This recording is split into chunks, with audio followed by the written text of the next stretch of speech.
Before Uchiha Shisui, I unveiled my Manjiki Sharingan. To my astonishment, in the very next moment, under his shocked gaze, I, merely 8 years of age, transcended the eternal Manjiki and instantaneously ascended to the legendary Rinnegan with 9 Tomo.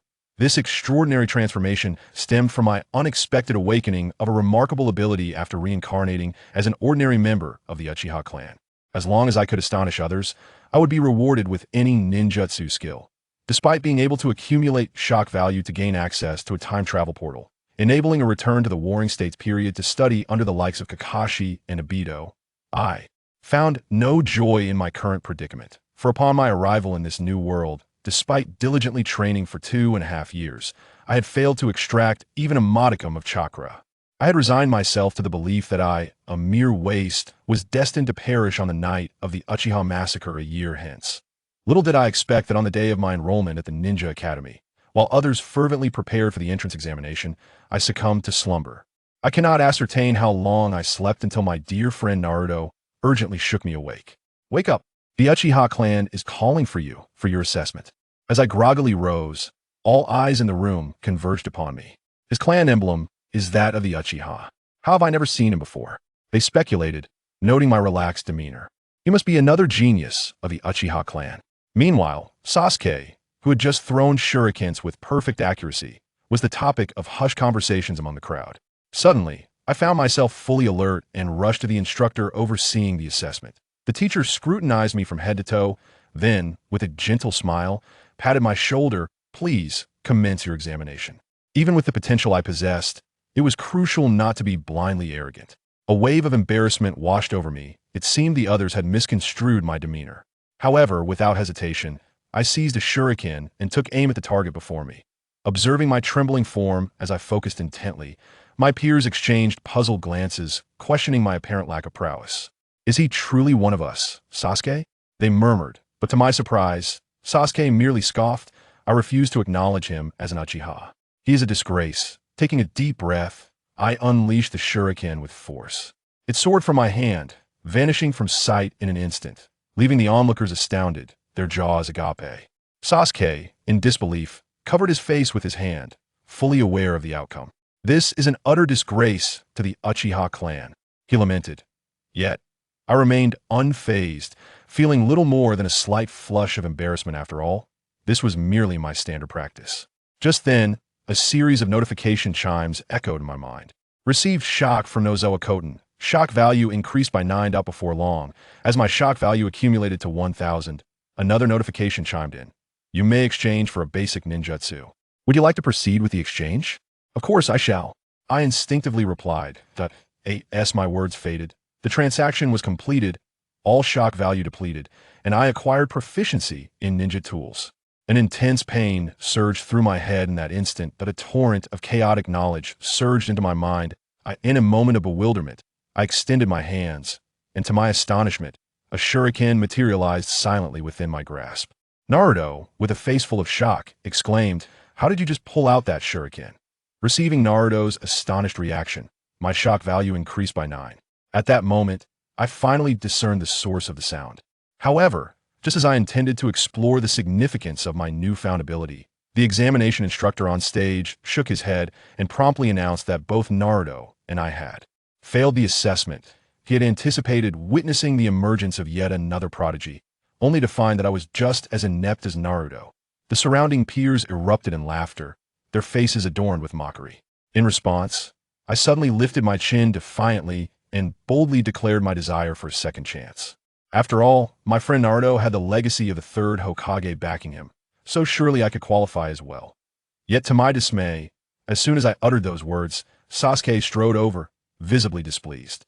"Uchiha," he scolded, "you orphaned wretch, are you not embarrassed to disgrace the Uchiha clan any further? Return home at once." Despite his reprimand, I cast a sidelong glance at him and retorted, "Sasuke, while it is true your father is the clan head, that does not concern me." Seeing me disregard his authority, Sasuke's temper flared, and he commanded, "Get back home now." He attempted to forcibly drag me away. However, I quickly cooled my gaze, and in a flash, a kunai appeared in my hand, as if by magic. With a swift motion, I held it against his throat. "Listen, Sasuke," I declared, my affairs are not for you to decide. Noticing our escalating dispute, the instructor hurriedly intervened. All right, I shall grant you a chance for a retest. Upon hearing this, I instantly relaxed my grip, flashing a victory sign at Naruto, while my mind raced with strategies to accumulate more astonishment points and jutsu. Meanwhile, Sasuke, growing increasingly irritable, urged, hurry up, will you? To which I concocted a clever scheme, turning to him with a smile. Sasuke, do you think I can hit the target? How about we make a wager? Sasuke, taken aback, asked, a wager? What do you have in mind? If I can hit the bullseye with 3 shurikens, I win. If not, you win. What do you say? Upon hearing the stakes involving 3 targets, Sasuke paused, then burst into laughter. You hitting the target is pure luck. Hitting 3 bullseyes is impossible. The surrounding peers echoed his laughter, dismissing my confidence as madness. Sasuke, undeterred, agreed to my terms, stipulating that the loser must acknowledge the other as big brother. I smirked, and in an instant, 3 shurikens appeared in my hand. Without even glancing at the targets, I casually threw them. He throwing caution to the wind? They jeered. If those manage to hit, they'll eat my words. In their eyes, my haphazard throw seemed futile, lacking any chance of striking the target, let alone the bullseye. Yet, as I listened, a glimmer of brilliance flashed in my eyes, and I remained silently observant. Just as the 3 shurikens were on the verge of crossing the target, one of them inexplicably veered off course, colliding with another. The sound of iron striking flesh echoed 3 times, plunging the training ground into an eerie silence. Every individual gaped in disbelief, their mouths agape. To my astonishment, 3 shurikens were firmly embedded in the target, each one perfectly hitting the bullseye. Everyone rubbed their eyes in disbelief, and in that fleeting moment, I accrued a staggering 1,000 points of shock value, with Naruto and Sasuke contributing nearly 200 of them. With a reckless stride, I approached Sasuke, calling out to him as big brother. Sasuke stared at me, his eyes vacant, his face increasingly flushed, a stark contrast to his usual aloof demeanor. However, after a prolonged stutter, he could not manage to utter the words big brother that moment. Our instructor stepped in to ease the tension, swiftly announcing that we had passed the entrance exam, and everyone proceeded into the classroom. Attendance was taken in no time, and Irika commenced his lesson. Yet, after a short while, I found myself drifting into a stupor. Avoid spending the first class in a haze of slumber. I resolved to explore the usage of my shock value. Just as the thought crossed my mind, the notification chimed. 1,000 shock value could be exchanged for a random basic ninjutsu. Without a moment's hesitation, I opted for the exchange. Exchange successful. Acquired Genin level chakra. Upon hearing this, I could hardly contain my laughter, for with Genin level chakra, I could utilize low-level ninjutsu several times over. Soon, the first day of school came to a close. However, after school, when I suggested to Naruto that we go for a bowl of Ichiraka ramen, I was unexpectedly met with Uchiha Itachi, who was also treating Sasuke to dumplings. Being of the same Uchiha clan, he naturally recognized me. How fortuitous! I just heard Sasuke mention that you made quite the impression at the Ninja Academy today, he remarked. I humbly replied that it was merely luck. Yet, as soon as the words left my lips, he regarded me with a penetrating gaze. This is not merely luck. After all, we are Uchiha, and there are many geniuses among us. His words momentarily stunned me, but I quickly grasped his implication. The nail that sticks out gets hammered down. Suddenly, a bold idea sparked in my mind, and I seized the opportunity to inquire, brother, what do you think the future holds for our Uchiha clan?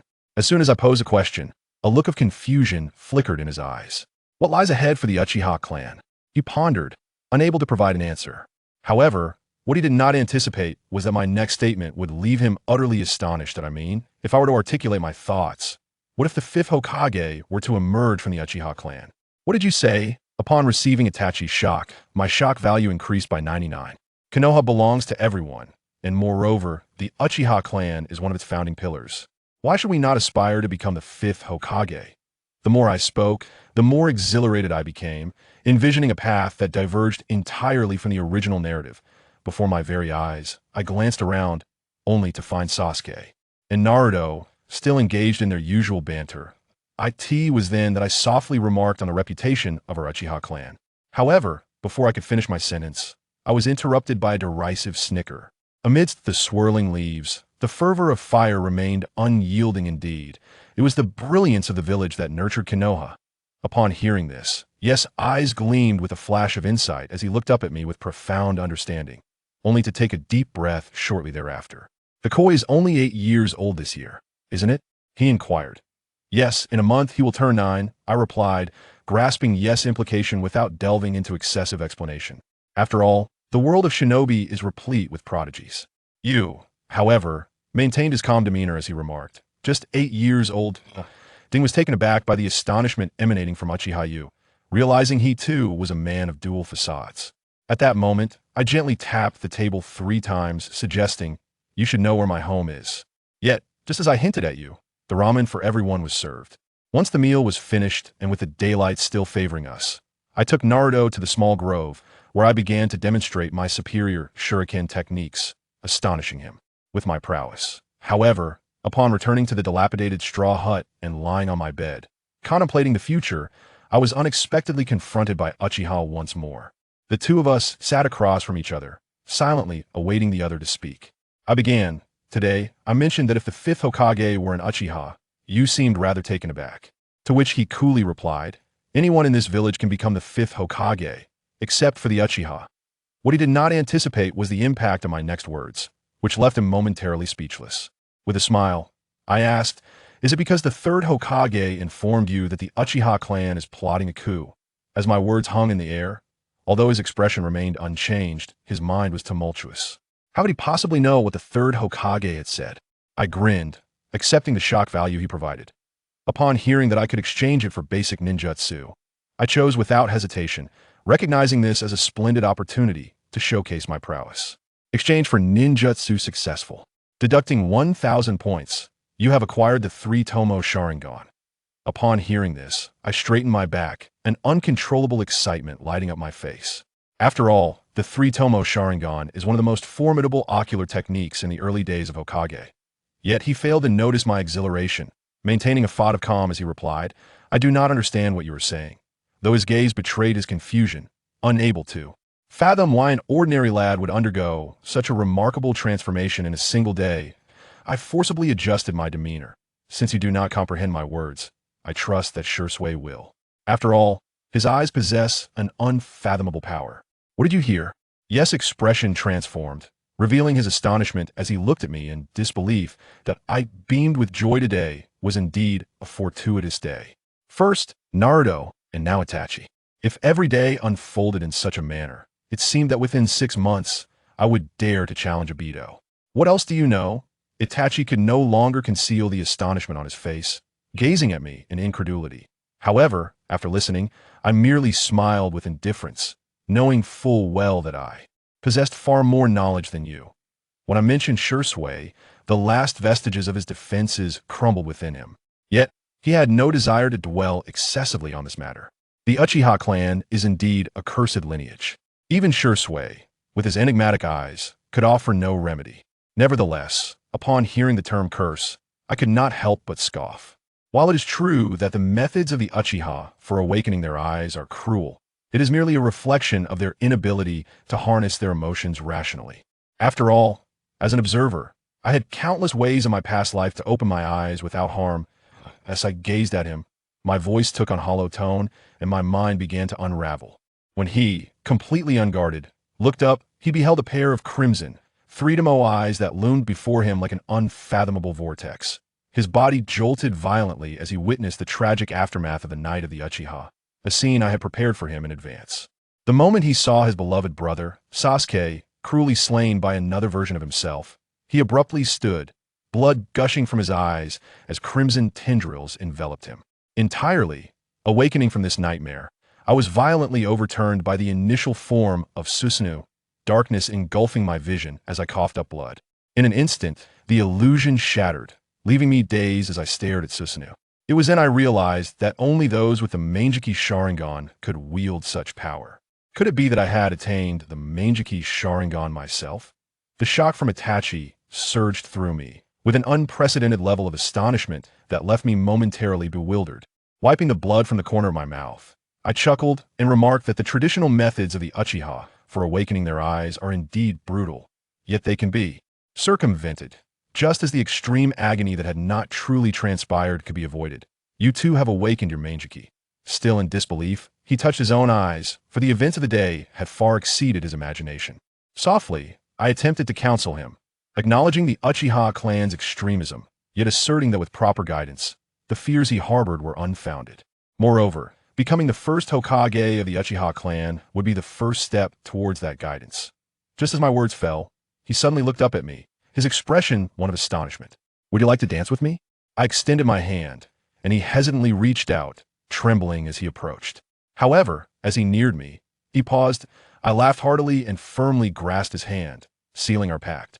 Afterward, I withdrew my hand and bowed slightly, addressing him as the future Fifth Hokage. Why, taken aback, felt a flush rise to his cheeks. Little did we know, however, that not far away, a pair of kaleidoscopic ninjutsu eyes were quietly observing us from a large tree, the two youthful faces displaying smiles. The prospect of him becoming Hokage seemed rather appealing. Yet come the following morning, as I stifled Yong Organization, I journeyed to school alongside my dear friend Naruto, within the confines of the Hokage building. Sarutobi Hiruzen slammed his palm upon the table, his visage contorted into a mask of fury. "Must it truly come to rivers of blood before you awaken to the reality?" he exclaimed. Yet, upon hearing this, Hiruzen merely furrowed his brow, dismissing the gravity of the situation. "It is not as dire as you suggest. They are merely children." Danzo scoffed at this notion. "The child, Naruto Uzumaki, harbors within him the Ninetales. Should his emotions spiral out of control, we may once again witness the calamity of the Night of the Ninetales." He continued, "And then there's Uchiha Itachi, who has always languished at the bottom, his talents utterly lacking. However, yesterday he achieved a perfect score with a shuriken. What does this signify? It indicates that this boy has been biding his time, concealing his true abilities. Why would a child act in such a manner? It must be the influence of the Uchiha clan, who are undoubtedly plotting treachery." These words reached Hiruzen's ears. His frown deepened, his expression wavering between uncertainty and concern. Observing his friend's demeanor, Danzo recognized his success and waved dismissively. "No need for your concern. I shall handle the boy." With that, he departed, leaving no room for further discourse. Hiruzen, despite lifting his hand, remained silent, contemplating the recent surveillance data. Naruto's Umbu support had been unstable, and chakra fluctuations suggested the Ninetales might soon break free. Realizing the gravity of the situation, he rose, casting his gaze towards the Hokage rock, where the visage of Minato stood. The seal on the Ninetales was weakening, and now, all he could do was apologize to Naruto. Meanwhile, oblivious to the monumental conspiracy looming over me, I remained hunched over my desk in class, scrutinizing my shock value, which stood at 1,980 points, just 20 points. I decided to draw twice. With a hint of compulsiveness, I surveyed my surroundings and discovered Sasuke, not far away, stealing glances at Naruto and me. "I'm sorry, Sasuke," I said, lifting my gaze to meet his. Caught in the act, he hastily turned away, feigning indifference as he focused intently on the blackboard. Yet, after a while, he succumbed to temptation and glanced back. The moment he did, his heart nearly stopped. His eyes beheld the eerie and slow rotation of my crimson Sharingan, a sight that was both captivating and unsettling. "Whoa!" Sasuke stood abruptly, his mouth agape in disbelief as he pointed at me, triggering waves of shock valued. My delight was palpable, causing my eyes to narrow with satisfaction. At that moment, Irika, perplexed by the commotion, turned to the standing Sasuke, inquiring, "Is there something you don't understand, classmate?" Sasuke stammered, pointing at me, his astonishment unabated. Irika furrowed his brow, redirecting his gaze towards me, only to find me with my Sharingan retracted, innocently shrugging in response. "Now, pay attention to the lesson and refrain from causing a disturbance," Irika admonished. Reluctantly, Sasuke sat down, though his eyes remained fixated on me. He was certain he had not misjudged what he had just witnessed was indeed the Three-Demo Sharingan. Yet, I chose to disregard Sasuke's fixation and, contentedly, initiated 2 random basic ninjutsu exchanges, deducting 2,000 shock points for a successful swap. Acquiring the Kaleidoscope Sharingan and mastering the art of swordsmanship, an instant familiar sensation of pressure converged in my eyes. With my past experiences, I quickly leaned over the table, allowing tears to flow freely. To possess the Kaleidoscope Sharingan so swiftly was beyond my expectations. As the throbbing in my eyes gradually subsided, I lifted my head, subtly activating the kaleidoscope that in that moment, I comprehended the profound abilities it harbored. Amaterasu, the eternal flame, and the divine power of the Mother Spiral, alongside the fourth which was yet to be revealed. Amaterasu was easily grasped. It is the most formidable fire shield, an unquenchable flame. Although it has never been depicted as lethal in the original narrative, the discovery of the remaining 3 abilities filled me with unparalleled astonishment. The remaining 3, however, brought him unparalleled surprise. Uchiha Kei. A furious roar interrupted his contemplation. Uchiha Kei retracted his Sharingan and looked up in confusion. Iruka quickly approached him, saying, "Your shuriken score was perfect yesterday, but to become a ninja, relying solely on shuriken, 1T work." "I understand, Iruka-sensei," Uchiha Kei replied, still a bit dazed. "Then why aren't you paying attention in class? Are you and Naruto planning to sleep through a year at the Ninja Academy?" Uchiha Kei turned his head to the side. Sure enough, Naruto had fallen into a deadly illusion, sleep. Ichiraku's ramen is the best. Just at that explosive moment, Naruto mumbled in his sleep, "You, get outside and stand in punishment." A thunderous shout rang out, and Uchiha Kei pulled Naruto and ran outside. Huh? What happened? During the run, Naruto woke up, looking puzzled at the rushing Uchiha Kei. "What's going on?" Uchiha Kei smiled wryly, thinking that anyway, neither of them would be returning to school anytime soon. Saying this, he let go of Naruto and walked ahead towards the school exit. "Kei, what did you do to make Iruka-sensei so angry?" Naruto asked while chasing Uchiha Kei, mumbling. Uchiha Kei stood still, took a deep breath, and suppressed the impulse to turn back and punch. The two arrived at their usual spot in the woods, where Naruto was boredly throwing shuriken. Uchiha Kei originally planned to test the abilities of his Sharingan, but on the way, he discovered something interesting. This amount of chakra should be equivalent to 2 Chunin and 3 Genin. TSK, they really are going all out. "Kei, what are you talking about?" Naruto turned to look at him upon hearing his voice. It's nothing, just talking to myself, speaking to the dogs." Uchiha Kei casually pulled up a blade of grass and put it in his mouth, a bitter taste spreading in his mouth. Whoosh! The sound of slicing air rang out as a black kunai shot straight towards Uchiha Kei. "TSK, so impatient?" Uchiha Kei scoffed, activating his 3-Tomo Sharingan in an instant, dodging the kunai's attack. "Who?" Naruto exclaimed in surprise, tightening his grip on his shuriken. "Who else? Didn't I just say little dog?" Uchiha Kei ran in front of Naruto, grabbing him, and a kunai swept past Naruto's chest while his hands formed seals. "Fire style, great fireball jutsu." A thin line of fire spewed from Uchiha Kei's mouth, expanding into a 1-meter diameter fireball 3 meters away, soaring up and engulfing the two in heat. "Water style, water wall jutsu." "Water style, water bind jutsu." The two opponents coordinated perfectly, one blocking the fireball and the other controlling the movements of both. Sizzle. A large amount of water vapor instantly rose, and at the same time, from the ground, 2 water ropes suddenly emerged, tightly wrapping around their ankles. Uchiha Kei secretly activated his Sharingan, observing every minute movement. Whoosh! Several shuriken flew from his hand, colliding in midair before piercing straight into the water ropes. The water ropes instantly dissipated. 5 figures suddenly appeared around the two, surrounding them. Looking at the animal masks on the 5 faces, Uchiha Kei smiled. So even Umbu would take action against their own village's people, learn something new. The 5 Umbu members did not respond. For them, completing the mission was the most important thing. The rest was not within their consideration. Did the 3rd Hokage send you? Or was it Danzo? This sentence seemed to touch a nerve, and without a word, they simultaneously attacked Uchiha Kei. In an instant, various elemental ninjutsu flooded in. Chapter 8. The appearance of Uchiha Shisui, TSK. So impressive, Uchiha Kagami sneered, his hands forming seals rapidly. Fire style, great fireball technique. A massive fireball with a diameter of 3 meters appeared instantly, blocking all incoming ninjutsu in front of the two. A fireball this large. Is this something a child under 10 can do? This must be a joke. The Umbu members felt the heat wave surrounding them, bitterness creeping into their mouths. Naruto, who had grown up with Uchiha Kagami and shared a close bond with him, was also stunned. However, the events of the past few days had made him feel an overwhelming sense of unfamiliarity towards his friend. Ding! Received shock from Uzumaki Naruto, shock value 99. Ding! Received shock from the Dragon Portal Department, shock value 99. Ding! Received shock from the Tanaka clan, shock value 99. Ding! A series of shock values credited. and a sincere smile appeared on Uchiha Kageme's face. Shock is actually quite easy to obtain. A shadow suddenly appeared behind Uzumaki Naruto, a black kunai materializing in its hand. Ding!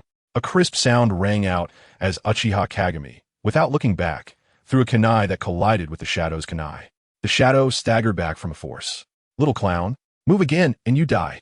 Uchiha Kagame turned his head, his gaze icy. The shadow, a seasoned warrior, felt a chill run down his spine after locking eyes with Kagame. The scene fell into a stalemate for a moment. The Umbu members were uncertain, not daring to act recklessly. Uchiha Kagame was instead focusing on the sensation of using ninjutsu for the first time. First, the fire style, Great Fireball technique was not too taxing for his current Chunin level chakra, consuming only about 10% of it. The Great Fireball technique was a C-rank ninjutsu, requiring about the same amount of chakra as a B-rank technique if used 10 times. Next was the speed of hand seal formation.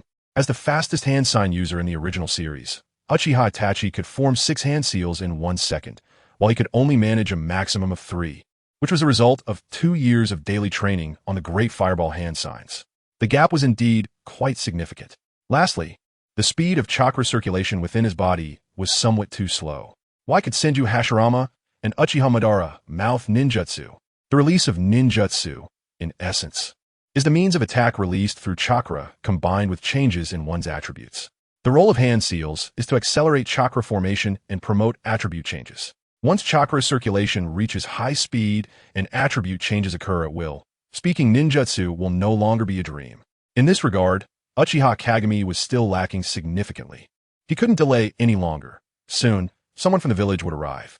The Umbu member wearing a fox mask gritted his teeth and formed hand seals again.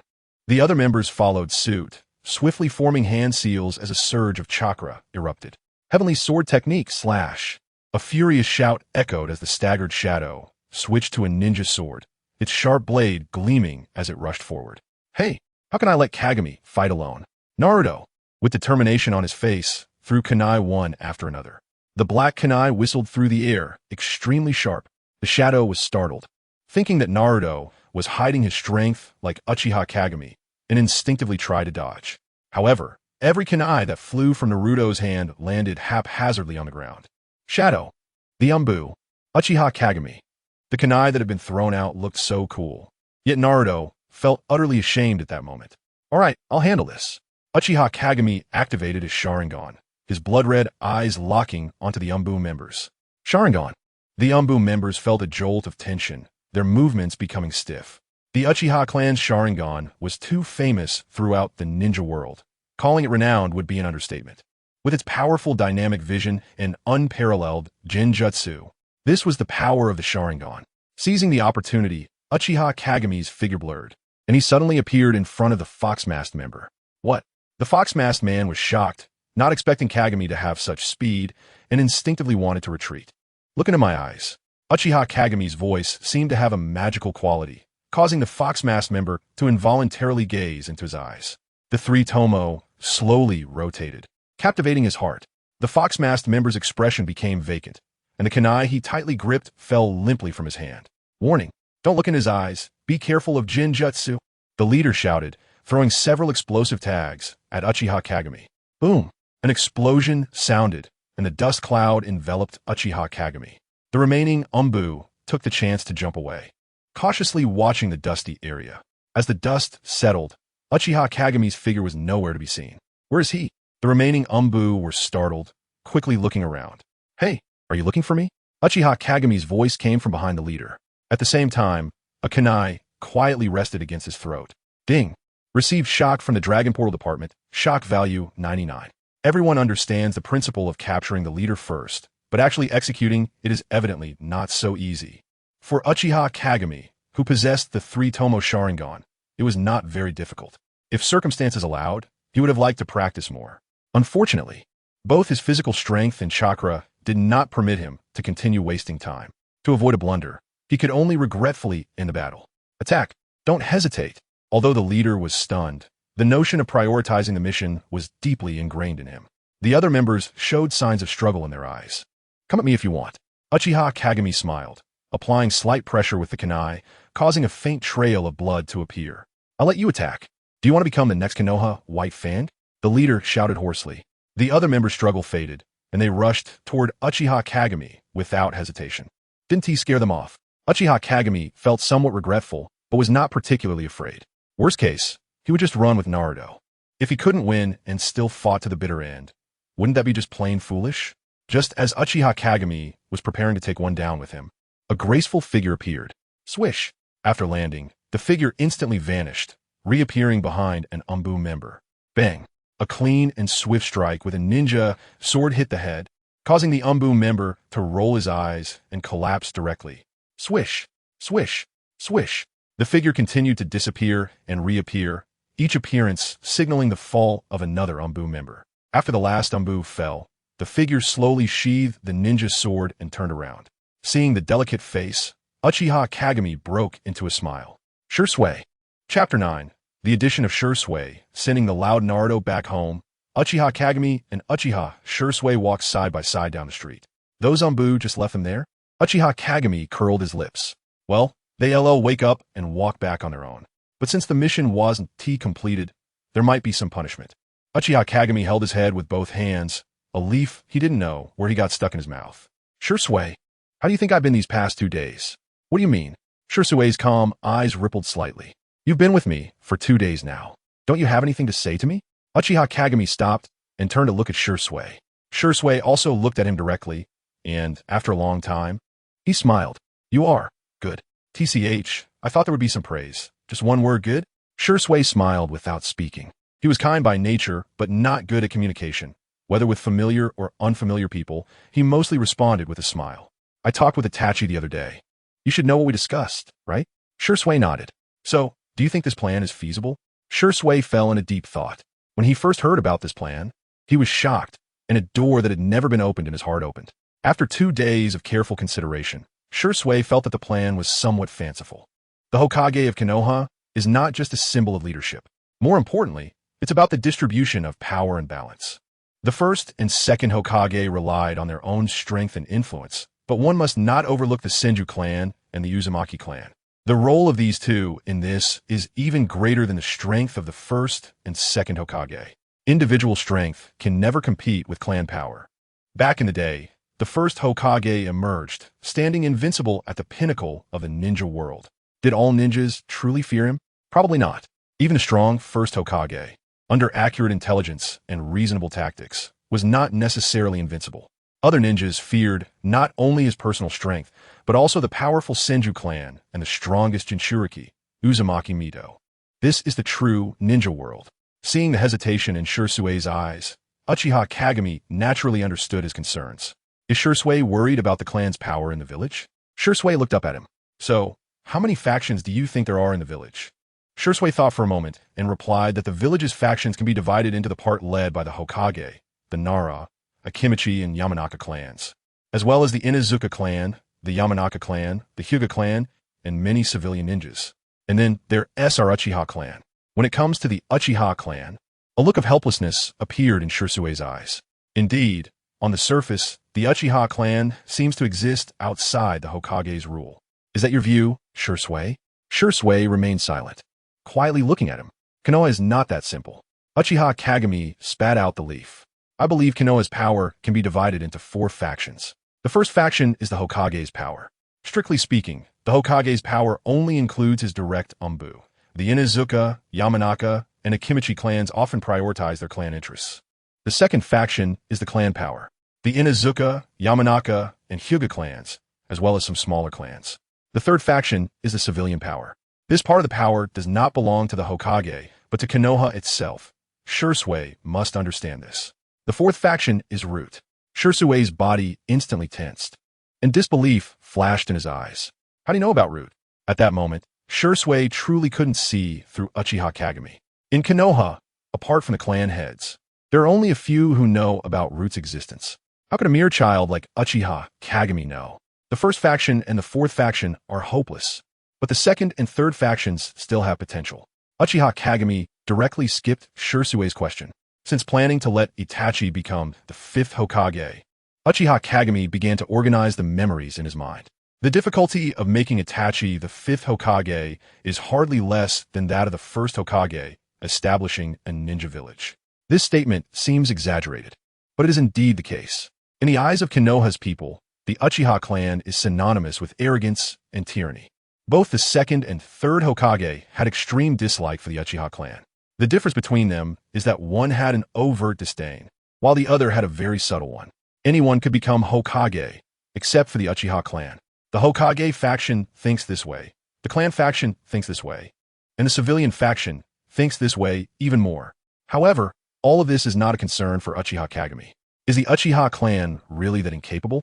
Not necessarily. It is more about the public opinion led by the third Hokage. When it comes to public opinion warfare, Uchiha Kagami is confident that Sarutobi Hiruzen is not his match. Shisui, I am confident that I can win over the second and third faction powers. If so, do you think Itachi becoming Hokage is still a fantasy? Shisui's mouth felt dry as he gazed at him. After a long time, it's too risky. With a slight misstep, the Uchiha clan could perish. Even if the future Uchiha Kagami described looked bright, after thinking it over, Shisui still rejected it. Once this matter begins, there is no turning back. A single action could drag the entire Uchiha clan into the depths. Neither he nor Itachi could bear such a possibility. Am I being too cautious? Uchiha Kagami muttered. His lowered eyes suddenly opened wide.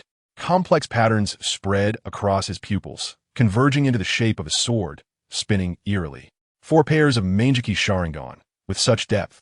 Even if they fail, the Uchiha clan should be fine, right? A sudden sense of danger spread, and Shisui involuntarily took a step back. W8. Manjiki? Ding. Received shock from Uchiha Shisui. Shock value 99. Ding. Ding. The system reminded him 4 times in a row. Why is Shisui so shocked? Don't you have a Manjiki too? Shisui's mind was momentarily blank. His Manjiki awakened unexpectedly after his parents died, containing too many irreproducible aspects. Moreover, apart from Itachi, there was no way a third person could know. How did he find out? Soon, Shisui noticed what Uchiha Kagami had said. 4 pairs? You, me, Itachi, and the clan leader. The clan leader. How is that possible? From Shisui's understanding of the clan leader, if he had a Manjiki, he would have long since seized power by force. How could he allow the Uchiha clan to be oppressed? If the clan leader possessed a Manjiki, the position of Hokage would have been the Uchihas long ago. Shisui shook his head. Uchiha Kagami chuckled. Shisui, are you underestimating Konoha's combat power too much? Do you really think 1 pair of Manjiki can seize power by force? If so, you might be thinking too much. At this moment, although Konoha doesn't have many experts, it's not something a single pair of Manjiki can solve. Whether it's the third Hokage, Gai, or Kakashi, they are all capable of countering it. Even with 4 pairs of Manjiki, Uchiha Kagami himself is still unsure. 4 pairs of Manjiki are not the confidence for seizing power, but the confidence for our attempts. Looking at the slowly rotating Manjiki, Shisui's expression kept changing until it finally calmed down. All right, I'll join. Uchiha Kagami smiled broadly. Welcome aboard, Shisui. 2 pairs of not-so-heavy hands overlapped together. It represents. The Leaf Village is about to change. Chapter 10. The argument between Danzo and the Hokage in a good mood, Uchiha Jing returned home. First eating a bowl of expired instant noodles and comfortably lying on his shabby little bed. Both Shisui and Itachi had already been lured onto the boat, which undoubtedly gave him a strong sense of confidence. The Manjiki Sharingan is impressive, but unfortunately, his chakra is insufficient. The Manjiki is just a bluffing decoration. What others have is not always real, but what he has is genuine. After pondering for a long time, Uchiha Jing opened his shock value. 1,000. Just enough for a draw. With a wave of his hand, the lottery began. Ding. Shock value 1,000 can be exchanged for a random ninjutsu. Do you want to exchange it? Exchange. Ding. Acquire the Ninja Knowledge Encyclopedia. Instantly, a pile of knowledge was forcibly stuffed into his brain. The Ninja Knowledge Encyclopedia. Uchiha Jing sat up, thoughtfully stroking his chin. With this jumble of knowledge, could his progress in leaving the ninja school and becoming a genin be accelerated?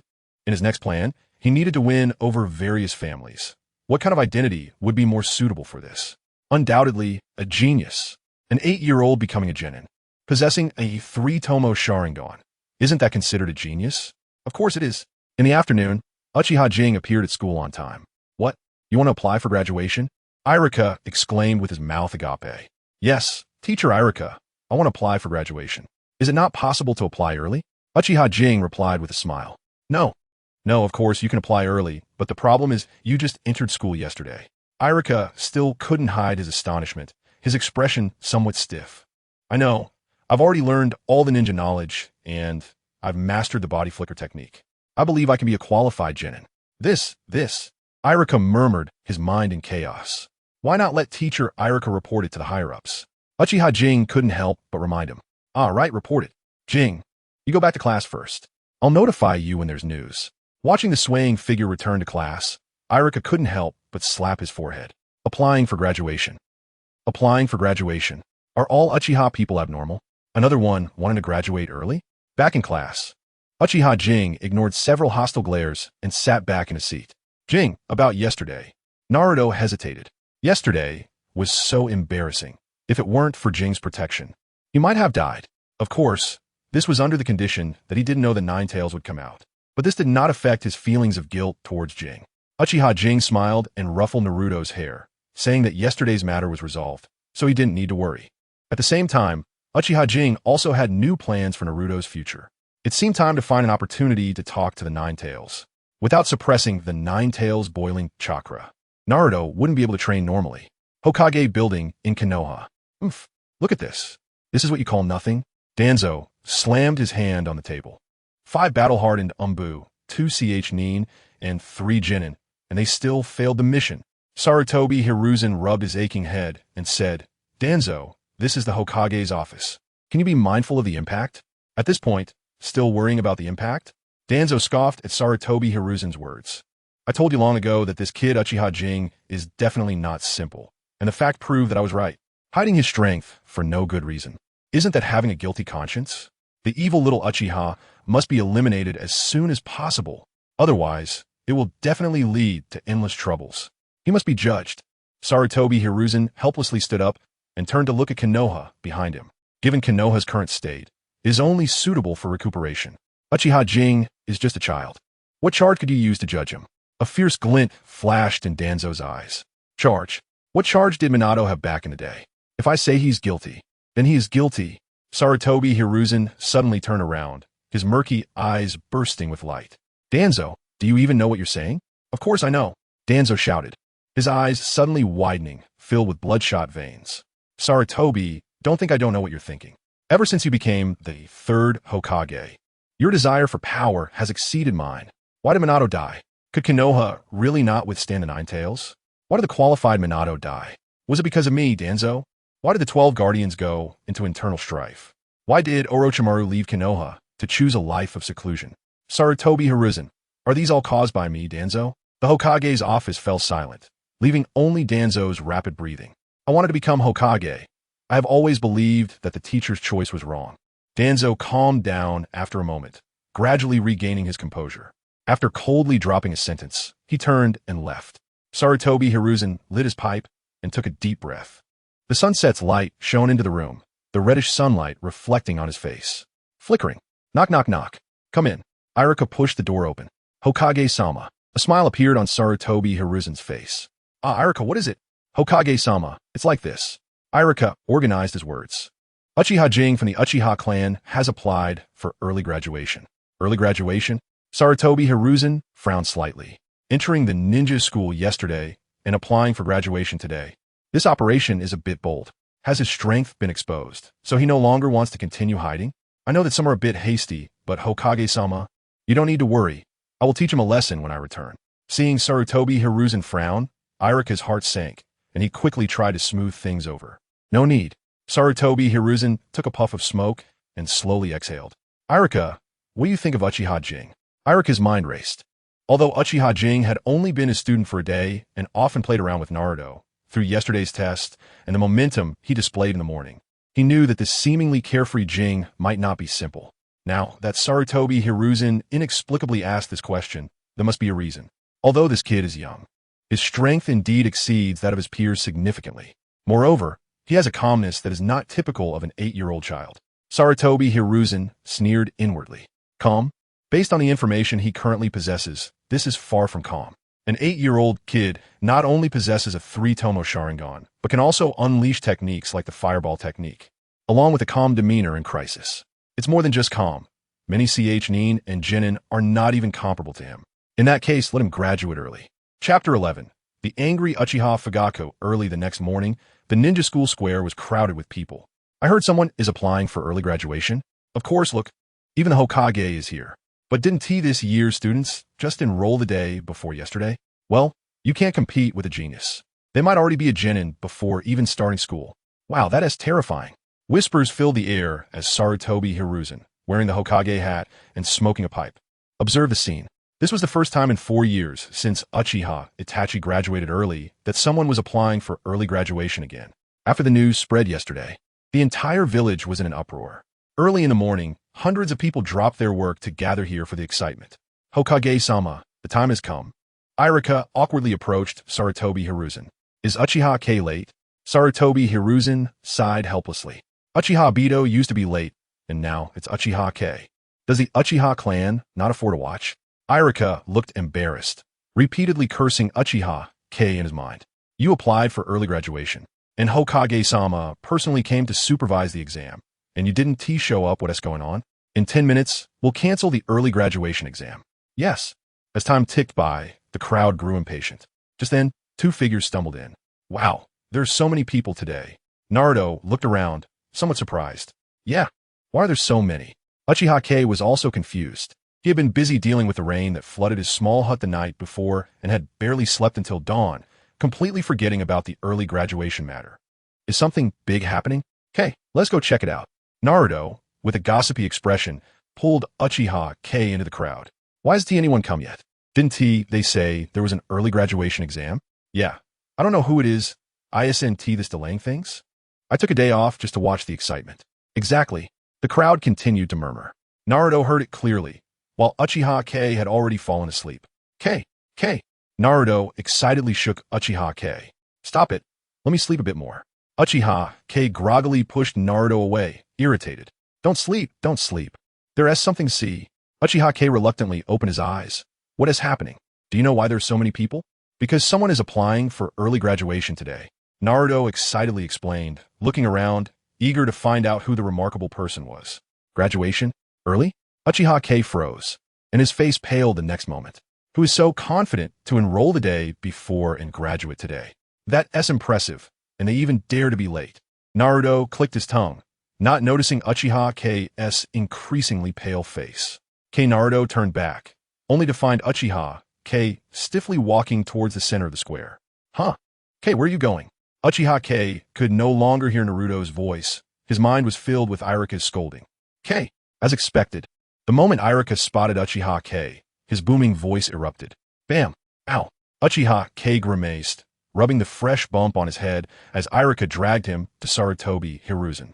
Hokage-sama, Uchiha Kei has arrived. Irika pressed Kei's head down and kept bowing in apology. Oh, he is here. Then let us begin the exam.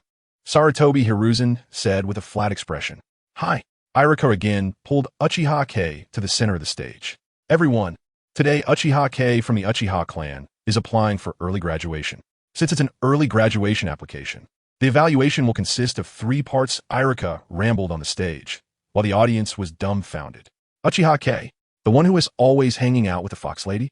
The Uchiha clan's once-in-a-century waste? Are you kidding? In the middle of the crowd, a space opened up where about 10 people stood, keeping their distance from the rest. These individuals had stern expressions, each wearing clothing embroidered with a round fan. The Uchiha clan. The clan leader. He is from our clan. The person referred to as the clan leader frowned, staring at Uchiha Kei on stage. Whose child is this? It seems to be the child of Uchiha Tenra. The questioned individual hesitated before answering. Uchiha Tenra? The one who died in the Third Great Ninja War? Uchiha Fugaku thought for a moment, a vague figure appearing in his mind. Yes, that is him. Uchiha Fugaku's frown deepened. If he remembered correctly, Uchiha Tenra's child was known as a once-in-a-century waste of the Uchiha clan nonsense. Uchiha Fugaku growled. Who is taking care of him? Get him down immediately. He is embarrassing our entire Uchiha clan. The questioned person hesitated, looking troubled at Uchiha Fugaku. What? Clan leader, since Uchiha Tenra died. His wife also passed away from illness, and this child has been living alone. Uchiha Fugaku abruptly turned around, his gaze icy. A hero who died on the battlefield, and after his mother's death, no one cared for his child? Yes, the person didn't dare raise his head, his face flushed. Uchiha Fugaku scanned the surroundings. Everyone lowered their heads wherever his gaze fell. Good, very good. It seems you all knew, but I, the clan leader, was unaware. Clan leader, shut up. Uchiha Fugaku's aura erupted, causing those around him to quickly kneel. A hero who died on the battlefield, and after his death, his child was left uncared for. This is what you've done. A once-in-a-century waste? It's already hard enough for this child to survive, let alone cultivate. Uchiha Fugaku took a breath, his stern face turning slightly flushed, thinking all day about becoming the leader of Konoha while failing to take care of one's own clan members. What kind of leader is that? This statement was made in a low voice, as if squeezed from his throat. The families of the fallen clan members receive a pension every month for the caregiver. Where's that pension? The surrounding people trembled, not daring to respond. After returning, thoroughly investigate this matter. Deal with it severely. The Uchiha clan will not harbor any pests. Yes, the surrounding people quickly responded. Uchiha Fugaku turned around, his gaze towards Uchiha Kei becoming complex. A child who lost both parents at a young age, a child labeled a once-in-a-century waste these years. How hard it must have been thinking of this. Uchiha Fugaku's eyes reddened. Chapter 12. The Shameless Harvest of Shock Value. Profiting immensely, the first assessment item is the body replacement technique. After Irika finished speaking, he was about to walk down but was pulled back by Uchiha Jing. What's wrong? Teacher Irika, can we change the content? Uchiha Jing scratched his head, feeling a bit embarrassed. He was not afraid of his chakra amount, nor was he afraid of his C-rank ninjutsu. He wasn't even afraid of being tested on his ninja knowledge. But being tested on the body replacement technique was clearly beyond what Uchiha Jing could handle. What do you mean? Irika was taken aback for a moment, and then a terrifying possibility flooded his mind. This kid, can't he do it? It's over. Irika suddenly felt that his teaching career had already come to an end before it even began. Submitting students for early graduation has a significant impact on teachers. Just take Uchiha Jing as an example. If Uchiha Jing performs well, he could gain quite a few benefits. At least his year-end bonus would multiply several times. It would also be immensely beneficial for his future teacher title. But if Uchiha Jing were to fail at the first hurdle, what awaited him would probably be expulsion from the ninja school. Jing, behave. Don't mess around. The teacher is a bit anxious. At that moment, Irika really wanted to cry. I can't do the body replacement technique.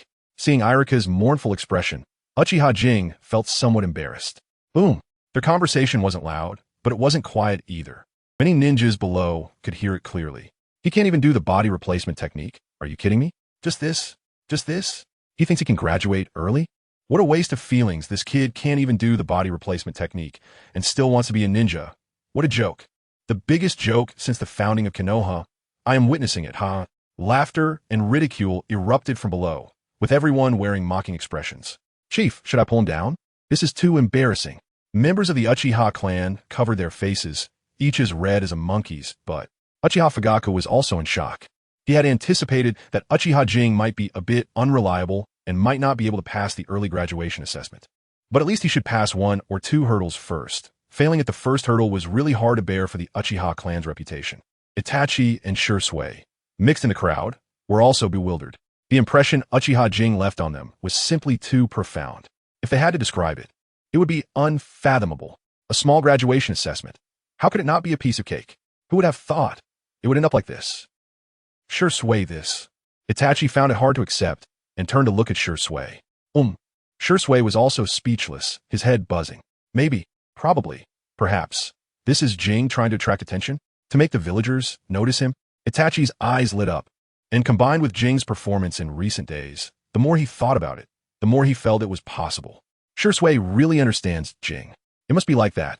Shisui chuckled lightly, but his gaze was heavy as he looked at the stage. On the stage, Uchiha Jing smiled and said, "It's not that I'm too lazy to practice. The body replacement technique is too simple. Can we change the assessment content? I can definitely do it. Don't mess around. Jing, don't scare me. I'm timid." Irika's eyes were filled with tears. He really couldn't do it. He really couldn't. He had decided on the assessment content yesterday, and all 3 items were standard, with no difficulty at all. If he had known, he would have asked ahead. Uchiha Jing wanted to say something, but the ringing in his head disrupted his thoughts. Ding! Receive shock from Irika, shock value 99. Ding! Receive shock from Mito Komen, shock value 20. Ding! Ding! A series of notification sounds echoed in his mind, making it quite noisy. Uchiha Jing looked down in confusion. What is so shocking about this? Is everyone a shock freak? However, what excited Uchiha Jing was the sudden surge in shock value. 200, 800, 1,400, 2,300. Unable to wait to check the final number, Uchiha Jing directly proceeded with the ninjutsu extraction. Ding! Consumed 2,000 shock value, obtained body replacement technique, obtained top-grade soldier food pill 10. Body replacement technique, obtained. Uchiha Jing breathed a sigh of relief. This hurdle was passed without much danger. When he scanned the crowd below and saw the mocking faces, an idea to harvest shock value emerged. Teacher Irika, what is it? Irika bent over, tears streaming down his face. Can you perform the body replacement technique once for me to learn? Silence. A moment of stillness. Ha ha ha, what did I just hear? He wants to learn the body replacement technique on the spot? This is a joke, right? Although the body replacement technique is E-rank ninjutsu, it's not something you can learn in one go. My god, I am witnessing Konoha's second biggest joke, ha ha ha. The Uchiha clan members no longer want to say anything, and many had already planned to sneak away. Chief, I'll go pull him down. Uchiha Fugaku was also covering his forehead, feeling an urge to pull Uchiha Jing down. No other reason, it was just too embarrassing. Not now, don't mess around. Irika continued to bend over, his tears flowing even more fervently. Really, I'm very clever. I'll learn in one go. Uchiha Jing patted his chest vigorously, speaking with great certainty. Irika managed to stop his tears a bit, wiped his face, and said, "All right, let you struggle a bit, and let me believe in a miracle." After saying that, he clasped his hands together, rat, snake, tiger, body replacement technique. Boom! A puff of smoke rose, and another Irika appeared beside him. Uchiha Jing pretended to concentrate, clumsily mimicking him. The transformation technique was the simplest, requiring only one hand sign change. Hot! Another puff of smoke rose, and Irika transformed into a child with white hair. Uchiha Jing once again followed suit, though his movements were somewhat comical. Next was the body replacement technique, the most difficult among the body replacement techniques, which require the hand signs: rat, pig, ox, dog, tiger. Familiar smoke rose, but this time what appeared on stage was a broken piece of wood. Irika appeared below the stage. Like this, like this, like this. Uchiha Jing clumsily changed the hand signs, mumbling to himself. To make the viewing effect more realistic, he even forced out a bit of sweat on his forehead with chakra. Jokes are abundant every year, but this year is especially rich. What a disgrace. The Uchiha clan's reputation has been thoroughly tarnished. At the top of the stage, Sarutobi Hiruzen was also bewildered. What happened to being low-key? What happened to being a prodigy of a sinful level? Looking at the clumsy Uchiha Jing, Sarutobi felt it necessary to go back and ask the Umbu if they had made a mistake. 2 minutes later, Teacher Irika, I'm done. Uchiha Jing pretended to be tired and finally stood up, panting. Oh. After Irika finished his performance, he returned to his bent-over posture, tears streaming down once more. Life is hard. First type, body replacement technique. An identical Uchiha Jing appeared. Second type, transformation technique. A white-haired youth appears. The third type, substitution technique. A broken tree appears. The audience is silent. Chapter 13, official graduation. Really learn it all in one go? Looking at the villagers in the stands, Sarutobi Hiruzen, Irika, who was bent over in tears, and Uchiha Fugaku, who was in a daze. They were all stunned. When did ninjutsu become so easy to learn? Even the most basic ones shouldn't be this easy. Ding, ding, ding. The prompt sounds echoed like a malfunctioning machine. In just a few dozen seconds, Uchiha Kei had gained a staggering amount of shock value, a true windfall. While Uchiha Kei was laughing wildly in his heart, he appeared calm on the surface. The shock value, that means over 10 ninjutsu. This was a profitable venture. Looking at the dumbfounded crowd, Uchiha Kei coughed lightly. Lord Hokage, Teacher Irika, does this count as passing? Cough, cough. Sarutobi Hiruzen pretended to cough, but did not speak. Irika was still in a daze. His mind had long since wandered off. Teacher Irika? There was no choice. Uchiha Kei had to raise his voice. Irika stared blankly at him. Does it count as passing? I suppose. Irika looked towards Sarutobi Hiruzen for help, but the old fox had his eyes half closed, lost in thought. Great, so what's the second evaluation task? The second. Irika struggled for a long time, stammering and unable to speak. All right, we won't test the next part. Sarutobi Hiruzen stepped in at the right moment. Uchiha Kei, your strength has been proven. I announce that Uchiha Kei officially graduates and becomes a true ninja. The expressions of the people below varied. The eyes of the clan forces were filled with envy, while the commoners were filled with excitement. There were also a few scattered glances towards Uchiha Kei that held a hint of coldness. Hanging the ninja headband casually on his arm, Uchiha Kei strolled over to Naruto. Did you see Naruto? I'm now a real ninja. Naruto looked at the dangling ninja headband with envy and jealousy, nearly drooling. Kei, when do you think I can become a real ninja? Uchiha Kei smiled mysteriously and patted his shoulder. Trust me, soon. From a moment he drew the Manjiki Sharingan, Uchiha Kei had planned to have a chat with the Ninetales. As the absolute protagonist of the Naruto series, Naruto's status was unshakable. Even Sasuke had to take a back seat. His power was definitely on a bug level.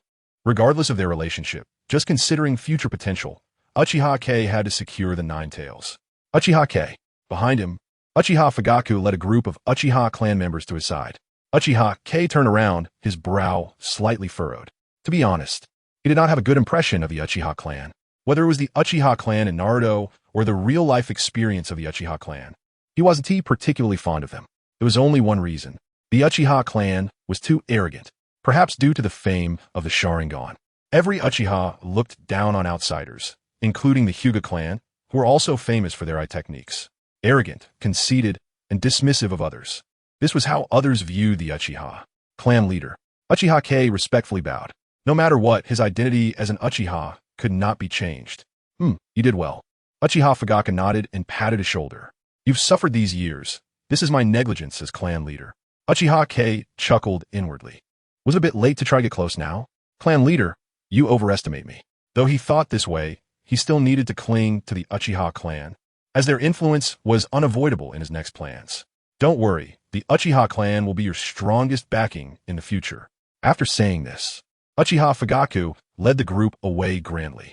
After returning, Uchiha Kei's living arrangements would need to be reorganized. Uchiha Kei watched the backs of the departing crowd. Lost in thought. Kei, are we still going to the small woods today? Uchiha Kei felt a chill at those words. What small woods?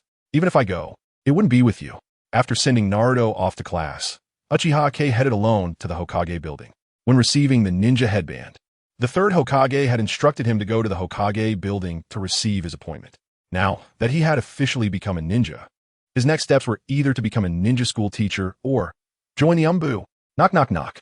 Komein. Sarutobi Hiruzen was sitting upright, a pipe perpetually in his mouth. Uchiha Kei entered the office and bowed respectfully. Lord Hokage. Sarutobi Hiruzen smiled warmly. Kei, congratulations on becoming a genin. Thank you, Lord Hokage. After some pleasantries, Sarutobi Hiruzen got to the point. Kei, now that you are a genin, your responsibilities will be heavier. Generally, new genin join action teams to carry out missions, but you are different. Your peers have not yet graduated. So, do you want to become a ninja school teacher? Uchiha Kei shook his head without hesitation. Are you kidding? What is good about being a teacher at the ninja school? Thinking about year-end bonuses like Irika? Thinking about professional evaluations? No future in that. Then you only have one path left. Sarutobi Hiruzen exhaled a thick cloud of smoke. Kei, as a member of Konoha, are you willing to give up everything for Konoha, including family, honor, and even your life? Here it comes. Uchiha Kei secretly rejoiced. Was this the indoctrination before joining the Umbu? Lord Hokage, you know I lost both my parents at a young age. Konoha is my home. For my home, I can give up everything. Sarutobi Hiruzen nodded with satisfaction. Kei, may I ask you a question? Uchiha Kei nodded without hesitation. From the fact that you learned the body flicker technique in one go, your Sharingan should have awakened, right? Although Sarutobi Hiruzen was asking, his tone was full of certainty. Sure enough, it couldn't be hidden from the Hokage. Uchiha Kei feigned a look of panic, and the three-tomo Sharingan instantly manifested. Three-tomo, very good. While he spoke lightly, Sarutobi Hiruzen's heart was actually boiling. 8 years old with three-tomo. Even Itachi was not that impressive at that age. Another prodigy from the Uchiha family. A flash of killing intent flickered in Sarutobi Hiruzen's eyes, quickly vanishing. Lord Hokage, it's not that I intended to hide it. In a family like the Uchiha, being orphaned and having excellent talent may not be a good thing. Sarutobi Hiruzen accurately grasped the key point of his words. In a family like the Uchiha, it seemed this little guy was quite dissatisfied with the Uchiha clan. It made sense. His father died for the clan. His mother committed suicide, and he grew up alone, barely getting by. it was strange if he had any affection for the clan. Sarutobi Hiruzen smiled, even more happily. I understand. Don't worry, Konoha will be your strongest backing in the future, and you can showcase your talents. Uchiha Kei, I now invite you to join the Umbu in the name of the Hokage. Do you agree? I agree. Chapter 14 Intermediate Ninjutsu Extraction. Rinnegan returning to the Uchiha clan's territory, he was quickly led to his new residence. Compared to the previous small hut, the new place was simply too good. 5 independent wooden houses, a yard of hundreds of square meters, with all kinds of fruits and vegetables. Having strength is great. Even sleeping is soft and fragrant. Lying on the comfortable tatami, Uchiha Kei felt the taste of happiness for the first time in 2 years. He turned over and took out a rabbit mask from his pocket. Just as he imagined, he successfully joined the Umbu, rubbing the texture of the mask. A strange smile appeared on Uchiha Kei's face. Joining the Umbu was just the first step of his plan, to truly have Uchiha Itachi ascend to the Hokage position. The power of several clans and the civilian forces was far from enough. The Umbu was the foundation for the Hokage's survival. Of course, rather than saying it was the Hokage's Umbu, it was more accurate to say it was Danzo's root, with more than 6 of the 10 Umbu members being from root.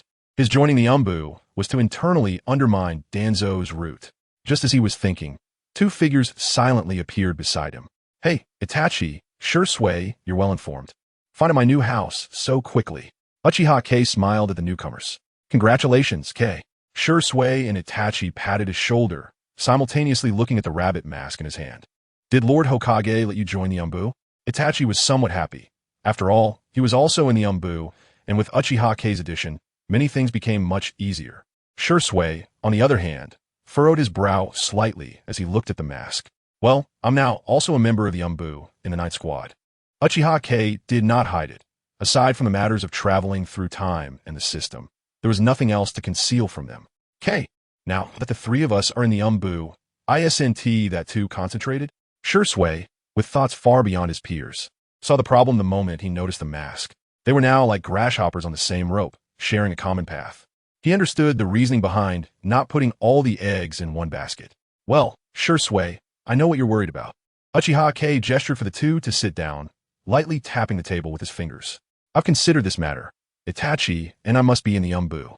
On one hand, we need to clear out the influence of root within the Umbu, and on the other hand, we also need to reassure the 3rd Hokage. However, you are right. The 3 of us cannot be too concentrated. So, Shisui, you need to find a way to withdraw from the Umbu. As a knowledgeable time traveler, Uchiha Kei was well aware of Shisui's current situation and needed to find a way to get him out of the Umbu as soon as possible. This might delay Danzo's plans. Me? Shisui was somewhat taken aback. Among the 3, he held the highest position in the Umbu, already one of the 5 captains. Withdrawing from the Umbu, he saw no benefit. Uchiha Kei nodded seriously, rhythmically tapping the table with his fingers. Can I know why? The reason is simple. Your Manjiki Sharingan has been exposed, and its abilities have already been known to Danzo.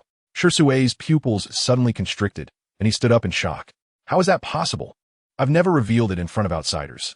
How could Danzo know? Uchiha Kei shrugged. But he knows. If nothing unexpected happens, Danzo will soon make a move on you. After all, your eyes are an existence that cannot be solved, Shisui. Shisui felt a bit chaotic inside, and momentarily didn't he know what to say. Shisui, if that is the case, then you must withdraw from the Umbu immediately. Itachi understood the chaos within the Umbu. If Danzo really had his sights on Shisui's eyes, then every day that followed would be extremely dangerous for Shisui. Kei, if I use Konoha Mitsukami on Danzo, wouldn't he that? Shisui still wanted to struggle a bit. After all, his role in the Umbu was much more useful than the 2 of them combined. Have you noticed that Danzo wraps his hand and half of his face in bandages every day? I have seen that. I heard it's an injury from Danzo's battle with Hanzo of the Salamander, which has never healed. Shisui didn't understand Uchiha Kei's meaning, showing a puzzled expression. That arm is full of Sharingan. What? Not only was Shisui shocked, but Itachi was also stunned. An arm full of Sharingan. How many Uchiha clan members' lives did that require? Over the years, many clan members had mysteriously died while carrying out missions, and their eyes had basically all been taken by him and then transplanted onto his own arm. And he could alter causality. Izanagi. Shisui's pupils shrank again. Izanagi. If he has so many Sharingan, plus the ability to alter causality with Izanagi, then his Konoha Mitsukami would indeed be useless. Don't worry, With me and Itachi in the Danzo won't last long. Then where should I go? Shisui quickly accepted this fact. Unknowingly, he and Itachi had completely trusted this 8-year-old kid. Next, Uchiha Kei rubbed his chin, various forces in Konoha flooding his mind. Shisui, your next task won't be easy. Uchiha Kei leaned closer to the two and whispered a few sentences. This. Shisui and Itachi suddenly looked up, shocked at him, unable to speak for a long time. Well, you have to trust me, Shisui. This person is an important part of our plan. Only by mastering him can our plan be executed. Shisui lowered his head and pondered for a moment, exchanged glances with Itachi, and then nodded heavily. Don't worry. After explaining a few more things to the two, Shisui and Itachi left his new home with heavy hearts. After they left, Uchiha Kei took out a piece of paper, wrote, and drew on it, and in no time, he filled the whole page. The Uchiha clan, Hyuga clan, Inuzuka, Nara, and civilian forces, and also him. Uchiha Kei put down his pen, rubbed his forehead, and thought it should be about done. The rest was how to mix them together. Soon, 6 big words reflected on the paper: public opinion, people's hearts, economy. After destroying the paper, Uchiha Kei lazily lay back on the tatami. So comfortable. Ding, the host shock value has reached the threshold. You can extract intermediate ninjutsu. Do you want to extract? Uchiha Kei flipped over and sat up. Intermediate ninjutsu. So what I extracted before was all beginner ninjutsu. The Manjiki Sharingan is also beginner ninjutsu? System, can you communicate? Uchiha Kei tentatively asked. There was silence. Okay, it seems I was overthinking it. Uchiha Kei listlessly chose to extract. Ding, consuming shock value, randomly obtaining intermediate ninjutsu, Rinnegan. Do you want exchange? At this moment, Uchiha Kei was completely unsettled. Rinnegan. Chapter 15. Time-space mission if the early stage Sharingan is a major bug. Then in the later stages where power collapses and hangs in the air, the Rinnegan will definitely hold its ground. What is it like to possess the Rinnegan in the early stages? One can refer to Nagato single-handedly destroying Konoha. If Naruto hadn't rushed back in time, Konoha might have really been destroyed. Exchange. Uchiha Jing did not hesitate at all. However, the subsequent system prompt left him dumbfounded. Ding. The Rinnegan is a 6 paths level ninjutsu, and can only be obtained by completing a time-space mission. Do you wish to proceed? Uchiha Jing was taken aback. A time-space mission? What kind of nonsense is this? Although he didn't understand what the time-space mission was, it was insignificant compared to the immense power that the Rinnegan would bring. Execute. Ding. The host agrees to execute the time-space mission. Time-space mission initiated. Time-space mission. Regress to the Warring States period. Time-space mission requirements. Within 30 days. Take Senju Hashirama and Uchiha Madara as disciples and elevate both of their strengths to Jonin level. Time-space mission enhancements. Absolute defense. Enhancement of Manjiki Sharingan abilities. Unlimited use of a Minato Jikara. Exclusive ability, bloodline enhancement. Time-space mission change. Host's age fixed to 20 years. Mission reward. 6 paths, ninjutsu, Rinnegan. Time-space regression. In an instant, Uchiha Jing felt a powerful suction force in front of him, and it appeared out of nowhere. Without hesitation, Uchiha Jing stepped through the door. The moment he entered, the vanished Hokage building, originally relaxed, Sarutobi Hiruzen suddenly stood up, his entire body tensed, and he unleashed his shadow-level chakra without reservation. What a strange power. Who has come to Konoha? Sarutobi Hiruzen's face turned serious as he stared intently out the window. At the same time, the heads of various clans and Danzo all turned their attention to Konoha Village. Konoha Village, a place filled with tension. Uchiha Jing had no idea how much impact the time-space regression had caused in Konoha. After he stepped through the door, what appeared before him was a lush forest, and many animals, startled by the sudden appearance of a human, fled in panic. Is this the Warring States period? Uchiha Jing curiously surveyed his surroundings. From the Warring States period to the establishment of the ninja villages, and then experiencing the second and third great ninja wars. The world of Hokage had long been riddled with scars. Such natural scenery was no longer what it used to be. Not to mention, many of the animals that appeared here had long since gone extinct. You, who are you? Not far away. A watermelon-headed boy looked at the young man with fear. Uchiha Jing turned around to see the watermelon-headed boy. Has he already found one of the main characters? Senju Hashirama.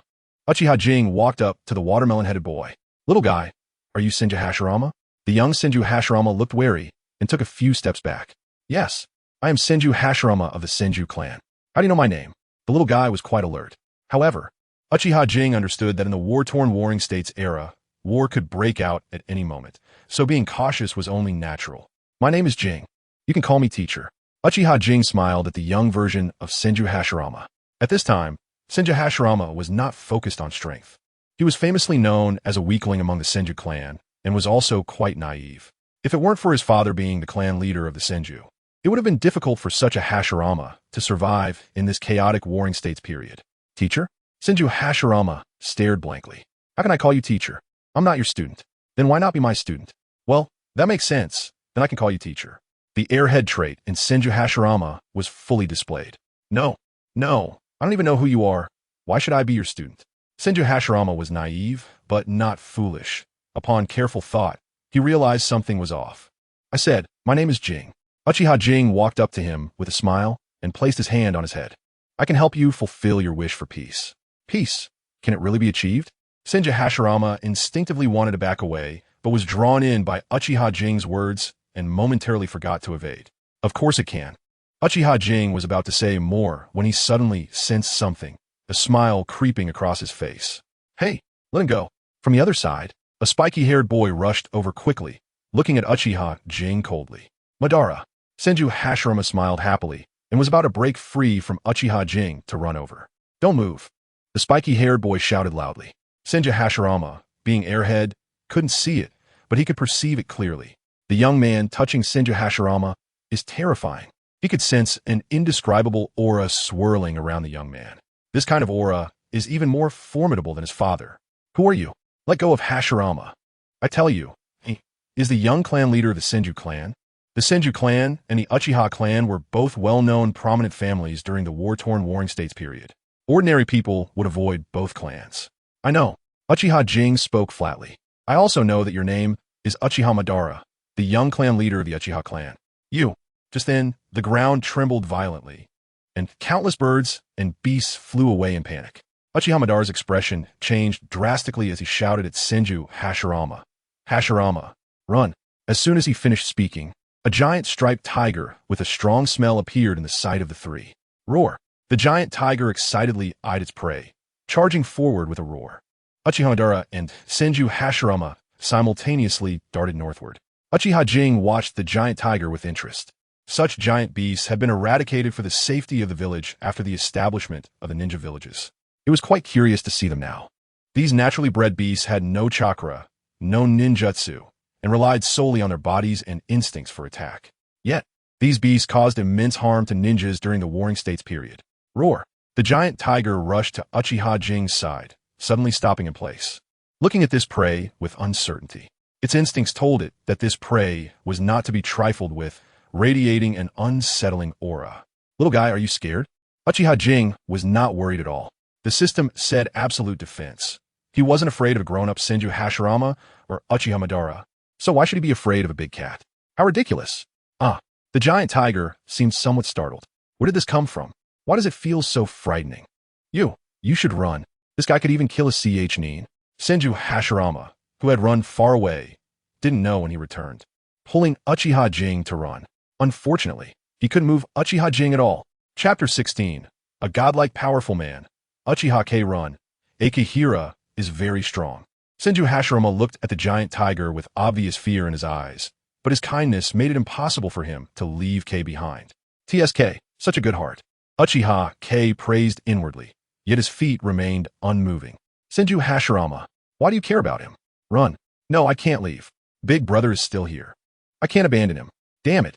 Uchiha Madara, who had already run quite far, cursed loudly, turned around wanting to leave, but his feet just wouldn't move. Roar. The giant tiger ultimately could not overcome its hunger. The temptation of food overwhelmed everything, completely disregarding the intimidation brought by Uchiha Kei. It opened its massive jaws and lunged at the two. It's over. Senju Hashirama's face instantly turned pale, despair enveloping his heart. Fire release. Great fireball technique. Just as despair gripped Hashirama, a small fireball, less than a meter in diameter, suddenly appeared and struck the giant tiger's open mouth. The giant tiger yelped in pain, hurriedly closing its mouth and stepping back a few paces. Huff, huff, huff. Uchiha Madara appeared in front of the two, his face equally pale, beads of sweat rolling down his cheeks. Madara, I knew you wouldn't leave me alone. Although the crisis wasn't over, the thick-skinned Senju Hashirama clearly forgot about it. He grabbed Madara's hand and bounced happily. Uchiha Kei. Uchiha Madara. God of ninjas? Is this really the Senju Hashirama, known as the god of ninjas in later generations? A powerhouse who suppressed an era? This can't be a total fool. Run. Uchiha Madara suppressed the impulse to slap him, pulling him away. Big brother. Uchiha Kei shook his head helplessly, slightly closing his eyes. As Uchiha Madara brushed past, he saw the strange person with closed eyes and smirked mockingly. This guy can't be a fool, can he? What are you pretending to be at a time like this? Closing your eyes? But that was fine. It would take the giant tiger a while to eat something that big, enough for the two to escape. Roar. The giant tiger saw the two trying to run and immediately became anxious, letting out a roar as it charged forward. However, the next scene left Uchiha Madara and Senju Hashirama dumbfounded. The giant tiger, lunging into the air, suddenly froze, still maintaining its fierce expression. The strange part was that it was frozen in mid-air, as if time had stopped. Enough playing around. Time is a bit tight. Uchiha Kei waved his hand and calmly turned around. Poof! A barely audible soft sound. In the incredulous eyes of Uchiha Madara and Senju Hashirama, the giant tiger dissipated into the air like a bubble. Ding! Received shock from Uchiha Madara. Shock value 99. Ding! Received shock from Senju Hashirama. Shock value 99. Ding! Uchiha Kei chuckled. He originally thought he wouldn't receive shock value in this time-space mission, but it turned out not to be the case at all. Not bad. Not bad. The system is impressive. Taking a step forward, in the next moment, Uchiha Kei had already appeared in front of Madara and Hashirama. Little guy, sneaking away is an immoral act. Uchiha Kei looked at Madara playfully. Madara's body suddenly stiffened, a chill running down his back. Big brother, you're amazing. Hashirama, the big fool, didn't care about that, looking at Uchiha Kei with admiration. Impressive, right? Do you want to become as powerful as Big Brother? Uchiha Kei placed his hand on Hashirama's melon head, squinting his eyes like a fox luring a little chicken. I do. Hashirama's eyes lit up as he nodded eagerly. Then, Uchiha Kei wanted to say something more, but his brow slightly furrowed. The Warring States period was indeed the Warring States period. Battles could start at any time. Uchiha Kei turned around, looking in a certain direction with curiosity. Big brother, what are you talking about?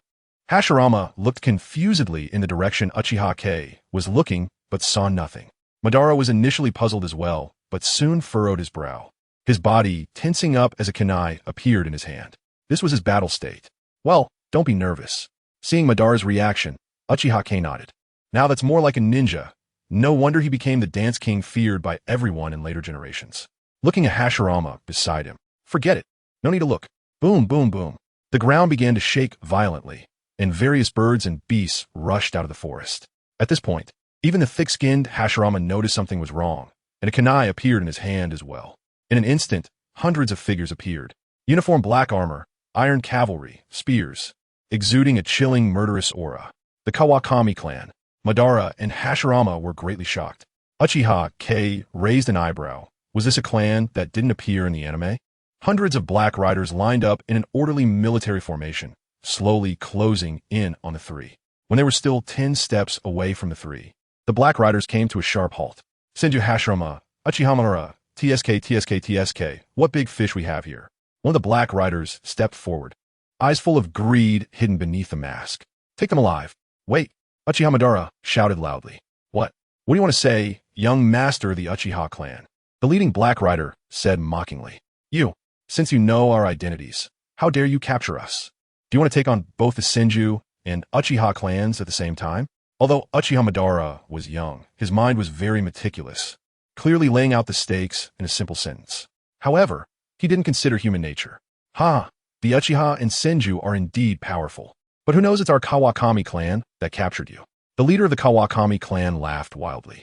Among the surrounding powers, it was indeed the Senju and Uchiha clans that dominated, while small clans like theirs could only survive in the cracks. But that did not affect their desire to rise.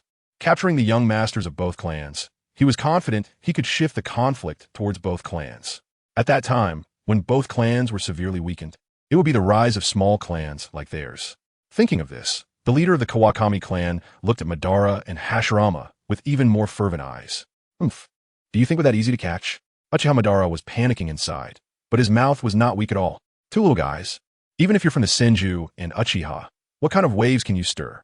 After saying that, the leader of the Kawakami clan raised his left hand high and waved downwards.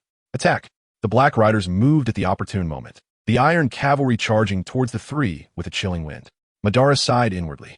The plan has failed, but even if he were to die, he couldn't fall into their hands. At that moment, both Madara and Hashirama held onto their resolve to die. I say, have you forgotten something? A languid voice came. Uchiha Kei walked in front of the two, looking displeased at the charging Black Riders. Then he waved his hand. Hundreds of Black Riders froze in place, just like the giant tiger from earlier. The dust that had been kicked up also paused in midair at that moment. Chapter 17. The idol in the heart of the Dance King. What happened? Why can't I move? Panic spread among the Black Riders. They had fought in battles both big and small, and experienced all sorts of unbelievable ninjutsu and bloodline limits. But this kind of bizarre situation was something they had never encountered before. However, the final leader of the Black Riders remained unaffected. Bastard, what did you do? The leader of the Black Riders felt a bit flustered as he looked at the scene before him. You saw what I did, didn't you? Why ask if you already know?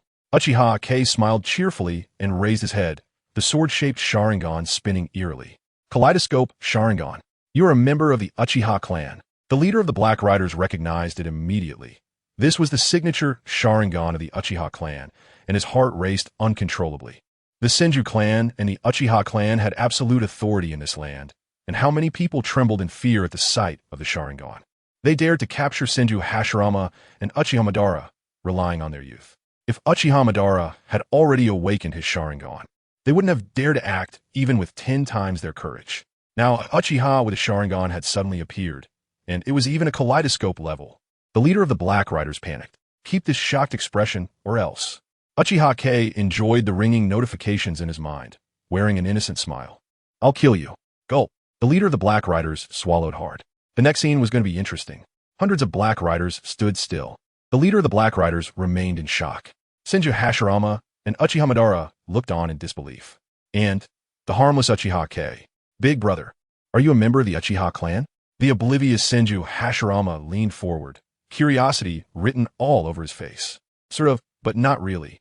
Uchiha Kei patted Hashirama's watermelon head. Impossible. I've never seen you in the Uchiha clan. Uchiha Madara also stepped forward, his face filled with confusion.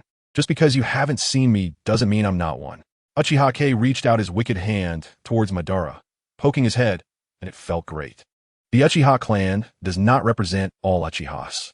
Madara wanted to dodge, but suddenly realized he couldn't move, forced to endure the random groping. As senpai, our Hajin clan does not wish to be enemies with the Uchiha. There may be some misunderstanding here. The leader of the Black Riders mustered his courage and said tremblingly, Misunderstanding? Uchiha Kei clicked his tongue in surprise. What a misunderstanding. It seems the Hajin clan lacks strength, but has thick skin, being so ambitious while still shamelessly saying these things. TSK. He waved his hand again. This time Madara, who was very close, felt it. A suppressive force from the bloodline spread from Uchiha Kei. It was a power that could change the very essence of the world. Pop! With a light sound, the hundreds of Black Riders frozen in midair fearfully discovered. Their bodies were dissolving. Bit by bit, they turned into foam. Senpai, no, we know we were wrong. The leader of the Black Riders' eyes turned red as he watched his clan's elite dissipate bit by bit, regretting his inflated ambitions. If you know you were wrong, you must accept the punishment. Uchiha Kei watched the scene before him indifferently, feeling a bit shocked himself. Is this the ocular technique called Ubidi Air in the kaleidoscope? Creating all things while changing the nature of all things. Truly terrifying. A few seconds later, the hundreds of Black Riders turned into foam and scattered into the wind. No. Is the Hajin clan really going to be destroyed like this? The leader of the Black Riders slumped to the ground, tears flowing freely. Because of his ambition, he had buried all the elites of the Hajin clan, leaving only the old, weak, sick, and disabled. In this warring states period, the Hajin clan could be considered extinct. Before doing something, one must think about their outcome. Uchiha Kei felt no sympathy for him, waved his hand, and the leader of the Black Riders also turned into foam. Anyone who does wrong must pay the price. This price may be something you cannot bear, but you must accept it. After dealing with the Hajin clan, Uchiha Kei turned his attention to the two people beside him. So how about it? With this kind of strength, can I be your teacher? Hashirama nodded furiously without thinking. However, Madara fell into deep thought. We Uchihas cannot privately take a teacher. After a long time, Madara finally said this. Uchiha Kei nodded in understanding. He had read the history of the Uchiha clan. During the Warring States period, unlike the Ninja Village period, taking a teacher usually required the approval of the clan leader. Not to mention that Madara was still the young clan leader of the Uchiha. Then let's go to the Uchiha clan. To be honest, Uchiha Kei also had some admiration for the Uchiha clan of this era. After all, what wasn't in the anime had a tremendous allure for him. The three of them officially set off for the Uchiha clan's territory. On the way, Uchiha Kei didn't idle. First, he checked the current status of the two. As legendary figures in later generations, Hashirama and Madara at this time were not particularly remarkable. Madara was okay. Although he had not awakened his Sharingan, his chakra had barely reached the level of a genin, and his combat awareness far surpassed his peers. He could barely be considered a little genius. Hashirama, however, was much weaker. Not only was his chakra pitifully low, but his kind-hearted nature also made him completely uninterested in fighting. However, there was one thing. Hashirama's terrifying self-healing ability. A deep wound that could be seen to the bone healed in just a few breaths. If it weren't for the remaining bloodstains, no one would have discovered that wound. On the way, Uchiha Kei also figured out the use of his exclusive ability, bloodline enhancement. One word hit. Every time he hit the two, their bloodlines would be enhanced a bit, and their chakra would also see a certain improvement. Being able to discover this ability was entirely thanks to the aloof Madara. He hated being patted on the head, so he could only endure the beatings. However, what puzzled Madara was that every time he was beaten, his chakra would see significant improvement, and even his dormant bloodline would ripple. After several unsuccessful attempts to resist, Madara gradually sank into the abyss of pain and pleasure. He even wanted to be hit a few more times. As night fell, the three of them arrived at the Uchiha clan's territory. Who goes there? Just as they reached the entrance of the clan, four figures appeared before the three. I am Uchiha Madara. Madara stepped forward, the aura of the young clan leader evident. Young clan leader. The four figures bowed simultaneously. Madara nodded indifferently, a cold expression on his face again. Young clan leader. Who are these two? My friends. I need to find my father. Upon hearing that they were friends of the young clan leader, the four figures did not ask further. The clan leader was in the meeting hall with clansmen above the Jounin level. Okay, I'll go find him.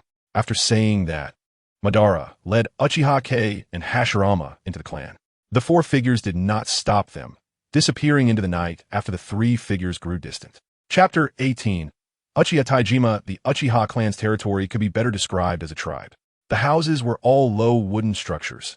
Although not exquisite, they were reasonably arranged, giving off a unique charm. Madara led Uchiha Kagami and the others to the largest wooden house and turned to say, "This is our Uchiha's conference hall. Please wait a moment while I speak with my father." Uchiha Kagami waved his hand dismissively, but Hashirama's expression changed to one of panic. This was the territory of the Uchiha clan. As the young leader of the Senju clan, he had come alone to the enemy Uchiha's territory. And no matter how he thought about it, it was insane.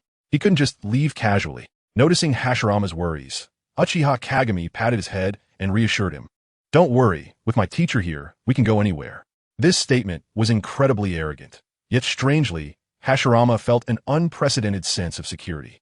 It was something he hadn't even felt from his father. "Who are you? Why have you come to our Uchiha?" A serious-looking little kid approached them, looking up with a threatening tone. Uchiha Kagami turned his head and saw the deliberately serious little boy, and a name popped into his mind. "Uchiha Izuna? Do you know me?" The little kid, Uchiha Izuna, was taken aback. It was indeed him. Uchiha Kagami smiled and reached out to ruffle his hair. This little kid really had been serious since he was young. In the anime, Uchiha Izuna appeared only a few times, always with a stern face, which was quite similar to Senju Tobirama. Although Uchiha Izuna had only appeared a few times, he was a key figure in changing the situation in the Hokage. After Uchiha Taijima's death, with the friendship between Madara and Hashirama, the two clans should have allied long ago. It was because of this little kid in front of them that the war between the two clans did not cease, until he carelessly died at the hands of Senju Tobirama. Only then did the two clans formally enter a state of irreconcilable enmity. In later generations, Madara's twisted and distorted personality was largely attributed to Uchiha Izuna. "I'm asking you, how do you know me?" The little kid grew a bit angry when the person in front of him didn't respond. Among the entire Uchiha clan, besides his father and brother, who would dare to ignore him like this? How dare he even ruffle his hair? It was simply outrageous. "I am your brother's teacher. Uchiha Kagami said with a smile, completely unconcerned about the kid's tone. Teacher? Uchiha Izuna was taken aback. In the entire Uchiha clan, the only two people he feared were his father, Uchiha Taijima, and his brother, Uchiha Madara. The guy in front of him was his brother's teacher? How did he not know about this? Impossible. If you were brother's teacher, how could I not know? Just as Uchiha Kagami was about to say something, footsteps were heard coming from the conference hall. Izuna, no rudeness. A tall figure walked out from the conference hall, with Madara following closely beside. I am Uchiha Taijima, the clan leader of the Uchiha. Thank you for saving my son, Uchiha Taijima said, looking at Uchiha Kagami with deep eyes. It's nothing, I quite like Madara, just a small effort. Uchiha Kagami waved his hand dismissively. Please wait a moment. Right now, the Uchiha have some matters to attend to. Although Uchiha Taijima spoke with a smile, his tone was filled with an air of dismissal, and his gaze was piercing as it fell on Hashirama. Hashirama stepped back in fright, his face paling. Clansmen from the Uchiha conference hall began to pour out, grinning as they approached Hashirama. They had wanted to deal with the Senju clan for quite some time, and now the young leader of the Senju had barged into their territory, which was like a pie falling from the sky for them. In the next moment, several figures lunged at Hashirama. Each one was 8 J-nin of the 3 Tomo level. Just as they were a palm's distance away from Hashirama, they suddenly halted in midair. Stop! Seeing Uchiha Kagami wave his hand, a terrifying scene echoed in Madara's mind, and he couldn't help but feel anxious. He wondered what clan leader Taijima intended to do to his student. Uchiha Kagami's hand paused for a moment, raising an eyebrow as he looked at Uchiha Taijima. You are also of the Uchiha clan? Uchiha Taijima's brows furrowed tightly. At the moment Uchiha Kagami waved his hand, he had seen a Sharingan. A kaleidoscope-level Sharingan. Sort of, but not entirely, Uchiha Kagami replied, rolling his eyes. You should tone down your clan leader's authority. Uchiha Taijima seemed unable to distinguish the situation. He didn't believe that Madara hadn't reported his strength, yet he still decided to take action. Was it arrogance or overconfidence in his own abilities? Uchiha Taijima snorted coldly, also activating his own kaleidoscope. The Uchiha do not only have you with a kaleidoscope. As soon as he finished speaking, 2 more figures stepped out from behind him, each possessing a kaleidoscope-level Sharingan. TSK, the Warring States period truly was a divine battle, possessing 3 kaleidoscopes. Uchiha Kagami clicked his tongue in amazement, marveling at the strength of the Uchiha clan. However, what could 3 kaleidoscopes change? Amaterasu. 3 black flames as dark as ink surged from 3 directions. Uchiha Kagami stood still, quietly waiting for Amaterasu to descend. Bang! With a dull sound, the 3 flames collided with something as they approached him, emitting a muffled noise. Then, they silently dissipated. Ding! Attack detected, automatic defense activated. Uchiha Kagami chuckled. The system was quite reliable. How is this possible? Uchiha Taijima and the 2 kaleidoscope users were stunned. Although Amaterasu was the most basic attack method of the kaleidoscope, they were all at the level of a shadow, and even the most basic attack method should not be underestimated. How could it be blocked so easily? The key was that the person in front of them had done nothing. Playing tricks. The kaleidoscope on the left snorted coldly, unleashing its full ocular power. Genjutsu. In an instant, an imperceptible wave surged forth. Ding! Mental attack detected. Would you like to retaliate tenfold? Uchiha Kagami smiled broadly and silently agreed. The kaleidoscope on the left spat out a mouthful of blood, his body flying high before crashing heavily to the ground, kicking up a large cloud of dust. Hashirama. Uchiha Taijima's heart sank, rushing over to check. Upon inspection, he was even more shocked. Chakra, gone. Don't worry, he won't die. Just let him rest. His chakra will recover, Uchiha Kagami reassured him, feeling confident about Hashirama's injuries. Who exactly are you? What is your purpose in coming to our Uchiha? Uchiha Taijima's gaze darkened. The young man before him was unfathomable. When did such a figure emerge in the ninja world? Chapter 19. Taking a student to purpose is very simple. Uchiha Kei pointed to the figure behind him, Madara. I am here to take him as my student. Uchiha Taijima frowned and glanced at Madara. Your Excellency, I am honored that you can take Madara as your student. However, our Uchiha clan is in a hostile relationship with the Senju clan. You taking Senju Hashirama as a student and then taking Madara as a student, I cannot agree to that. Whether you agree or not is of little significance. Uchiha Kage replied with a smile. Do you think too little of our Uchiha clan? I admit your strength is formidable, but we Uchiha are not afraid. Uchiha Taijima declared, his chakra surging explosively, reaching the level of a Kage. I have no intention of looking down on the Uchiha. I just want to leave, and you cannot stop me. Uchiha Kage did not want to make things too tense with the Uchiha. On one hand, it was because of Madara. On the other hand, he had a bold hypothesis. What is a time-space mission? Is it not a task completed by traveling to the past? Would the changes he made during this time affect the future? If so, even the slightest impact could prevent his future self from arriving in this world. The butterfly effect is real. Therefore, he planned to take Madara away directly. Uchiha Kage pulled Hashirama and slowly walked towards Madara. Along the way, various attacks from the Uchiha clan hit him, but only created ripples around him. Uchiha Taijima became increasingly alarmed.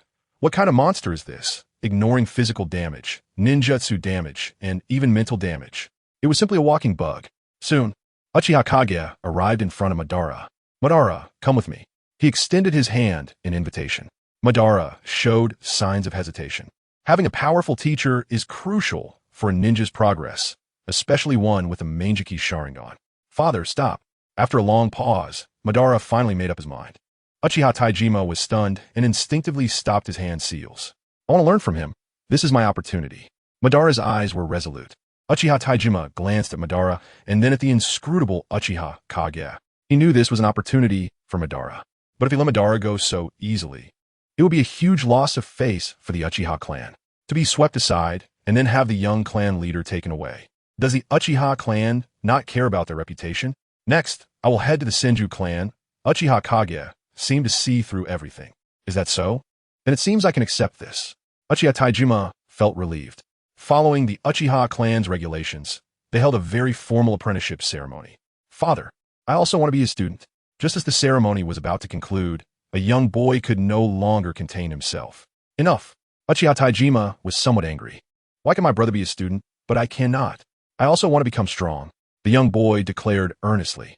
Let him follow along. But he won't be a student, Uchiha Kage said as he saw Izuna's youthful face and reached out to pat his head.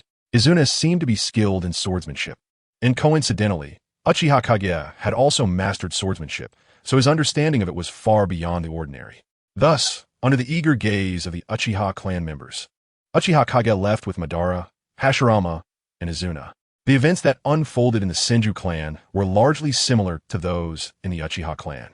The difference was that Senju Tobirama was tough and did not yield easily, which led to Uchiha Kage receiving a good beating. At this time, Uchiha Kage had already gathered the most glamorous lineup of the future. The god of shinobi, Senju Hashirama, the dance king of the shinobi world, Uchiha Madara, the forbidden technique production machine, Senju Tobirama, the flawless strong enemy, Uchiha Izuna. If these four grew up and teamed up, there would be no force capable of opposing them. Not even the Ōtsutsuki organization. Help! When the group of five arrived at a remote valley, a tragic cry caught their attention. Teacher, this is the territory of the Bone Clan. Madara frowned as he looked towards the depths of the valley. The Bone Clan? Another clan that did not appear in the anime. Let's go take a look. After a brief contemplation, Uchiha Kage led the four towards the depths of the valley. Bone Peach, are you still unwilling to hand over your clan's secret techniques? Look at your clansmen. They're about to be killed. In the depths of the valley, dozens of ninjas dressed in red armor were wantonly slaughtering. Blood, severed limbs, and screams mixed together, forming a scene of hell. Ha! Tanaka Ichiro, even if our Bone Clan is exterminated, we will never give you the secret techniques. In front of a tall wooden house, a beautiful girl with white hair glared fiercely at the person before her. This person wore dark red armor, splattered with fresh blood, giving him a particularly grim appearance. You are stubborn. Look at your clansmen. They resent you for your inflexibility, which has led to their demise. Tanaka Ichiro revealed a cruel smile as he casually grabbed a 7- or 8-year-old girl, extending his tongue to lick her face, showing a look of enjoyment at the girl's terrified expression. Look at this child. She is so young and is about to wither away early. Can you bear it?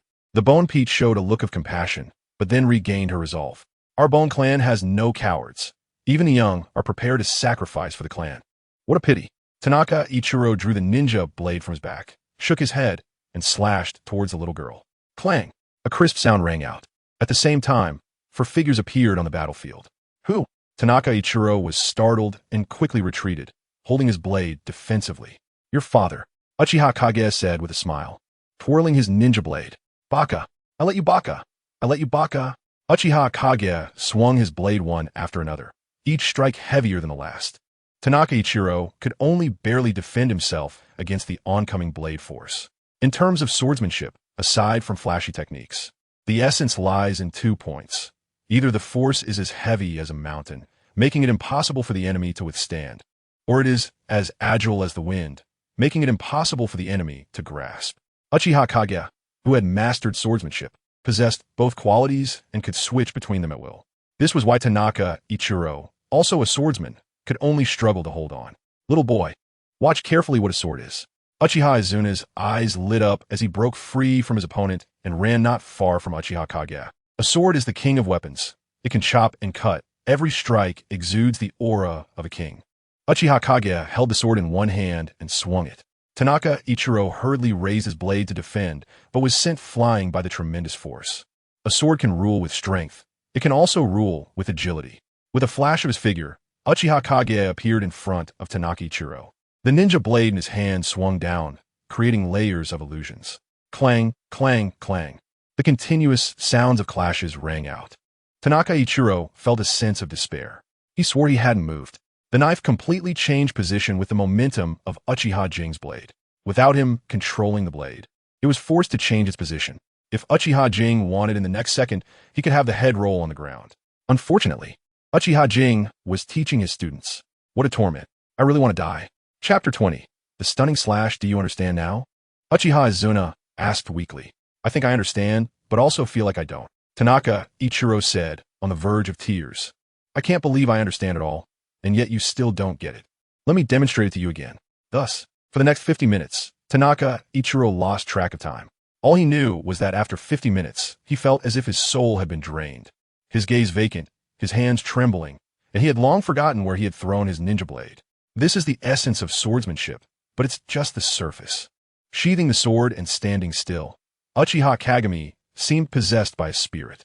But teacher, what does a deeper level look like? Uchiha Izuna's eyes sparkled with excitement as he felt a different path slowly unfold before him. Deeper levels? You can't grasp them yet, but you can take a look. It 1T hurt. Uchiha Kagami's hand slowly reached for the sword hilt, and an immensely restrained aura began to rise. Clang! The sharp sound of the blade being drawn attracted everyone's attention. Swish! The blade left the sheath, and both hands slowly grasped the hilt. Raising the sword, he slashed down and sheathed it again in one fluid motion, without any hesitation. Buzz! The heavens and earth seemed to hum.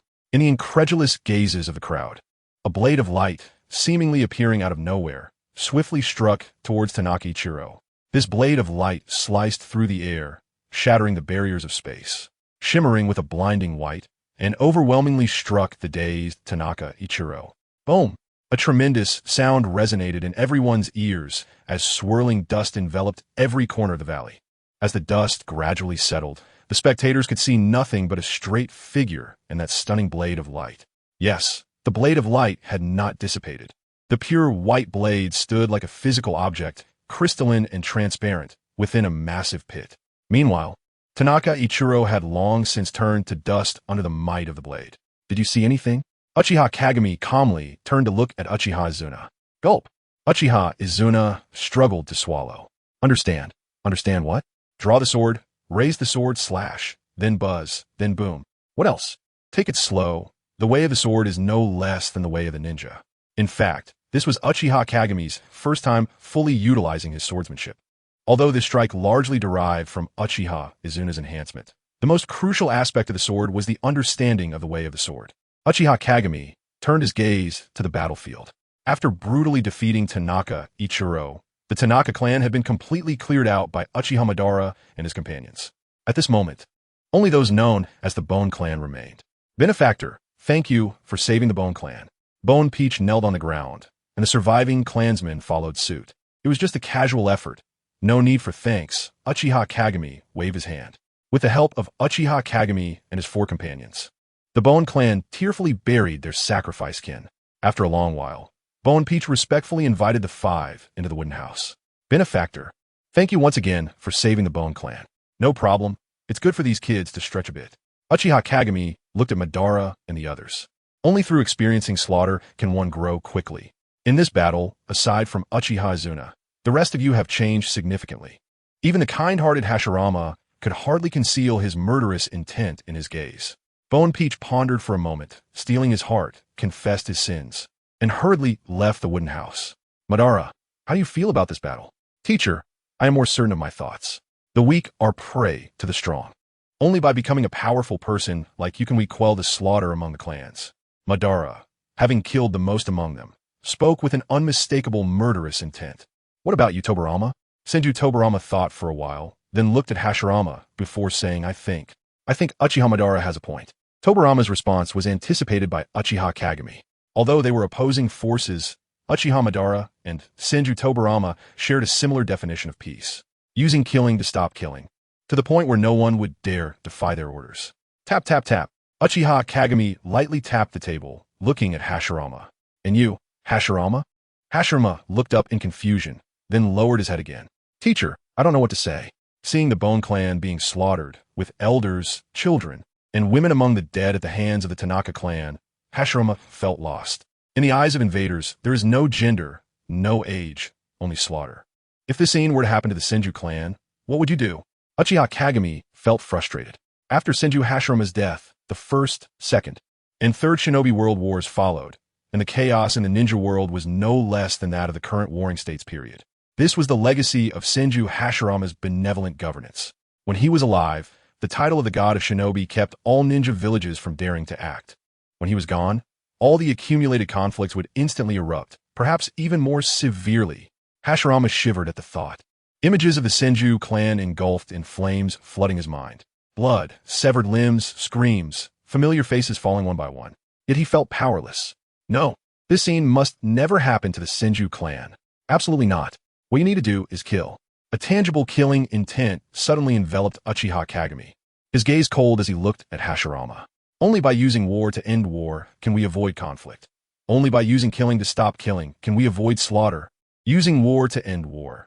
Using killing to stop killing. Hashirama fell in a deep thought. Uchiha Kagami then turned his gaze to Madara and Tobirama. You two are different from him. He is too merciful, and you both are too laden with killing intent. Isn't having heavy killing intent more effective in suppressing the occurrence of war? Madara asked, somewhat unconvinced. Everything must have a limit. Exceeding that limit can be counterproductive. The two pondered over this. As for you, Uchiha Izuna had completely tuned out their conversation, fully immersed in that earlier slash. Forget it. It's useless to say anything to you. Uchiha Kagami shook his head. Moments later, Bone Peach entered carrying a box.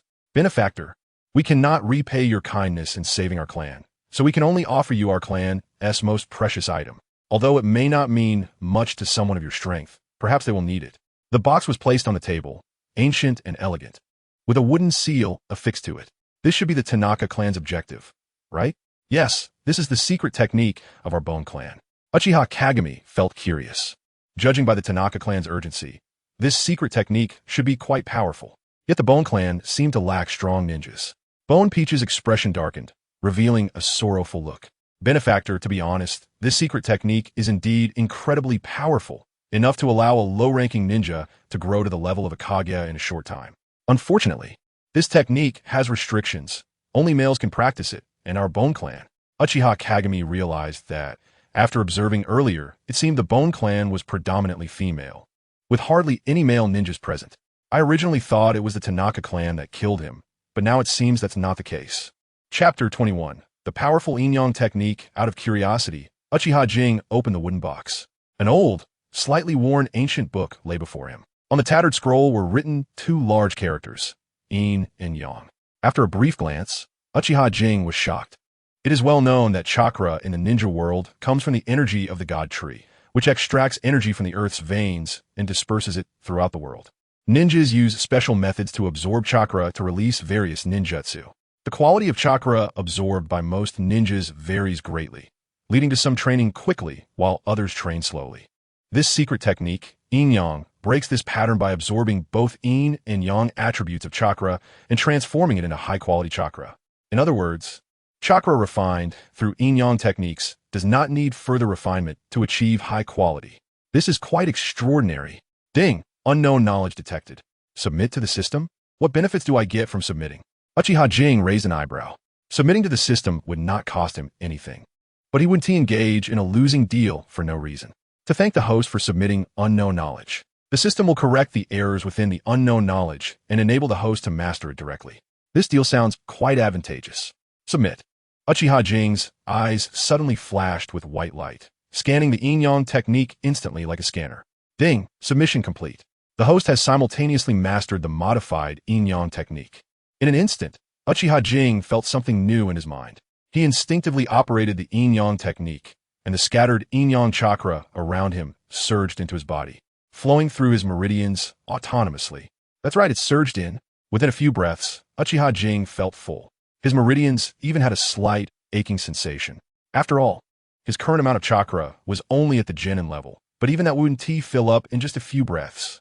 The yin-yang technique is truly terrifying. Beside him, Hakubi Itako was somewhat bewildered.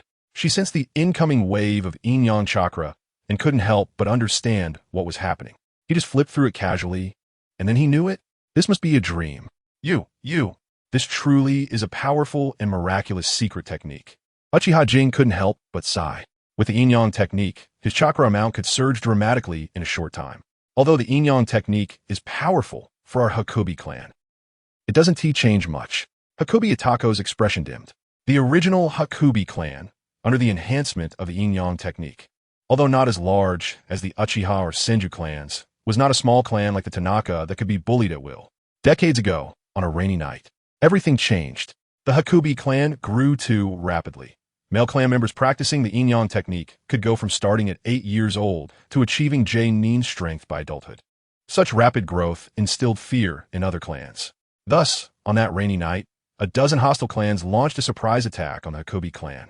That night, the male members of the Hakubi clan suffered heavy casualties. Only the weaker female members remained.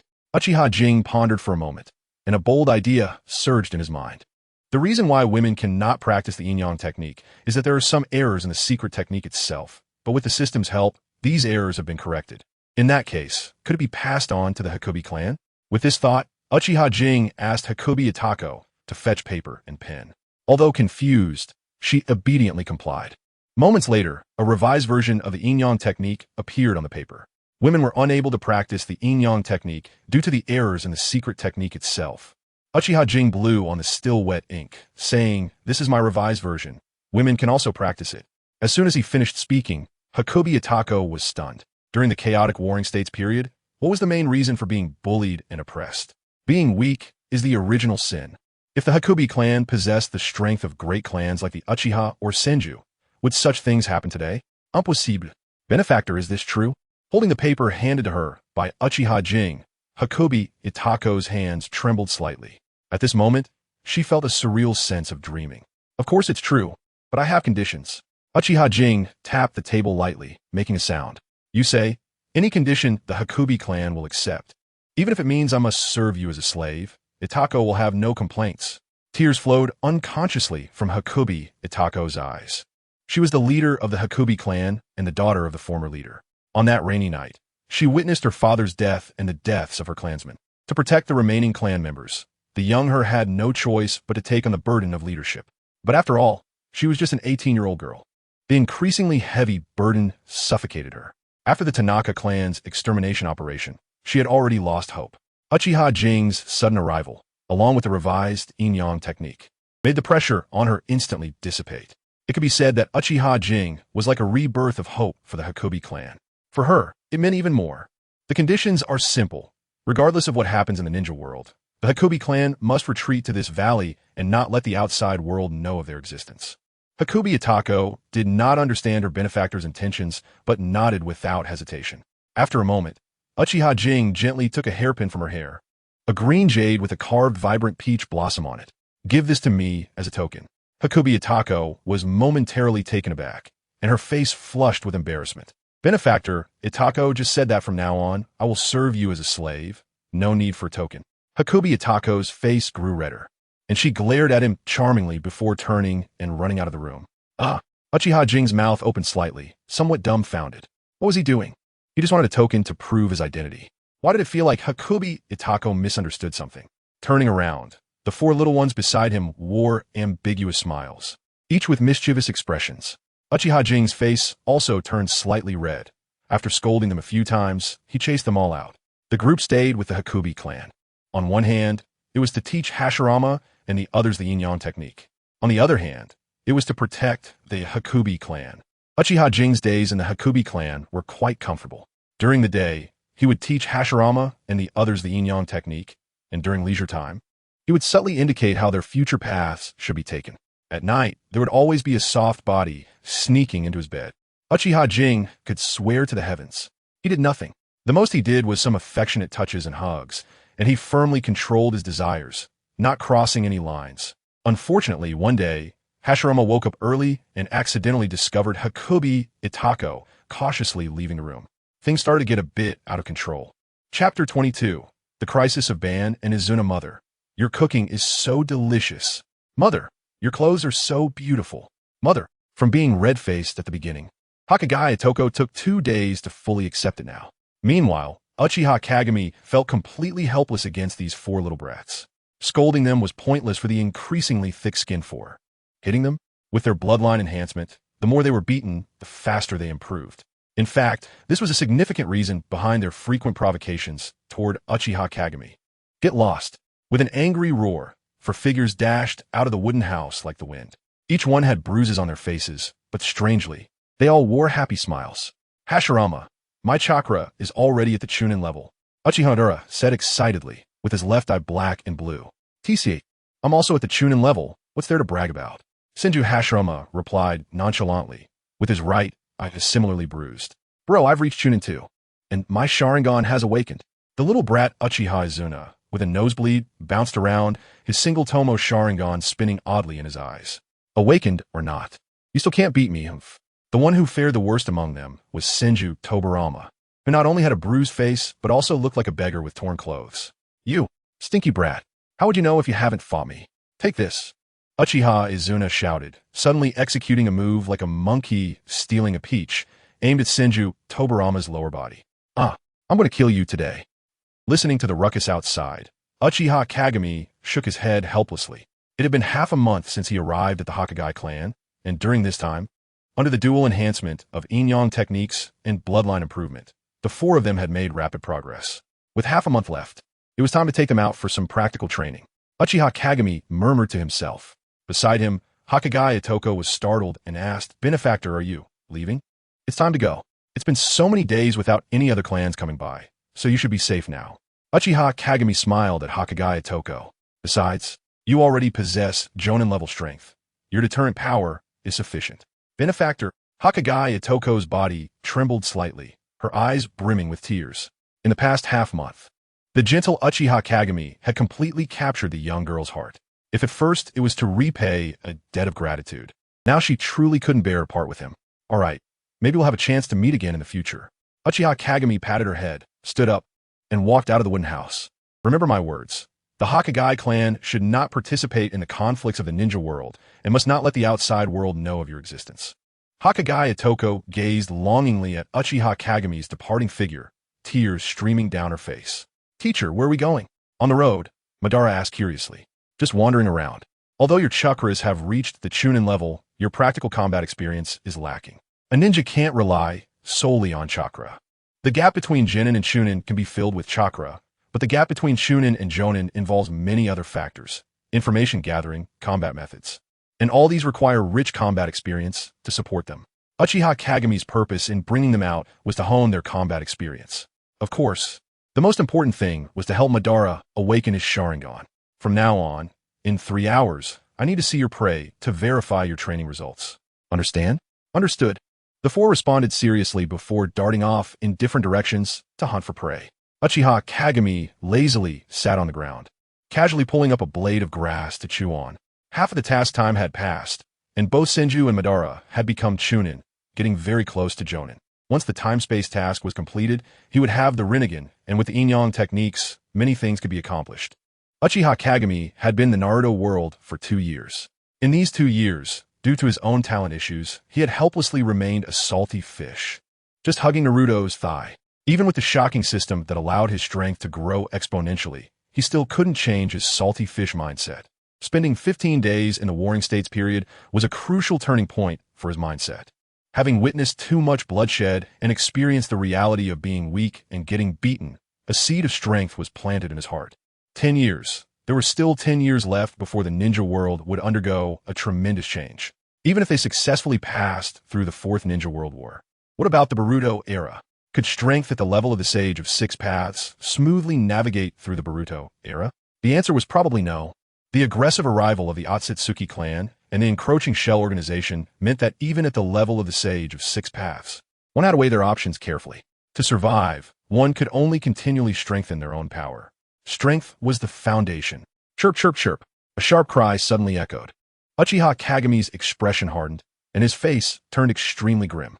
This chakra, Uchiha Kagame shot out, racing toward the source of the cries. In the forest. Brother, you go. I'll hold it off. Uchiha Izuna, holding a shimmering ninja blade, breathed heavily. Nonsense. I'm your brother. If anyone should leave, it's you. Madara's eyes turned crimson, and he became extremely irritable. I have the Sharingan. I can stall it for a moment. Hurry and go.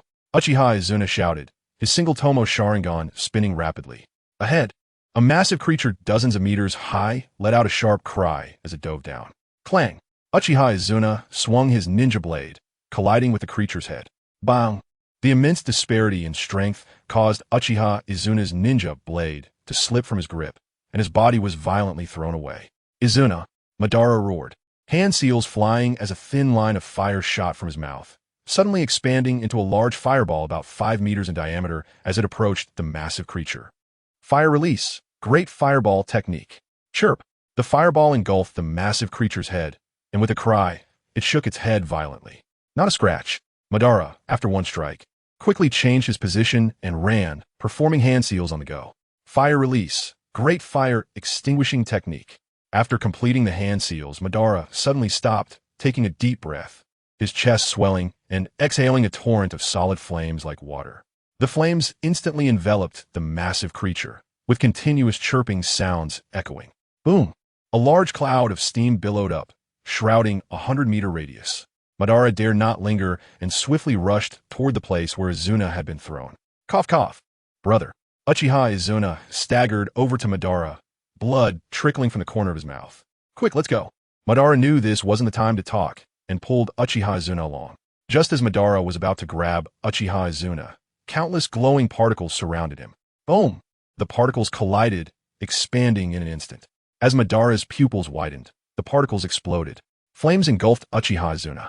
Izuna, despair, anger, blood-red eyes changed. 3 Tomo appeared in his eye sockets. 3 Tomo Sharingan. Awakened. Chapter 23. Seven Tails Shomei, I want you dead. Blood veins crawled across the mottled eyes, and the 3 Tomo of the Sharingan spun wildly. Zing! The colossal creature showed no fear as its massive tentacles slammed violently towards Ban. Under the enhancement of the 3 Tomo Sharingan, the originally fast speed of the tentacles slowed down. With a leap, Ban skillfully dodged the attack of the tentacles and launched a fireball technique almost instantaneously. Boom! The fireball struck the weak spot on the creature's neck. The creature howled in pain and quickly turned its head, opening its mouth to spew out countless glowing particles. Uchiha Ban moved up and down, desperately avoiding the powder to prevent it from touching him. Fire release. Great fire extinguishing technique. Seizing the moment, Ban leapt onto the creature's head, aiming at its opening and closing eyes, and the viscous flames directly covered them. Zing! The creature's eyes were injured, letting out a painful cry as it flapped its enormous wings and soared high into the sky. The flapping of its wings sent trees around crashing down, and the grass on the ground flew up. The scene became chaotic in an instant. Although its eyes were injured, it had little effect on the creature, instead igniting its ferocity. The massive head shook violently, trying to throw off the tiny bug on top. Ban had also lost some rationality at this point. Screaming madly, the Tomo in his Sharingan spinning rapidly. Thin streams of blood flowed from the eye sockets. The creature trembled, its wings abruptly stopping. Sharingan, Jinjutsu, activated. Boom! The creature fell to the ground, kicking up layers of dust. Ban awkwardly released the creature's tentacle, but still tightly gripped the kunai in his left hand. The pain from the fall nearly broke the Jinjutsu, and the massive body trembled continuously, revealing a struggling look in its eyes. Huh! Ban gasped heavily, raising the kunai and stabbing it repeatedly into the creature's body. But for a colossal creature that was dozens of meters tall, it was like a drop in the bucket. The creature's struggles grew increasingly violent, sweeping away trees one after another. Finally, zing! The chaos in the creature's eyes disappeared, leaving only intense anger. Countless glowing particles gathered again, wrapping towards Ban. Ban's Sharingan had disappeared due to excessive consumption, leaving him powerless to lie on the creature. How unwilling. Izuna. Ban's expression was filled with rage, yet helplessness, only able to watch as the glowing powder approached him. Wood release. Wood dragon technique. A wood dragon about 10 meters long suddenly appeared, crashing violently into the creature's body. Shadow Krun technique. Two dark figures appeared, one grabbing the exhausted Ban and jumping down just before the creature was knocked away. Ban, are you okay? The watermelon-headed Hashirama looked at him with concern. Izuna. Izuna. Ban muttered, his gaze fixed on a chaotic area. What happened to Izuna? The anxious Tobirama exclaimed. Although during this half-month, Tobirama and Uchiha Izuna often clashed, it did not affect their relationship, and they even regarded each other as brothers. Now, Ban was heavily injured and rescued, but his ever-present Izuna was nowhere to be found. Tobirama became a bit frantic. Ban said nothing. Only tears streamed down silently. Damn it! Water release! Water dragon bullet! Tobirama shouted angrily, rushing forward recklessly, and a turquoise water dragon instantly formed, tightly wrapping around the flying creature. Zing! The creature was first knocked away by the wood dragon, then entangled by the water dragon, its anger already at its peak. With a roar, crimson chakra surged, and with a mighty struggle, the water dragon was instantly turned into mist. Zing! A dark energy as black as ink gathered in its mouth, carrying a devastating momentum. Wood release. 4-pillar prison. For sturdy wooden pillars descended from the sky, smashing down on the creature's limbs, forming a sealing state. But this seal was merely a momentary interruption for the creature. Moments latte. The 4 thick wooden pillars were broken free. Water release. Water collision wave. Tobirama clasped his hands together, and 2 intertwining water columns rose from beneath the creature, violently crashing into it. The creature's massive body flew up, interrupting the attack that was about to be completed. Water release. Heavenly cry. Wood release. Wooden flying flowers. Countless densely packed water needles and wooden spikes appeared out of nowhere, whistling towards the creature. Bang, bang, bang. The continuous impact sounds echoed on the creature, prompting its mournful howls. Hoof, hoof, hoof. The release of consecutive ninjutsu left both Hashirama and Tobirama overwhelmed, their faces turning pale. After 2 powerful ninjutsu, the creature was covered in numerous fine wounds, green blood oozing from the injuries, looking quite tragic. However, the creature still possessed a battle power that the 3 could not match. The dark energy gathered in its mouth once again. This time, the 3 had no ability to evade. Go, you all hurry and go. Ban struggled to rise from the ground, his eyes wide open, the 3-tomo Sharingan reappearing. The creature once again froze.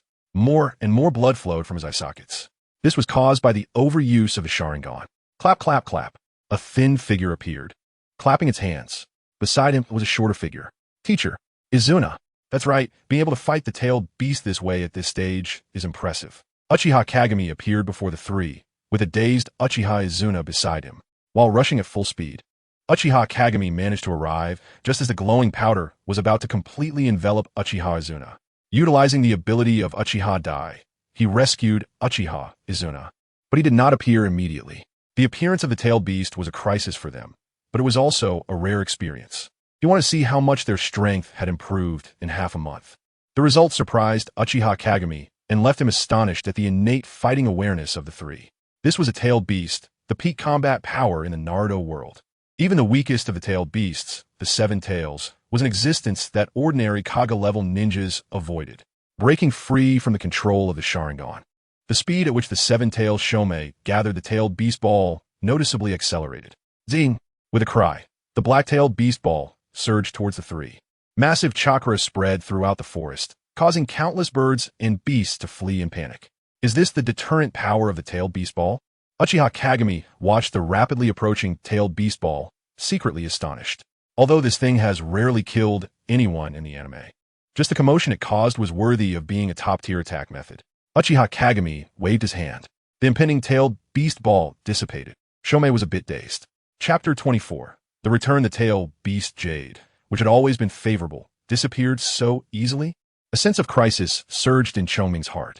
With a flurry of wing flaps, the seven tails vanished before everyone's astonished eyes. Cloaking? Uchiha Jing smiled, closing his eyes and opening them again, the kaleidoscope appearing in his pupils. Under the enhancement of the kaleidoscope, a fiery red shadow appeared in his vision. Ready to take flight. Chongming, look here. Given Chongming's intelligence, it was absolutely impossible for it to turn back at this moment. Yet, inexplicably it did. Upon turning, it locked eyes with a pair of sharp, sword-like gazes. Jinjutsu, activate. Sitting on Chongming's broad back, Madara and the others had a dreamy expression. Kaleidoscope-level Sharingan is the nemesis of tail beasts. In the future, dealing with tail beasts will be just as easy for you. Uchiha Jing gave Madara a head pat. The feeling was quite nice. Kaleidoscope-level, huh? Madara showed a look of longing. Teacher, when can I have a kaleidoscope-level Sharingan? One day you will. It won't be long. Uchiha Jing pondered for a moment. He could certainly use the method that awakened Itachi, but he didn't intend to do so. Madara and Hashirama were the reincarnations of Indra and Ashura, respectively. If Madara awakened the kaleidoscope at this stage, the power balance between the two would be disrupted. The grudges between them were orchestrated by the Sage of Six Paths behind the scenes. Who knows what kind of chaos could ensue? When Chongming landed in the territory of the Bone Clan, the entire Bone Clan entered a state of high alert. Oh, don't be nervous, it's us. Uchiha Jing leaped off Chongming's back, smiling at the wary Bone Clan Ichiko. Benefactor. Bone Clan Ichiko was overjoyed. She had thought she wouldn't see her benefactor for a long time, but who knew they would meet again so soon after parting. After patting Chongming's toenail, Uchiha Jing said, I originally didn't plan to come back, but who knew there would be unexpected gains. After sending the clan members away, Bone Clan Ichiko's gaze was filled with curiosity. Benefactor, what is this? Ah, this is a tail beast, the seven tails, Chongming. It specializes in cloaking. With it here, I believe your Bone Clan will be able to conceal itself better. As a small clan, the Bone Clan was not very clear about what a tail beast was. They just felt that since Chongming was so large, its strength must be considerable. Furthermore, being able to cloak was like adding wings to a tiger for the Bone Clan. Madara and the others were dumbfounded upon hearing this. This is a tail beast? We just fought with a tail beast? Thinking of the terror of tail beasts, they all felt a chill down their backs. Madara had already awakened the three Tomo, and naturally, Uchiha Jing had no intention of going out, staying obediently with the Bone Clan. With the enhancement of yin-yang techniques, combined with their monstrous talents, it was not too difficult to reach Nin level chakra in half a month. Time passed slowly, and soon the month-long deadline was up. Feeling the surging chakra of the four little ones, Uchiha Jing couldn't help but sigh. Little ones, come over here. The four who were sparring hurriedly ran to Uchiha Jing's side. Teacher is leaving, Uchiha Jing said, feeling inexplicably sad. After completing this time-space mission, who knows if future missions will still return to the Warring States period. The probability is low, so this might be the last time he sees them. Where are you going, teacher? Hashirama asked in confusion. To a very, very far place. Perhaps this is our last meeting. Uchiha Jing looked into the distance. In the future, it is not just far from the Warring States period. There is also a long river of time separating them. No, you haven't seen me awaken the kaleidoscope yet. How can you leave, teacher? Madara was a bit agitated. In this month, he had benefited the most from asking Uchiha Jing about the Sharingan. Hearing that the teacher was suddenly leaving, he couldn't bear it. Actually, the teacher is not from this world. Taking you as students is a matter of fate. The gathering and parting of fate have their own destiny. Uchiha Jing pretended to be a lofty figure, exuding an ethereal aura. Not from this world, outside this world. There are other worlds?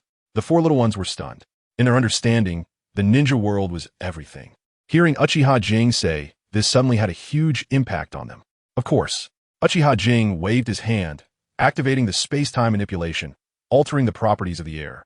A vast expanse of starry river appeared before the four. This is the starry river. Among them, those that twinkle with light may harbor life. The ninja world is just one among them. The four stared blankly at the starry river, their eyes reflecting a yearning color.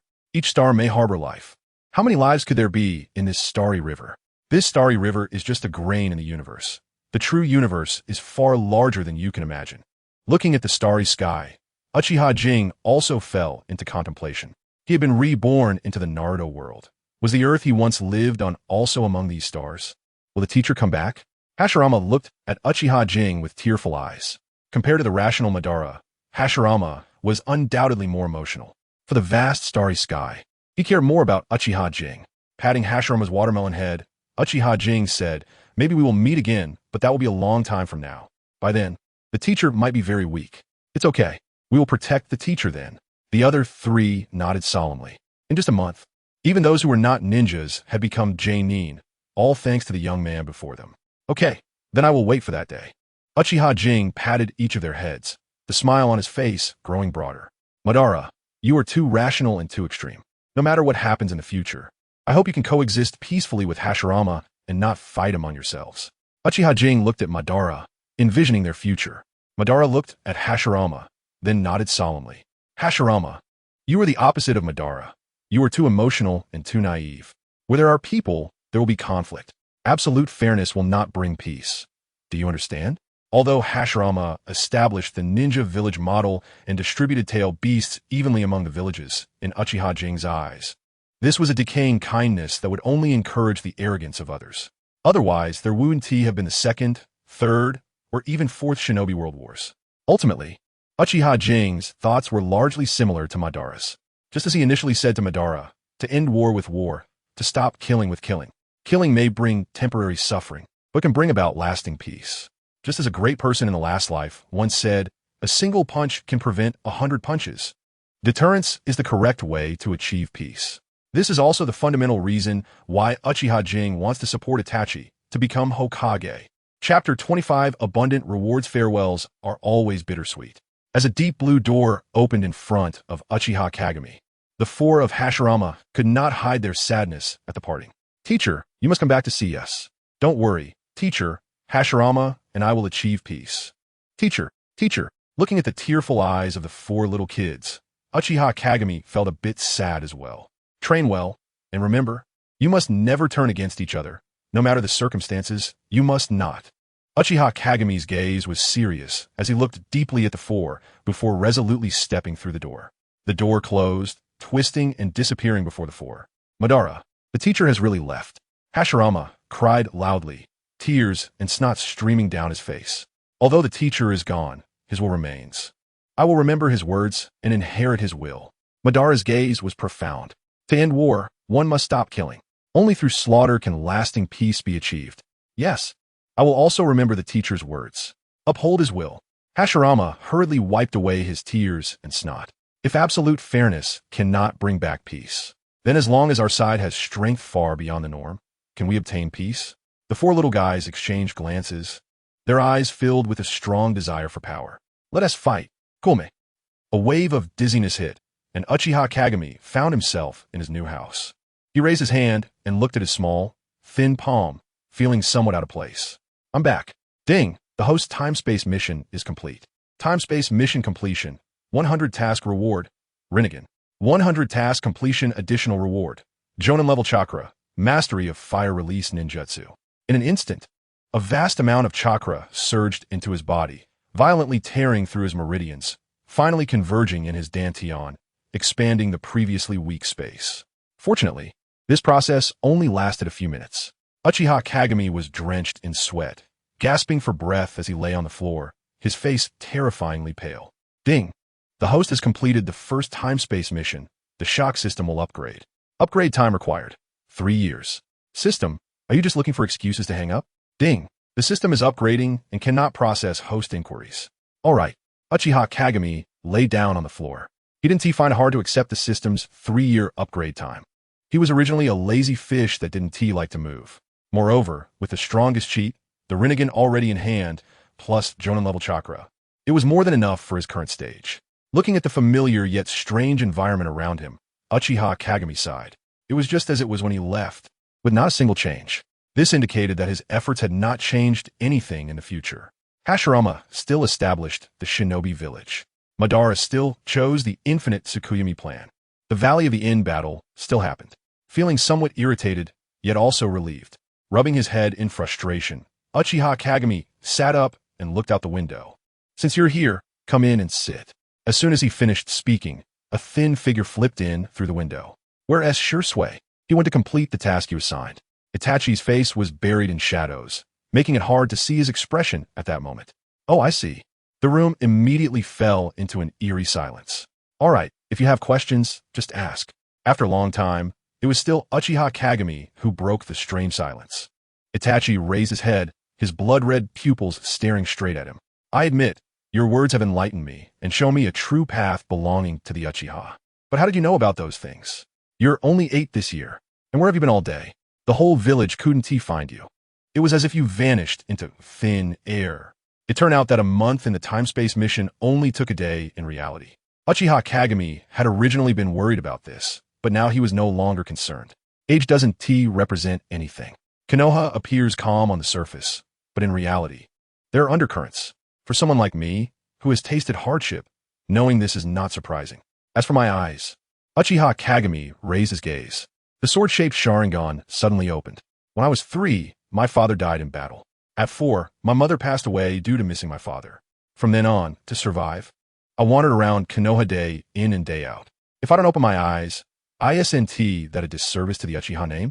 Itachi's mouth moved slightly, but the words he wanted to say ultimately did not come out. Making you the 5th Hokage is the only redemption for this village.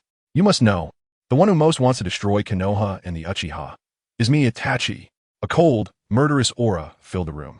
Looking at the sword-shaped Sharingan, Itachi felt an inexplicable chill run down his back. Yes, the son of a war hero should have enjoyed the protection of the village and the family, but instead, he struggled to survive at such a young age. One can imagine how deep his hatred for the village and family must be. But even so, how do you know about Danzo's secrets? Itachi lowered his head and pondered for a moment before asking the question he most wanted to know. From the moment Kagami revealed his strength, Itachi had been puzzled. How could an 8-year-old child know so many secrets? Uchiha Kagami pointed to his eyes. These eyes, I had them when I was 4. Would the village be wary of a 4-year-old child? For years old, Itachi's pupils suddenly constricted. He awakened his Sharingan at 8, hailed as the first among the new generation of Uchiha, and received much glory. Yet Kagami was called a rare waste of the Uchiha clan, awakening the Manjiki at 4. The gap was too large. In an instant, Itachi found himself at a loss for how to converse with Kagami before him. That day, I left the village. Itachi nodded numbly. Ninjas are not allowed to leave the village. Any unauthorized departure is considered defection, with several jonin guarding the village gates. For those who possess the Manjiki, leaving the village is incredibly easy. Shisui just left the village to complete the task Kagami assigned. I plan to establish our own external force. Itachi frowned, waiting for Uchiha Kagami's next words. Danzo and the 3rd Hokage can no longer sit still because of my appearance. It's too obvious to consolidate the village's power alone. Itachi fell into deep thought. Indeed, the 3rd Hokage and Danzo operate in the village both openly and secretly, and they cannot be fooled about the happenings in the village. But establishing a force is not that simple. To form a faction, one not only needs massive financial support, but also requires gathering various talents and strong individuals. Wanting to establish a force is difficult. I know what you're worried about. Uchiha Kagami patted his shoulder. Funds, talents, and strong individuals will all be available. What we need is time. As long as you and I are still in the Umbu, they won't act openly. As for their little moves in the dark, they're just clowns, not worth worrying about. Itachi looked up at Uchiha Kagami. The two pairs of red-tinged Manjiki collided, and the warm air suddenly turned a bit chilly. Chapter 26 Conversation with the Ninetales. After watching Itachi leave, Uchiha Kei let out a sigh. He had long anticipated this day.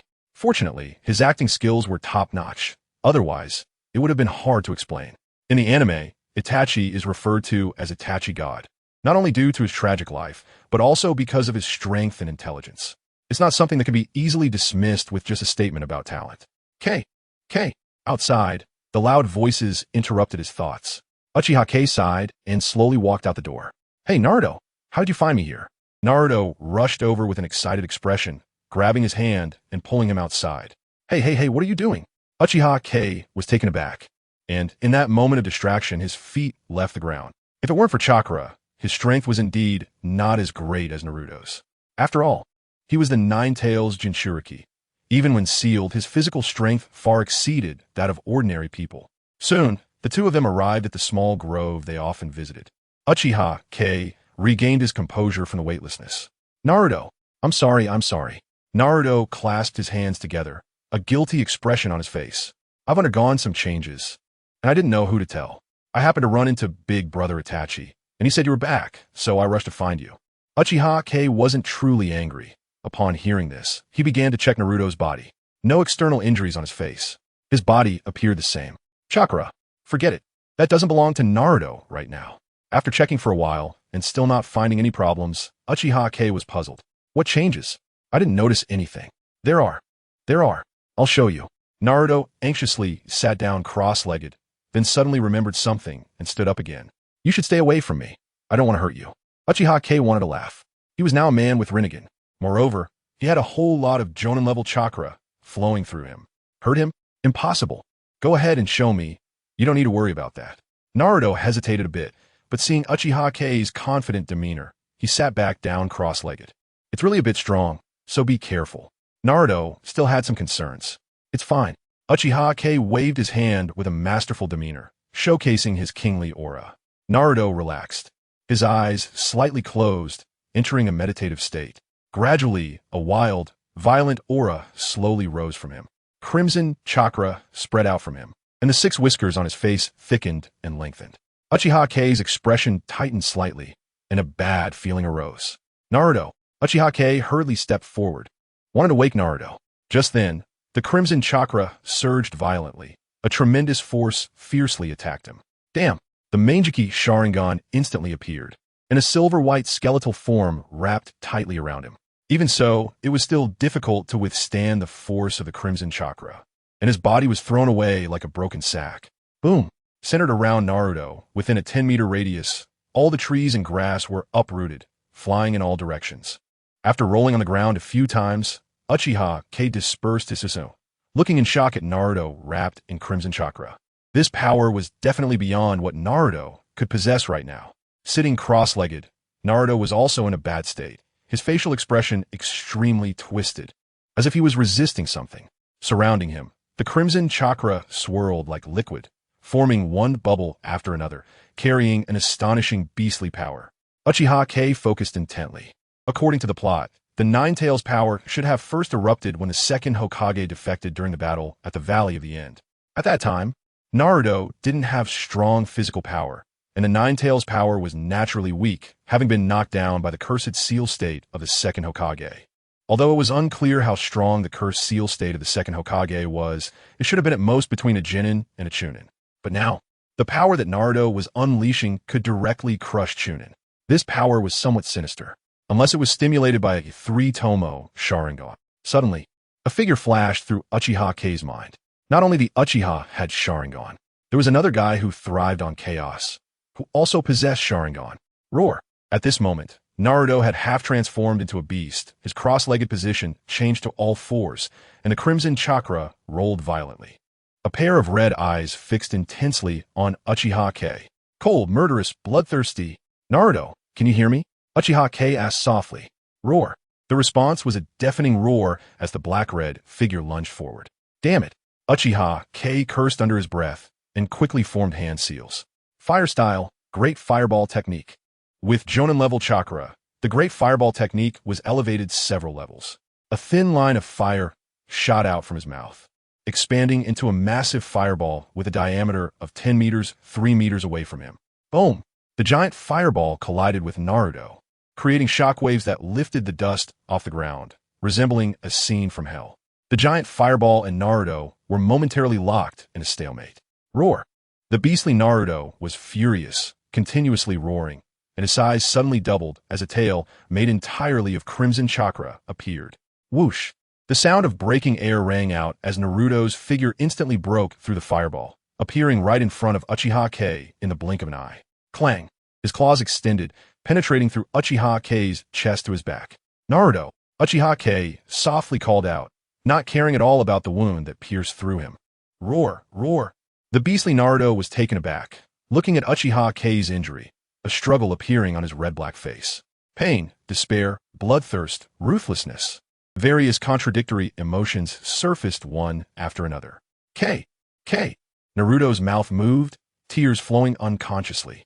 Now, the pierced figure suddenly transformed into a piece of wood with a bang, and the real Uchiha Kei appeared beside him. Look at me. The kaleidoscope Manjiki Sharingan suddenly opened wide. Naruto instinctively turned his head and instantly met his gaze. The scene suddenly fell silent. The crimson chakra stopped boiling. The enraged Naruto became quiet. Uchiha Kei beside him also stood still. Everything seemed as if it had never happened. When Uchiha Kei opened his eyes again, he was in a massive cage. The iron door, dark as ink, stood quietly, and crimson bubbles swirled everywhere. On the iron door, an ancient rune seal was branded. Uchiha Brat. A large fox head suddenly popped out from the gap in the iron door, its eyes filled with brutality. "Hi, how are you, Ninetales?" Uchiha Kei was not surprised at all and casually greeted the Ninetales. "Brat, how do you know my name?" The Ninetales was taken aback. This name hadn't been called for many years. "I know a lot." Uchiha Kei shrugged. The Ninetales looked at him in suspicion. This little brat can enter the sealing place, which means he possesses a kaleidoscope. For the Uchiha who has a kaleidoscope, there is actually no ability to resist at all. "I came here to negotiate with you." "Negotiate? You think you deserve it." The lack of resistance doesn't mean that Kurama will just surrender. The Eternal Thunder Monster is not just talk. Stop pretending to be a fierce and terrifying figure, Thunder Monster. "Little brat, what are you babbling about?" Kurama is getting a bit agitated, and the Crimson Chakra starts to boil again. Chapter 27, Wave Wind Minato in the Sealed Space. "It's you, Thunder Monster." Uchiha Kei remained calm. Although the tailed beasts were said to be invincible in strength, for him, who possessed the Sharingan, it was already like standing on an undefeated ground. Moreover, the sealed space was not just about him. "Damn little brat." Kurama exhaled a mouthful of crimson gas, and the power in the entire sealed space became even more violent. "Shinjanai was still okay towards you. Why be so harsh on Naruto?" "Okay." Kurama was furious. "Being trapped in a place like this, you call that okay?" Kurama was indignant, its massive body twisting restlessly. "At least you are not just a weapon in their hearts." Kurama fell silent. Compared to other controlled tailed beasts, it was indeed considered okay, as both Uzumaki Kushina and Shinjanai treated it as a friend rather than a weapon. Through Naruto's eyes, you could see the outside world. To him, you were not an honor. Uchiha Kei slowly spoke, and Naruto's life flashed through his mind like lightning. In his past life, many said that the Ninetales was Naruto's cheat. It was precisely the Ninetales that made Naruto who he was. But is that really the case? Uchiha Kei did not think so. The Ninetales did provide help to Naruto in the later stages. That was true. But what truly made Naruto the 7th Hokage was his resilience, his indomitable spirit, and his kindness. As the one most qualified to go dark in the village, he chose to protect the village that had hurt him for his entire life. Such a magnanimity is not something everyone can achieve. "I came here today, hoping you can coexist peacefully with Naruto." "Impossible." Kurama instinctively refused. As a tailed beast, it had its own pride. This pride did not allow it to become someone else's vassal. "Don't be too quick to refuse." Uchiha Kei was not surprised by its answer. If it could agree so easily, Kurama wouldn't be Kurama. "I can promise you that, under conditions that allow it in the future, I will lift your seal and let you return to freedom." Kurama's eyes lit up. "Freedom? How unattainable it is. Why should I trust you?" Even though it was tempting, Kurama remained vigilant. "Because of my eyes?" Uchiha Kei pointed to his Sharingan. "Or perhaps, I believe that Naruto, even without you, will still become an excellent ninja." Kurama stared at him in shock. It could see that his eyes were filled with trust in the little brat Naruto. "Why do you trust this little brat so much?" "Because he has me as a friend." The words sounded arrogant, but for some reason, Kurama found itself somewhat believing it. After a moment of contemplation, Kurama ultimately agreed. "Let's take a gamble. If I win, I can obtain the freedom I have always dreamed of. If I lose, it will just be the same as now. But if this guy dares to deceive me, I will make Naruto wish you were dead. I will restrain my chakra from leaking. Not only do I want you to restrain, I hope you can become friends." Uchiha Kei said sincerely. "Friends?" A hint of confusion flashed in Kurama's eyes, then disappeared instantly. "Don't dream. The great Ninetales could never be friends with a little brat. I believe you will become friends." Uchiha Kei smiled and did not force it anymore. "In Boruto, you willingly sacrificed yourself to protect Naruto. Being stubborn is useless." After casually chatting for a while, the surging tailed beast chakra in the sealed space had almost dissipated.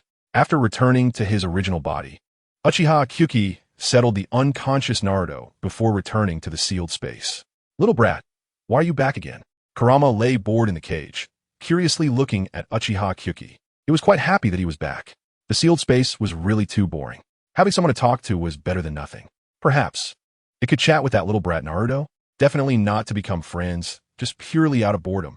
Kurama thought proudly. There is something I need to do in advance. Uchiha Kei walked to the door of the cage, staring intently at the seal above. What is it? Kurama hadn't finished speaking when it was shocked to see Uchiha Kei placing his hand on the seal. What is he going to do? Lift the seal? Kurama was excited. In the shocked and expectant gaze of Kurama, the seal was destroyed by the chakra that pierced through. Just at the moment the seal was broken, a dazzling golden light suddenly appeared. An illusory figure appeared in their line of sight. Blonde hair and blue eyes, draped in a white Hokage cloak, wearing a green jounin vest inside, with deep eyes like a bottomless spring. Damn! Wave Wind Minato! Kurama went berserk again, slamming its palm hard against the cage. Crimson chakra rising and filling the entire sealed space. Did you break the Shiki Fuin, Kurama? Wave Wind Minato floated in midair, calmly watching the enraged Kurama below. Wave Wind Minato! Kurama frantically beat against the cage, the huge sound echoing in the sealed space, and the cage swayed precariously with each hit. Quiet down, Kurama. Uchiha Kei stepped forward, patting Kurama's head, then coldly gazed at Wave Wind Minato. Yellow Flash. Wave Wind Minato, the hero of Konoha in the Third Great Ninja War, established a formidable reputation that made many ninja villages tremble. On the night of the Ninetales, to protect the entire village, he and his wife resolutely used the forbidden technique Shiki Fuin to split the Ninetales in two. One part sealed in his own soul, and the other sealed in the body of his newborn son. Ha, what a great fourth Hokage! You are from the Uchiha clan? Seeing Uchiha Kei comforting Kurama, Wave Wind Minato curiously examined him. I am Uchiha Kei, Naruto's only friend in the village. Uchiha Kei spoke in a flat tone. He used to like Wave Wind Minato a lot in his past life. Simple, strong, selfless. Various qualities and characteristics made it hard to develop any dislike for such a person. But that was in the past. After crossing into this world and witnessing Naruto's experiences firsthand, Uchiha Kei no longer held any good feelings towards Wave Wind Minato. Even when Naruto was bullied, he had suggested escaping from Konoha, but was rejected by Naruto. Naruto! Wave Wind Minato suddenly heard his son's name, his tone somewhat excited. Is he okay? Ha! Thanks to you. He is doing quite well. Uchiha Kei smiled without showing his teeth.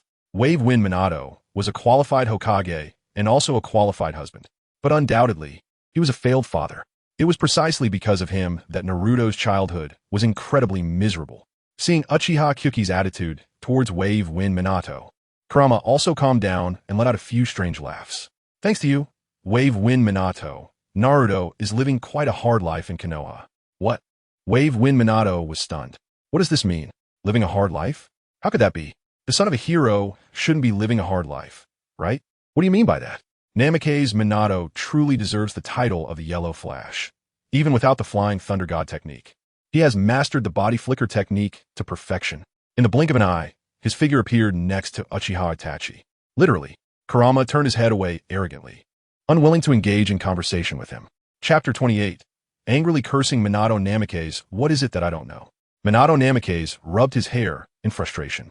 This action was familiar to Kagami Uchiha. Naruto also liked to do this. Why did you seal the Ninetales into Naruto's body back then? Kagami knew the answer, but there was a glimmer of hope.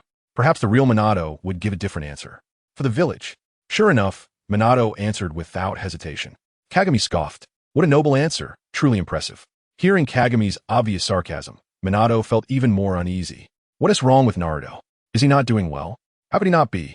He has been alone since childhood, without parents, isolated, considered a demon by the villagers, living in a sea of rumors every day. He's living too well. Fox, demon? Minato was stunned. He had heard this title during his childhood. When he was a child, there was a little girl who was called a fox demon by the villagers. Her peers ostracized her, and adults were hostile. A pair of unyielding eyes deeply touched his heart. He had vowed to protect that little girl with his life. Later, that little girl became his wife. Kushina, I am the fourth Hokage. I sacrifice myself for the village, my child. Your child is still called a fox demon, just like your wife, Kushina. Kagami mercilessly interrupted his words. For Minato, Kagami didn't know whether to call him naive or overly optimistic. Knowing people's character, he still naively believed they would treat his child well. Moreover, it's impossible. The third Hokage promised me. The third? Sarutobi Hiruzen never publicly announced that Naruto was your child. Fourth Hokage. Minato stood there, his face full of disbelief. Did you really think that with Konoha's power at the time, the Hokage could only sacrifice himself to protect the village? Did you really think that your becoming the fourth Hokage was due to Sarutobi Hiruzen's merit? Did you really think there was no manipulation from Sarutobi Hiruzen behind the Knight of the Ninetales? You are too naive, Kagami said coldly, each word striking Minato's heart like a heavy hammer. Minato floated in a daze, the fluctuating spirit proving how great the turmoil in his heart was. In his perception, Sarutobi Hiruzen was his life mentor, helping him gain fame and ultimately take the position of fourth Hokage. In his heart, Sarutobi Hiruzen was both a teacher and a father figure. However, what Kagami said today completely exceeded his understanding. His death had Sarutobi Hiruzen's shadow behind it. In an instant, many unreasonable things in his life suddenly made sense. Why did the Night of the Ninetales happen so coincidentally, on the very day Kushina was giving birth? Why did the third's gaze towards him become so complex after he became the fourth Hokage? Why did all the top combat power of the village disappear on the Night of the Ninetales? All of this, the Sarutobi Hiruzen he respected, had great merit. You could become the fourth Hokage because of your character, your integrity, and your renowned reputation as the Yellow Flash, with your prestige and strength, plus the Ninetales Jinchuriki. How could Sarutobi Hiruzen reclaim the Hokage position? Only if you and your wife died, and your son fell into obscurity, could he become the third Hokage again. Kagami spoke slowly. These were his feelings in the real world of Hokage. In the anime, Sarutobi Hiruzen was a kind-hearted, bright figure who strongly supported the common people. Minato was the only Hokage who detached from any faction, not mixed with family power or Hokage power. But what about Sarutobi Hiruzen in the real world? If it weren't for his miscalculations during the Third Shinobi World War, causing irreparable losses to Konoha, would he have abdicated in favor of Minato? The answer is no. In terms of power desire, he was even more than Danzo. Even establishing the Ninja Academy was to expand his influence and power. This is the real Sarutobi Hiruzen. A while ago, someone came to kill Naruto and me, although the main reason was because of me. Who was it? Minato trembled, urgently asking. The Umbu. It should be Danzo's root. Kagami said truthfully. Umbu, root, Danzo, Minato thought, his eyes growing dimmer. The relationship between Danzo and Sarutobi Hiruzen was both open and secret. On the surface, they were not on good terms. But Sarutobi Hiruzen was aware of many of Danzo's actions. If the village's shadow wanted to stop it, even Danzo would have to back down. Naruto, he wasn't hurt, right? Minato was extremely anxious, nervously asking. He is my friend. As long as I'm fine, he won't be in trouble. Minato looked at him with gratitude. If Kushina knew about her son's situation, she would probably go berserk. The image of her fiery red hair emerged in Kagami's mind, and he couldn't help but chuckle. Minato shivered. He was truly afraid of his wife. Kushina, are you two done chatting? In the cage, the huge nostrils of Kurama emitted white smoke. He was somewhat unable to contain himself. We're done. You can settle your personal grievances now. Kagami shrugged and took a few steps back. Damn Minato, you bastard. 8 years. A full 8 years. Do you know how I've spent these 8 years? The crimson chakra began to boil, faintly generating heat, and the ceiling space slightly distorted. Kurama, calm down. Minato chuckled awkwardly, scratching his head. When you suddenly went berserk back then, I had no choice. Look, Kushina treats you well, right? She definitely doesn't want you messing around in her son's body, right? Kurama's massive body paused. Memories of being bullied by Kushina surged to his heart. You bastard. Using Kushina to scare me? The Great Ninetales is not scared of anything. Though he said this, Kurama quickly restrained his violent chakra and carefully looked around. Kushina is not just Minato's nightmare. For him, it is the same. Kagami, who was watching from the side, it looks like they won fight. There's no excitement to see. However, Kushina really is strong. The fourth Hokage, Minato Namikaze, the top tier of tailed beast combat power, is actually afraid of her. I really want to meet her. Kagami's eyes shone with excitement. It should be soon. I don't know if Shisui mission is going smoothly. If it goes well, it should be just a few days. Minato, do you want to accompany Naruto as he grows up? Kagami quietly watched the floating spirit. Of course I do. What parent wouldn't want to accompany their child as they grow? Minato felt a bit regretful, looking at his already dissipating spirit, and sighed softly. In the past, I took it for granted and didn't expect it would cause such a huge consequence for Naruto. If I had another chance. Minato didn't continue, but the tightly clenched fists represented how regretful he felt at that moment. I can give you this opportunity, Uchiha Kei said calmly. Chapter 29. Conversation with Naruto. When Naruto opened his eyes, memories of what had happened before he lost consciousness flooded his mind, causing him to suddenly jump up. It was dark all around, and he could vaguely make out that he was in a room, with starlight twinkling outside the window. "You're awake?" Beside him, Uchiha Kei stretched lazily and struggled to sit up from the bed. "What the hell are you doing?" Naruto exclaimed as he suddenly hugged him tightly. I'm sorry. I didn't know it would be like this. Wasn't like this before," Naruto cried, panicking as he felt the uncontrollable force about to emerge. As someone who had experienced it firsthand, he knew just how powerful and brutal that force could be. If he hurt Uchiha Kei because of it, he would never forgive himself. "Don't worry, I'm strong," Uchiha Kei said, pushing Naruto's hands away with a pause and a helpless smile, then reaching out to pat his head. After a while, Naruto's emotions finally calmed down. "Naruto, do you want to train?" Naruto wiped away his tears. "Haven't I been training all along? It's different." Uchiha Kei shook his head, picking up a book that had a faint smell of ink from the desk nearby. "This is some basic knowledge for ninjas. You can read it when you're bored." Naruto excitedly took the book and flipped through it. A minute later, he said, "Kei, what is this? It's so boring." He placed the book on his lap, his eyes vacant, as if he had been drained of energy. "Is there any pictures?" "It's all just words." Uchiha Kei rubbed his forehead, feeling a bit of a headache. "How could I forget about this? I originally wanted to teach you the yin-yang release, but then I thought it wasn't necessary at all. You have the bloodline of the Uzumaki clan with an enormous amount of chakra, plus the Ninetales as a chakra generator. Lack of chakra isn't an issue for you. What you truly lack is ninjutsu and combat experience." Thinking of ninjutsu, Uchiha Kei recalled Naruto's signature tactics from the anime. "Naruto, what's your dream?" As soon as this was mentioned, Naruto perked up. "I want to become strong and be the Hokage of Konoha."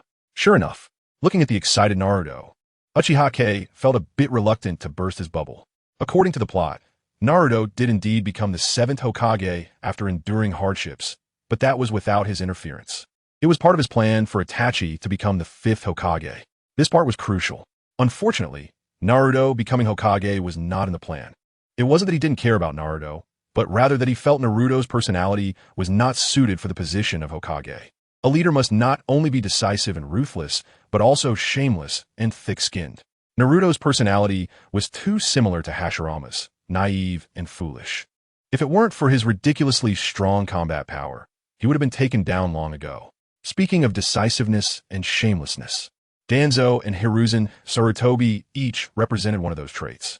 Danzo lacked thick skin, appearing cunning and treacherous, but in reality, he was just a clown. Hiruzen had thick skin, but he was indecisive. If the two of them had worked together, Uchiha Kei might have already escaped the village. But they were at odds, each fighting their own battles, which led to the gradual growth of family powers within Konoha. Being Hokage wasn't all that great, Uchiha Kei thought. Every day is busy dealing with official matters. Isn't it better to chase after girls, enjoy good food, and travel? Naruto's eyes widened in disbelief as he looked at him. "Are you okay? Are you okay? Are you okay? What do you mean you're okay? You've been possessed by a god or something." "Hokage Kei. That's the most respected existence in the village." Uchiha Kei disdainfully looked up. "So what? Isn't it more appealing to chase after girls? If I'm busy with official duties every day, wouldn't all the girls be left waiting alone at night?" Chasing after girls had no appeal for Naruto at that moment. Of course. What is the point of chasing after girls? It would only slow down my shuriken throwing speed. As he said this, a shuriken suddenly appeared in Naruto's hand. Huh? Before Uchiha Kei could be surprised, Naruto was the one who was astonished. Uchiha Kei's expression remained calm. This was all within his expectations. Naruto's talent was still quite strong. After all, he was the reincarnation of Ashura. No matter how bad he was, how bad could it be? The reason Naruto was so weak in the manga during this time was entirely due to the interference of Kurama. Now that Kurama had been persuaded by Uchiha Kei and was no longer causing trouble, Naruto's talent naturally began to show. Whether it was ninjutsu or taijutsu, whoosh! The sound of slicing through the air rang out as a dark shuriken spun and sharply embedded itself in the edge of the windowsill. I hit it! I hit it! I am right there just now. I hit it! Naruto joyfully hugged Uchiha Kei, shaking him repeatedly. Uchiha Kei's mouth twitched.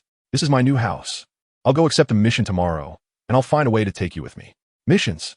Are we going out of the village? Naruto released Uchiha Kei, his eyes sparkling with anticipation. Since he could remember, he had always been in the village and had never left it. Going out of the village was even more tempting to him than Ichiraku ramen. Yes, we're going out of the village. Uchiha Kei's eyes glinted with mischief.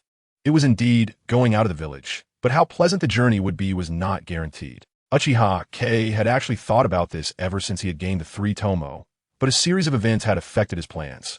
All right, I'm going to get ready now. Naruto stood up excitedly, ready to head out. Get ready for what? Uchiha Kei pulled him back. What are you going to prepare? Expired instant noodles or expired canned food? Hearing this, Naruto's head drooped immediately. Kei is right. Besides expired instant noodles and canned food, all my belongings are on me. Remember, from today onwards, you are a genius. A genius even better than that second pillar. Naruto was taken aback. Who has the second pillar? The always arrogant Uchiha Sasuke. I'm already more of a genius than him. Uchiha Kei rubbed his forehead. Self-awareness is important. In this regard, Naruto doesn't quite measure up. After settling Naruto down to sleep, Uchiha Kei quietly opened the door and stepped outside. The crescent moon hung high in the sky, and Konoha was no longer bustling like during the day. The entire village was silent, with only the occasional chirping of cicadas. Uchiha Kei walked alone down the street. Deep in thought, he was actually quite hesitant about today's actions. He hesitated whether he should go.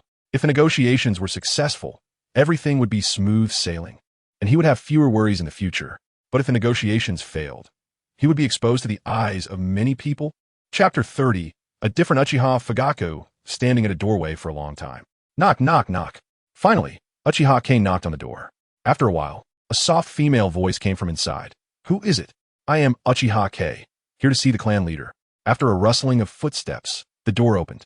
A beautiful woman with flowing black hair appeared before him. Kei. Uchiha Makoto looked at the boy in front of her with confusion. In the past 2 days, news of a genius boy, almost identical to Itachi, had spread wildly within the Uchiha clan. The once obscure Uchiha Kei had become a household name overnight.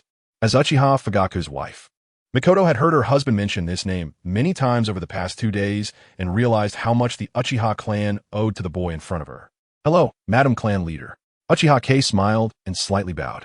Hello, Fugaku is waiting for you inside. Follow me. Uchiha Makoto replied gently, leading him into the courtyard. The home of Uchiha Fugaku, as the clan leader, was not much different from the house he currently lived in, just with a touch more ancient charm. In the central room, a solitary lamp flickered softly. Pushing open the door, Uchiha Fugaku sat cross-legged by the table, his gaze deep. Fugaku, Kei has arrived. Uchiha Fugaku raised his eyes to look at Uchiha Kei. You two chat. I'll go prepare some tea and snacks. Uchiha Makoto took the opportunity to leave, leaving the room for the two of them. Uchiha Kei sat down opposite Uchiha Fugaku without saying a word. The two stared at each other. Uchiha Kei carefully scrutinized Uchiha Fugaku. This clan leader had a rather weak presence in the anime, almost feeling transparent. As an Uchiha with a Sharingan, he had little presence during his life and was treated rather carelessly after his death. His betrayal was equally abrupt. Overall, Uchiha Fugaku was a character who seemed dispensable in the entire Naruto world. On the other side, Uchiha Fugaku was also observing the boy. This boy was somewhat inscrutable to him. Kei, are you satisfied with the new house? It's not bad, thank you, clan leader. These are what the Uchiha owe you. Uchiha Fugaku sighed. This is my mistake as the clan leader. I lacked concern for the children of heroes like you, which led to your suffering. In the past 2 days, the Uchiha clan had been undergoing a frantic restructuring, and many high-ranking clan members had faced punishment. The spark for all this came from Uchiha Kei. Looking at the confessions, Uchiha Fugaku felt for the first time that he was a failed clan leader. Uchiha Kei shook his head indifferently. In a big forest, there are all kinds of birds, not to mention humans. As long as people exist, there will be greed. It's just that some have boundaries, and some do not. Clan leader, I didn't come to talk about this today. Uchiha Kei's expression was calm. Uchiha Fugaku's expression shifted slightly, vaguely realizing Uchiha Kei's purpose. You want to talk about Itachi and Shisui, right? As a clan leader, many things could not escape his notice. Yes. What do you think about what the three of us are plotting? It was time to lay it all on the table. This was Uchiha Kei's purpose for coming today. Indeed, revealing it now was a bit premature. A slight misstep could expose him to scrutiny. However, there were benefits to doing so. I don't know. Uchiha Fugaku honestly shook his head. He was actually supportive of their three ambitions for the position of Hokage. As a part of the Konoha police force and one of Konoha's founding families, the Uchiha clan had long been dissatisfied with their current state. Why could anyone become Hokage? But not the Uchiha? He, Uchiha Fugaku, was the first to disagree. Next, I need the support of the Uchiha clan. Uchiha Fugaku did not immediately agree. Instead, he looked at him with a strange expression. Kei, you're 8 years old, right? Yes, a little over a month until I'm 9. At this age, Itachi and T considered so much. Uchiha Fugaku sighed softly. I've investigated some of your past over the past 2 days. I hope you don't mind. Uchiha Kei was indifferent to this. You should have a Manjiki by now, right? Uchiha Fugaku asked, his tone full of certainty. Someone who could earn the respect of both Itachi and Shisui clearly could not be achieved with just a 3-tomo Sharingan. Uchiha Kei closed his eyes, and when he opened them, the sword-shaped Manjiki appeared in his eyes. As expected, certainty was certainty, but seeing a child not yet 9 years old possess a Manjiki still brought Uchiha Fugaku unparalleled shock, pain and sorrow, anguish and despair. Only with these can we awaken the Manjiki. Uchiha Fugaku smiled bitterly, a look of reminiscence flashing in his eyes. Itachi has also awakened his Manjiki. What? Uchiha Fugaku suddenly stood up, astonished, shocked, and in disbelief. How could he have awakened his Manjiki? That's impossible. Uchiha Kei shrugged, not revealing the reason. Uchiha Fugaku paced back and forth in the room, muttering, this is impossible. Uchiha Kei did not disturb him and sat quietly. After a long while, Uchiha Makoto entered the room with tea and snacks, and only then did Uchiha Fugaku sit down, though his expression remained unnatural. What's wrong? Uchiha Makoto set down the snacks and noticed her husband's unusual face. It's nothing, I just feel that Kei's talent exceeds expectations. Yes, he is not any worse than Itachi. Uchiha Makoto said with a smile, her eyes curving into crescent moons, gentle and beautiful. After Uchiha Makoto left the room, Uchiha Fugaku let out a sigh. Kei, what do you think the way of the ninja is? Uchiha Kei had just picked up a snack, and upon hearing this, paused and put it down. It should be the path one insists on, also called faith. Uchiha Kei pondered for a moment. Faith, huh? Uchiha Fugaku picked up his teacup, his eyes filled with confusion. The position of Hokage isn't important to me. What I hope for is just to be with my family, happily and joyfully, without illness or disaster throughout my life. It would be best if Itachi could have a son or daughter, and Sasuke grows up healthy. How wonderful would that be? Uchiha Fugaku fell into a fantasy, a satisfied smile curling at the corners of his mouth. Uchiha Kei was somewhat surprised. The usually stern Uchiha clan leader had such a mundane view of the ninja way. What happened to plotting a coup? What happened to the serious persona? This scene was a bit jarring, but perhaps this was the true Uchiha Fugaku, a person with flesh and blood. One day, there would be such a day. Uchiha Kei picked up his teacup and took a gentle sip. It was somewhat bitter, but also a bit sweet. Chapter 31 First mission. Early the next morning, Uchiha Jing, who was still playing chess with the daughter of the sleeping god, was pulled up by the excited Naruto. Jing, didn't you say you would take me out of the village today? Let us go. Naruto tugged at Uchiha Jing's blanket, allowing the cool breeze to invade his warm space. Let me sleep a little longer, just a little longer. Uchiha Jing struggled, try to regain control of the blanket. No, hurry up, Naruto insisted, looking determined not to give up until he got him out of bed. Uchiha Jing, with messy hair, crawled out from under the covers, glaring fiercely at Naruto. I regret my decision from yesterday. I just wanted to sleep in. What crime have I committed? Despite his complaints and protests, Uchiha Jing ultimately couldn't withstand Naruto's relentless pestering. After freshening up, he was dragged by Naruto to the Hokage building. Go for it. I'll wait for you outside, Naruto said, fists clenched, eyes sparkling with excitement. Under Naruto's expectant gaze, Uchiha Jing entered the Hokage building, feeling dejected. As he pushed open the door to the Hokage's office, a thick cloud of smoke billowed out. Cough, cough, cough. Uchiha Jing nearly choked on it. It's Jing. What brings you here? Sarutobi Hiruzen sat up straight, putting down his pipe and looking at him with a smile. Hokage-sama, your habit seems a bit excessive. Uchiha Jing frowned, waving away the lingering smoke. I'm getting older. It's just this little hobby. Sarutobi Hiruzen chuckled awkwardly. Tans just said the same thing when he came in, but his tone was quite different. Hokage-sama, I want to take on an out-of-village mission. Uchiha Jing got straight to the point without beating around the bush. Sarutobi Hiruzen frowned, leaning forward to scrutinize Uchiha Jing. You just become a genin and join the Umbu. Out-of-village missions are not suitable for you. For the Umbu, out-of-village missions are quite common. Most Umbu missions occur outside of Konoha, as they're the direct force of the Hokage, with external matters being the priority. However, he didn't want Uchiha Jing to leave the village. This kid was somewhat inscrutable to him, and once he left the village, many things would no longer be under his control. This was unacceptable for someone with a strong desire for control like him. Hokage-sama, I want to grow quickly. The comfortable environment in the village cannot achieve that. Uchiha Jing said with a calm expression. He had anticipated that Sarutobi Hiruzen would refuse when he decided to leave the village. However, he naturally had his own methods. I can understand your desire to grow. After all, you are the future of Konoha, and I hope you can grow quickly to take on my responsibilities. Sarutobi Hiruzen said with a kind smile, his face showing a benevolent expression. However, forcing growth is not a long-term solution.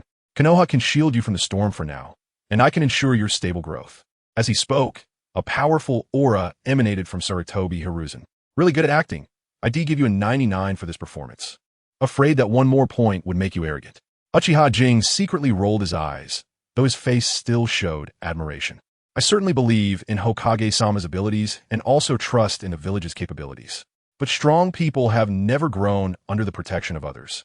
Whether it's the first or second Hokage, it has always been so. Only by becoming a strong figure like the first or second Hokage can we truly bring peace to Konoha. Uchiha Jing's eyes sparkled, deep within them bursting with ambition.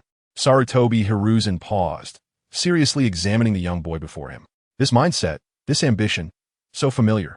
Once upon a time, he too had been like this boy, filled with passion and blood, dreaming that one day he could bring peace to his village through his own strength. Unfortunately, power is the best blunting agent, dulling his edges, cooling his blood, and also dulling his great ambitions. Hokage-sama, please grant me an out-of-village mission. Uchiha Jing bowed deeply. After a long silence, all right, I can let you leave the village. Sarutobi Hiruzen looked deeply at him, as if gazing at his lost youth. Thank you, Hokage-sama, Uchiha Jing said, overwhelmed with gratitude. Sarutobi Hiruzen picked up one scroll after another from the messy desk, glancing at them before shaking his head and putting them down. Uchiha Jing stood quietly, not saying a word. He wasn't in a hurry. As long as he could leave the village, he would accept any mission. He wasn't picky. In the end, Sarutobi Hiruzen picked up a scroll and held onto it for a long time without putting it down. Hokage-sama, is there some difficulty? Seeing Sarutobi Hiruzen's troubled expression, Uchiha Jing asked. Not exactly a difficulty. Sarutobi Hiruzen pondered for a moment. This mission is somewhat special. A mission referred to as special by the Hokage must either have unique significance or extreme difficulty. Have you heard of the Twilight Ninja Village? Uchiha Jing frowned, thinking for a moment, and had a vague impression. The Twilight Ninja Village had not appeared in the anime at all. However, in the real world of Naruto, it indeed existed. The Twilight Ninja Village, an obscure little village, had only about 20 ninjas, mostly genin, with only the Twilight Shadow being a chunin level. Such a village could easily be wiped out by a few Umbu from Konoha.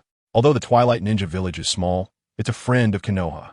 Sarutobi Hiruzen lit his pipe again, taking a deep breath. The day before yesterday, the Twilight Ninja Village was exterminated. All 133 villagers were killed. Uchiha Jing was taken aback. Exterminated. Although wars frequently broke out in the ninja world, with small villages being wiped out one day and another the next, this extermination was different from the Twilight Ninja Village. The conflicts between ninja villages usually tried to avoid civilian casualties, meaning that this extermination was primarily the ninjas of the village suffering heavy losses.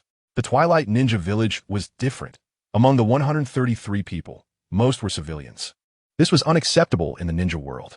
I sent someone to investigate yesterday, but they returned empty-handed, only finding a mask. Sarutobi Hiruzen took out a mask from under the table and placed it on the desk.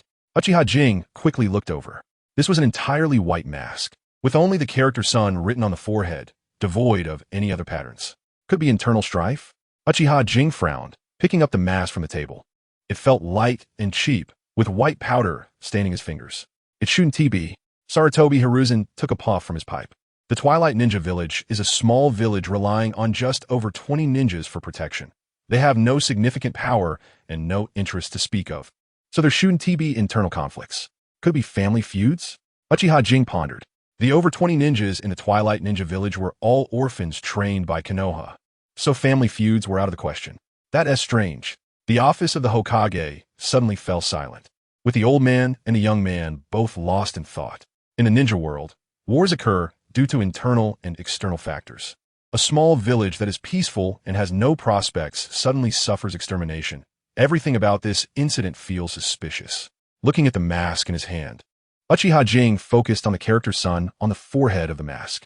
I preliminarily conclude that this is the work of an evil organization, and the objective should be related to ninjutsu.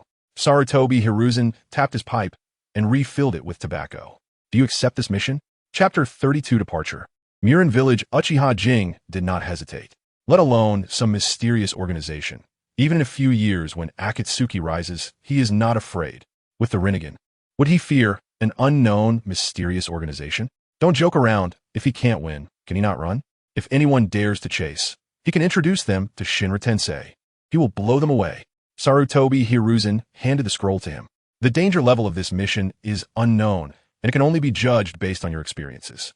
After speaking, Sarutobi hesitated slightly. If the mission is too difficult, you can choose to give up. Uchiha Jing was somewhat surprised. Sarutobi Hiruzen and Danzo should be wishing for him and Naruto to die sooner. How could he say such a strange thing? Once the mission is accepted, it must be completed even at the cost of death. The door opened, and Danzo, with half of his face bandaged, walked in, his face covered with frost. Danzo! Sarutobi Hiruzen suddenly stared directly at Danzo, his eyes burning with a certain flame. Lord Hokage, ninjas are born to complete missions. If a mission cannot be completed, it is better to die. Danzo's tone was cold, carrying an unyielding tone. Don't forget, Hitaki Sakumo. Sarutobi Hiruzen trembled violently, nearly dropping his pipe. You. Everything is for Konoha. Danzo spoke from a high position, his eyes playfully turning to Uchiha Jing. What do you say, Uchiha Jing? That's natural.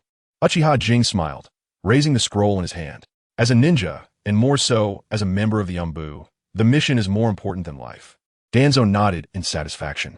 Just when he was worried about how to eliminate these two nuisances, they actually brought trouble upon themselves.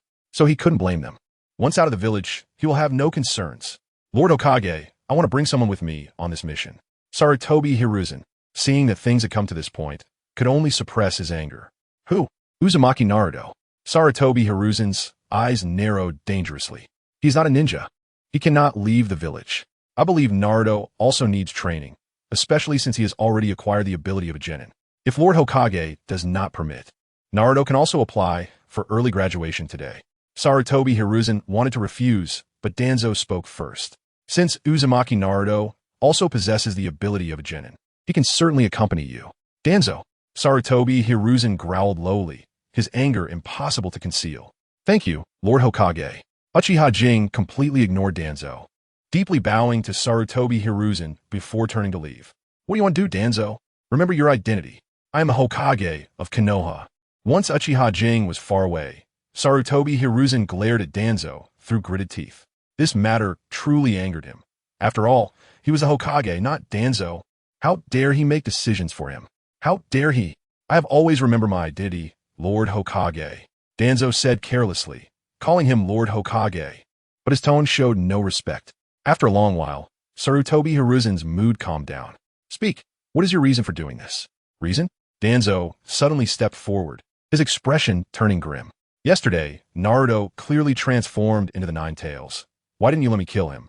Last night, a violent chakra suddenly erupted from the small woods in the north of the village. Countless ninjas were ready to move. It was Sarutobi Hiruzen, using the name of Hokage, who dispersed these ninjas. And as the instigator, Danzo had long set up an ambush. 5 elite jonin, 15 battle-hardened chunin, 30 genin with special abilities. This lineup could be described as luxurious to the extreme. He was confident that in a short time, he could swiftly kill the only one-tailed Naruto and Uchiha Jing. But just at the most critical moment, Sarutobi Hiruzen stopped him. This made him feel like a long-standing phlegm stuck in his throat.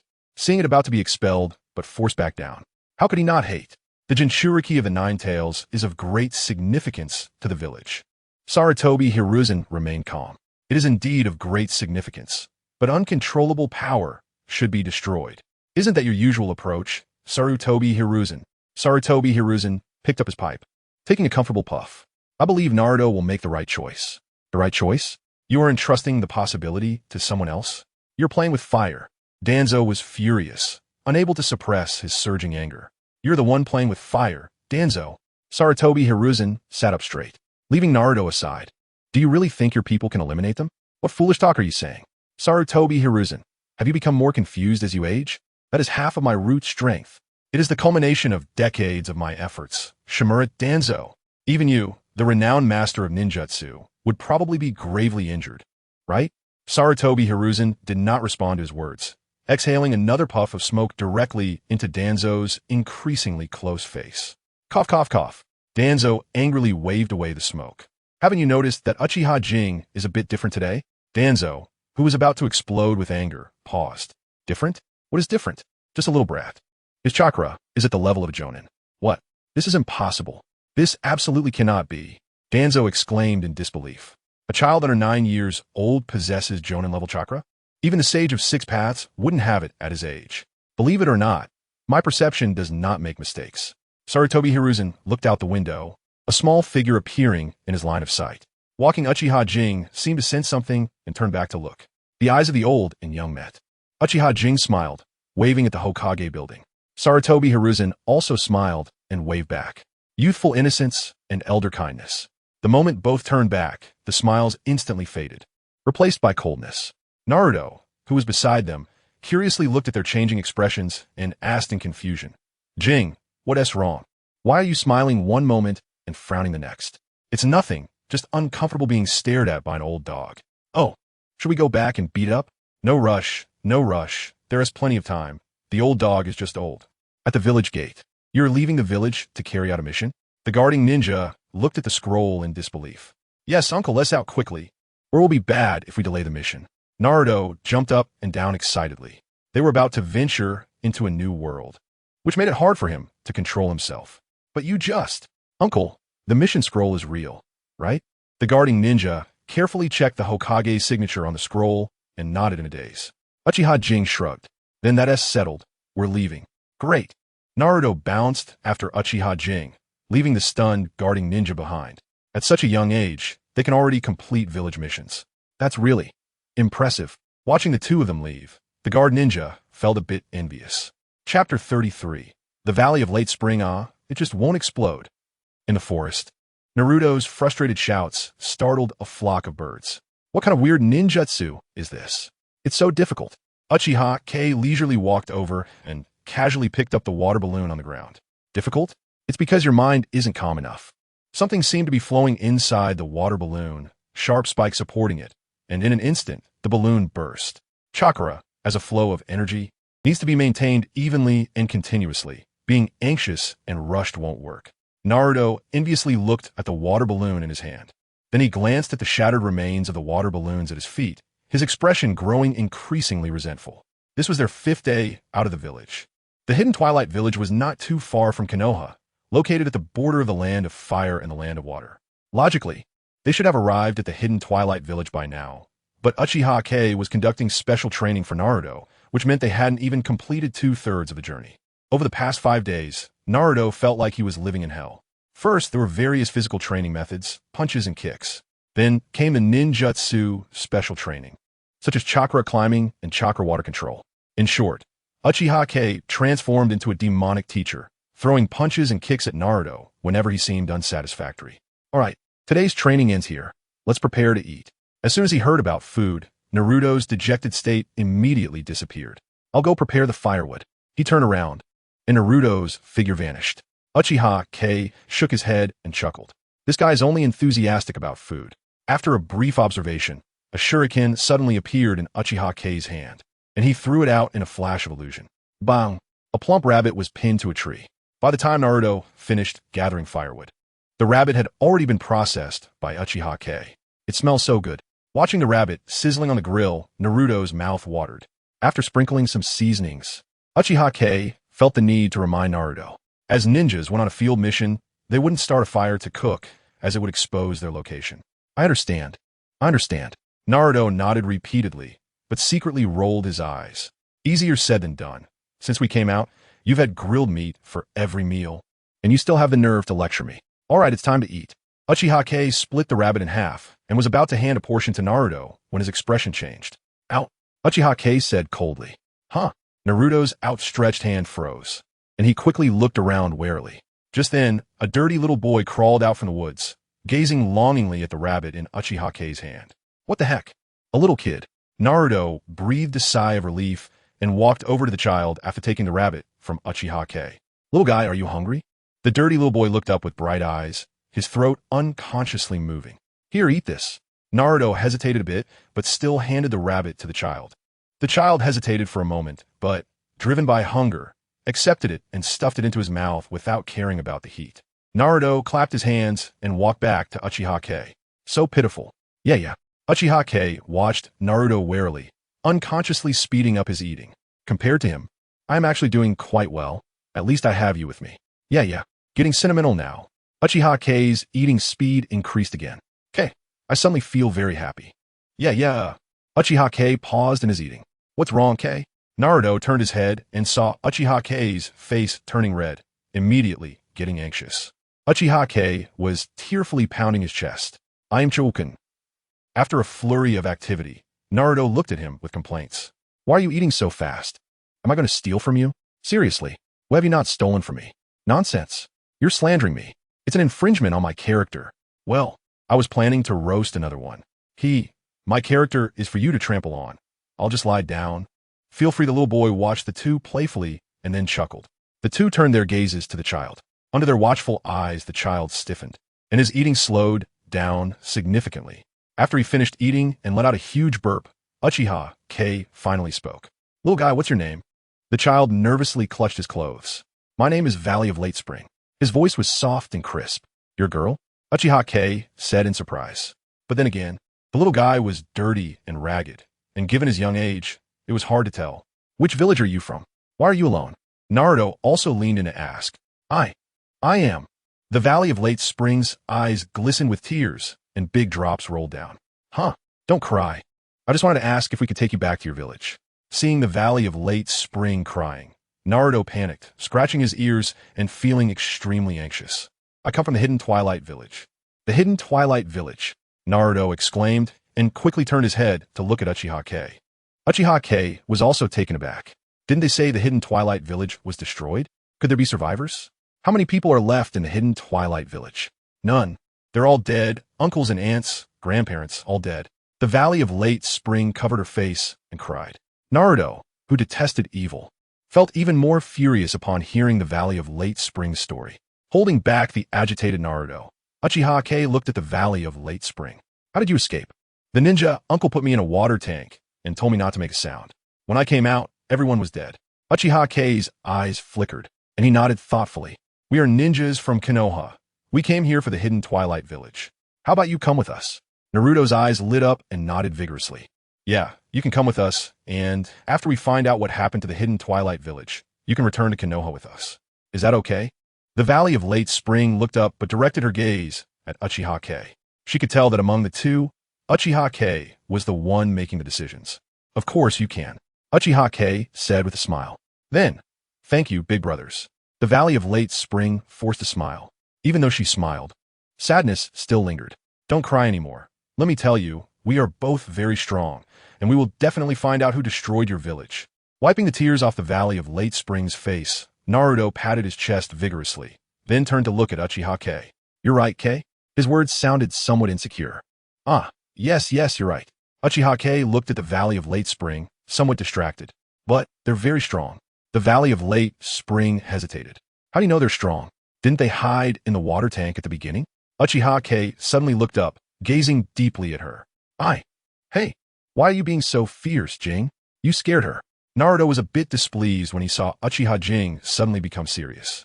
Chapter 34. The appearance of young Uchiha Jing was absent-mindedly, sifting through the extinguished ashes, but his gaze was constantly focused on the other side of the Mid-Spring Valley.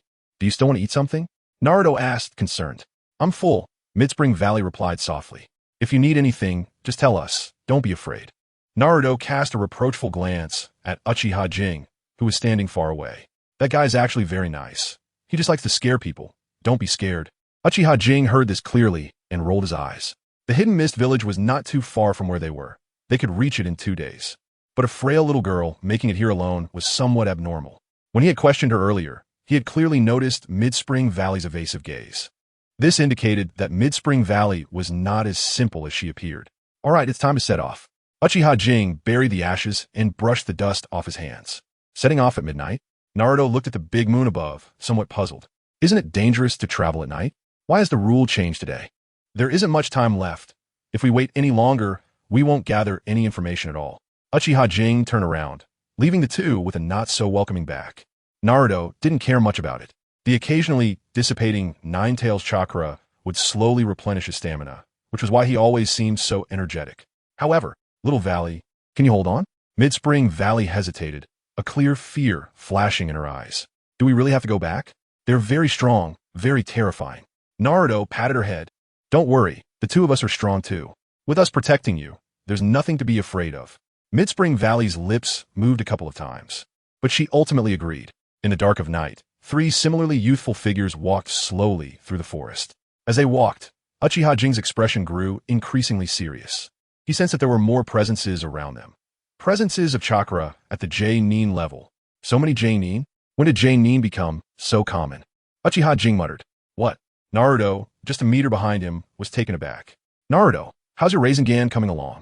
The mention of the Rinnegan immediately deflated Naruto. Don't mention it. I can't even break a water balloon, let alone form it. Uchiha Jing wasn't surprised. After all, Naruto hadn't learned the shadow clone technique yet. And even without the Ninetales interfering, the Rinnegan wasn't easy to learn. It was an A-rank ninjutsu after all. Have you heard about something? Uchiha Jing said mysteriously. What? Naruto perked up. I heard that ninjutsu can be learned particularly quickly in battle. Naruto was momentarily stunned. Learn ninjutsu particularly quickly in battle? Whoosh. Uchiha Jing flicked his hand, and several shuriken whistled through the night. Clang. With a few crisp sounds, 5 masked individuals leaped from the trees surrounding them. Naruto was startled, instinctively shielding Mid-Spring Valley behind him, a shuriken appearing in his hand as he warily watched the 5. Uchiha Jing looked at the masks on the 5 and showed a knowing expression. The masks were unremarkable, plain white, with the character for Sun written small on the forehead. It's them. Mid-Spring Valley stepped back in terror, her hands clenched tightly. They're the ones who destroyed the Hidden Mist Village? Naruto turned to Uchiha Jing. Uchiha Jing raised an eyebrow, pulling a similar mask from his pocket. If it's not a fake, then it should be. The masked 5 coldly stared at them, their eyes icy, looking at them as if they were dead. Hand her over. One of the 5 stepped forward, the tallest among them, his voice slightly hoarse and carrying an air of refusal. No problem. Uchiha Jing agreed immediately. Naruto was startled, about to speak, but noticed Uchiha Jing's hand behind his back. His hand was a fist with 2 fingers raised high. This meant to follow his lead. But can I know why you want to destroy the Hidden Mist Village? It should be just a tiny village. This has nothing to do with you. The leader said coldly. How can it not be related to me? Uchiha Jing took 2 steps forward, his expression somewhat exaggerated. I won't elaborate on the relationship between the Hidden Mist Village and our Konoha. The destruction of the Hidden Mist Village is my mission, and I need to find out the reason. Just you 2 little brats? Konoha has really declined. Is there no one left to use? The leader's voice was filled with disdain. Actually, we're pretty strong. We just became genin a few days ago. Uchiha Jing scratched his head awkwardly, even blushing slightly. Seeing Uchiha Jing scratching his head, Naruto instinctively took a step back. This action, this demeanor. Ha ha ha, genin. The 5 laughed heartily. To commoners, genin might seem high and mighty, but in the eyes of these J-Nin, genin were synonymous with garbage. 2 little brats had the audacity to boast in front of 5 J-Nin. It was simply ridiculous. What are you laughing at? Uchiha Jing looked at them in confusion. Laughing at how you won't even know how you die. The leader snorted coldly, his killing intent growing stronger. In the next moment, his figure appeared in front of Uchiha Jing, his breath audible. The remaining 4 quickly surrounded Naruto, forming an angle to encircle the 2. After surrounding them, the 4 did not rush to take them down, but instead turned to look at Uchiha Jing.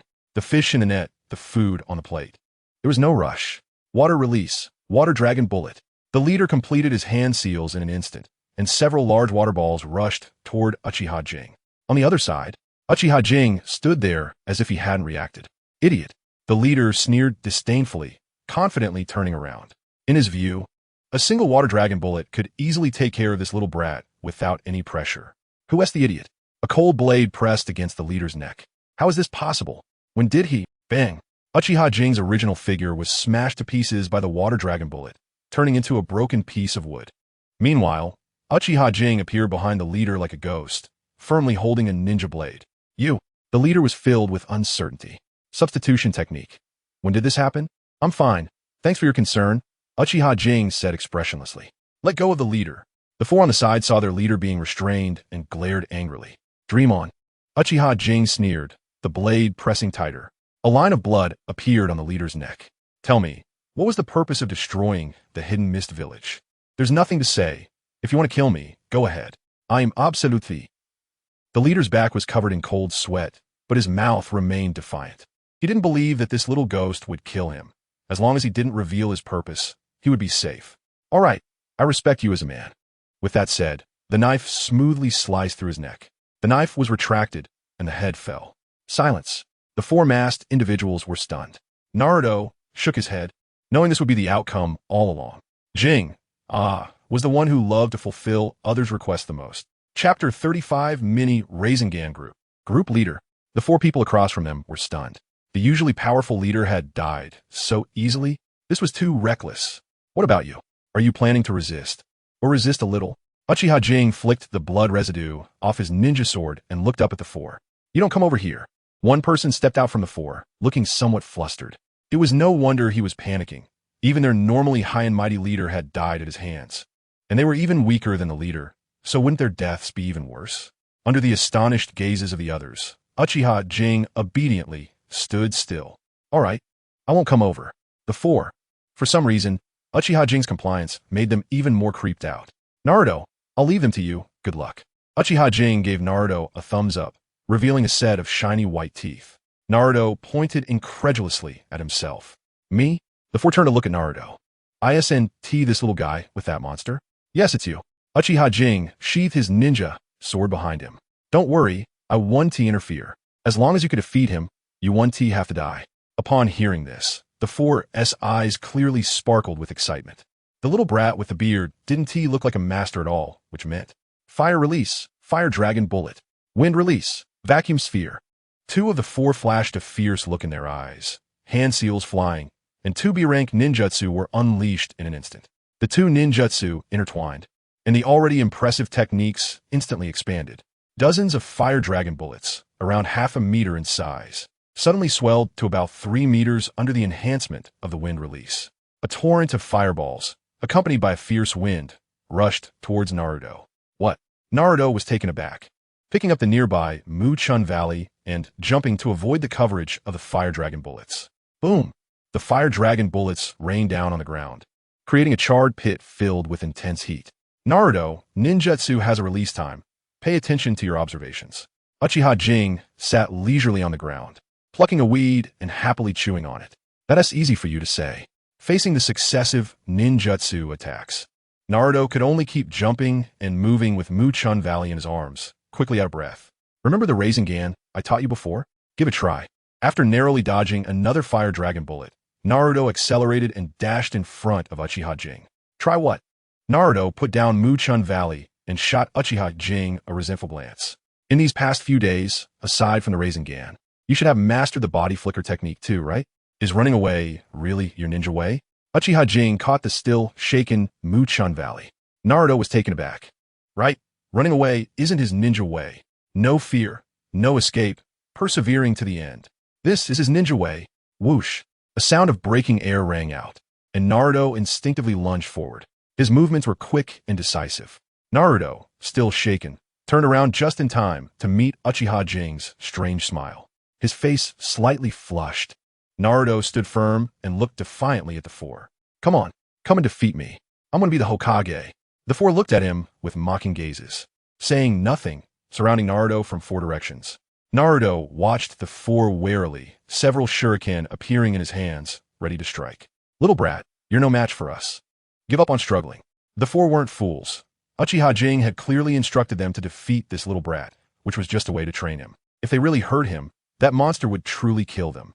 Give up? In my ninja way, there's no such thing as giving up. A flash of determination sparkled in Naruto's eyes, and he threw the shuriken, leaping out. Trying to run? The four sneered, easily dodging the shuriken. Water release, water dragon bullet. 4 water release ninjutsu surged towards Naruto from all directions. Nearly 100 water balls swept through the forest, rapidly closing in on Naruto. There's nowhere to hide. Uchiha Jing held Muchun Valley, a playful smile on his face. Naruto's current talent could be said to be quite strong. The vast chakra of the Uzumaki clan, combined with the powerful physique and endurance forged by the Ninetales chakra. Even without many ninjutsu techniques, his strength would not be weaker than that of a formal genin. But what is most impressive about Naruto isn't his talent. It's boom. Nearly 100 water balls struck Naruto at the center. The tremendous force splashing water everywhere. Splash. The water balls converged into a torrent like a small river, crashing down to the ground. At the center of the river floated a tiny figure. The 4 who had attacked were stunned. Cold sweat broke out on their foreheads. This little thing. Why didn't he dodge? Although their water dragon bullets came from all directions, their speed was quite slow. Anyone with a bit of ninjutsu should not have been hit. But this guy didn't dodge. It's over. He's done for. Uchiha Jing didn't show much surprise. But Muchun Valley couldn't help it. Did he die? Uchiha Jing lowered his head to look at Muchun Valley. Do you hope he is dead or alive? Muchun Valley was taken aback, looking up in confusion to meet a pair of bright eyes. Feeling a bit guilty, he lowered his head. I certainly don't want anything to happen to him. Uchiha Jing smiled mysteriously, turning his gaze back to the small figure floating in the river. Don't worry, he'll be fine. As one of the 2 main characters in the Naruto world, a Jinchuriki of the Ninetales and the reincarnation of Ashura, he won't be in trouble. What now? On the other side, the 4 quietly wiped the cold sweat from their foreheads, discussing in low voices. What can we do? This little brat is looking for death. If he can't dodge at such a slow speed, can we blame us? Whether it's unfair or not doesn't matter now. What is important is whether that monster will take it out on us. One of the 4 quietly turned back, observing Uchiha Jing. He shouldn't right? He looks very calm, like he isn't really concerned about that little brat. Perhaps he is trying to lull us into a false sense of security. Stop talking nonsense. Does his strength need to lull us? How about we go take a look? The 4 fell silent, and the one who proposed it didn't dare to say anything further. Let us go take a look. After a long time, the 4 finally made up their minds. Whether to distance themselves from the monster or to see if the little brat was dead, the best course of action now was to go take a look. The 4 cautiously approached the floating body in the river. Just as they were about to get closer, the floating body suddenly moved. A sky-blue small sphere gathered in Naruto's hand. The condensed sphere carried a surging wind. His hand easily pressed against one person's chest. The struck person was taken aback, staring blankly at his chest. Bang! A figure exploded out. Scarlet blood sprayed from his mouth. His shirt at the chest exploded, revealing a spiral-shaped wound. Rinnegan. 2 small spheres appeared in Naruto's hands again. Whoosh! The remaining 3 people stepped back in fear. Just now, what was that thing? Chapter 36. A flash of bright blade whoosh, whoosh, whoosh. As the 3 retreated, Ōtsutsuki also vanished. Naruto gasped for breath, blood lingering at the corner of his mouth. He had just been hit by 4 water dragon bullets at the same time, and it was no better for him. At least 3 or 4 of his ribs were broken, and his stamina was greatly depleted. The last spiral sphere he launched was his final bit of chakra. The 2 subsequent ones were purely for show, meant to scare. Fortunately, the remaining 3 had become frightened birds and successfully retreated. Uchiha Jing nodded in satisfaction. To comprehend a level ninjutsu so quickly was something even he had to admire about Naruto's talent. Although the current spiral sphere resembled Ōtsutsuki's, it was still a spiral sphere nonetheless. The 3 noticed Naruto's weakness and couldn't help but feel furious. They had just been scared off by a kid. What a shameful humiliation. Keet, D. The 3 charged at Naruto simultaneously, their speed even faster than before. Clearly, they had been completely enraged by Naruto. Clang! As 3 shurikens approached Naruto, a pitch-black ninja blade appeared in the trio's line of sight. That's enough, Uchiha Jing said, having appeared in front of Naruto. He held a ninja blade in his hand. The 3 retreated again, looking at him with suspicion. Was this monster finally going to make a move? In an instant, despair enveloped the 3. How about it? Uchiha Jing turned his head. You won't die, Naruto replied, revealing a mouthful of white teeth. A ninja must fight. Ninjutsu is important. Ninja tools are important, but combat experience is even more crucial. In the world of Hokage, Powerful ninjutsu is important, but combat experience is more significant than ninjutsu and ninja tools, even more so than bloodline limits. Pain from the six paths is strong, but if it weren't for Naruto, the powerful Konoha would have been destroyed by him. What does he rely on? He relies on his overwhelmingly powerful ninjutsu and the Rinnegan. But if Jiraiya's intel could have been completely passed to Konoha, could pain from the six paths still be so rampant? Probably not. Combat experience is the foundation for a qualified ninja's survival. Naruto carefully pondered Uchiha Jing's words, nodding in agreement. Since you understand, then leave the rest to me. Uchiha Jing raised the ninja blade and leisurely walked towards the three. The trio watched him approach with great trepidation. Don't go too far. Uchiha Jing lifted his gaze to the one who spoke. Going too far? You might have a misunderstanding about that. As soon as his words fell, Uchiha Jing's figure vanished from spot. The next moment, a massive fireball with a diameter of 10 meters suddenly appeared behind the three.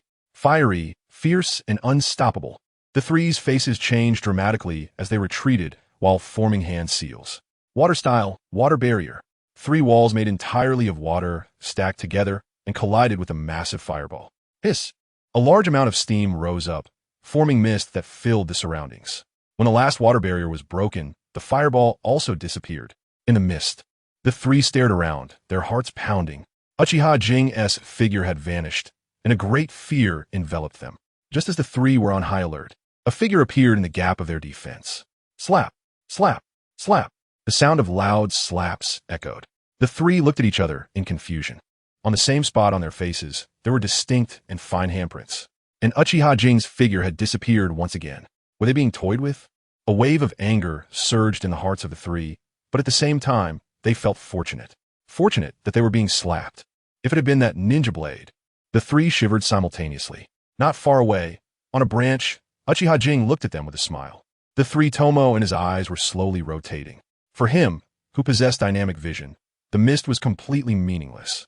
Keeping them alive was naturally to train Naruto, but that didn't mean he could tolerate them harming Naruto, even if it wasn't he serious. His figure flickered again. Uchiha Jing silently appeared beside the three. He raised his foot and, without them noticing, landed 3 kicks right in their behinds. Thud, thud, thud. The three fell to the ground face first, their masks falling off during the fall, revealing their shocked expressions. This was what it meant to go too far. Uchiha Jing bent down, looking down at the three. The game is over. Now can you tell me where you come from and what your purpose is? The three showed a troubled expression, extremely conflicted. Uchiha Jing shrugged indifferently, lifting the ninja blade slightly. The three were startled, and one person quickly raised both hands. I'll tell you, we come from a hidden god, and our purpose in the village of Twilight is to obtain their ninjutsu. Listening to this person's words, Uchiha Jing frowned slightly. Hidden god? What kind of organization is that? In his memory, there was no existence of this hidden god. Tell me about the hidden god. Uchiha Jing placed the blade behind him, sitting down casually. We, the hidden god, are an extremely ancient village, dating back to before the Warring States period. The man showed a proud expression. In our village, most ninjas are at the Jonin level. Uchiha Jing's pupils suddenly contracted sharply. Most ninjas are at the Jonin level? What does that mean? In one village, as long as one is a ninja, they can be considered high-end combat power. But why does such a village have no presence in the anime? It's not scientific. Where's the hidden god? Uchiha Jing asked. In the divine domain. This answer made Uchiha Jing fall into deep thought. He could now completely confirm that neither the hidden god nor the divine domain had ever appeared in the anime. Uchiha Jing's ability to have everything under control relied on foresight. He was well aware of the direction of the plot, but the hidden god before him was completely beyond his control. Was the only task assigned to you by the hidden god to deal with the village of Twilight? The man showed a hesitant expression. Swish! A flash of the blade appeared. The man's expression froze immediately, a fine red line appearing on his neck. Uchiha Jing turned to the other two. You might not want to say it. Why don't you speak for him? The other two's expression stiffened. Just as they were about to say something, they saw their companion's head roll to the ground. I have limited patience. Uchiha Jing leisurely flicked the blood off the ninja blade. We are just Group 17. A total of 32 groups were dispatched from the village this time. Our Group 17's task is from the village of Twilight. We don't know anything about the tasks of the other groups. The two were terrified, desperately explaining, fearing Uchiha Jing would raise his hand to kill them. Uchiha Jing was secretly shocked. 32 groups, 5 people in each group. Based on their group strength, That meant the hidden god had dispatched 160 jonin at once. What a big move. It's definitely a grand move. Uchiha Kagami is amazed and even more curious about this hidden village. Even for a strong place like Konoha, the number of jonin is pitifully small. Yet this mysterious hidden village can send out such a large number of jonin all at once. Even if the strength of these jonin is somewhat lacking, it still represents an unmatched force. Moreover, Uchiha Kagami would never naively think that this is the full extent of the hidden village's strength. It would reveal all their trump cards at once. Chapter 37. Returning to the village having learned what he wanted to know, Uchiha Kei wasted no time and swiftly eliminated the two with 2 strikes. In the despairing gaze of the two, Uchiha Kei had already turned back to Naruto. How is it? Very good. Naruto grinned, but the movement aggravated his chest wound, causing him to grimace in pain. Uchiha Kei wasn't worried. He could see the traces of Ninetales chakra circulating within Naruto, quickly healing his injuries. Turning to Midspring Valley, he said, "The people who destroyed your village have already been killed by me. What do you plan to do next?" Midspring Valley looked up in confusion and glanced at the dismembered body of the person from the hidden god. I don't know. After all, she was just a little girl. Even with some cleverness, she couldn't help but feel lost in this situation. You can come back with us to the village. Naruto gritted his teeth and forced himself to stand up. Back to the village? Midspring Valley looked at Naruto. Yes, back to Konoha. Naruto's eyes were sincere. Our Konoha isn't afraid of any hidden god. As long as they dare to come, they won't get to leave. Right, Kei? Uchiha Kei remained noncommittal. This girl clearly had her own secrets. The hidden god mobilized so many teams, clearly for the special ninjutsu of each village. The village was destroyed, yet they went through so much trouble to hunt down an orphan. The reason was obvious. If nothing unexpected happened, the special ninjutsu of Midspring Village was likely within Midspring Valley herself. A girl with no ability to resist, caught in the turbulent Konoha. Whether it was a blessing or a curse was hard to say. Midspring Valley looked at Uchiha Kei, then at Naruto, and eventually agreed. Returning to Konoha might not guarantee safety, but she had no confidence in surviving alone in this chaotic ninja world. All right, since that's the case, let's go back to the village. Also soon? Upon hearing this, Naruto's face instantly fell. He had thought he could enjoy a few days outside the village, but instead, he was forced by Uchiha Kei to learn ninjutsu every day. Learning ninjutsu was fine. After all, being out of the village was better than being in it. But just a few days later, they had to return. He really didn't want to go back to the village. And that's how it was. Uchiha Kei stood in the Hokage's office, reporting everything that had happened along the way. Hidden God? Sarutobi Hiruzen furrowed his brows. This village was unheard of. But based on Uchiha Kei's description, how could such a powerful village be unknown in the ninja world? What do you think about this matter? Sarutobi Hiruzen took a puff of smoke and looked at Uchiha Kei. I'll sit back and watch. Uchiha Kei rolled his eyes internally. This was something for the higher-ups to discuss. Why ask him? And Umbu? I believe this hidden force must be investigated thoroughly. Otherwise, we will fall into a passive position. Uchiha Kei was directly interrupted by Danzo, who had a threatening look in his eyes. Uchiha Kei raised an eyebrow, but said nothing. This was not a matter he should comment on. The more one speaks, the more mistakes one makes. Danzo interrupting him only made him feel more at ease. Investigation was a given. Sarutobi Hiruzen didn't care, exhaling a large puff of smoke. But is the location of the hidden god in the divine domain? What kind of place is that? Danzo snorted coldly, casting a threatening gaze at Uchiha Kei. Some people might know what kind of place it is, but they just don't want to say. Uchiha Kei chuckled, unafraid as he locked eyes with him. Lord Danzo, your words are interesting. As a member of Konoha, what benefit would it bring me to hide this information? Who knows? After all, the Uchiha clan has always existed outside the village. The information they bring back. Oh, Lord Danzo, in what capacity are you saying this? As a personal opinion, or as the Hokage's advisor? Uchiha Kei's expression remained calm, but a cold smile appeared on his face. Is there a difference? Danzo arrogantly turned away.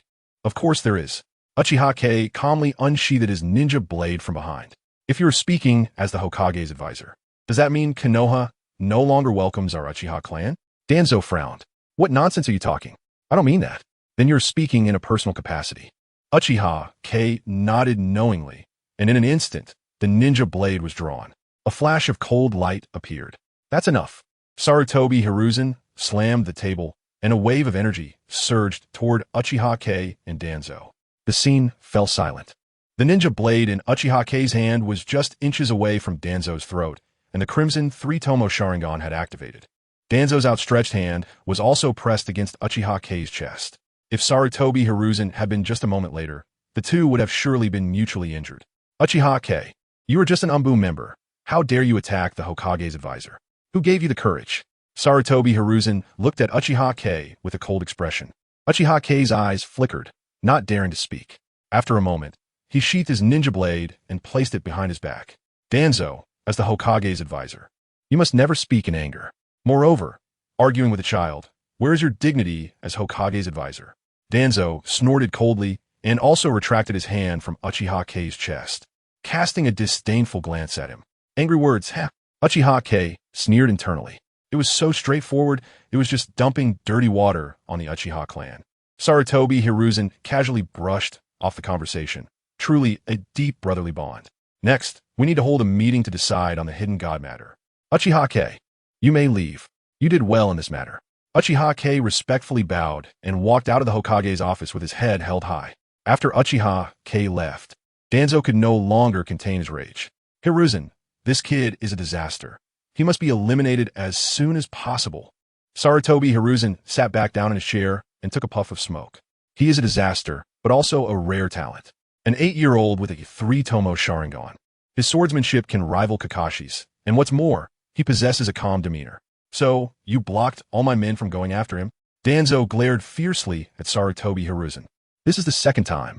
Hiruzen, my patience has its limits. Sarutobi Hiruzen maintained a calm expression and slowly nodded. No matter what, Uchiha Kei has not done anything harmful to Konoha so far. By the time he does, it will all be too late. Watching the figure gradually receding downstairs, Danzo's eyes flashed with deep apprehension. Uchiha Kei's talent was too strong. At 8 years old, he had already awakened the 3-tomo Sharingan. His swordsmanship was enough to make even him feel fear. He was only 8 years old. If given another 10 years, who could possibly compete with him? Sarutobi Hiruzen remained silent for a long time. His indecisiveness was his greatest weakness. Both times he stopped Danzo were due to his indecisiveness. He wanted to eliminate a threat from the Uchiha clan while not wanting Konoha to lose a genius. Being Hokage was difficult. Being a Hokage who wholeheartedly cares for Konoha was even more difficult. Fortunately, I'm still wholeheartedly dedicated to being Hokage. Sarutobi Hiruzen thought happily. Chapter 38. The first meeting with Lord Orochimaru. Uchiha Kei walked up to Naruto's small shabby house and kicked the door open. What are you doing? Naruto, half naked, looked panicked. I've got my mission bonus. Want to go eat at Ichiraku Ramen? You kick my door down just to ask if I want ramen? Naruto shouted angrily. This is bad. It's definitely going to be drafty tonight. How pitiful. How about some dango too? Uchiha Kei suggested tentatively. How dare you think of me like that? Am I the kind of person who has no bottom line when it comes to food? Naruto was furious and lunged at Uchiha Kei. How about 2 boxes of cup noodles? Uchiha Kei calmly held up 2 fingers. Brother Kei, my door is old and broken. I was afraid it would hurt you. Your legs are okay, right? Naruto suddenly twisted in midair and landed skillfully in front of Uchiha Kei. His anger disappeared, replaced by a flattering expression. For Naruto, ramen, dango, and cup noodles were the 3 most wonderful things in the world. Getting 1 would make him very happy. Getting 2 would make him very blissful. Getting all 3 would mean no regrets in life. After tidying up a bit, Uchiha Kei took him to Ichiraku Ramen. The business at Ichiraku Ramen was always booming, and after waiting for 10 minutes, it was finally their turn. Looking at the steaming ramen, both of them couldn't help but swallow hard. I'm going to dig in. With their hands together, they devoured their food. Brother Kei, how much was the bonus for this mission? Naruto asked between bites. The Hokage thinks the mission should be a rank, so it was quite a bit. Uchiha Kei replied while eating. Is it enough for a few meals of ramen? Enough for a year. Naruto paused in his eating, his eyes lighting up. So much. Uchiha Kei instinctively covered his pocket and cautiously moved aside. What are you trying to do? This is hard-earned money. Don't be so stingy. We're good friends. If we don't talk about money, we're good friends. If we talk about money, we're enemies. As the two were joking around, someone suddenly sat down next to them. Uchiha Kei turned curiously to see a pair of gentle eyes. Brother Shisui, you're back. Uchiha Kei was momentarily stunned, then overjoyed. Uchiha Shisui had returned to the village, which meant that person had also come back. Yeah, I'm back, Shisui said with a smile, though his face showed signs of exhaustion. You've worked hard, Brother Shisui. Capturing that person is much more difficult than killing him. Compared to you, it's not that hard. Shisui said meaningfully. Uchiha Kei responded with a hearty smile. Indeed, with Shisui's strength, dealing with that person would only be troublesome but would not pose any life-threatening danger. Uchiha Kei was different, though. On the surface, he was just an 8-year-old child, someone who could only become a genius youth. Being called a genius youth seemed like a compliment, but a genius youth who hadn't grown up posed no threat at all. The person has been brought back, but... Shisui hesitated, his expression somewhat strange. It seems that this guy can no longer be considered human. Uchiha Kei nodded. He understood all of this. Can we really trust someone like that? Of course we can trust him, Uchiha Kei answered firmly. In a certain sense, as long as you give him a direction to pursue the truth, no one is more reliable than him. Shisui was half convinced, but since the person had already been caught, they could only move forward. What are you two talking about? After finishing his second bowl of ramen, Naruto's stomach finally felt a brief relief. Just some fun stuff. Seeing Naruto's eager expression, Uchiha Kei waved his hand dismissively. But it doesn't concern you right now. When your Rinnegan can reach a normal scale, then you'll be qualified to know. Naruto immediately deflated. After sending Naruto home, Uchiha Kei and Shisui walked down the street. Want to ask about Uzumaki Naruto? Uchiha Kei directly brought it up as he noticed Shisui's hesitant demeanor. Yes, Shisui did not hide it. Is Uzumaki Naruto a part of your plan? Sort of. But not entirely. Uchiha Kei stopped and looked seriously at Shisui. The grown-up Jinchuriki of the Ninetales would indeed help our plan. However, that's not the real reason I'm taking special care of him. Shisui also stopped, waiting for him to continue. That guy Naruto is much more pitiful than I am. A reminiscence flickered in Uchiha Kei's eyes. When I realized the cruelty of this world, Naruto was the only friend I had by my side. Can you understand the feeling of being in a strange environment with no one to turn to? At that time, I was very desperate and very dejected. But when I look back, I found someone with a similar fate as mine.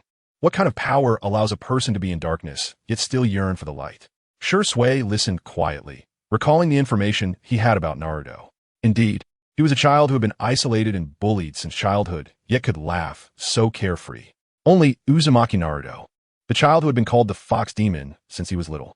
Strength and power can inflate a person's ambition infinitely, yet Naruto can diffuse that inflation.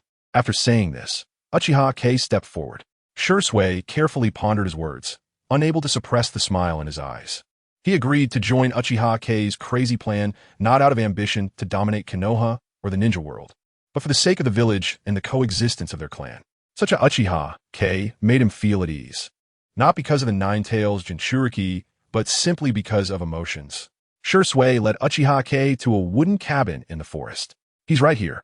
Uchiha Kei nodded and was about to push the door open. This guy is very cunning and powerful. Be very careful. Just as he was about to push the door, Shisui still felt uneasy and reminded him. Don't worry. Pushing the door open, blinding light flooded into the sealed wooden cabin. Inside, a snake-like creature writhed on the ground. Stimulated by the sunlight, it raised a pair of cold, slit pupils. Uchiha Kei quietly watched him, and he was also observing Uchiha Kei in return. Who are you? The voice was hoarse, filled with barely concealed anger. Uchiha Kei stepped closer, pulled a chair from the side, and casually sat down. Speak. Who are you? And why did you capture me? The creature, reeking of a foul odor, stepped closer to Uchiha Kei. While Shisui could disdain him, losing to Uchiha wasn't shameful. But here was just an 8 or 9-year-old brat. Why was he being looked down upon? Opening his bloody maw, 2 glistening poisonous fangs were revealed. Nice to meet you, Mr. Orochimaru. A pair of 3-tomo Sharingan suddenly appeared before him. I am Uchiha Kei. Chapter 39, This is the Truth, Uchiha Jing? Orochimaru was certain that this was the first time he had heard this name. As one of the legendary Sannin, Lord Orochimaru certainly had not heard of my name. After all, I was still an infant when you left the village. Orochimaru did not respond, his snake-like eyes fixed intently on him. The 3-tomo Sharingan at the age of 8 or 9 was enough to rival Itachi's talent. What enticing body. Lord Orochimaru, let's not beat around the bush. Are you sure you want to chat in this form? Orochimaru's snake-like pupils contracted as he looked at him with uncertainty. He couldn't tell if the little brat in front of him was trying to deceive him. However, meeting those confident eyes, Orochimaru understood. The snake's mouth opened wide, and a pair of pale arms stretched out from within. The scene looked terrifying. First came the arms, then long black hair, the head, and the body. When Orochimaru fully emerged from the snake's mouth, he finally matched the image of Orochimaru in Uchiha Jing's mind. Pale skin, a thin, sharp face, a red shadow from the outer corners of the eyes to the nostrils, and a long tongue unconsciously licking the residual slime at the corners of his mouth. You went through so much trouble to bring me here, just to chat? Orochimaru looked at him dangerously, his snake-like pupils filled with greed. This body is more tempting than Itachi's. Unparalleled talent, limitless future. This is the body he has always dreamed of. Of course not. Uchiha Jing shook his head. I'm here to discuss the truth with Lord Orochimaru. The truth? You? Orochimaru's eyes showed surprise. If there was anything in this world that he sought, it was immortality. And immortality was the truth he was searching for. How does Lord Orochimaru define life? Uchiha Jing chose to selectively ignore Orochimaru's surprised gaze and asked on his own. A glimmer of light burst forth in Orochimaru's eyes. Life is living. Only by living does life have meaning. Orochimaru had a somewhat obsessive understanding of life. This might be related to the many separations and deaths he experienced while growing up. Only by living can one pursue the meaning of life. That is not entirely wrong. Uchiha Jing had anticipated he would say this and nodded in understanding. However, it is somewhat narrow-minded. Upon hearing this, Orochimaru raised his head, scrutinizing him. Narrow-minded? An 8 or 9-year-old brat says that the truth he pursues is narrow-minded. For a moment, Orochimaru felt somewhat angry, and his curiosity about what Uchiha Jing was going to say next was piqued. A person's life is limited. Even if that person is immortal, the impact they can have is also extremely limited. Uchiha Jing tilted his head back at a 45-degree angle. I do not agree with Lord Orochimaru's definition of life.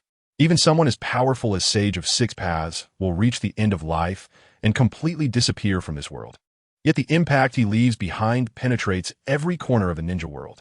Orochimaru extended his long tongue and licked the corner of his mouth. So, you believe that immortality is not the truth of life?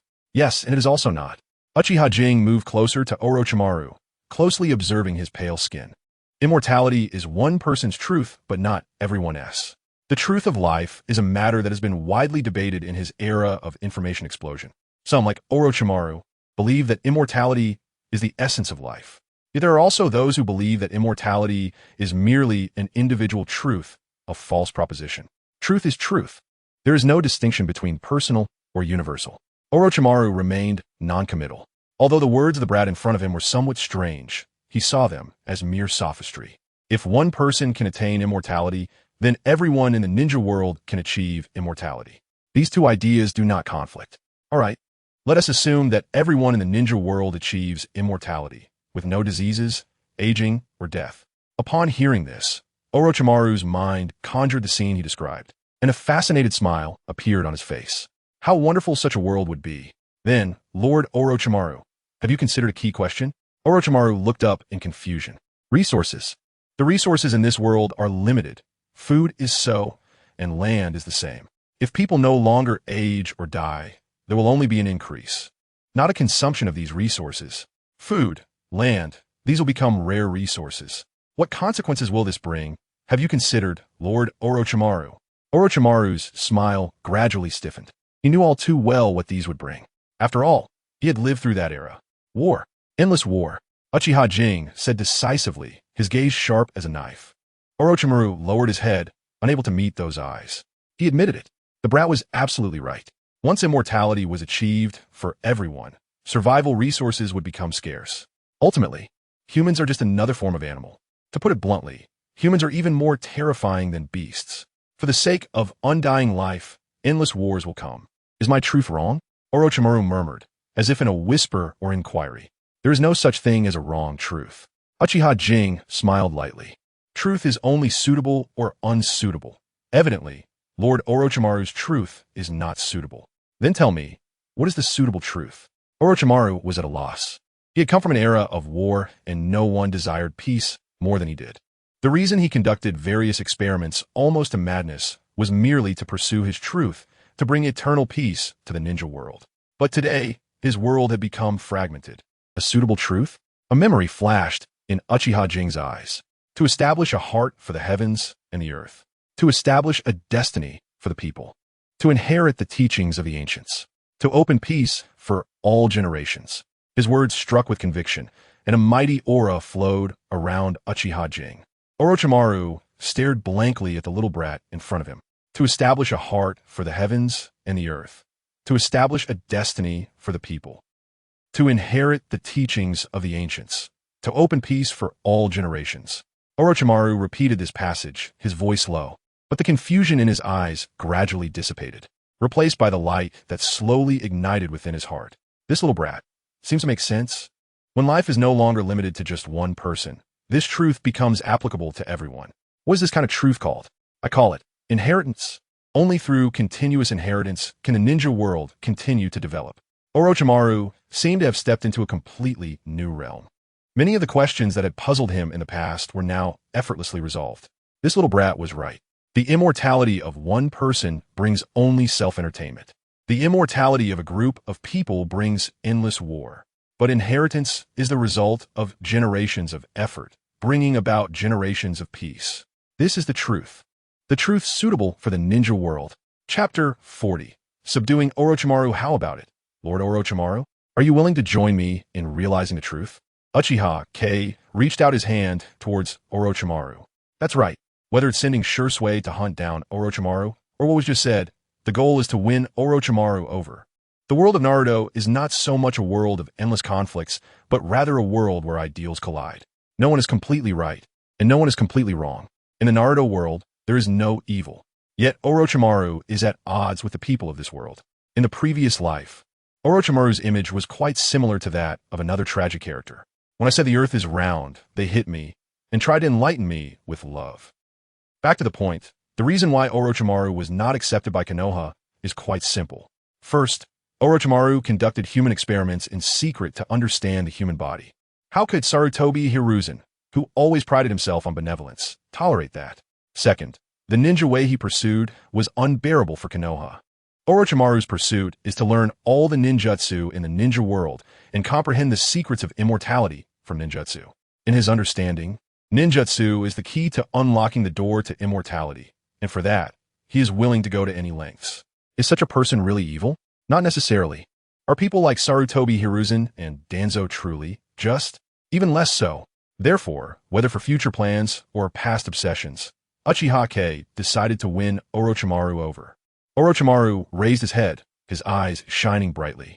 I'm a rogue ninja from Konoha, and I have killed many people from Konoha.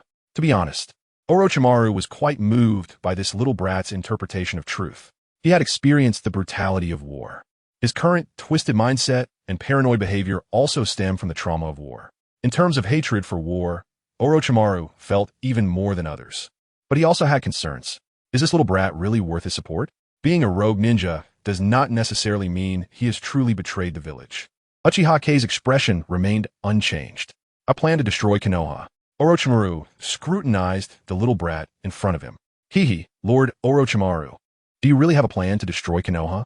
During the Chunin exams, Orochimaru did indeed go to Konoha, taking Sarutobi Hiruzen with a price of pair of hands. But that does not mean Orochimaru wanted to destroy Konoha.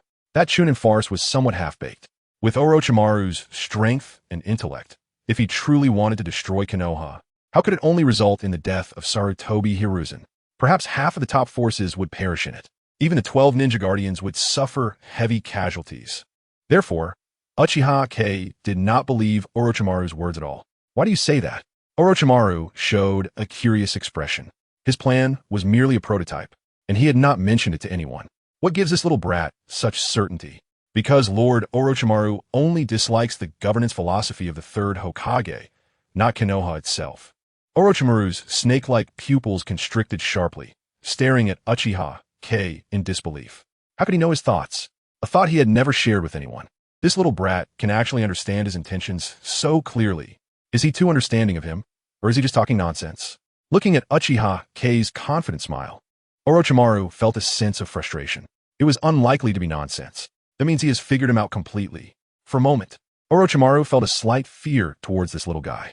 Nothing is more terrifying than being seen through by others. Can I hear your plan? Uchiha Kei nodded without hesitation. Of course, Lord Orochimaru. After all, we will be partners in the future. A strange light flashed in Orochimaru's eyes. Partners? Partners? Such a distant word. Two figures suddenly appeared in Orochimaru's mind. One with slick-back white hair, and the other a straightforward violent woman. The ninja world may seem calm on the surface, but in reality, it is rife with undercurrents. Uchiha Kei did not waste words and got straight to the point. On the surface, the 5 great ninja villages have just experienced the 3rd Great Ninja War and welcomed a rare peace. But in reality, they're still secretly vying with each other. But that is not the most serious issue. Uchiha Kei looked earnestly at Orochimaru. Lord Orochimaru should know about an organization called Ōtsutsuki, right? A flash of caution passed through Orochimaru's eyes. Of course, he knew about this organization. In fact, he had considered joining Ōtsutsuki. However, he had not taken any action yet. Ōtsutsuki is one of the few entities that he feels wary of. But does Lord Orochimaru know there is another organization called Yong Organization? Orochimaru was taken aback. Uchiha Kei nodded knowingly. It seems that Orochimaru is also unaware of this Yong Organization. The goal of my mission when I left the village is this Yong Organization. It's just a small organization. What does that have to do with your plan? Of course, it does. Uchiha Kei stepped forward. This Yong Organization is not a small organization. According to my intelligence, the members of the Yong Organization all possess Jonin-level strength. Orochimaru frowned slightly, looking at him in confusion. Jonin-level strength might seem powerful to others, but in his eyes, it is just SOSO. Such an organization can be compared to Ōtsutsuki? Lord Orochimaru seems to be somewhat skeptical. Uchiha Kei smiled cheerfully. It's not that I'm skeptical, but while such an organization is indeed quite strong, it is simply not on the same level as Ōtsutsuki. Orochimaru explained. I actually think the Yong Organization might be stronger than Ōtsutsuki. Orochimaru licked his lips with his tongue. Stronger than Ōtsutsuki? You might not understand Ōtsutsuki well enough. I may know more about Ōtsutsuki than Lord Orochimaru. Orochimaru scoffed. No more than him? Does this little brat not feel embarrassed to brag? While Ōtsutsuki may have strong individual members, the Yong Organization could be a village. In this village, as long as you are a ninja, you possess Jonin-level strength. What? Orochimaru's body trembled, his eyes revealing disbelief. As long as you are a ninja, you possess Jonin-level strength? Are you joking? Even the strongest Konoha among the 5 great ninja villages has Jonin as its top combat power, although there are Kage-level ninjas above Jonin. How many of them can there be? How many Jonin can there be? A village full of Jonin. Just thinking about it makes my scalp tingle. There are too many hidden powers in the ninja world. Uchiha Kei sighed. Not only Ōtsutsuki and the Yong Organization, but there are also many deeper hidden old forces, like the Black Zetsu who is obsessed with saving his mother, like the Peeping Toms on the moon, and like Ōtsutsuki Ishiki, who is still pretending to be a monk. My plan is to make Konoha stronger, to use every possible means to become stronger, strong enough to not fear any danger. The first step is to have your own power. Orochimaru understood. With a playful smile, he said, aren't you trying to make Uchiha Itachi the 5th Hokage? Having your own power, that's a traitor's act just like me. Uchiha Kagura smiled lightly. Having my own power doesn't conflict with wanting Uchiha Itachi to become the 5th Hokage. Orochimaru looked at him in confusion. In their mindset, ninjas should devote themselves entirely to their village and absolutely obey the orders of the Hokage. What is the difference between having your own power and being a traitor? What the ninja world faces cannot rely solely on the strength of one person or one village. Uchiha Kagura turned to look out the window, where the sky was reflected. Chapter 41. Orochimaru's return to the fold. What is the ninja world facing? Orochimaru frowned. What does this kid know? Why does he seem so pessimistic? There are many challenges ahead, more than one can handle. Uchiha Kei pointed out the sky outside the window. Lord Orochimaru, what do you think the world outside the sky is like? Orochimaru instinctively turned his head to look at the sky. It should be a river-like galaxy. He thought for a moment and replied. Uchiha Kei looked at him in surprise. To say such things in an era where technology is practically stagnant. No wonder Orochimaru is considered a freak.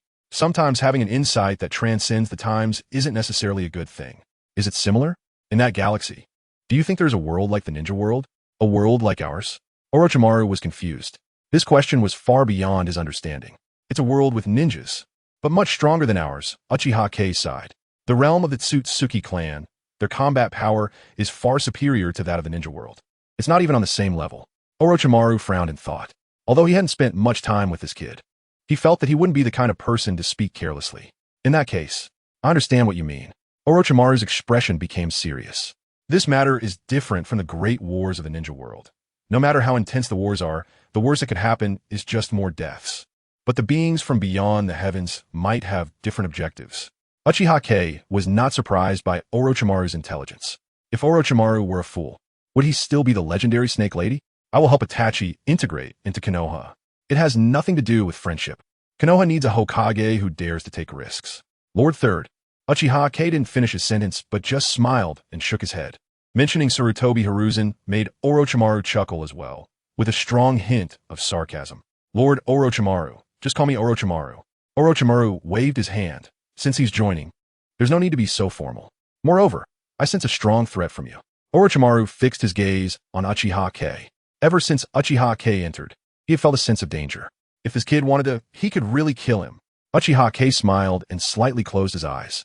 When he opened them again, the eyes in his eye sockets had transformed into swirling patterns. What kind of eyes are these? Mysterious, powerful, with a deadly allure. These eyes seemed to encompass the entire world. Rinnegan. Orochimaru was shocked and took several steps back. How could he possibly possess the Sharingan? How is that possible? Correct, Uchiha Kei replied with a smile. This was also his first time using the Rinnegan in the ninja world. It felt slightly different from during the time-space missions. It was still powerful, but lacked that feeling of being in complete control. Not bad. How did you come to possess the Rinnegan? Orochimaru was still unable to regain his composure. A child looking around 8 or 9 years old, possessing the Sharingan. This was utterly inconceivable. Even if Uchiha Kei showed him the Manjiki, he wouldn't have been this shocked. The ultimate evolution of the Sharingan is the Rinnegan. What is there to be surprised about? Uchiha Kei didn't want to dwell on this issue. To be honest, Orochimaru now felt a tinge of greed. What good body, if he could possess it. But it was just a fleeting thought. Orochimaru wasn't confident enough to contend with a legendary Rinnegan. That wouldn't be confidence. That would be seeking death. Are you willing to join us? Uchiha Kei didn't want to say much more and extended his hand again. Orochimaru smiled and extended his hand as well. One was tender, the other pale. The two hands clasped together. Uchiha Shirvei was anxiously pacing outside the wooden cabin. It wasn't that he didn't trust Kei's strength. It was that Orochimaru was too difficult to deal with. Only he knew how much effort he had put into capturing Orochimaru. Even he almost didn't make it back. Kei might have the Manjiki, but creak. The wooden door was pushed open. Shisui quickly looked towards the cabin. When he saw who came out, he let out a sigh of relief. Kei. Shisui walked to Uchiha Kei and suddenly halted. He saw the person behind Uchiha Kei. Orochimaru. Whoosh. A shuriken instantly appeared in his hand, and his eyes transformed into the Manjiki Sharingan in an instant. Calm down, Shisui. Uchiha Kei smiled and pressed down on Shisui. Now, Orochimaru is also one of us. Shisui looked at Orochimaru in surprise. Then a smile appeared on his face. This is Orochimaru, one of the legendary Sannin, a figure renowned during the Third Great Ninja War. Although Orochimaru has a bad reputation, Orochimaru can't show up in Konoha now. Shisui, what do you think of the village of Sunagakure? Shisui thought for a moment. The village that was annihilated by the Yong Organization? Through Itachi, he had a simple understanding of Uchiha Kei's mission. He had some knowledge of Sunagakure and the Yong Organization. Yes, that's the place. Uchiha Kei stood on tiptoe and patted Shisui's shoulder. That will be our most solid backing. Shisui was somewhat puzzled. Are we going to establish power outside the village? Is this a betrayal of the village? For a moment, Shisui hesitated to speak. Although the village was very exclusionary towards their Uchiha clan, Konoha was still their home. Sort of. Uchiha Kei turned to look at Orochimaru behind him.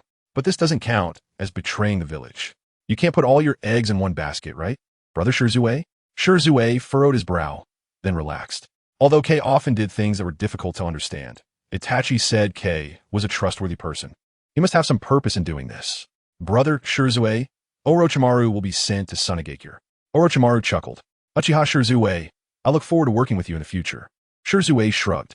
He left the strategizing to Kei and Itachi. He wasn't good at that. Watching the two walk further and further away, Uchiha Kei lazily stretched. The most crucial move in the plan had been made. It seemed to be going smoothly. Next, he just needed to proceed step by step. Basically, everything that could be done had been done. Now, all that was left was to wait for the plot to unfold. Uchiha Kei gazed at the dense forest. Sunlight filtered through the gaps in the leaves, illuminating his face. The youthful visage, the slender body, and that confident smile at the corner of his mouth. Chapter 42, 3 years later. Time always passes unnoticed. 3 years have slipped by like a white horse passing through a gap. During these 3 years, Konoha has gradually changed. The new Konoha Daily is out. Everyone hurry and grab it. Really, Konoha Daily. Is there any news about Lord Itachi inside? There must be. Lord Itachi just returned from a mission a few days ago, and according to Konoha Daily's tradition, they will detail Lord Itachi's heroic deeds. There really is. There really is. Lord Itachi defeated 12 Jonin effortlessly to achieve victory in his mission. Is that true? Let me see. Ah, there's even a close-up photo of Lord Itachi. So handsome. So handsome. A few drops of blood stain his face, adding to his charm. I can't take it anymore. I'm going to faint. A similar scene unfolded in the streets and alleys of Konoha. Regardless of gender or age, everyone held a beautifully crafted piece of paper, excitedly discussing it. A year ago, a company called Konoha Daily suddenly appeared in Konoha, publishing once every 7 days. Konoha Daily has several sections, such as business, ninjutsu forum, and anecdotes of extraordinary people. The most talked about section is the one dedicated to Konoha's heroes. It details the heroic deeds of Konoha ninjas during their missions. The hottest topic is the top spot on the annual hero list, which belongs to Uchiha Itachi, thanks to the vigorous promotion by Konoha Daily. Itachi's influence has subtly become the #1 in Konoha. In the Uchiha clan's ancestral land, in a quaint little courtyard, there's a large tree with lush branches. Under the tree, 3 people sit leisurely. Jing, how did you come up with the idea of founding Konoha Daily? Among the 4, one person with delicate features, resembling a girl, took a sip of tea and looked at his side. Out of necessity, I started a business to make some money. Beside him was a man with strong features, exuding confidence. He casually fiddled with a ninja headband hanging around his neck, comfortably adjusting his sitting posture. Out of necessity. The girl-like person pouted. Who in Konoha would believe that? Opening a chain of Ichiraku ramen and spreading it across the 5 great ninja villages. Establishing Mayu takeout. With delivery boys constantly weaving through the streets of Konoha.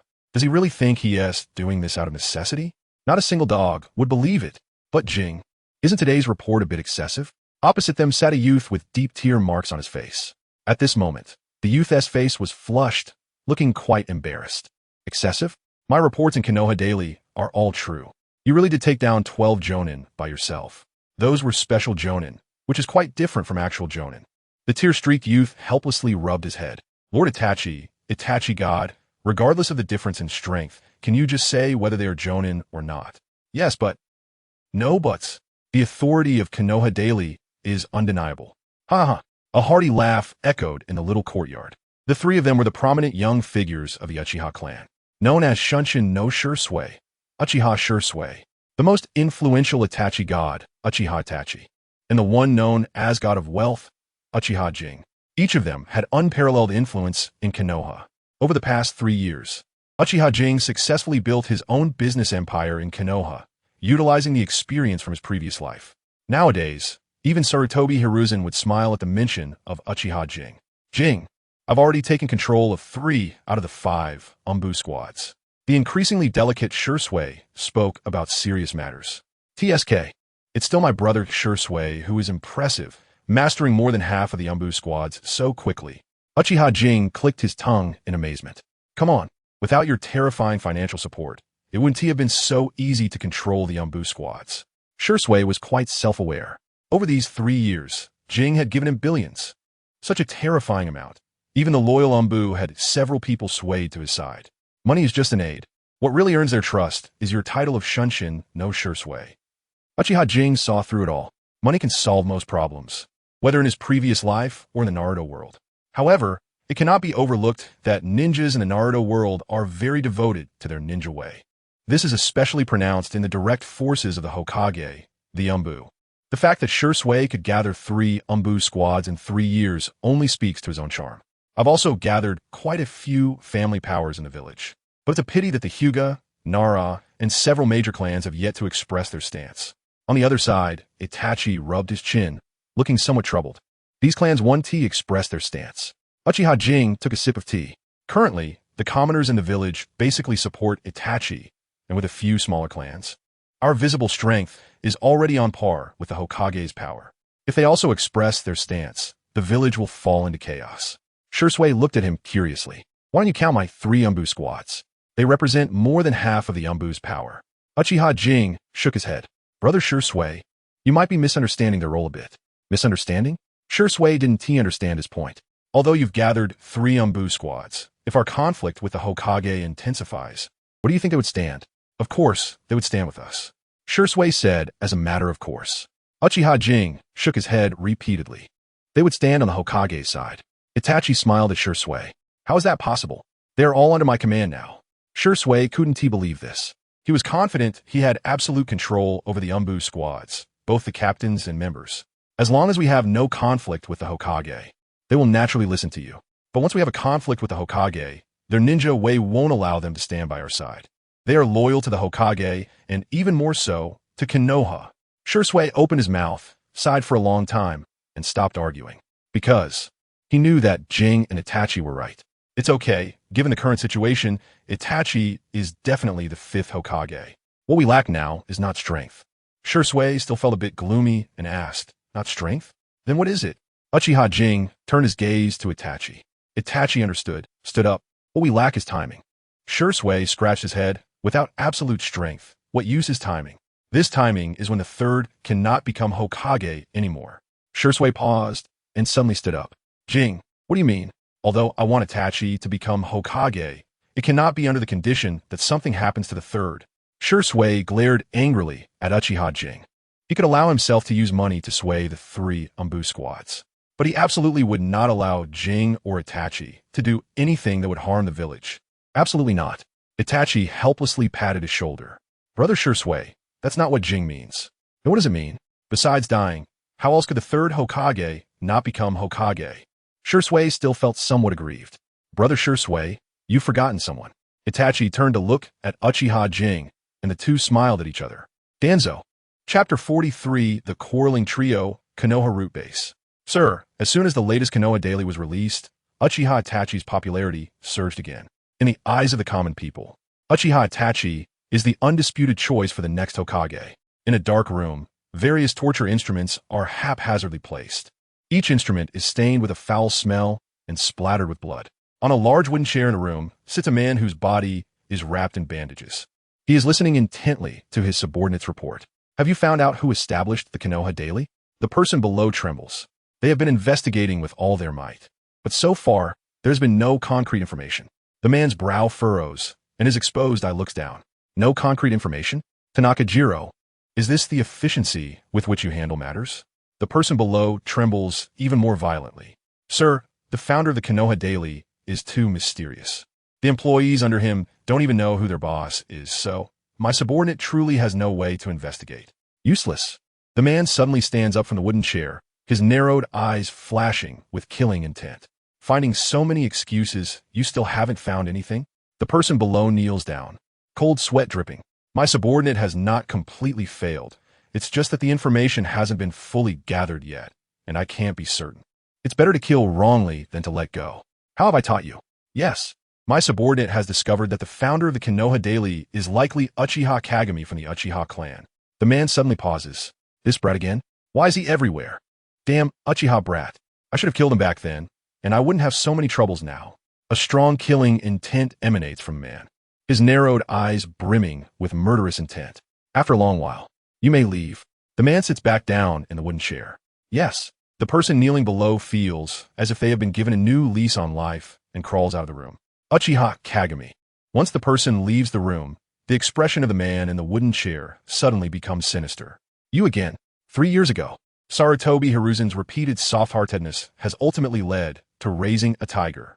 Hesitant Sarutobi Hiruzen, do you regret your soft-heartedness back then? The flickering candlelight casts his face in shadows. However, the killing intent is unabashed like a drawn sword, sharp and prominent. Konoha Hokage building. Sarutobi Hiruzen is sitting behind his desk, a pipe in his mouth, holding a Konoha Daily in his hand. After 3 years, Sarutobi Hiruzen appears more aged, his hair completely gray. He exhales a puff of thick smoke. Sarutobi Hiruzen places the Konoha Daily on the desk. Hiruzen, aren't you going to do something about this Konoha Daily? What nonsense is this? Opposite him stand two equally aged figures. Mitogatein, Tiketsu Koharu, the two major advisors of Konoha. They hold significant power in Konoha, rivaling the third Hokage. At this moment, their expressions are filled with strong disdain. Clearly, they also dislike the Konoha Daily. Manage? How can I manage? Seal off the Konoha Daily? What grounds would I have to seal it? Sarutobi Hiruzen shows a bitter smile. The reason he has such high popularity in Konoha is due to his unique media strategy. Not only is it specifically written in the textbooks of the Ninja Academy, but he also frequently appears at various venues, giving speeches whenever possible. Public opinion has always been his trump card. However, ever since the Konoha Daily was established a year ago, everything has changed. It turns out, public opinion can be played this way. But I can't just watch the Konoha Daily fabricate stories. Tiketsu Koharu is quite indignant. Since the Konoha Daily emerged, Sarutobi Hiruzen's popularity has been declining day by day. Now, seeing the Uchiha brat quickly rising in popularity in Konoha, many people even claim that the fifth Hokage must be Uchiha Itachi. How can they not be angry? They don't really care about the third Hokage. They only care about whether their own power will be affected. If any random person becomes the fifth Hokage, they believe their current power won't be significantly impacted. But if it's the Uchiha brat, both of them involuntarily shiver at the thought. With all the various measures they have previously recommended to limit the Uchiha clan, if Uchiha Itachi takes office, it would be a miracle if they are treated well. Has the Anbu found out who is behind the Konoha Daily? Mitogatein, wearing glasses, speaks with a steady tone, getting straight to the point. Sarutobi Hiruzen shakes his head. Over the past 3 years, he has had a vague feeling about the Anbu. The Anbu, which used to be as obedient as a finger-pointing, seems to be harder to control now. Not only regarding the Konoha Daily, but many investigations over the past 3 years have not been as accurate as before. There's so many people in Konoha. How can they not find out? Mito Gate furrows his brow. Could it be someone from outside the village? Tiketsu Koharu suddenly thinks of a possibility, her face changing dramatically. If that's the case, the Konoha Daily must be eradicated. Sarutobi Hiruzen and Mito Gate do not respond to her. It's truly impressive that this brain has managed to be an advisor for so long. Those who can distribute newspapers throughout Konoha must be from outside the village. They don't have that capability. Moreover, even if it was established by someone from outside the village, the Konoha Daily hasn't made any particularly radical statements. At most, it has exaggerated Uchiha Itachi a bit. Overall, the Konoha Daily has more benefits than drawbacks for Konoha. The benefit is that it greatly enhances the village's cohesion. Now, every Konoha villager has a light in their eyes, filled with hope for the village's future. This is what Sarutobi Hiruzen wants to see. The only downside is that it has a certain impact on their rule. Hey, I'm talking to you. Are you listening? Seeing the two frowning and staring at each other, Tiketsu Koharu feels somewhat annoyed. We're listening. Sarutobi Hiruzen helplessly takes the pipe out of his mouth. The possibility you're mentioning, well, how should I put it? It's good to be prepared, but being alarmist is foolish. Mito Gate picks up on his words. Who are you calling foolish? Tiketsu Koharu is taken aback, then enraged, and she lunges at Mito Gaten. Enough. Stop messing around. Sarutobi Hiruzen looks at the two quarreling and feels a headache coming on. The two pause, glaring fiercely at each other. Tomorrow is the graduation exam for the Ninja Academy. A large batch of new ninjas is about to graduate, and how to divide classes and arrange class leaders is key. Mito Gate ponders and asks, didn't we discuss this matter earlier? Sarutobi Hiruzen picks up the pipe again, taking out a photo from his desk. Last time, we overlooked someone. He opens the photo, revealing a strikingly handsome young man. Not very old, with a ninja headband casually hanging around his neck and a confident smile on his face.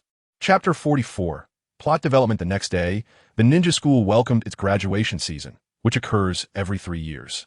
The campus was crowded with parents whispering to each other. Do you think my son can graduate and become a ninja? Who knows? I only know my son will definitely be fine. You were just bragging with his talent. He'll just be cannon fodder as a ninja. What did you say? Come out and duel. In the chaotic school, various discussions filled the air. Many hot-tempered individuals even started dueling on the spot. Of course, none of this affected the little ones in the classroom. Naruto was bored, resting his chin on his hand, staring blankly at the birds flying outside. So boring. This place filled with kids is really dull. Over the 3 years, Naruto had also made exaggerated progress. After accompanying Itachi Uchiha on several missions outside the village, his combat experience in ninjutsu had long surpassed that of an average chunin. His signature technique of creating shadow clones had evolved into something impressive, and he had grasped elemental transformation early on. Originally, he wanted to graduate early like Itachi, but Itachi refused to allow it. Thus, he could only obediently stay at the ninja school. Hey, do you know what Itachi has been up to recently? The proud boy Sasuke stood next to him, looking down at him. Without the night of the Uchiha massacre, Sasuke was not as cold as before, but his pride still remained. I don't know, Naruto replied irritably. He genuinely had no idea. For the past 2 or 3 months, Itachi had been acting mysteriously, not involving him in many things, which made him feel quite bad. How could you not know? Isn't Itachi always with you? Sasuke continued to press. Ever since he saw Itachi's Sharingan 3 years ago, it had been a blow to him. His older brother Itachi awakened his Sharingan at 8, and so did Itachi. Why couldn't he awaken his at 11 years old? It was so unfair. This obsession made Sasuke take Itachi as his goal for the past 3 years. The more he struggled, the more he was hit. Gradually, that competitive spirit was shattered, leaving only admiration behind. You're so annoying. Not knowing is not knowing. Naruto shouted loudly. The classroom instantly fell silent. Naruto, are you bullying Sasuke again? A little girl with pink hair approached fiercely. Behind her were several girls, all glaring at Naruto with righteous indignation. Just like in the anime, the handsome and arrogant Sasuke had a large fan base. Sakura, I didn't bully him. Naruto immediately lowered his tone, sounding conciliatory. You didn't? I saw you yelling at Sasuke. Yeah, I saw it too. Why do you bully Sasuke? Apologize. Apologize to Sasuke. Instantly, Naruto was surrounded by Sasuke's fans. I really didn't. Hearing the surrounding chatter, Naruto's voice dropped again. There was nothing he could do. Faced with a large group of girls, what could he do even if he was strong? Moreover, Itachi had specifically instructed him not to show his strength in front of others. So, he remained the bottom of the class. Stop talking nonsense. Hurry up and apologize. The pink-haired Sakura glared at him. Naruto felt wronged, but looking at Sakura, he still lowered his head toward Sasuke. I'm sorry. Sasuke opened his mouth, but ultimately didn't say anything and turned back to his seat. He was also afraid of these fans. It was better to avoid trouble. He could apologize to Naruto after the exam. However, the fans led by Sakura clearly were not willing to let Naruto off the hook. Look, Sasuke hasn't forgiven you. I think this guy should kneel down and ask for Sasuke's forgiveness. I agree. He should kneel. Just when these fans were relentless, a small figure approached. This figure looked at them timidly. Naruto-kun has already apologized. Unfortunately, the fans ignored her. Don't say that. We are classmates, Naruto-kun. Shut up. Sakura glared fiercely at the timid figure. We are here to seek justice for Sasuke. He deserves it. It's not like that. Looking at Naruto, who had a wronged expression, this figure forced herself to gather courage, her face turning red. Hinata, why are you defending this guy? He is a bad person, you know? Naruto-kun is not a bad person. Hinata mustered her courage and looked up at the fans. Naruto-kun is a really good person. Really good? Sakura turned her head, her gaze fierce. Do you know him well? Do you know what kind of person he is? He is. Sakura didn't finish her sentence, but her eyes were filled with disgust as she looked at Naruto. A fox spirit. He is a fox spirit. Naruto was stunned, looking at Sakura in disbelief. How could she say that about him? He is nobody but Naruto-kun. Hinata closed her eyes and shouted loudly, then covered her face and ran away. The fans stared blankly at Hinata as she fled. This girl, dare to speak up today? How amazing. Naruto also looked at Hinata, feeling a warm sensation rise in his heart. Was this the second person, besides Itachi, who didn't look down on him? Bang, bang, bang. The desk was slammed by Iruka. Everyone quiet down, go back to your seats, and don't make a fuss. The exam is about to start. Faced with Iruka's authority, the fans finally let Naruto go, reluctantly returning to their seats. Naruto let out a sigh of relief.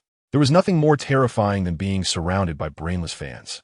Now we will proceed with the exam. Everyone go outside, and those whose names are called can come in.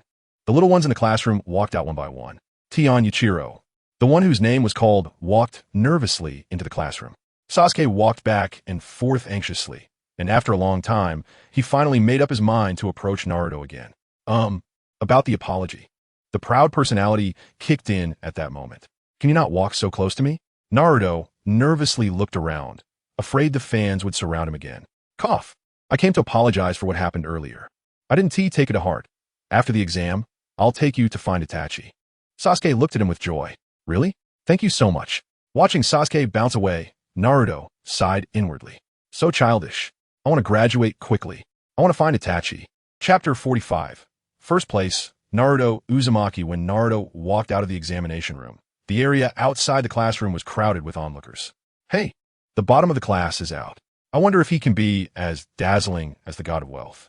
What are you thinking? How can you compare this perennial bottom dweller to the famous god of wealth? Are you crazy? Wasn't Uchiha Itachi also a bottom dweller back then? He was just low-key, you know? Naruto ignored the chatter of his peers outside and strode out confidently. Over the years, he had been running around with Uchiha Itachi, and learning ninjutsu was secondary. What he truly learned was to have a big heart. The external comments held no power over him. "Naruto, why are you walking so fast?" A chubby boy and a skinny boy quickly approached him. "Don't listen to them. You can definitely pass the exam." The chubby boy, Choji, magically produced a bag of chips and handed it to him with a pained expression. "Here, have some chips." The skinny boy, Shikamaru, crossed his arms and lazily watched the scene unfold. "Choji, did you take the wrong medicine today? You actually gave your chips to someone else." Choji looked at Naruto with a pained expression. "I didn't want to, but I was afraid Naruto would be upset." Shikamaru scratched his nose. "What a hassle. Naruto, just take it. He's about to drool all over the place." Naruto looked at the two and felt warm inside. In these 3 years, he had friends, hadn't he? Not to mention Itachi, but these two in front of him were also his friends. Naruto pushed the chips back to Choji with a smile. "It's okay, I will definitely graduate, so don't worry." Shikamaru hesitated for a moment, but Choji's eyes lit up. "Really? Are you serious?" "Of course."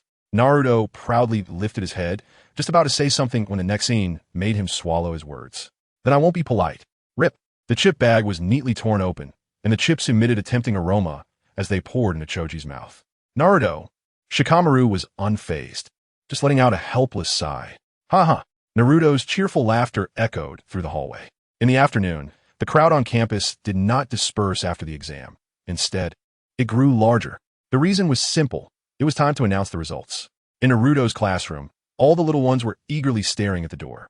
Naruto continued to rest his chin on his hand, blankly gazing out the window. Not far from him, the small Hinata Hyuga was also staring at him in a daze. "Naruto-kun, so handsome." Hinata's Byakugan slowly formed a heart shape. Cough. Irika walked into the classroom holding a piece of paper. The noisy classroom instantly fell silent. Everyone looked at Irika with expectant eyes, as well as at the paper in his hand. Was this their pass to the ninja world? How exciting. "Students, I'm sure you've guessed it," Irika said, shaking the paper in his hand with a gentle smile. "You guessed it." A chorus of gasps erupted below. "Then I want to keep you in suspense. I will announce the names of the students who passed the exam." Irika scanned the room, and every face he saw was flushed with excitement. First place, Uzumaki Naruto. The scene fell into a dead silence. Everyone remained stiff. Many even had their mouths agape, nearly dropping their jaws in shock. What did they just hear? Did they mishear? That must be it. How could the perennial bottom dweller be first? Irika-sensei is just too mischievous. Irika-sensei, hurry up and announce it. Don't tease us. The pink-haired Sakura chuckled dryly.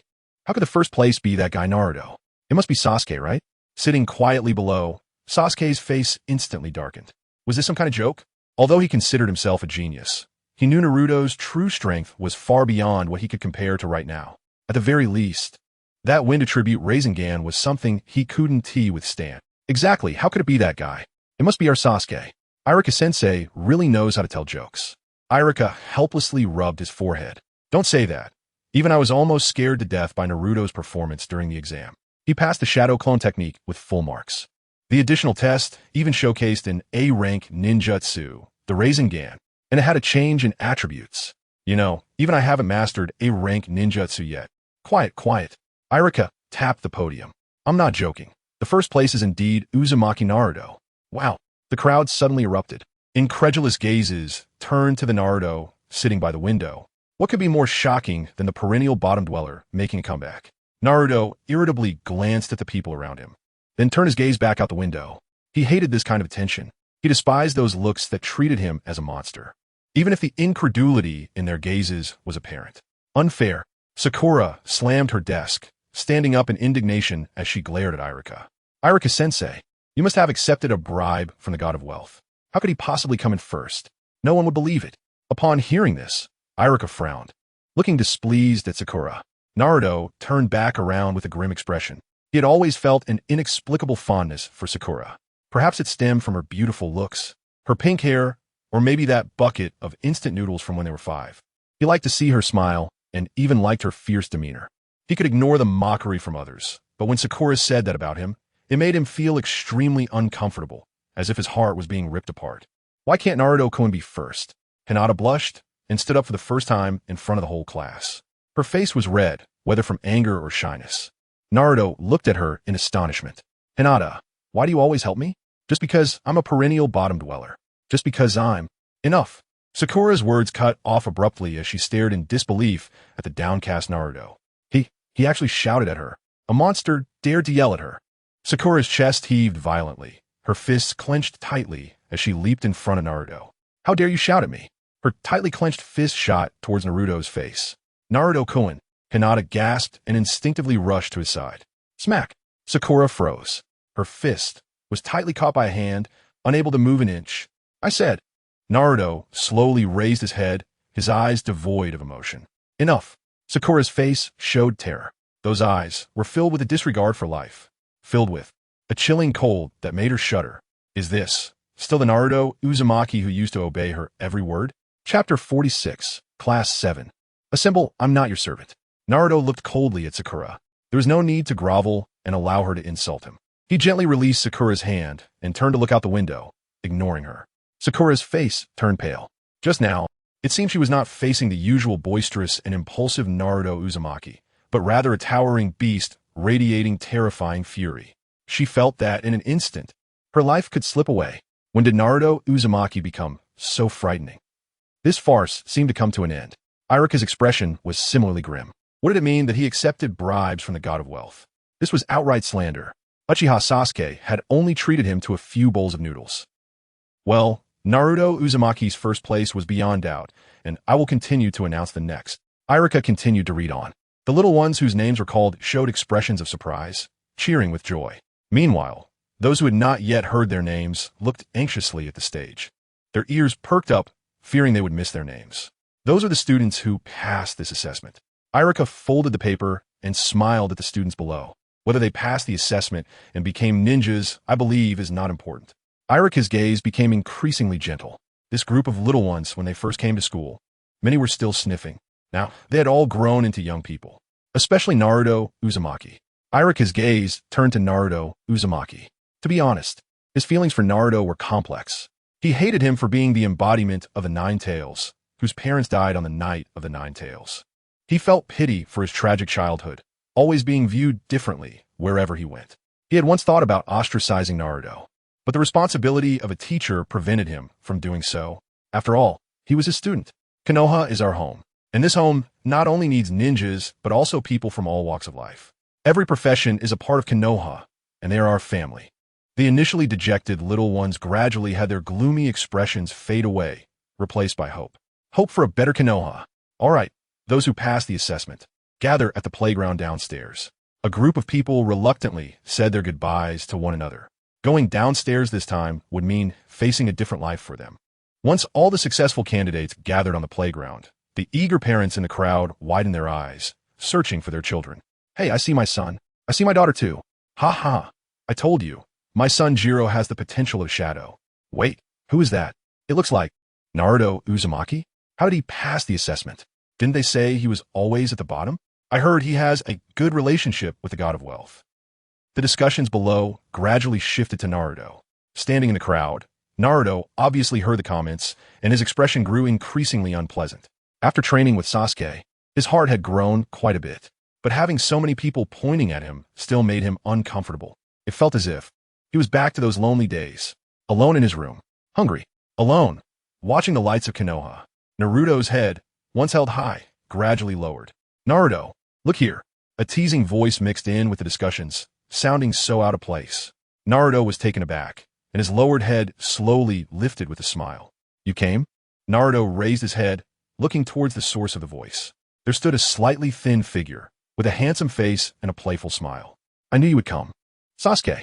Uchiha Sasuke stood in the crowd, waving the card in his hand.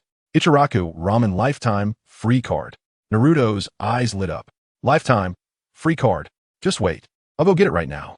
Watching Naruto regain his energy, bouncing around, Sasuke breathed a sigh of relief. Over the years, he had unconsciously trained Naruto, hoping to help him withstand the external rumors. He had thought that this would make Naruto happier. Little did he know that over the past 3 years, Naruto had grown increasingly silent, only regaining his old self in front of him. His presence did not bring joy to Naruto, but instead affected him. Cough, cough, cough. On the high platform built on the playground, Hiruzen Sarutobi walked to the center. Little ones, congratulations. Congratulations on passing the assessment today. From today on, you will officially become a genin. 3 years ago, I stood here and told you that you would be the gems of Konoha's future. Today, I still say this. I have never doubted your future. Hiruzen Sarutobi took off the Hokage hat, looking at the vibrant faces below with emotion. Konoha belongs to you. The future is yours. Ours. Ours. The little ones below were all excited, their faces flushed. The 3 years of hard training were all for today, right? Hiruzen Sarutobi smiled with satisfaction, placing his right hand on his chest, his expression becoming solemn. Wherever Konoha flies, the fire will never die. On the playground, whether it was the little ones or the onlooking adults, they all simultaneously placed their right hands on their chests. Wherever Konoha flies, the fire will never die. The voice echoed, spreading from this playground to every corner of Konoha. As long as Konoha people heard the sound, they turned their heads towards the school direction and placed their hands on their chests. Konoha. In the crowd, Uchiha Sasuke made the same gesture, murmuring to himself. Third Hokage, the old still outsmart the young, you managed to pull this back. A smile appeared on Uchiha Sasuke's lips. But you are old. Konoha's future has no place for you. After the third Hokage's speech, the excitement in the playground could not settle for a long time. The class divisions would be held next, and the three named stood together. The playground fell silent. Everyone turned their gaze to Irika on the stage. Class 10, Nara Shikamaru, Yamanaka Ino, Akimichi Choji, teacher, Sarutobi Asuma. The crowd did not feel surprised. The Ino Shikacho trio had always been in the same class. Individually, members of these three clans might not be strong, but combined, their explosive energy was immeasurable. Class 8, Hyuga Hinata, Inazuka Kiba, Yamanaka Shino, teacher, Yuhi Kurinai. Hinata, the little one below, revealed a hint of disappointment, sneaking a glance at Naruto. Not in the same class as Naruto-kun. What a pity. Class 3, Rock Lee, Hyuga Niji, Tenten, teacher, Mike Guy. In the crowd, a green figure suddenly jumped out. Shaoli, the watermelon-headed. Green figure looked at Lilac with tearful eyes. Kei-sensei. Lilac also looked at him with deep emotion, equally teary-eyed. The people around instinctively took a step back. This smell, the sour scent of love? Cough, cough, cough. Next is Class 7. Irika also got goosebumps and braced himself to continue announcing. Class 7.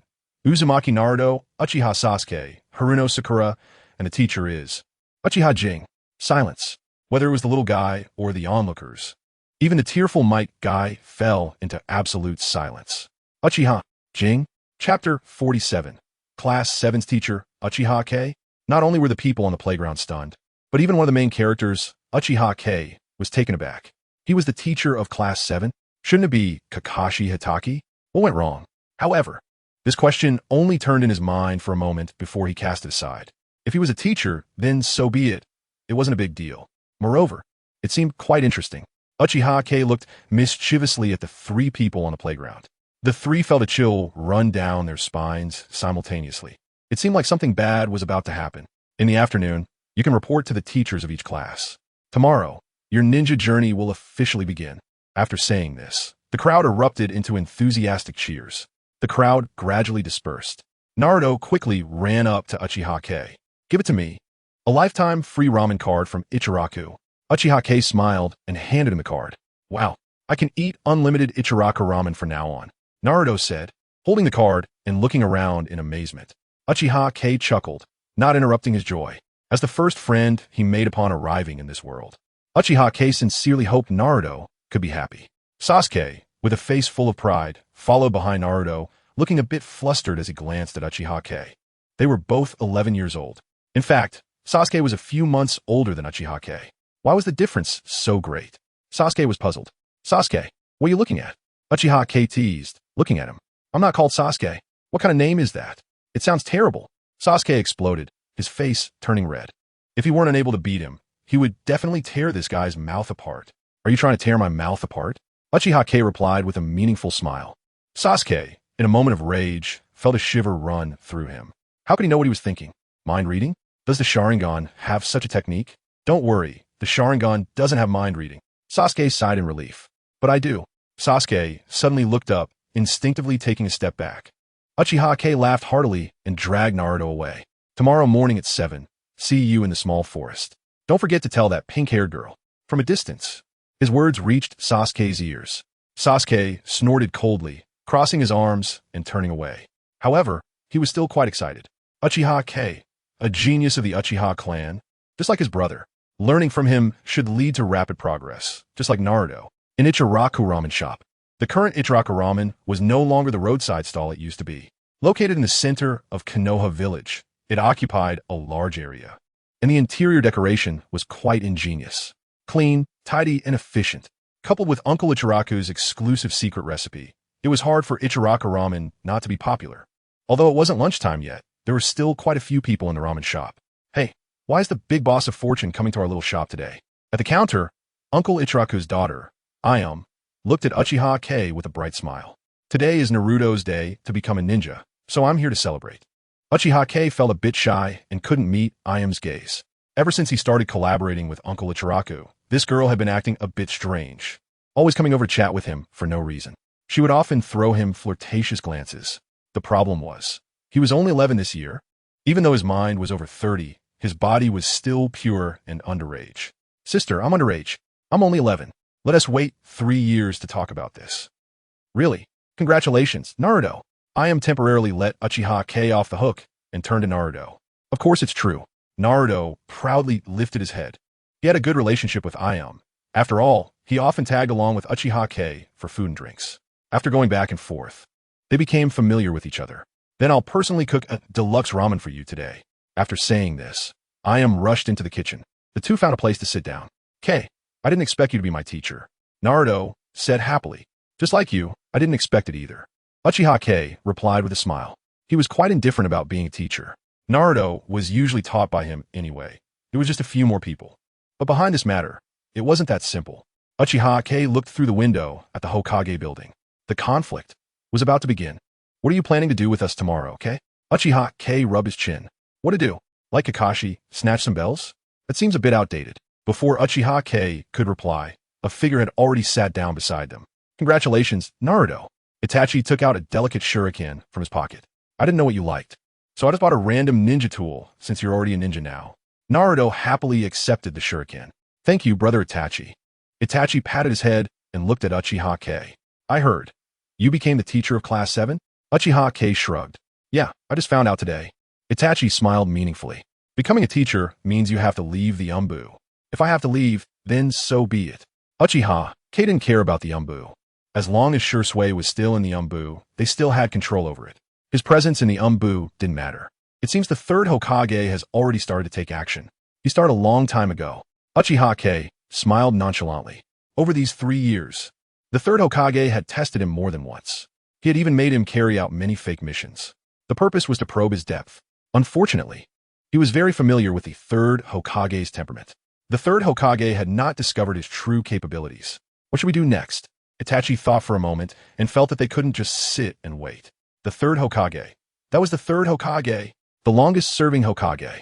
Just based on that, Itachi couldn't afford to be careless. Let Shisui take action next. The plan can begin. Itachi's eyes lit up, and a surge of battle intent rose within him. That plan can finally begin. Okay, I understand. I'll notify Shisui.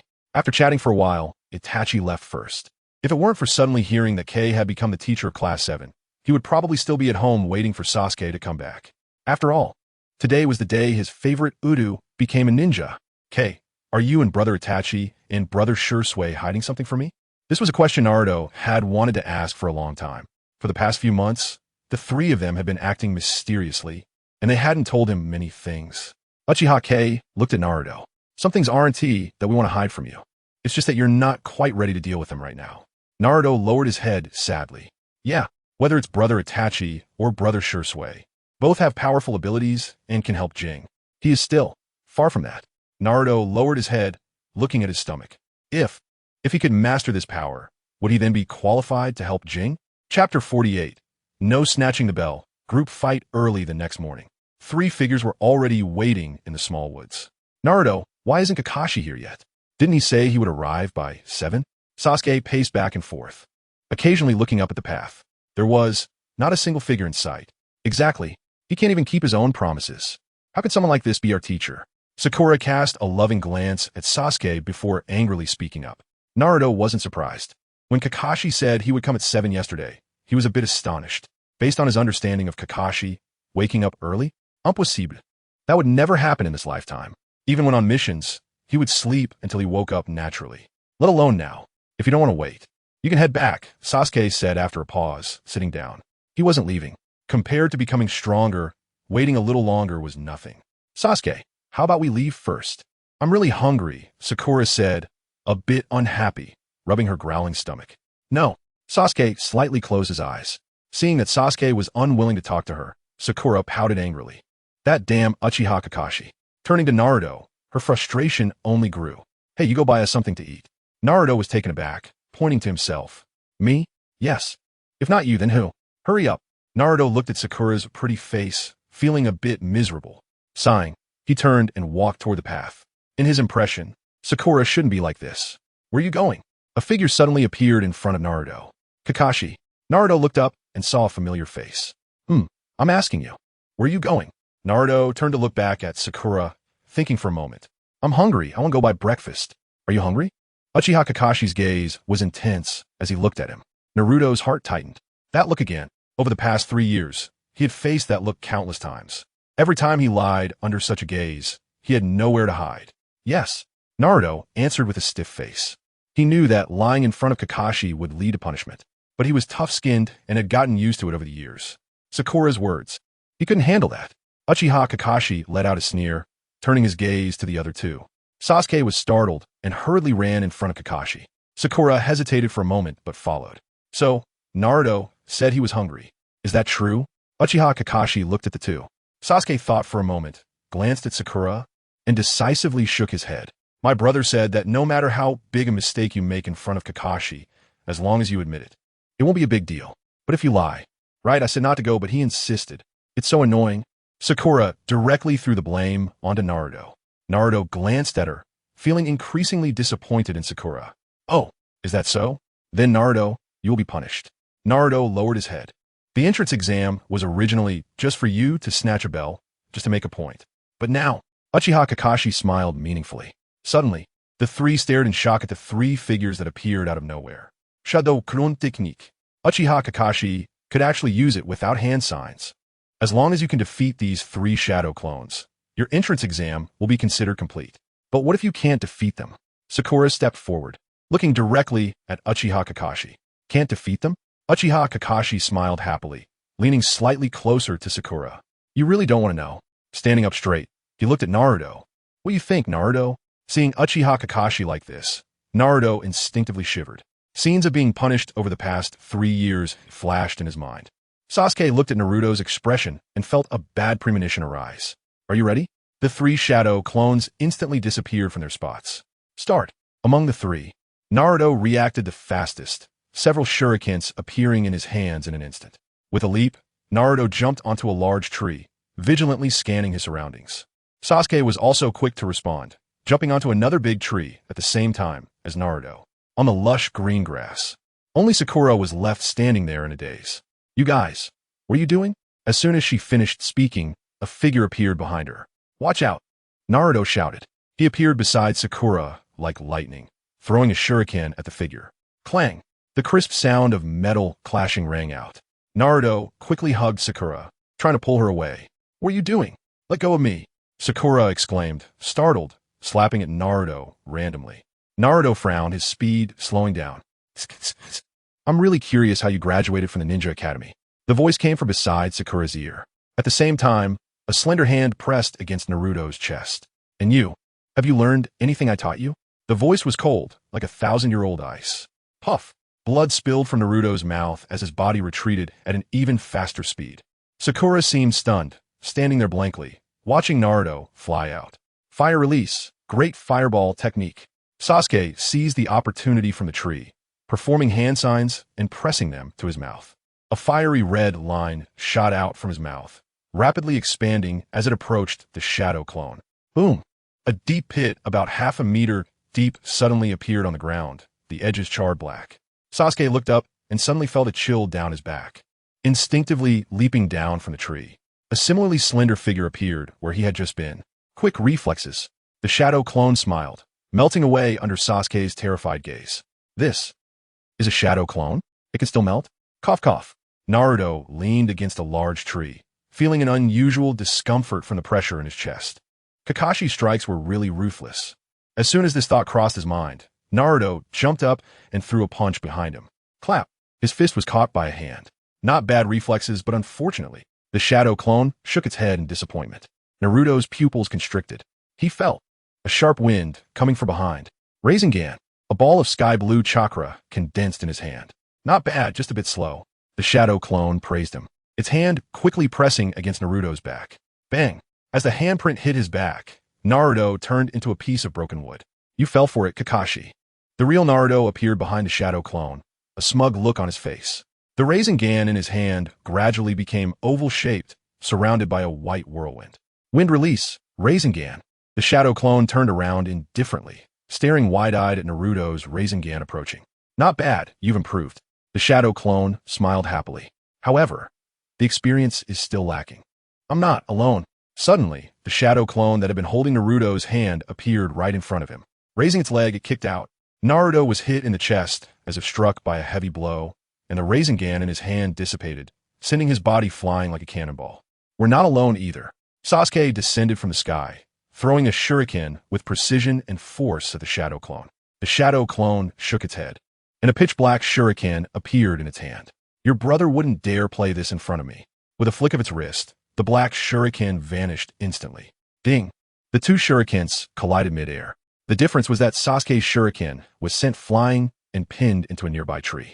Meanwhile, the shadow clone's shuriken slightly altered its trajectory during the collision, continuing to fly towards the descending Sasuke. Sasuke's face turned pale with fear. In midair, he couldn't dodge this shuriken. Chapter 49. The meaning of companions in the small woods of Konoha. Uchiha Kei was happily eating dango.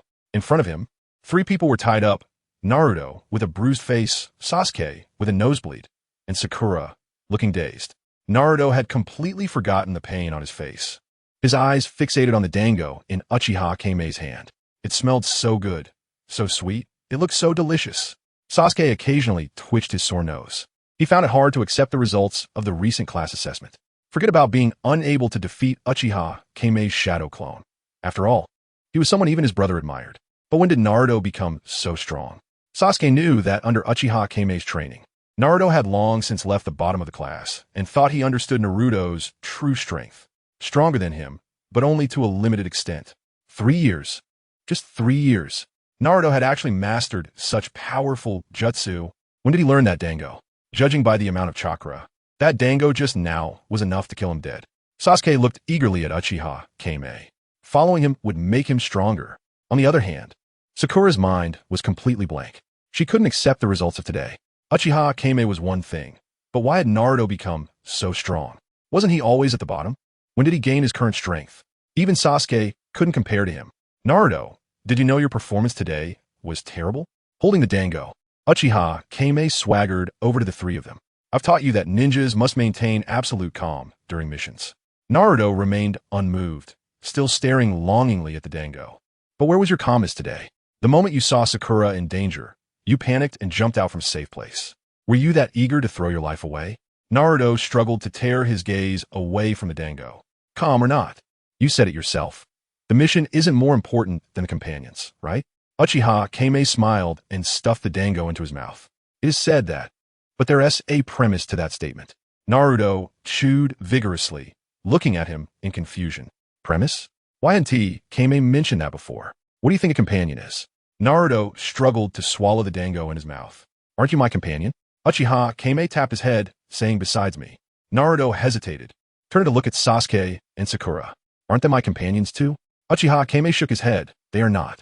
Sasuke was stunned, while Sakura showed an angry expression. A companion is someone you can trust to watch your back. When you're in danger, they will risk their life to protect you. Naruto tilted his head, saying, I just risked my life to protect Sakura. That's not what you call a companion. That's merely being a simp. You're a simp. You're a simp. You are the biggest simp. Naruto got angry, baring his teeth at Uchiha Kei. He had been with Kei for 3 years and had heard all sorts of new terms, including simp. Moreover, he knew it wasn't a good term. Heh, simping to the end, and you end up with nothing.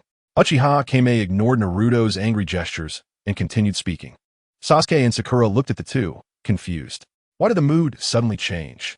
Remember, as long as they are true companions, the mission is never more important than the life of a companion. Those who abandon their companions for the mission are worse than dogs. Not far away, the leaves on a tree suddenly rustled. Uchiha Kei looked up at the tree. Since you're here, come out. The scene fell silent. Naruto and the others looked at Uchiha Kei, bewildered. Who was he talking to? Was there anyone else besides them? Just as Naruto was about to ask, a lithe figure leaped down from the tree. With silver hair, a mask covering half his face, and a ninja headband worn askew over one eye, it was Kakashi. Kakashi, have you been here long? Uchiha Kei greeted casually. Having been in the Umbu for 3 years, he naturally knew Kakashi. Not too long, just arrived, Kakashi replied nonchalantly. However, Uchiha Kei could see the tension in his stiff movements. Uchiha Kei sighed. Kakashi was a tragic figure in the world of Hokage, losing his father in childhood, friends in adolescence, and being betrayed by a friend he thought was dead in his youth. Yet, despite such a tragic past, he had not been defeated. Uchiha Kei had a good impression of Kakashi. I heard everything you just said. Kakashi said nothing, standing quietly. About your senior. Kakashi raised his hand to interrupt him. I'm here to tell you that, starting today, you're no longer in the Umbu. After saying this, Kakashi tossed a piece of paper and disappeared from sight. Taking the paper, Uchiha Kei shook his head. The matter of Hitaki Tsukumo was something he had to face himself. Others would only add to his troubles. Opening the paper, he glanced at it. It was just a notice announcing Uchiha Kei's departure from the Umbu. After putting the paper away, Uchiha Kei turned to the three of them. Continuing from where he left off, Uchiha Kei paused. Among the three of you, today Sasuke performed the best. Sasuke's expression brightened, but it was quickly replaced by arrogance. He wiped his nearly dripping nosebleed and listened carefully to what Uchiha Kei would say next. Although your strength was lacking, your thinking was a bit muddled. Your movements were clumsy and your tactics were juvenile. Sasuke's forehead was covered in black lines. Was he praising him? He just wanted to sing a song. Thank you for saying. But Uchiha Kei's tone shifted. Why form a team of 3? It's to make you cooperate with each other, not to add trouble to one another. Uchiha Kei's gaze shifted to Sakura. Sakura was somewhat unconvinced and huffed, turning her head away. It was her first day after graduation. It was understandable to lack experience. Why was she being targeted? It must be because of that damn Naruto. Thinking of this, Sakura glared fiercely at Naruto. Naruto was confused. Why are you looking at me like that? Why so fierce? I feel so wronged. Sasuke's strength lay in his cooperation with Naruto. Although their teamwork was rather immature, it had some meaning. Sasuke puffed out his chest proudly, looking at Naruto. Naruto felt even more wronged. Sakura can look at me like that, but what about you, Sasuke? How about a one-on-one fight? As for Sakura, Uchiha Kei coldly snorted. Today's performance was simply a pile of rubbish. Sakura's face turned even uglier. Naruto clearly came to save you, but you just started hitting him without understanding the situation, which slowed him down. That's foolish. Individual foolishness can be understood, but when personal foolishness leads to a teammate getting hurt, such a person doesn't deserve to be a ninja. After saying this, Uchiha Kagami grabbed the rope binding Sakura and threw it directly onto a nearby tree, leaving her hanging there. As punishment, you will stay here today. Sakura struggled frantically, her face filled with indignation. Why? Why are you treating me like this? I didn't ask him to save me. It was his decision. Let me go. Let me go. Uchiha Kagami shook his head. In the anime, Sakura was already enough to leave people speechless.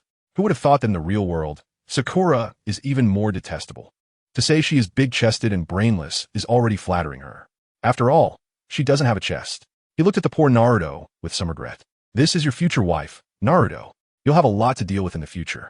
Chapter 50. System activation in the following days. Team 7 received various ninja missions. For example, catching cats for Grandma Akita, giving massages to Grandpa Jimbon, buying underwear for Miss Kawakami. In short, the tasks had no challenge whatsoever. As a result, Naruto and his teammates had long been complaining. Hey, when can we get some challenging missions? Naruto, with weeds all over his head, slumped on the ground. Today's task was to help Grandpa Watanabe with weeding.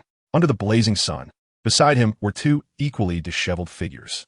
Sasuke was panting heavily, drenched in sweat. Sakura, on the other hand, looked even worse. Her originally fair face was now flushed red, with streaks of yellow mud sticking to it. Naruto and Sasuke were just weeding. She not only had to weed, but also had to loosen the soil and plow the field. Yet Sakura still dared not voice her anger. The last time she had been hung up in a tree for a whole day and night. Her throat had gone hoarse from shouting, and no one had come to rescue her. That night, she was cold and hungry, alone in the dark. After that night, she was both terrified and in awe of Uchiha Kei and no longer dared to disobey him. A few meters away from the three of them, Uchiha Kei was comfortably lying on a homemade rocking chair, with a large umbrella shading his head, keeping the scorching sunlight at bay. After taking a sip of cold juice, Uchiha Kei let out a contented sigh. "I'm asking you, Kei." Seeing this scene, the three were furious, and Naruto even ran up to him, snatching the juice from his hand. He thought about throwing it to assert his dominance, but the cold sensation in his hand. So Naruto chose to drink it all at once. Refreshing. Sasuke and Sakura looked at Naruto enviously. This thing looked like it would be delicious and quench their thirst. What kind of challenging mission do you want? You just Jinin, after all. Uchiha Kei shrugged helplessly. But we can't just take random tasks every day. Look at this. Naruto was getting a bit frantic. Don't worry, it should be coming soon. If we count the days, Team 7's first mission outside the village should be arriving. Just then, a ninja dressed in Umbu attire suddenly appeared nearby. Lord Kei, the Hokage summons you. Finally, Uchiha Kei jumped off the rocking chair and called the three over. You wanted a mission, right? Come with me. The three's eyes lit up at his words, and they hurriedly followed Uchiha Kei. Konoha Hokage building. When Uchiha Kei and his team walked into the office, Sarutobi Hiruzen was talking with an elderly farmer. Upon seeing them enter, Sarutobi Hiruzen stopped the conversation and looked at Uchiha Kei. Kei, I called you here today to assign a mission to Team 7. Sarutobi Hiruzen pointed to the old farmer beside him. This is the renowned bridge expert from the land of waves, Tazuna. Your task is to protect him until the bridge connecting the land of waves and the mainland is completed. Don't worry, leave it to us, no problem. Without waiting for Uchiha Kei to speak, Naruto jumped out, thumping his chest. Uchiha Kei knocked on his head, but didn't oppose him. Of course, he wouldn't oppose it. He had been looking forward to this mission as well. After all, a bloodline limit and a powerful swordsman would appear in this mission. The old farmer, Tazuna, seemed a bit hesitant. Hokage-sama, are they too young? It was understandable for Tazuna to be doubtful. Team 7's average age was only 11 years. Even the most mature-looking Uchiha Kei still bore traces of youth on his face. Not to mention the other three, who looked like kids fresh out of the playground. Although he was being offered the price of a D-rank mission, he knew the true level of the task all too well. The four kids in front of him were barely fit to deliver groceries. Tazuna, with Team 7 strength. There won't be any problems with this mission. Sarutobi Hiruzen smiled, casting a meaningful glance at Uchiha Kei. Over the past 3 years, he had tried everything to probe this kid's capabilities. Would this obviously problematic mission allow him to see through this little guy? However, Tazuna was still quite uneasy. Mr. Tazuna, don't worry. We are more than enough for this mission. Uchiha Kei said calmly, exuding absolute confidence. With characters like Zabuza Momochi and Haku appearing in the early plot of the Hokage story, they certainly had strength. But for him now, dealing with them wouldn't even require the use of his Rinnegan. Tazuna opened his mouth, but ultimately sighed in resignation. For the price of a D-rank mission, what more could he ask for? A bicycle would be nice enough. After quickly organizing their supplies for leaving the village, the five of them set out from Konoha. Kei, are we going to the land of waves? On the way, Naruto chattered away with all sorts of questions. Although it wasn't his first time leaving the village, it was his first time executing a mission of his own. The excitement in his heart was palpable. Walking in the middle of the group, Tazuna felt increasingly despondent. These are not ninjas. They were clearly just four kids who had just left school. It seemed that his chances of returning to the land of waves were basically zero. Uchiha Kei directly ignored Naruto's chatter. From the moment he left the village, the long-lost voice of the system suddenly appeared in his mind. Ding! The system has been upgraded. Over the 3 years, he had sporadically collected shock values, and the remaining shock value was now sufficient for him to activate the intermediate ninjutsu extraction again. However, extracting intermediate ninjutsu also came at a cost. He needed to undertake a time-space mission. Now that he possessed the Rinnegan, a powerful weapon, as long as the Ōtsutsuki clan didn't descend upon the ninja world, he could ensure his safety. Do I still need to continue extracting intermediate ninjutsu? After weighing the pros and cons, Uchiha Kei decided not to extract for the time being. Too much is as bad as too little. In the 3 years, he had only just begun to understand and master the Rinnegan. It wouldn't be worth it to take on another of the same level. System, besides extracting ninjutsu, is there any other use for shock value? After a moment of silence, the system finally provided an answer. Yes. Shock value can be used for precise exchanges of already obtained ninjutsu to enhance their power and level, but only for growth-type ninjutsu. Uchiha Kei was taken aback. Growth-type ninjutsu? This is the first time I've heard of it. The current growth-type ninjutsu included Rinnegan, swordsmanship mastery, and Jonin chakra. Uchiha Kei's mind suddenly shook. Rinnegan can also be leveled up. In his impression, the Rinnegan was already the pinnacle of ocular techniques. What would happen if it were leveled up? Chapter 51, a pool of non-reflective water system. Can the Rinnegan also be leveled up? Yes. Uchiha Jing was overjoyed and said without thinking. Then level up the Rinnegan. The system fell silent. The host has not completed the advanced ninjutsu task, so the Rinnegan cannot be leveled up. Uchiha Jing. At this moment, he particularly wanted to curse. If it can't be leveled up, what are you talking about? Can the J-Nin chakra be leveled up? As a fallback, Uchiha Jing quickly adjusted his mindset. It can be upgraded to shadow level chakra. Upgrading to shadow level is not bad. Uchiha Jing happily applied for the upgrade. The host's shock value is insufficient. Please work hard to shock others. If there was an uninstall function, Uchiha Jing would probably not hesitate now. Then what can my current shock value do? It can increase the proficiency level of swordsmanship. Enough nonsense. Upgrade. Instantly, Uchiha Jing's mind was filled with a wealth of knowledge about swordsmanship. His swordsmanship proficiency had also transformed into swordsmanship specialization. Uchiha Jing subconsciously touched the ninja sword on his back. A sense of blood connection arose. If he previously only used the sword, now he had complete control over it. While using and controlling might seem similar, it actually elevated his understanding of the sword several levels. Just then, Uchiha Jing seemed to sense something and slightly turned his head to look at the trees on both sides. A playful smile appeared on his lips. That, Mr. Dazna. After a long silence, Sakura suddenly spoke. Huh? What's wrong? Dazna tilted his head, looking at Sakura in confusion. Mr. Dazna's country is the land of waves, right? Yes. What's the matter? Sakura turned to Uchiha Jing with a puzzled expression. Jing, does this country have ninjas too? Uchiha Jing shook his head. This country does not have ninjas. Uchiha Jing placed his hand behind his head and recalled. Weak countries have no diplomacy. The land of waves often suffers bullying because it lacks a ninja village. Dazna's expression darkened slightly. If the land of waves had a ninja village, he wouldn't have to travel all the way to Konoha to seek help. The group continued walking forward, the sun hanging high in the sky, scorching the earth. Uchiha Jing seemed casual, but was actually paying attention to the ground. If he remembered correctly, sure enough, a shallow puddle appeared on their path. Uchiha Jing continued walking forward without showing any expression. Huh? How can there be standing water on such a hot day? Naruto curiously looked around. Is it abnormal to have standing water? Maybe it just rained here not long ago. Sakura said dismissively, letting out a cold snort. Naruto had been chattering all the way, and she was already impatient. Still making a scene now, really. The nature of a fox spirit. No, look around, it's clearly very dry. There were quite a few crack patches on the ground just now. It seems a bit off. The more Naruto thought about it, the more wrong it felt, and a shuriken quietly appeared in his hand. Uchiha Jing smiled with relief. These 3 years of training had been a great help to Naruto. At the very least, his insight and information judgment were already much stronger than that of an average ninja. Stepping up to the puddle. Do you know why there are so few J-Nin? Uchiha Jing's sudden question left Sasuke and Sakura confused. Because, at some point, the ninja sword that had been on his back appeared in her hand.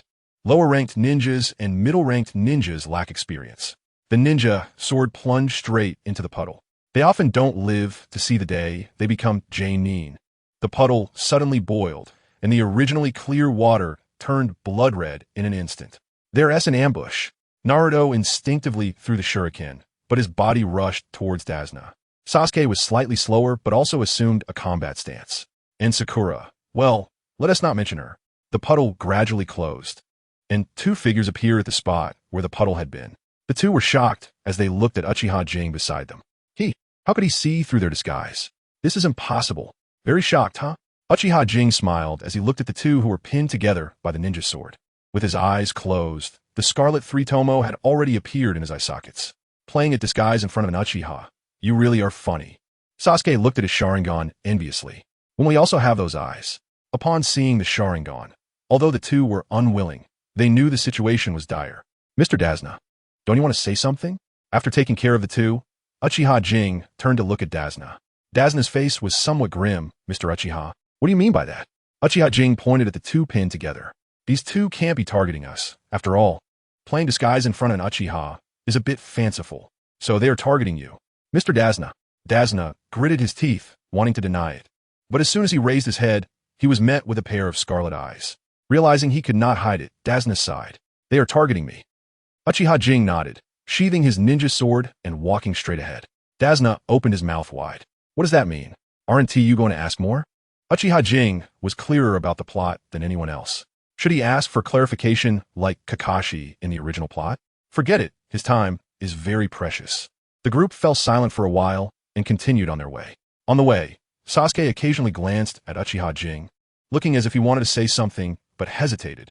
Just ask what you want to ask. Uchiha Jing didn't even turn his head. Sasuke's eyes lit up. I want to know how your Sharingan awakened. Why haven't I awakened mine yet? My Sharingan. Uchiha Jing looked up at a 45-degree angle, pretending to be cool. Of course, it was awakened by the system, but he couldn't say that. You wouldn't want to know. As for why you haven't awakened, maybe Itachi loves you too much. Sasuke was confused. How does not awakening the Sharingan relate to his brother? Uchiha Jing didn't clarify this question. He had discussed with Itachi before. Originally, he wanted to use Jinjutsu to help Sasuke awaken. After all, he was one of the two main characters in the Naruto world, and it wouldn't be good for him to remain so useless. Unfortunately, Itachi firmly opposed it. He didn't want his little brother to suffer even the slightest harm. Not even an illusion. Uchiha Jing didn't mind that. The protagonist always has his own path to take, even if he doesn't intervene. Naruto and Sasuke will grow up. That's the halo of the protagonist. When the group of 5 arrived at the territory of the Land of Waves by boat, Dazna became even more silent. He didn't believe the enemy would give up so easily. There must be more dangers waiting for him ahead. Whoosh, whoosh, whoosh. A huge, exaggerated sword spun and attacked them. Uchiha Jing casually glanced at it and remained motionless. Naruto was simultaneously completing the Renegan, the sky blue chakra gathering in his hand. Sasuke beside him quickly formed hand signs and brought them to his mouth. Wind release, Renegan. Fire release, great fireball technique. With a sharp sound of wind, the Renegan was released, crashing directly into the large sword. Meanwhile, the 1-meter diameter great fireball was aimed at the area behind the sword. Uchiha Kage glanced at the two with surprise. This coordination. Not bad. Chapter 52 versus Zabuza Momochi. The giant sword collided straight with the Renegan, altering its trajectory and cutting into a nearby tree. A dark figure narrowly avoided the fireball, standing atop the giant sword. Zabuza Momochi? The person on the sword turned their head, looking indifferently at Zabuza. TSK, TSK, TSK. Zabuza felt a bit of pain. He thought he had played the part well enough, but unexpectedly, he had encountered a worthy opponent today. He didn't expect to meet the so-called God of Fortune, Zabuza, so soon.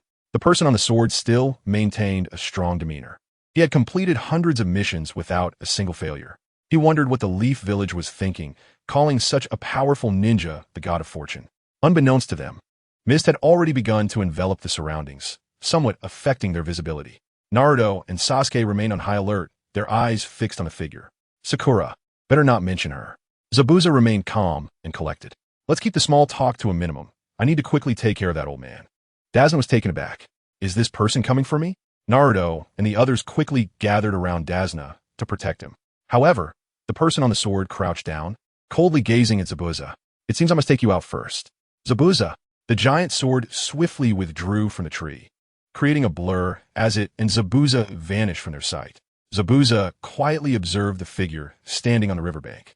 Ninjutsu, hidden mist technique. The figure struck a pose that seemed overly dramatic to Zabuza, and a cold voice echoed from afar.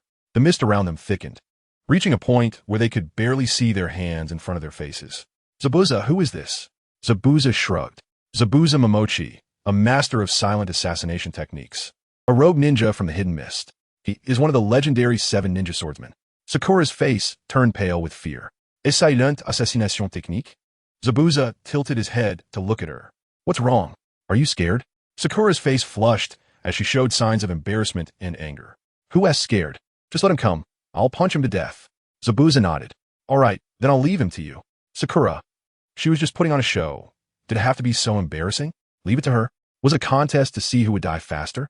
From all directions, Zabuza's voice echoed around them. What? Sakura frantically looked around. Throat, spine, lungs, liver. The tense atmosphere began to spread around them. Sasuke clenched his shuriken, sweat unconsciously dripping down his forehead. Currently, Sasuke had not experienced the night of the massacre and had always lived under Itachi's protection. In terms of combat experience and mental fortitude, he was far inferior to the Sasuke from the original storyline. In such a deadly environment, he couldn't even move a muscle. "It's okay, Sasuke." Just when he was about to break down, a gentle voice reached him. He stiffly turned his head to meet Naruto's bright eyes. "As long as I'm here, I will never let my companions be killed." For a moment, Sasuke was momentarily lost in thought. In Naruto's simple words, he felt a sense of reassurance. The face he usually found annoying looked unexpectedly cool at that moment. "Naruto, is it really okay for you to steal someone else's lines?" Zabuza looked at Naruto helplessly. This guy actually stole his lines. Now Zabuza didn't know what to say. Forget it, let him steal it. There was no need to show off in front of them. As soon as the words left his mouth, Zabuza's figure vanished from spot. The next moment, from a tree 10 meters away from Naruto and the others, the sound of metal clashing rang out. Zabuza held a small shuriken, blocking a ridiculously large sword. "Are you done pretending? If you're done, it's my turn." Zabuza looked up, his crimson Sharingan slowly rotating. With this little mist in front of the Sharingan, it was like child's play. How is this possible? Zabuza's pupils constricted sharply. He knew that the mist had no effect on the Sharingan. But a shuriken? Blocking his decapitating sword? You're joking, right? Zabuza chuckled lightly, using the tip of his foot to push off the decapitating sword, leaping high into the air. Fire release. Great fireball technique. The hand signs were completed almost instantly, and a magnificent giant fireball soared into the sky. Zabuza quickly jumped down from the tree to evade the fireball's attack. Fire release. Phoenix fire technique. Again, a flurry of hand signs, and several 1-meter-wide fireballs shot towards Zabuza in midair. Water release. Water dragon bullet technique. With no way to evade, Zabuza had to use ninjutsu to defend himself. The fireballs collided with the water spheres, producing a violent sizzling sound, like boiling water. Steam rose, making the already blurry vision even harder to see. Naruto and the others stared in confusion until they could no longer see the figures of the two. "Naruto, Zabuza can defeat that guy, right?" Sakura's face showed even more fear. In the mist, with visibility obstructed, people instinctively felt fear. "Of course," Naruto replied without hesitation. He had always been confident in Zabuza. This had nothing to do with strength. It was purely blind trust in Zabuza. In this world, there was nothing Zabuza couldn't accomplish. If there was, it could only be that Zabuza didn't want to accomplish it. However, Sasuke remained extremely silent at this moment. His hands tightly gripped the shuriken, his teeth grinding together. Did he only deserve to be protected now? In the village, he relied on his brother for protection. Outside the village, he relied on Zabuza for protection. When would he have the strength to protect others? Clang, clang, clang. The crisp sounds echoed continuously in the mist. Each sound tugged at everyone's heartstrings. Suddenly, a figure burst forth from a mist, spraying a cloud of blood. Thud! The figure crashed to the ground in front of Naruto and the others. Black hair, half of the face wrapped in bandages, holding a broken half of a giant sword. "Zabuza, it seems your strength is not as impressive as your mouth." From a mist, Zabuza slowly walked out, still holding a shuriken. Zabuza glared fiercely at him, his expression fluctuating between anger and calm. Zabuza approached him, slightly bending down. "Mr. Zabuza, are you giving up resistance?" "Give up?" Zabuza scoffed. "Perhaps you have a misunderstanding of my strength." The figure on the ground instantly transformed into a puddle of water. Suddenly, Zabuza's figure appeared behind him. "Zabuza, watch out behind you." Naruto shouted desperately. Water release, water prison technique. A layer of azure water enveloped Zabuza's body. "You can't move now, can you? This is the consequence of underestimating me." Zabuza Momochi. Peachland's Zabujan revealed a sinister smile. "Next, you can only watch as these little brats, one by one, die in front of you." A water clone formed in front of him, showing a cruel smile towards Naruto and the others. Chapter 53.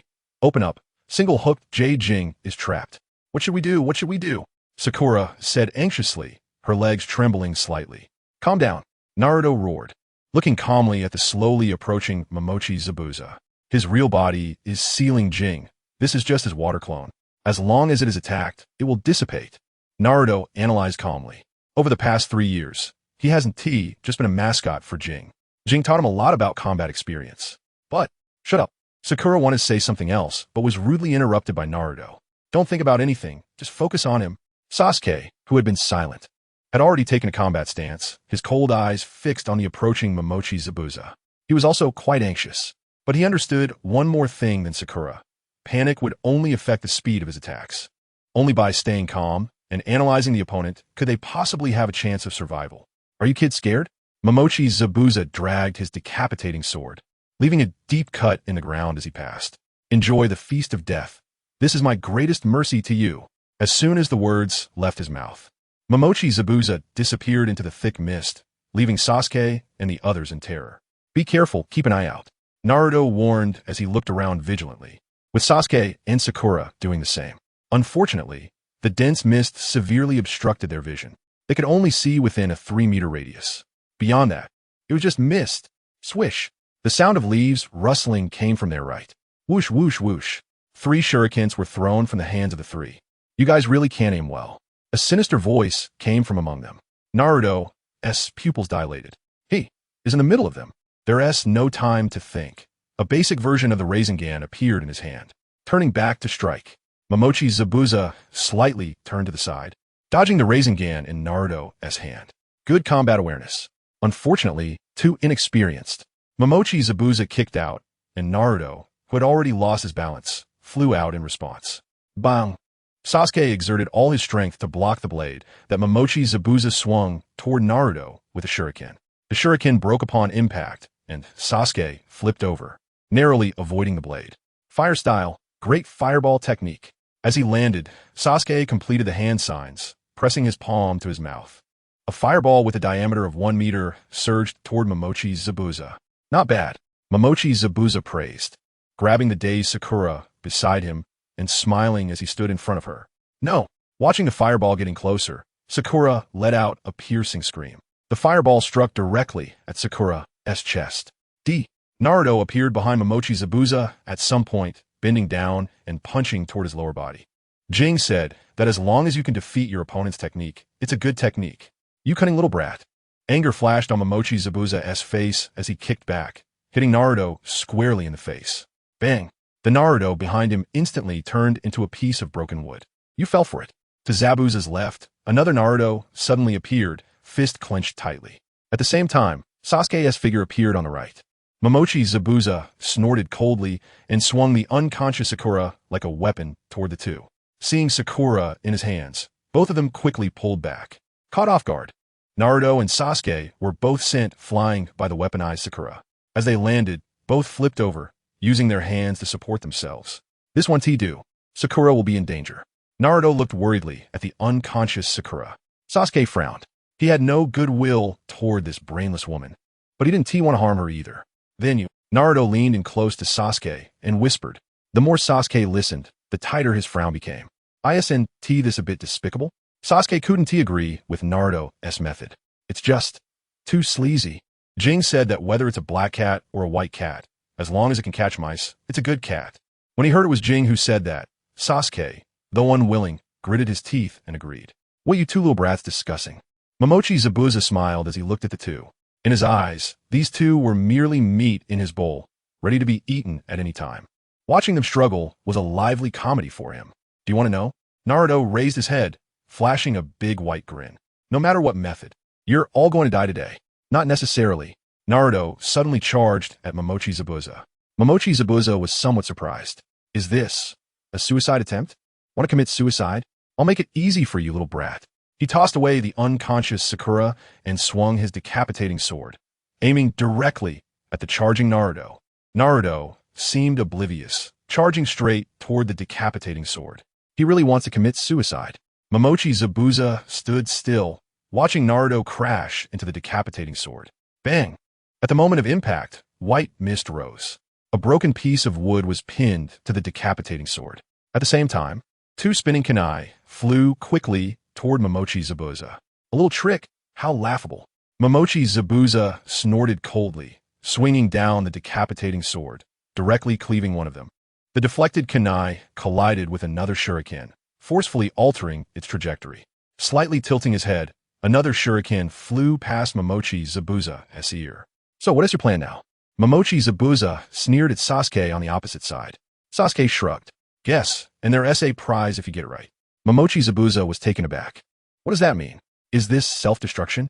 Or, wait, where's that blonde brat? Are you looking for me? A cheerful voice came from behind him. There was no time to turn around. A sharp pain suddenly surged from his lower body. Invincible secret technique. 1,000 years of pain. Naruto crouched behind him, hands together, forming a sword finger shape. With a fierce wind sound, he struck upward. Damn little brat. Momochi Zabuza angrily turned around, but unfortunately, bang, a puddle of water flowed on the ground. Ha ha ha, we did it. Naruto jumped up, bouncing as he waved at Sasuke. Sasuke couldn't hide his smile either. Yes, they succeeded, without relying on his brother, nor relying on Jing. Just the two of them defeated one of the 7 ninja swordsmen, Momochi Zabuza. Even if it was just a water clone. Just as they were happily celebrating, Naruto's expression suddenly changed. Sasuke, be careful. Sasuke was startled, instinctively dodging to the side. Puff. Sasuke froze. He clearly heard the sound of something piercing flesh. Why? Didn't he feel any pain? Stunned, he turned his head. Behind him, Naruto had appeared at some point, arms wide open, standing behind him. A large knife pierced through his chest, going right through. Scalding blood splattered behind him. Naruto. Sasuke opened his mouth, struggling to produce sound. Naruto. Naruto turned around, looking at him, opening his mouth, revealing his iconic smile. Hurry, run. Sasuke watched the knife pass through him. Sadness, pain, despair. He felt like his head was going to explode, that feeling of about to collapse, driving him crazy. Naruto took that stab for him. Why? Why is it like this again? Why is his power so weak? Various scenes replayed in his mind over and over. Protected by his brother since childhood. Protected by Itachi when leaving the village. Now, it's Naruto again. Why? Sasuke tugged at his hair, his eyes wide, bloodshot veins spreading across his pupils. It shouldn't be like this. Tears fell to the ground, soaking the earth. Kid, do you feel despair? Zabuza Momochi's figure appeared in front of Naruto. The knife that pierced through Naruto's chest slowly pulled out. Blood flowed from his back like a stream. Suddenly, Zabuza's knife wouldn't budge. Looking on in confusion, Sasuke lowered his head, his messy hair covering his face. Both hands firmly grasped the blade of the beheading sword. Kid, don't rush. It'll be your turn soon. Zabuza smiled cruelly. You shouldn't treat him like this. Sasuke slowly raised his head. Shouldn't? Heh, tiny insect. This is the fate you deserve. Zabuza looked down on Sasuke's pretentiousness. Sasuke raised his head. A flash of crimson appeared. Who's the insect? In his eye sockets, the single Tomo Sharingan spun eerily. He isn't, and neither am I.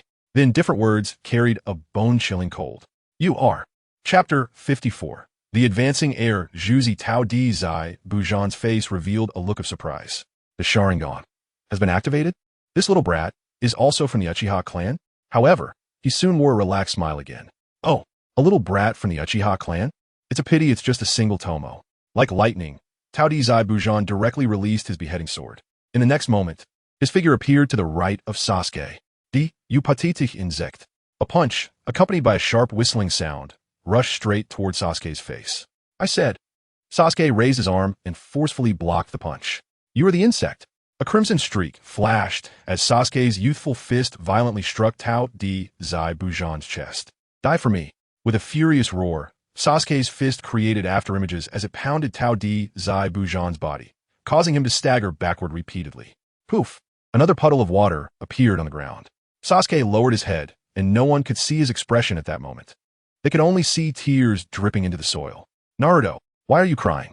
Don't you have the resilience of a ninja? A gentle voice came from beside him. A warm hand was placed on his head. Sasuke, with tear-filled eyes, looked up to meet Uchiha Jing's gentle smile. Jing! In an instant, Sasuke completely broke down. Tears freely streamed down his face as he collapsed into Uchiha Jing's embrace. So it turns out, activating the Sharingan comes at such a painful price. No wonder my brother never told me how to activate it. No wonder Jing was unwilling to share how he activated it. Naruto. He risked himself to save me. Sasuke helplessly looked at Jing and then turned to look at Naruto on the ground. At this moment, Naruto was quietly lying on the ground. Blood stained the earth beneath him. Do you understand the meaning of companionship? Uchiha Jing asked him without worrying about Naruto. What good is understanding? Sasuke stared blankly at Naruto lying on the ground. Growth comes at a price. Some prices you can bear, while others can haunt you for a lifetime. Jing, I can't bear such a price. As he spoke, Sasuke's originally rosy face quickly turned pale. As a ninja, this is something you must endure. So, Hurry up and become stronger, strong enough that no one can hurt the people you care about. Uchiha Jing released Sasuke and walked straight towards Naruto. Become stronger. Sasuke murmured. Stronger than everyone else. Uchiha Jing stood before Naruto's body, hands in his pockets. In Sasuke's shocked gaze, he kicked Naruto. Jing, what are you doing? Ah.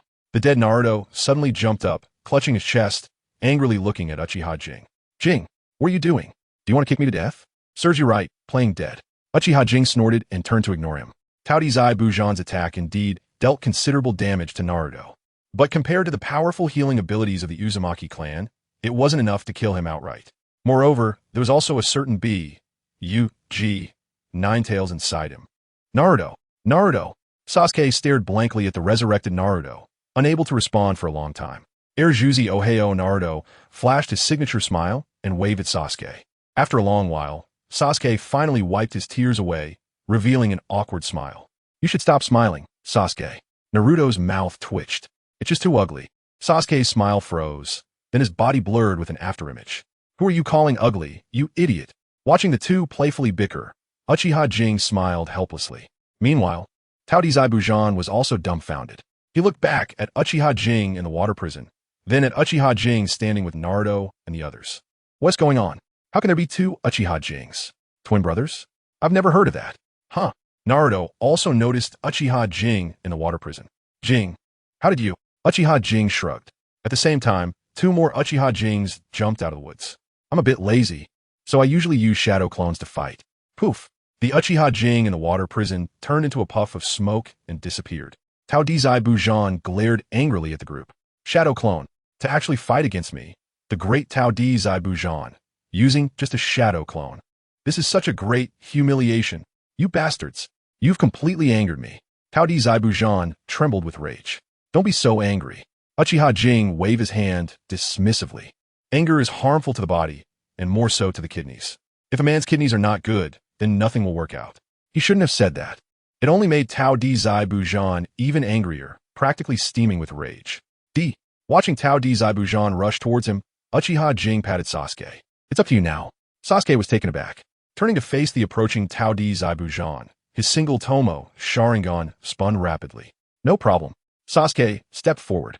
Facing Tao Zai Bujan, hand seals flew, and in an instant, the seals were completed. Fire style, great fireball technique. With the aid of the Sharingan, the world in his eyes had completely changed. Whether it was Tao Zai Bujan's movements or the flow of chakra in his body, he could see it all clearly. The great fireball, which was originally easy to dodge, was released at the moment of vulnerability in Tao Zai Bujan's movements. Tao Zai Bujan sneered, swinging his beheading sword to split the great fireball in half. In the face of absolute power, the Sharingan is nothing but a joke. Die, little brat. With a leap, Tao Zai Bujan raised his beheading sword high. Sasuke remained unfazed, dashing in front of him like lightning. The massive blade of the beheading sword could unleash tremendous force. But it also has its weaknesses. As Sasuke charged in front of him, Tao Zai Bu San Suden Lifetum Confortable. The wide-ranging offensive was the strong suit of the beheading sword, and that required space between them. Clearly, Sasuke had focused on this point, closing in. Thus, the massive beheading sword became a burden for Tao Zai Bujan. Kicking Tao Zai Bujan in the chest, Sasuke used the momentum to flip. In midair, he quickly changed his hand seals again. Fire style, great fireball technique. A scorching fireball struck directly at Tao Zai Bujan's chest, sparking a burst of flames. Whoosh! Several shuriken were then thrown towards the direction where Tao Zai Bujan's body fell. Sasuke landed steadily, and at the same time, a strangely shaped ninja tool appeared. Wind Shuriken. The wind shuriken, sharp as a blade, quickly unfolded after being thrown, transforming into a massive shuriken, with a sharp whistling sound. It charged straight at Tao Zai Bujan.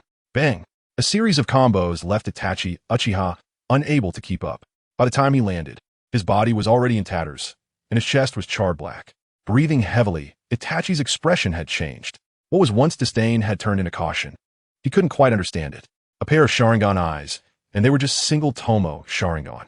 How could they give such a significant boost to this little brat? This is quite troublesome. Chapter 55, The Appearance of White and the Bug. A set of small combos also consumed a lot from Sasuke. However, under the influence of his Tsundere attributes, Sasuke crossed his arms and wore a disdainful expression. If one ignored his pale and frightening complexion, he still had quite the presence. Uchiha Kei thought to himself, a similar tsundere figure appearing in his mind. Uchiha Madara, also a reincarnation of Indra. The two really had quite a few similarities. For example, their tsundere nature. They were exactly the same in this regard.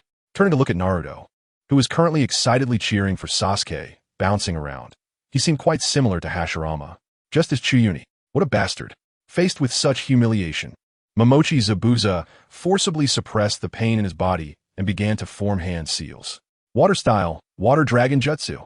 Behind him, the originally calm river suddenly erupted. A dragon made entirely of water spiraled upward, reaching a length of 10 meters. Sasuke swallowed hard. The awakening of his Sharingan had greatly increased his power. But no matter how much it rose, it couldn't hide the fact that he was still just a genin. Just now, that was already his limit. He couldn't fight against this water dragon. Alright, this is already very impressive. A hand rested on his shoulder. Uchiha Kei stepped forward, standing in front of him. Leave the next part to me. The three Tomo rotated strangely as Uchiha Kei stood quietly before everyone, like an insurmountable mountain. A roar erupted. The water dragon rushed towards Uchiha Kei, the primary target. Fire style, great fire annihilation. Uchiha Kei suddenly tilted his head back, opening his mouth to unleash a sea of fire. The sea of fire covered the sky like a canopy, briefly obscuring it. Compared to Momochi Zabuza's water dragon, it was like a small snake. Upon contact, it wailed and instantly turned into a cloud of vapor. The sea of fire continued to spread towards Momochi Zabuza. Is this the true power of Kei? Sasuke stared blankly at the sky-blocking sea of fire, lost in deep thought. Naruto, however, showed no signs of surprise. He was all too clear about Kei's strength. The fire sea before him, while astonishing, was nothing compared to the more incredible scenes he had witnessed. Momochi Zabuza was also dumbfounded. This kid's strength is almost on par with the Kage level. For a moment, Momochi Zabuza felt like crying. He had only taken an assassination mission, and it was to assassinate an ordinary person. Did he really need to face an opponent of Kage level? Whoosh! A small, thin figure wearing a mask suddenly appeared before Momochi Zabuza. Transparent ice crystals instantly enveloped the two. The sea of fire poured down, completely consuming the ice crystals. Wasn't there someone next to Momochi Zabuza just now? Naruto curiously surveyed the raging sea of fire. Sasuke frowned slightly. His Sharingan allowed him to see more clearly than Naruto. There was indeed a figure that had appeared before Momochi Zabuza and used a strange ninjutsu to envelop both of them. With such a large sea of fire, wouldn't it be useless to cover it? Sasuke thought to himself. Uchiha Kei quietly watched the burning sea of fire. Has this bloodline limit finally arrived? Just then, the sea of fire underwent a change. A layer of pure white ice began to spread. Soon, the sea of fire was covered by the ice layer. An oval ice layer formed where Momochi Zabuza had been. Kei. Sasuke looked up at Uchiha Kei. Under the Sharingan, he saw that the ice layer covering the sea of fire contained powerful chakra. This chakra was quite strange. Crack. The oval ice layer gradually cracked open, and a figure stepped out. Meanwhile, the earlier Momochi Zabuza lay silently on the ground. The figure wore a mist umbu mask, with long hair hanging down at the sides. I am from a mist umbu, tasked with taking away the corpse of Momochi Zabuza. As he spoke, he walked towards Uchiha Kei and the others. A corpse? That guy is already dead? Naruto, confused, gradually lowered his hostility towards the person. Sasuke, however, remained vigilant. He always felt something was off about this guy. Uchiha Kei looked at the approaching figure with interest. Just as it was in the anime, Faking death to escape? White. So it turns out he was from the mist umbu. Uchiha Kei pretended to suddenly realize. Momochi Zabuza is a rogue ninja from the mist. Sorry for the trouble. As he reached in front of Uchiha Kei, White bowed apologetically. No worries. No worries. We didn't suffer any losses anyway. Uchiha Kei scratched his head, smiling innocently. Naruto instinctively moved away from Uchiha Kei, looking at him with suspicion. This guy is trying to set us up? Then I'll take Momochi Zabuza's corpse back to the mist. After White said this, he took a step to return to the body. Wait, Uchiha Kei said with a smile. White looked back in confusion. You see, Momochi Zabuza was defeated by us, right? White hesitated for a moment, not understanding the meaning of this statement, but still instinctively nodded. This guy has quite the bounty on his head. Since we defeated him, shouldn't it belong to us? Uchiha Kei's smiling face resembled that of a cunning old fox. White was taken aback. A bounty? Aren't they ninjas from Konoha? When did Konoha ninjas care so much about bounties? That may be true, but Momochi Zabuza is a rogue ninja from a mist. I must take him back to the mist, dead or alive. That's fine. I only need his head, the rest is yours. White's heart tightened. If I give you his head, then Zabuza will be completely dead. That's impossible. Impossible? Uchiha Kei's eyes narrowed slightly. Then can I assume that you're not actually from the mist but rather part of his group? The next moment, White suddenly leaped up. Several shuriken were embedded in the spot he had just occupied. White leaped back to Momochi Zabuza's side. I told you this plan wouldn't work. The once silent Momochi Zabuza stood up again. He pulled out several silver needles from his neck, blood gushing out. Don't be so rude. You really will die. White shook his head helplessly. Momochi Zabuza let out a cold laugh, his gaze chilling as he looked at Uchiha Kei and the others. White, kill them. That is not a problem, right? White turned his head, falling into silence. The three of Sasuke were not much of concern, but the god of wealth, Uchiha Kei. He lacked confidence. Facing White's silence, Momochi Zabuza snorted coldly. Useless. Even if you die, you must deal with them. White still didn't respond, but his body was already prepared for battle. Hey, how about you let me say a few words? Uchiha Kei said, somewhat displeased. Tilting his head, he slowly walked to a distance of 10 meters from the two. Actually, there is no need for us to fight to the death, right? I turned to look at Momochi Zabuza. Just because you say it's unnecessary, does that make it so? Momochi Zabuza, dragging his large sword, looked at him with an imposing aura. You. Uchiha Kagami shook his head. In the next moment, he had already appeared in front of Momochi Zabuza. In his hand was a kunai, its blade pressed against Zabuza's throat. Drops of blood trickled down the kunai. Chapter 56. The Rinnegan appears having strength, and being arrogant is called dominance. Being arrogant without strength, that's just asking for death. Uchiha Jing's lazy eyes suddenly sharpened. They became sharp and dazzling. By beside him was taken aback. When did he become so fast? Momochi Zabuza was initially stunned, but soon that defiant expression returned to his face. Come on, try to kill me. Uchiha Jing. Bye. Jing had seen arrogance before, but he had never seen anyone so arrogant. In the anime, while Momochi Zabuza was defiant, at least he had some brains. Why does this one seem so brainless? Could this be a fake Momochi Zabuza? Whoosh. Just as Uchiha Jing was lost in thought, a cunning glint flashed in Momochi Zabuza's eyes. In the next moment, the body that was being held at knife point suddenly turned into a puddle of water. Water release. 1,000 killing water shuriken. I reacted extremely quickly. At the moment Momochi Zabuza escaped, countless water droplets floated up, instantly transforming into countless shurikens. Whoosh, whoosh, whoosh. The sound of breaking air rang out. Countless water shurikens surged toward Uchiha Jing. Fire release. Great fireball technique.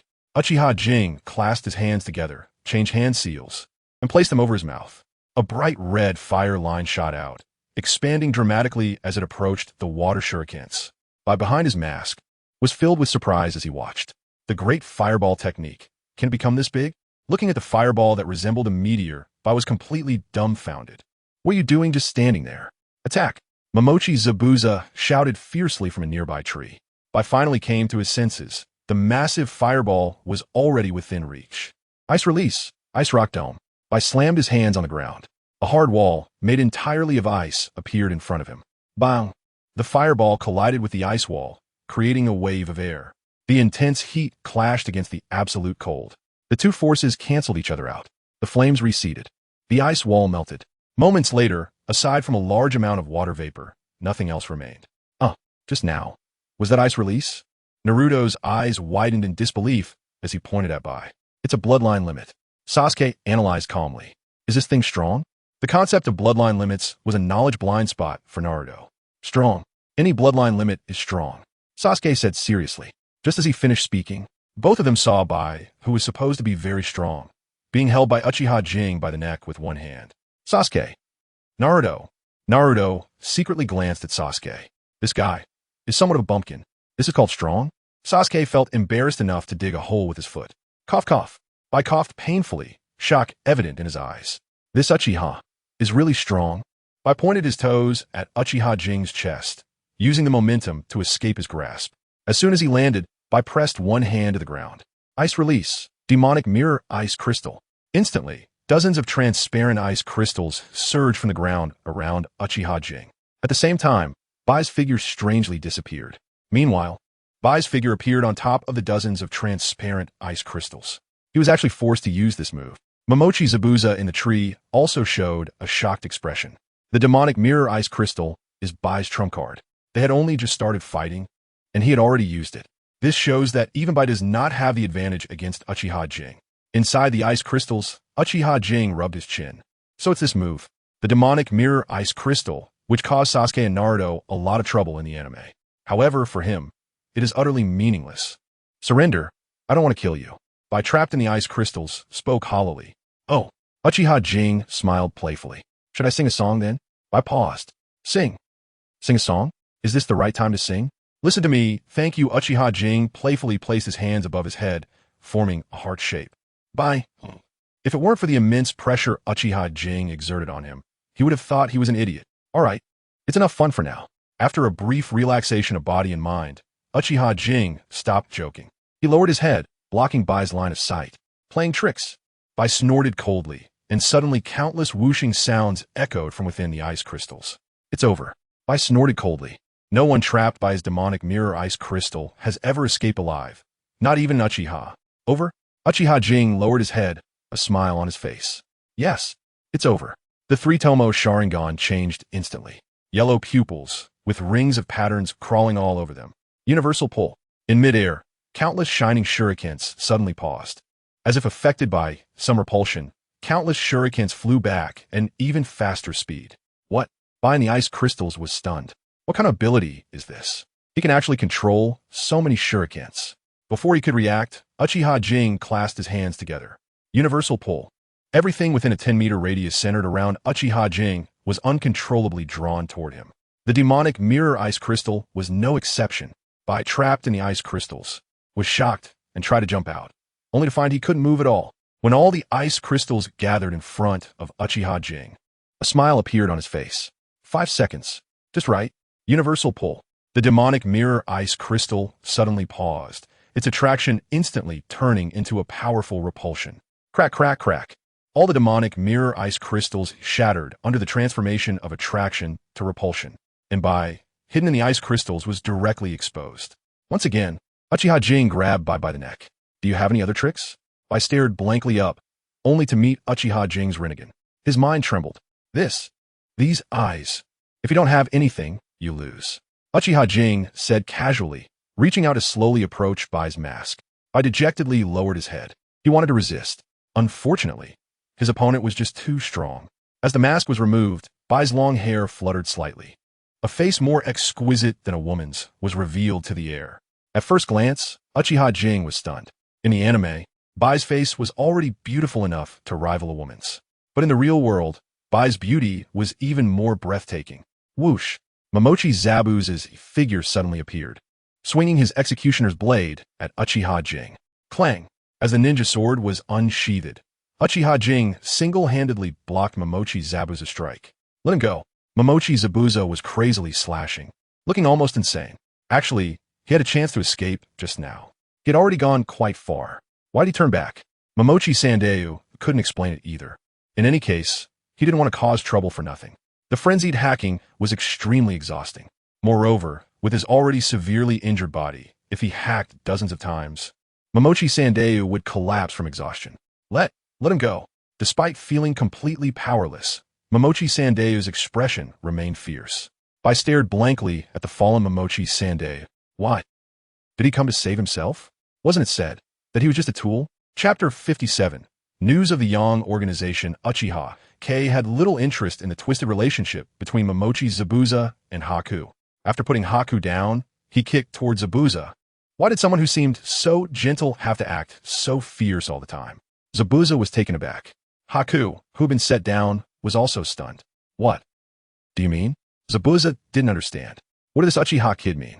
I don't want to kill you. Uchiha Kei squatted down and looked at Zabuza. You may look fierce, but you're not a bad person. So what do you think? Are you interested in joining me? Zabuza was momentarily confused. Weren't they just fighting to the death? Why was he suddenly trying to recruit him? Was the turn this abrupt? Soon, Zabuza realized. Joining Konoha? Would Konoha accept a rogue ninja? Uchiha Kei shook his head. Not joining Konoha. Haku's expression changed. Konoha's ninja wanted to recruit them, but it wasn't about joining Konoha. For a moment, Haku's expression became strange. Do you know about the Village of the Mist? Zabuza was taken aback. He had heard of that village. It was destroyed 3 years ago by an organization called the Yong Organization, and later, he didn't know who rebuilt it. In 3 years, the Village of the Mist developed quite well. It was said to have been established by a rogue ninja from Konoha, one of the legendary Sannin, Orochimaru. I think it would be very suitable for you. Zabuza was still considering, but Haku furrowed his brows. The Yong Organization. What's wrong? Do you think the Village of the Mist is bad? Seeing Haku frown, Uchiha Kei was curious. He wasn't surprised that Zabuza disagreed, but Haku's disagreement didn't quite fit his character. No, Haku thought for a moment and explained about the Yong Organization. They approached us some time ago. Uchiha Kei stood up suddenly, his gaze fixed on him. They approached you? Yes. Haku recalled, a grim expression appearing on his face. There were 5 of them, each possessing the strength of a jonin. Uchiha Kei narrowed his eyes. That's right. Only the Yong Organization would have such strength. The ones carrying out missions must be a jonin lineup. Each of them wore a mask with a character for Yong written on their foreheads. It must be the Yong Organization. What do they want with you? Uchiha Kei frowned. 3 years ago, the Yong Organization slaughtered people for secret techniques. For 3 years, it was as if the Yong Organization had vanished, with no information in the ninja world. Now, they had reappeared and sought out Zabuza and Haku. What could their intention be? Haku shook his head. I don't know.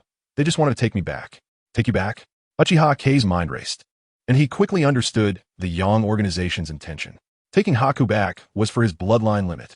First secret techniques, then bloodline limits. This Yong Organization had grand ambitions. Uchiha Kei pondered, while Haku quietly conversed with Zabuza. Impossible. I won't agree. Stop it. Haku, you must remember your identity. Haku's face darkened. He knew his identity very well. He had said when he was young that he would become Zabuza's weapon.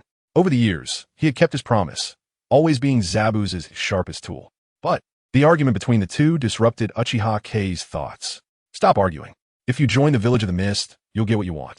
Uchiha Kei felt a bit irritated. The reappearance of a Yong Organization made him uneasy.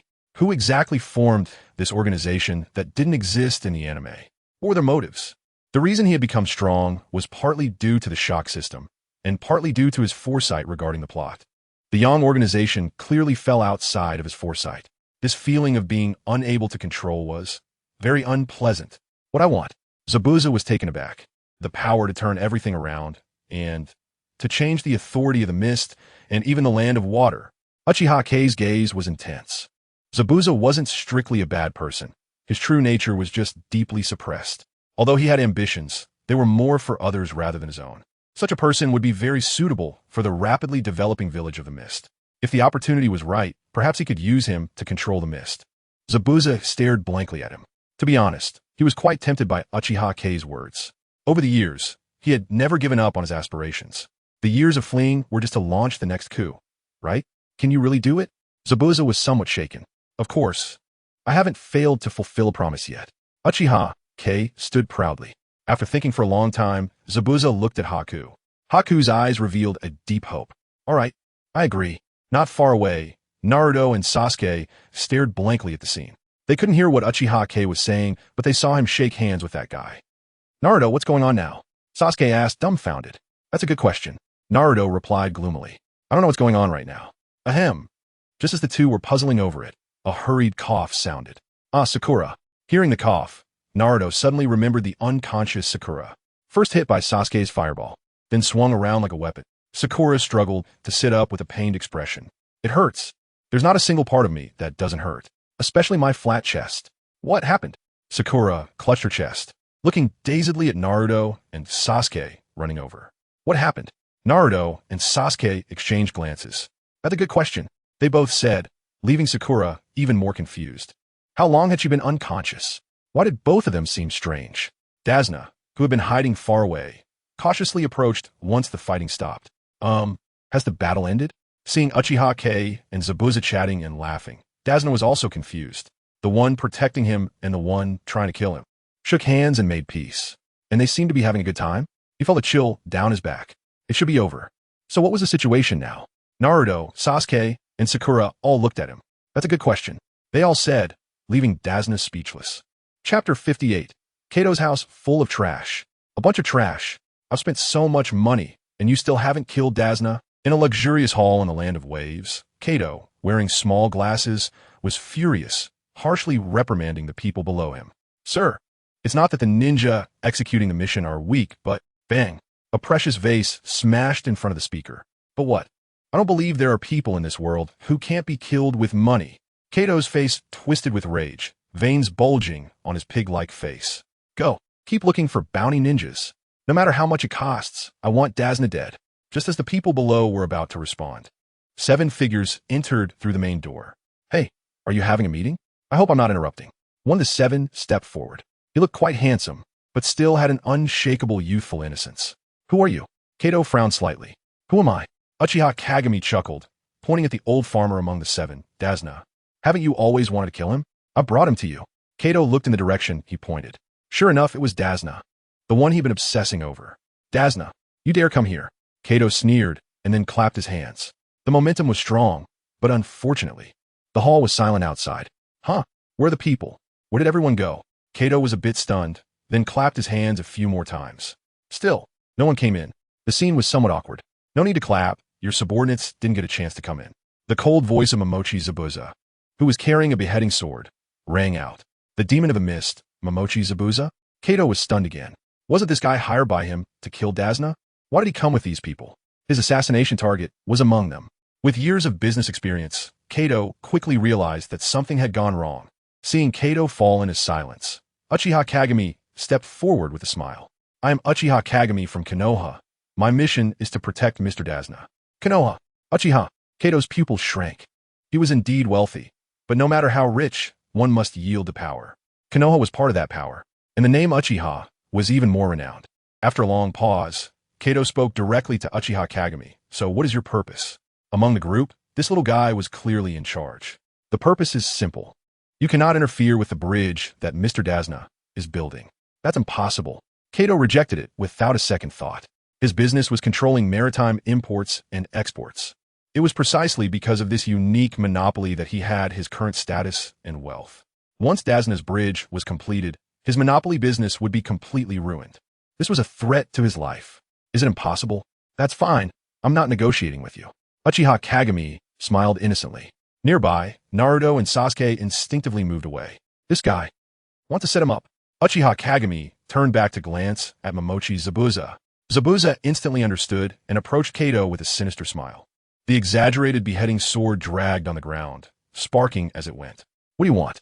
Kato looked at the approaching Zabuza in terror, his short legs nervously shuffling backward.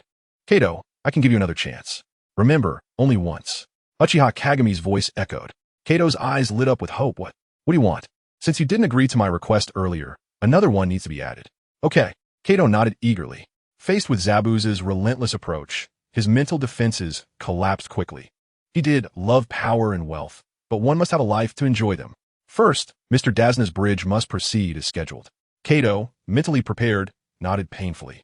Even if he lost his monopoly on maritime imports and exports, with his influence, he could still make profits. Second, hand over all your money. Remember all of it. I don't want you to deceive me, because you can't hide anything from my eyes. The 3-tomo Sharingan appeared in his eyes, slowly and eerily rotating. Kato instinctively wanted to refuse. He could agree to the first demand only because he had a terrifying amount of money backing him up. If he gave all his money to Uchiha Kagami, how would he survive? But that pair of crimson eyes made it impossible for him to refuse. Fear had completely filled his heart. 2 hours later, Uchiha Kagami looked in surprise at the piles of boxes all over the ground. This old man has made quite a bit over the years. With so many boxes, how much money could there be? Naruto stared blankly at the boxes, his eyes completely shaped like money. So many. So much money. Naruto? Money. Kagami, is all this ours? Uchiha Kagami chuckled. Yes, it's all mine. With so much money, how many instant noodle can I buy? How many dango can I get? How many, huh? Naruto turned back in confusion. It's all yours? Yes, mine, all mine. After saying that, Uchiha Kagami ignored the frantically excited Naruto and walked up to Momochi Zabuza. Zabuza was also shocked by the amount, but didn't show much. Money and power had never been what he wanted. What he always wanted was to end the chaos in the Mist Village. Nothing more. In the past, alone, He could only earn desperately to end the chaos. Now it was different. The money issue was handled by the higher-ups. He only needed to think about how to spend it wisely. This money is entrusted to you. Uchiha Kagami said casually. Zabuza and Haku turned around sharply. What did you say? They thought they had misheard. After all, this amount of money was enough to raise a fully armed army. A ninja-formed army at that. I said, this money is entrusted to you. You're responsible for bringing it back to the Mist Village. Zabuza and Haku breathed a sigh of relief. Responsible for bringing it back to the Mist Village. They thought it was for themselves. 1/3 of this money is at your disposal, primarily responsible for recruiting ninjas. The rest will be handed over to you by someone. Zabuza's heart jolted. 1/3. That was still an astronomical figure. A number he could never earn, even if he worked as a bounty ninja for 10 lifetimes. After a long silence, Zabuza's gaze towards Uchiha Kagami became complicated. Just like that, you're not afraid I'll embezzle it? To be honest, at this moment, Zabuza was very touched. To give him such a large sum of money and let him manage it showed how much trust there was. So this is what it feels like to be trusted by someone. It's so good. Not afraid. Uchiha Kagami smiled at him. First, trust those you use. And don't doubt those you trust. Tao Dizai Bujan and Bai's hearts warmed, and even their expressions softened. Furthermore, you are people with dreams, and those with dreams are generally worth trusting.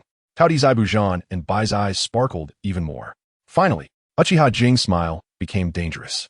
As long as you're not afraid of my pursuit, feel free to keep it for yourselves. Tao Dizai Bujan and Bai's expression stiffened. Wait a minute. What happened to the touching moment? What happened to the trust? Is this a blatant threat? Chapter 59. Pursuing the Yong Organization. Early the next morning, Uchiha Kei and the 3 members of Team 7 watched as Momochi, Zabuza, and Haku departed.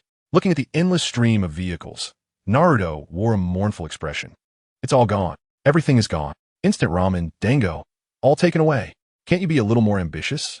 Seeing Naruto's dejected face, Uchiha Kei couldn't help but chuckle. This guy's been wearing that expression since yesterday, as if someone owes him money. What do you know? It's not just money they took away. They also took my unfulfilled dreams. The more he spoke, the more uncomfortable Naruto felt. Ambitious. Uchiha Kei ignored him and turned to Sasuke and Sakura. The mission is complete.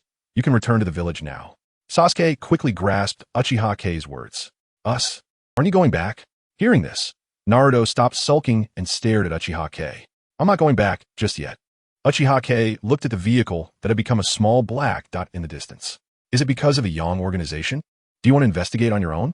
Naruto stared at Uchiha Kei's face. Uchiha Kei was taken aback and touched his nose.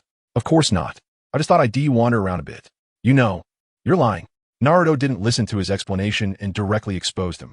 For all these years, whenever you lie, you touch your nose, don't think you can fool me. The atmosphere became awkward for a moment. 3 pairs of angry eyes were fixed on Uchiha Kei. That. Uchiha Kei chuckled awkwardly, instinctively reaching for his nose, but stopping himself. All right, I do want to investigate the information about the Yong Organization. The 3 of them didn't respond, just staring at him. Don't look at me like that. Uchiha Kei awkwardly touched his nose. I'm going to gather intelligence, not going out to play. With 4 of us. We're too conspicuous and likely to expose our whereabouts. The lower his voice became, the more angry the 3 looked. Just now, you touched your nose again? Uchiha Kei didn't want the 3 of them to follow him, not because he feared exposure, but because he suspected that the founder of the Yong Organization was also a traveler like him. Traveling to the Naruto world and possessing a shocking system was his biggest secret. This secret couldn't even be told to Naruto. Now, a potential fellow traveler might appear, which made him somewhat cautious. Kei, I will definitely follow you. Naruto's gaze was firm. From childhood, Uchiha Kei was the first person to recognize him and care the most about him. There's no reason to let him take risks alone. Yes, Naruto believed that the reason Uchiha Kei didn't bring them along was that he was afraid they would be in danger. If there's an existence that even Kei is worried about, how could he feel at ease letting Kei go alone? Me too. Me too. Sasuke and Sakura also had determined expressions. Sasuke's thoughts were similar to Naruto's. And Sakura, well, let's not mention it. Uchiha Kei looked at the 3 little guys, feeling a warmth in his heart. All right, but if we face the Yong Organization, you must follow my orders. If I tell you to leave, you must leave without hesitation. No problem. Naruto extended his hand, a happy smile on his face. Sasuke also showed a faint smile. And Sakura, well, let's not mention it. Without the massive funding from Kato, his influence naturally collapsed overnight. With Dazna's bridge-building plan no longer obstructed, their mission was considered complete. After bidding farewell to Dazna, the four of them headed towards the Land of Mist. According to Haku's account, when he and Momochi Zabuza were carrying out a bounty mission near the Land of Mist, they encountered an attack from the Yong Organization. Due to the unique properties of ice release, the two barely escaped. Since that was the case, Uchiha Kei's target was set on the Land of Mist. After all, the Land of Mist was not without its bloodline limits. Sitting in the small boat, Uchiha Kei rubbed his chin, lost in thought. The current Land of Mist is quite dangerous. The Land of Blood Mist, the homeland that Momochi Zabuza dared not set foot in. From the current stage, the fourth Hokage, Yagura, should still be alive. And Terumi May has not yet overthrown the policies of the Land of Blood Mist. So now, the Land of Mist is riddled with crises. However, Uchiha Kei wasn't too worried about this. The portrayal of the Land of Mist during this time period wasn't described in the anime. What he was concerned about was whether he would encounter Uchiha Obito, this fool blinded by hatred. At this stage, he actually didn't want to come into contact with this fool too early. The reason was simple. He was afraid he couldn't help but kill this fool. The small boat swayed as it sailed. Gradually, mist began to rise from the surface of the sea. Uchiha Kei stood up to gaze into the distance. Far away, through his Rinnegan, the outline of a small island appeared in his sight. Are we almost there? Kei, it's foggy. Naruto, confused, said, Yeah, we're almost there. As soon as he finished speaking, a mass of acidic liquid with a pungent smell fell from the sky. Fire release, great fire destruction. Uchiha Kei's eyes flashed coldly as he rapidly formed hand signs and unleashed a massive fireball. The great fire destruction collided with the acidic liquid, dissipating it in midair. This is the Land of Mist. Who are you? A small boat appeared in everyone's sight. On the boat stood a graceful figure. Uchiha Kei frowned slightly. An imposing figure. Powerful liquid release. Have we met her so soon? The fifth Hokage, Terumi May. We're ninjas from Konoha. Uchiha Kei replied steadily. Konoha? Umph. Terumi May snorted coldly, a glint of sharpness flashing in her eyes. The Land of Mist has long stopped interacting with the outside world under the policy of the Blood Mist. Now, a few Konoha ninjas inexplicably barging in. It would be strange for Terumi May to be in a good mood. We came here to investigate information about an organization. Uchiha Kei didn't care about Terumi May's attitude. Logically, they were indeed considered uninvited guests. It wouldn't be unreasonable for her to take action. An organization? Terumi May's eyes narrowed slightly, and her expression became somewhat unnatural.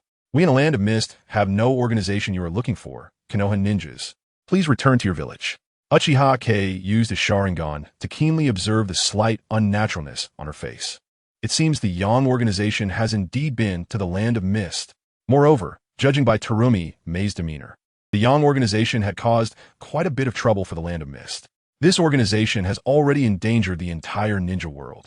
Can the Land of Mist really remain aloof? Uchiha Kei's tone carried a hint of threat.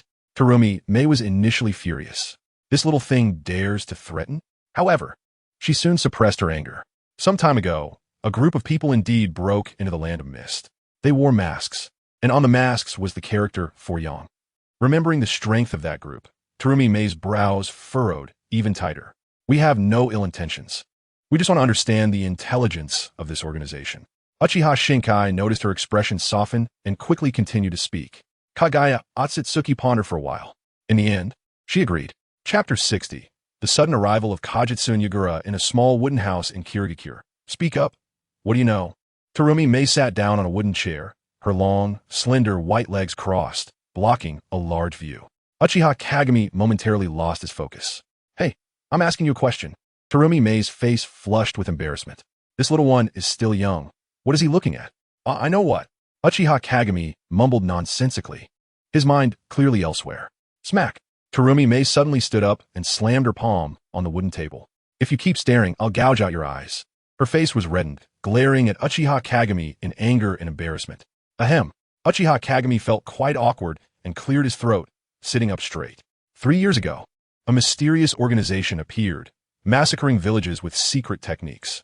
Terumi May sat down again, her expression becoming serious. So this organization had already appeared 3 years ago? Back then, it was for secret techniques. Now, it is to hunt down ninjas with bloodline limits. This organization has grand ambitions. 3 years later, this mysterious organization is targeting ninjas with bloodline limits. Uchiha Kagami lightly tapped his fingers on the table. Moreover, this organization has a very strange aspect. What? Terumi May subconsciously asked. They seem to have a large number of Jonin-level ninjas, which is somewhat illogical.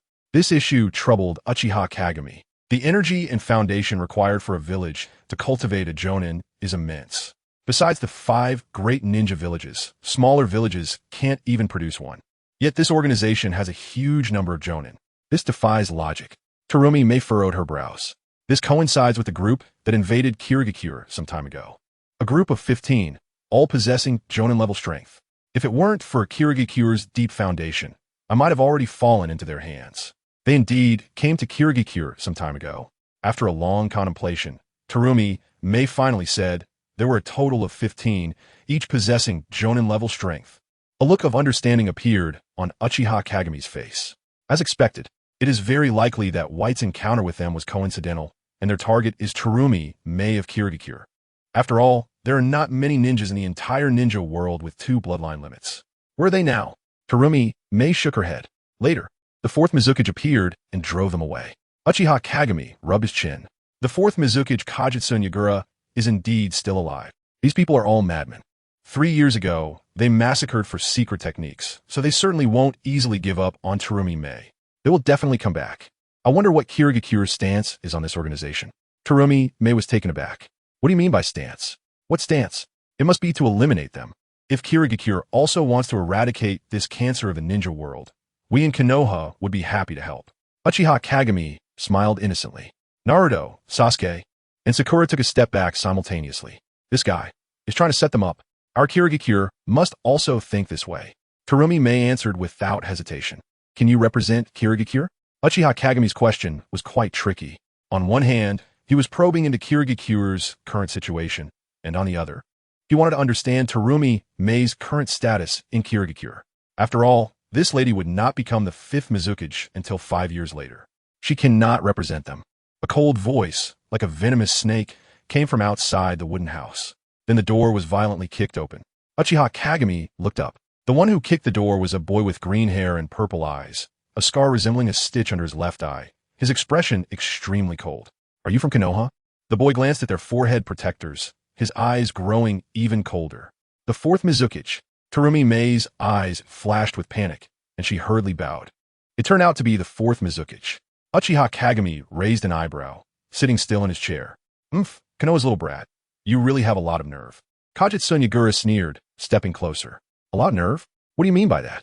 Uchiha Kagami smiled at him. After the 3rd Great Ninja War, the 5 great ninja villages have fully ceased hostilities, and now is a time of peace. We are just visiting Kirigakure. Kajutsu Yagura snorted coldly, glaring at Terumi May. Terumi May, did you lead them into Kirigakure? Terumi May glanced at Uchiha Kagami with a conflicted expression. 4th Mizukage, I'm asking you, did you lead them into Kirigakure? Kajutsu Yagura's eyes narrowed slightly, an extremely dangerous aura emanating. Cold sweat instantly covered Terumi May's smooth forehead. Yes, no one understands the terror of Kajutsu Yagura better than her. No one understands his cruelty better than her. In Kirigakure, no one dares to defy Kajutsu Yagura's words, and no one has the guts to resist. This is the authority of the 4th Mizukage in Kirigakure, privately leading outsiders into Kirigakure death. As Kajutsu Yagura looked at Terumi May with a terrified gaze, a hideous tail suddenly grew from his body. A violent aura instantly swept across the surroundings. So powerful. Sasuke felt shocked. This aura was filled with brutality, making him feel cold in his hands and feet, and his Sharingan activated unconsciously. However, Naruto beside him was different. His eyes widened more and more. This aura feels so familiar. Sakura, under the impact of this aura, felt her body sway unsteadily. Her face turned pale with fear. Unlike Naruto and Sasuke, she did not have the vast chakra reserves of the Ninetales or the Uzumaki clan to support her. She also did not have Sasuke's Sharingan to resist the pressure. She even wanted to kneel down. Terumi May's expression turned extremely ugly. She didn't expect Kajutsu Yagura to come so soon. This caught her off guard. Among the 4, only Uchiha Kagami maintained a cheerful demeanor throughout. The Jinchuriki might seem like a ceiling-like existence in the eyes of others, but to him, that was just a joke. Don't mention Jinchuriki. Even if the 3 Tails Isabu's true body appeared, Just see if it fears the Mangekyo. Fourth Mizukage. Are you trying to provoke a war between Kirigakure and Konoha? Uchiha Kagami spoke indifferently. Va? You Konoha are even worthy.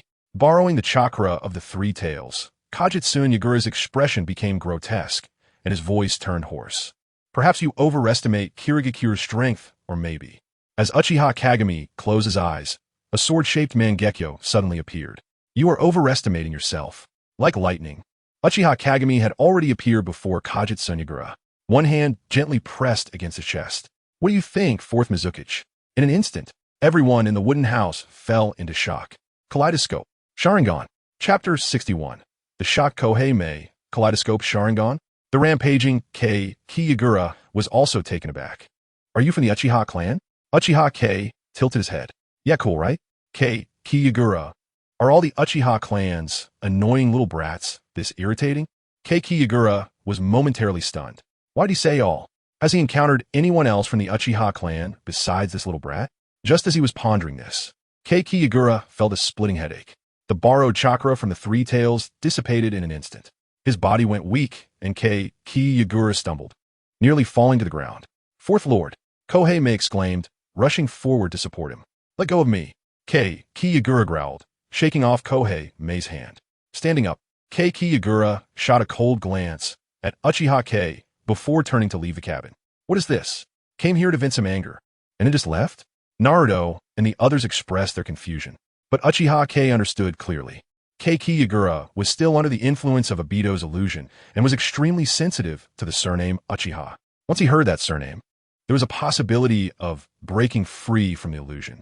Of course, that possibility was minuscule. Since the illusion was triggered then, the idiot must have realized it too, right? In a mysterious cave somewhere, a man wearing a spiral mask suddenly opened his eyes wide. Kei Yagura's illusion was triggered? Did someone from the Uchiha clan go to the hidden mist? The masked man stood up, startling a nearby figure. This person carried an oddly shaped large sword on his back, wore the headband of a rogue ninja from the hidden mist, and his face resembled that of Shark. Madara, what's wrong? The masked man shook his head. It's nothing. After a moment of thought, he said to the person, you go to the hidden mist village and see if there have been any changes. The person was taken aback, but instinctively nodded and then left the cave. After he left, the masked man pondered for a moment. With a wave of his hand, he seemed to twist and disappeared from the cave. Back in the small cabin of the hidden mist village, Kohei May looked at Uchiha Kei with a serious expression. Just now, that little guy seemed to have used the Sharingan, even the kaleidoscope level. When did the kaleidoscope become so easy to awaken? Kohei May felt a bit melancholic. The people from Konoha were emerging one after another, their strength rising rapidly. And what about them in the hidden mist? Under the blood-soaked policies of the blood mist, let alone emerging talents, it was already a blessing to keep the people from leaving. What did you do to the fourth lord just now? Although she despised Kei Yagura's governing philosophy, he was still the Mizukage of her village. Kohei May still defended the Mizukage. I didn't do anything. Uchiha Kei innocently shrugged. He really didn't do anything. Hearing that Uchiha was stimulated was Kei Yagura's own issue and had nothing to do with him. Did nothing?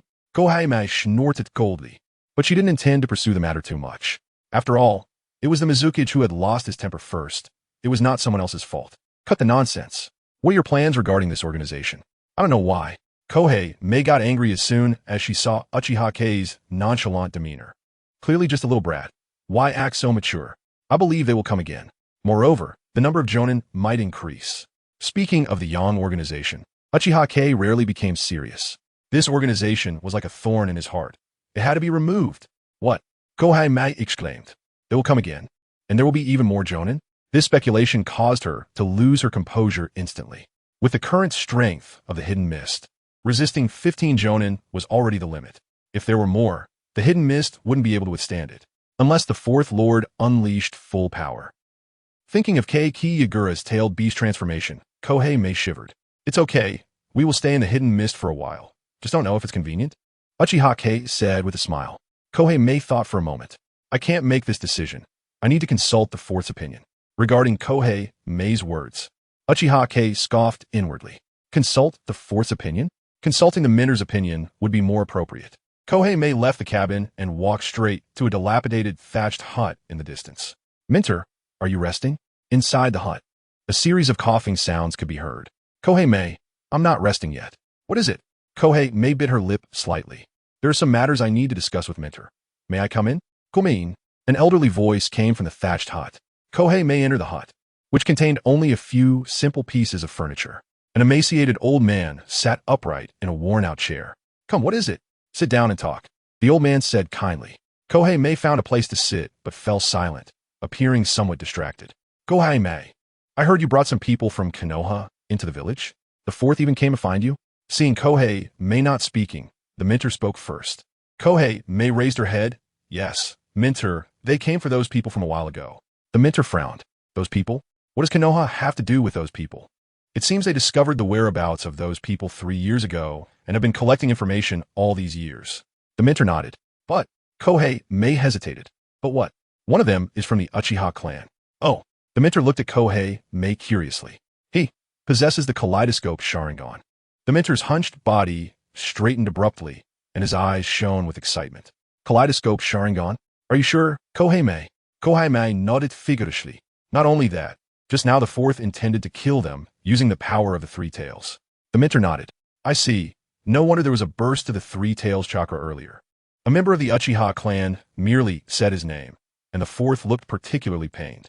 He even nearly fainted. The mentor excitedly stood up, pacing back and forth in the thatched hut. It seems our speculation was not wrong. Not wrong at all. By the end of his muttering, a smile filled the folds of the mentor's face. What should we do next? Kohei May's face bore no smile. Even if they weren't mistaken, too many had already died at the hands of the fourth over the years. Keep them here. Whatever it takes, we must keep them in the hidden mist. The mentor's expression became serious. I understand. They originally planned to stay in the hidden mist for a while. The mentor looked at her earnestly. Kohei May, do you know his importance? The kaleidoscope Sharingan. Perhaps we can break the illusion of the fourth generation. Transform back to the original Yagura. Terumi feels a bit dazed. That little mischievous guy. Is it really possible? Can we save them from the hidden mist and end the era of the blood mist? Chapter 62. A startling Uchiha Bido as Terumi May stepped out of the cabin. Naruto and the others all turned to look at Uchiha Kagami. What did they just hear? Manjiki Sharingan? Breaking. The fourth Mizukage Jinjutsu? Was that Mizukage filled with a violent aura under control? Among the three, Sasuke looked at Uchiha Kagami with the most eager gaze. Manjiki, that's the final form of the Sharingan. Why are you all looking at me like that? Uchiha Kagami shrugged helplessly. Kagami, how many secrets do you still have that you haven't told me? Naruto stared at him intently. At this moment, Naruto suddenly realized that this friend he thought he knew so well was actually so unfamiliar. He thought he had understood him well over the past 3 years. Who would have thought that this guy was still full of mysteries? I don't have any secrets. I don't know about the Manjiki. Naruto shouted at him. Damn guy.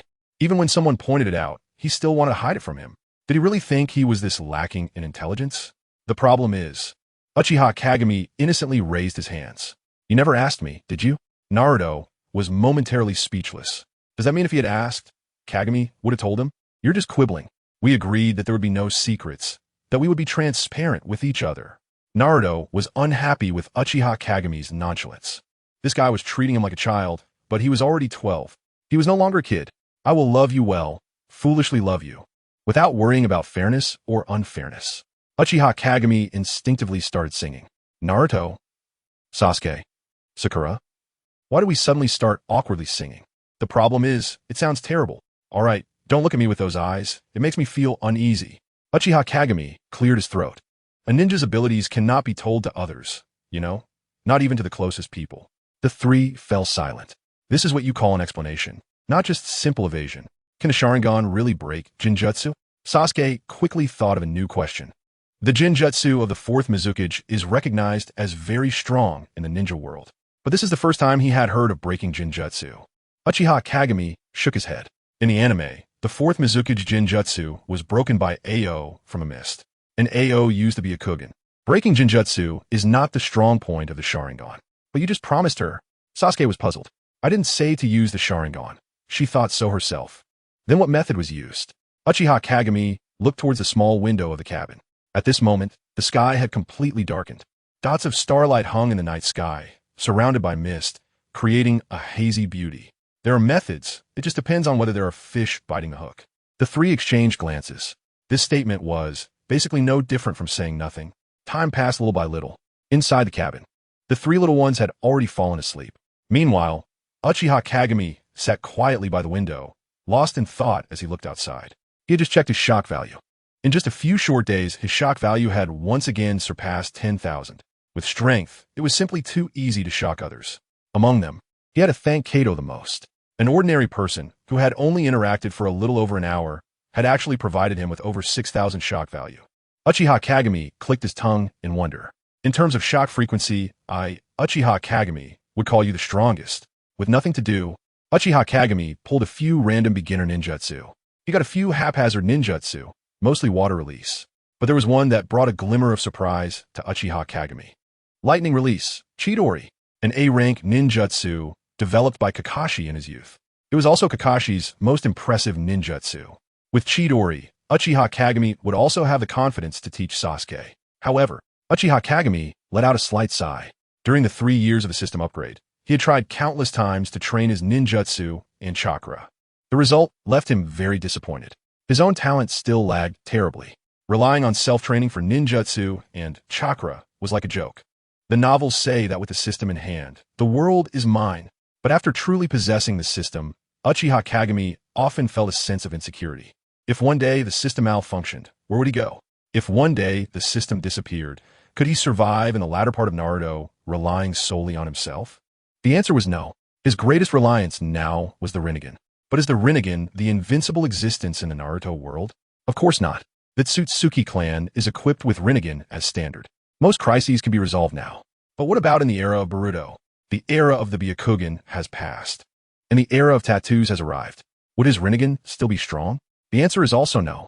Uchiha Kagami looked at the sleeping Naruto and the others and sighed again. Sometimes, he truly envied the fate of those children of destiny. Suddenly, Uchiha Kagami frowned. A familiar time-space fluctuation appeared in his perception. A playful smile crept across Uchiha Kagami's lips. So it has finally come? Fool! The night wind blew into the cabin through the window. Uchiha Kagami, who had been sitting in front of the window, had already disappeared. Masked Man stepped out, his figure appearing in the mist village. Looking at the swirling mist, a look of extreme disgust flashed in the masked man's eyes. He never wanted to come to this place, even once if he could help it. He even wanted to destroy this sinful place. If it weren't for this place, she wouldn't have died. Gradually calming the killing intent in his heart, the masked man drifted silently like a ghost through the mist village.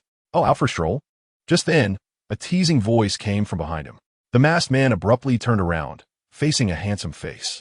Strolling under the moonlight truly has its charm.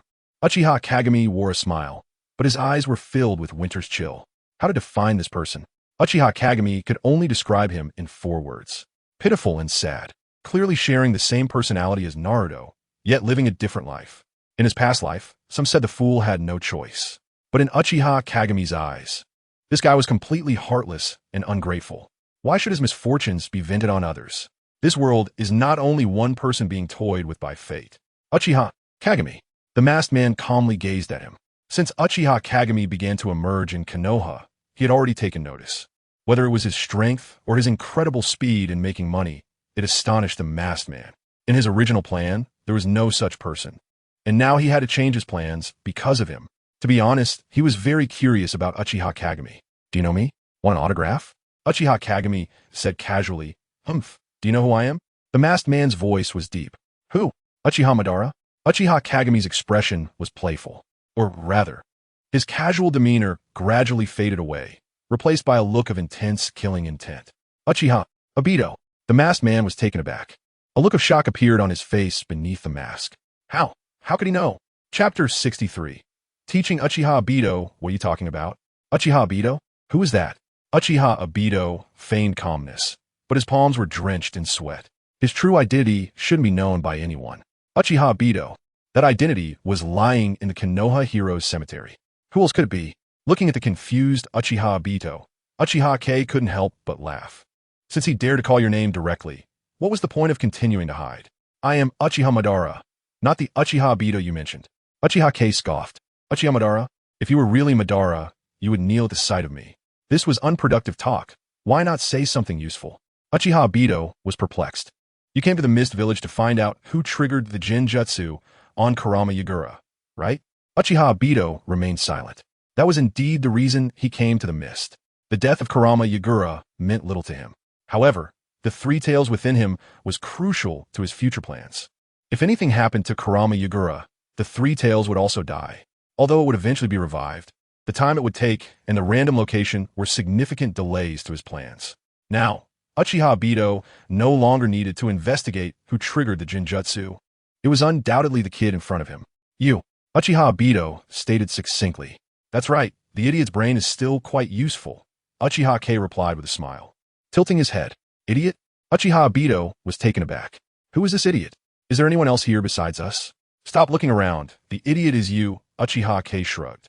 In an instant, a terrifying aura erupted from Uchiha Obito. He actually called him an idiot. How could this be tolerated? Raising his hand, Uchiha Obito was about to rush over and zap him. Wait, don't be hasty, Uchiha Kei said with a playful smile. Don't you want to know the purpose of my visit? Uchiha Obito paused. Right, this kid was clearly from Konoha. How'd he end up in the mist? Do you know about the Yong Organization? Uchiha Kei stared at him intently.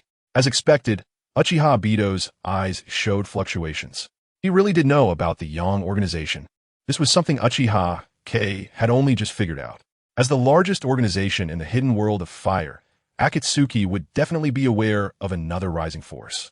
The power of the Yong Organization was undeniable. In the face of unclear objectives, Ōtsutsuki would definitely be more anxious than him.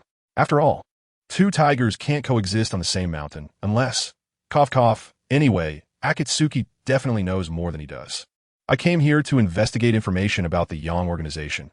They're currently collecting bloodline limits. Uchiha Obito remained motionless. He also knew about this. He too wanted to investigate information on the Yong Organization. Unfortunately, that organization was too mysterious, making it impossible for him to gather intel. It was as if they came from the void. If possible, how about we share information? This idiot Obito was not much of a threat. At least Uchiha Kei knew his background well. The Yong Organization, however, was completely different. This organization had a strange and powerful strength, and their motives were completely unclear. However, judging from their methods, it was evident they were not good people. What do you know? After a long time, Uchiha Obito finally spoke hoarsely. Information sharing. You go first. Uchiha Kei smiled innocently. Uchiha Obito thought for a moment and said, I know about this organization, but not much. They seem to come from a place of nothingness, and everyone who comes out possesses at least Jonin-level strength. Strangely, their weakest member is also a Jonin, and their strongest is also a Jonin. Uchiha Kei's expression became serious. The information provided by Uchiha Obito was not much different from what he knew. The only difference was what he said. They come from nothingness. Have you seen where they come from? For Uchiha Obito, who possessed the power of the Rinnegan, gathering information was much easier than for others. Knowing their point of departure was not surprising. Uchiha Obito nodded. He had indeed seen it. During his planning, he accidentally stumbled upon a strange place. It was entirely different from the current ninja world. Not only did it contain extinct species, but it was also completely shrouded in mist, thicker than the mist of the Mist Village. It was here that he first encountered the abruptly appearing members of the Yong Organization. A full 500 people, 500 Jonin. Tell me about it. However, Uchiha Obito did not answer him, instead looking at him. What about your information? Uchiha Kei helplessly shrugged. Just like you. Upon hearing this, Uchiha Obito instantly erupted in anger. This kid was actually playing him. Without further ado, Uchiha Obito's body instantly vanished. The next moment, the space behind Uchiha Kei twisted strangely, and a hand reached out, gripping a kunai. Clang! Without looking back, Uchiha Kei instantly drew his ninja sword, easily blocking the kunai's attack. With a failed strike, Uchiha Obito did not rush to continue attacking, but instead observed him with great interest. Uchiha Kei's quick reaction genuinely surprised him. After all, space-time ninjutsu was hard to detect. Are you surprised? Uchiha Kei also did not rush to attack, turning around to reveal a big white smile. I am quite surprised, but it's just surprise. Uchiha Obito sneered, his one visible eye wide open, the Sharingan glaring. Genjutsu. Uchiha Kei seemed to be frozen, unable to move, his gaze becoming vacant. Hey, after all, it's a child. You don't even guard against the Sharingan's Genjutsu? Uchiha Obito laughed condescendingly. He raised his foot and walked step by step in front of Uchiha Kei. God of wealth Uchiha Kei. Really a strange guy. What a pity. He raised his hand high, the black kunai stabbing towards Uchiha Kei's chest like lightning. Bang! A slender white hand suddenly grasped his wrist. The kunai was mere millimeters away from Uchiha Kei's chest. Uchiha Obito looked up in shock, meeting a pair of sword-shaped Sharingan eyes that were slowly spinning. What a pity, Jinjutsu. It doesn't work on me. A chilling aura spread from him, like ice that had never melted for 10,000 years. A ball of sky-blue chakra instantly condensed in his hand. Rinnegan, Uchiha Kei's hand shot out like a phantom, darting towards the close-range Uchiha Obito. Faced with such a dangerous situation, Uchiha Obito merely smiled. Whoosh! Uchiha Kei's hand pierced through his chest. Such a technique, it would also. Before he could finish his sentence, Uchiha Obito's body shot out like a bullet. How? How is this possible? Uchiha Obito slammed heavily against a large tree, a mouthful of metallic sweet blood gushing out. However, at this moment, he could no longer pay attention to his injuries. Kamui has actually been undone by someone. How is this possible? Chapter 64. The perverse Yumitoryu, how could you possibly hurt me? Uchiha Obito's eyes were filled with astonishment. The all-powerful Kamui was actually countered by a mere child. This was simply unbelievable. Uchiha Kagami did not answer his question, but slowly walked in front of him, slightly bending down. Uchiha Kagami looked down at him from a height. His expression complex. What a pitiable yet hateful guy. I actually guessed you would come today. Uchiha Kagami said lightly. Uchiha Obito was taken aback. Guessed? What do you mean?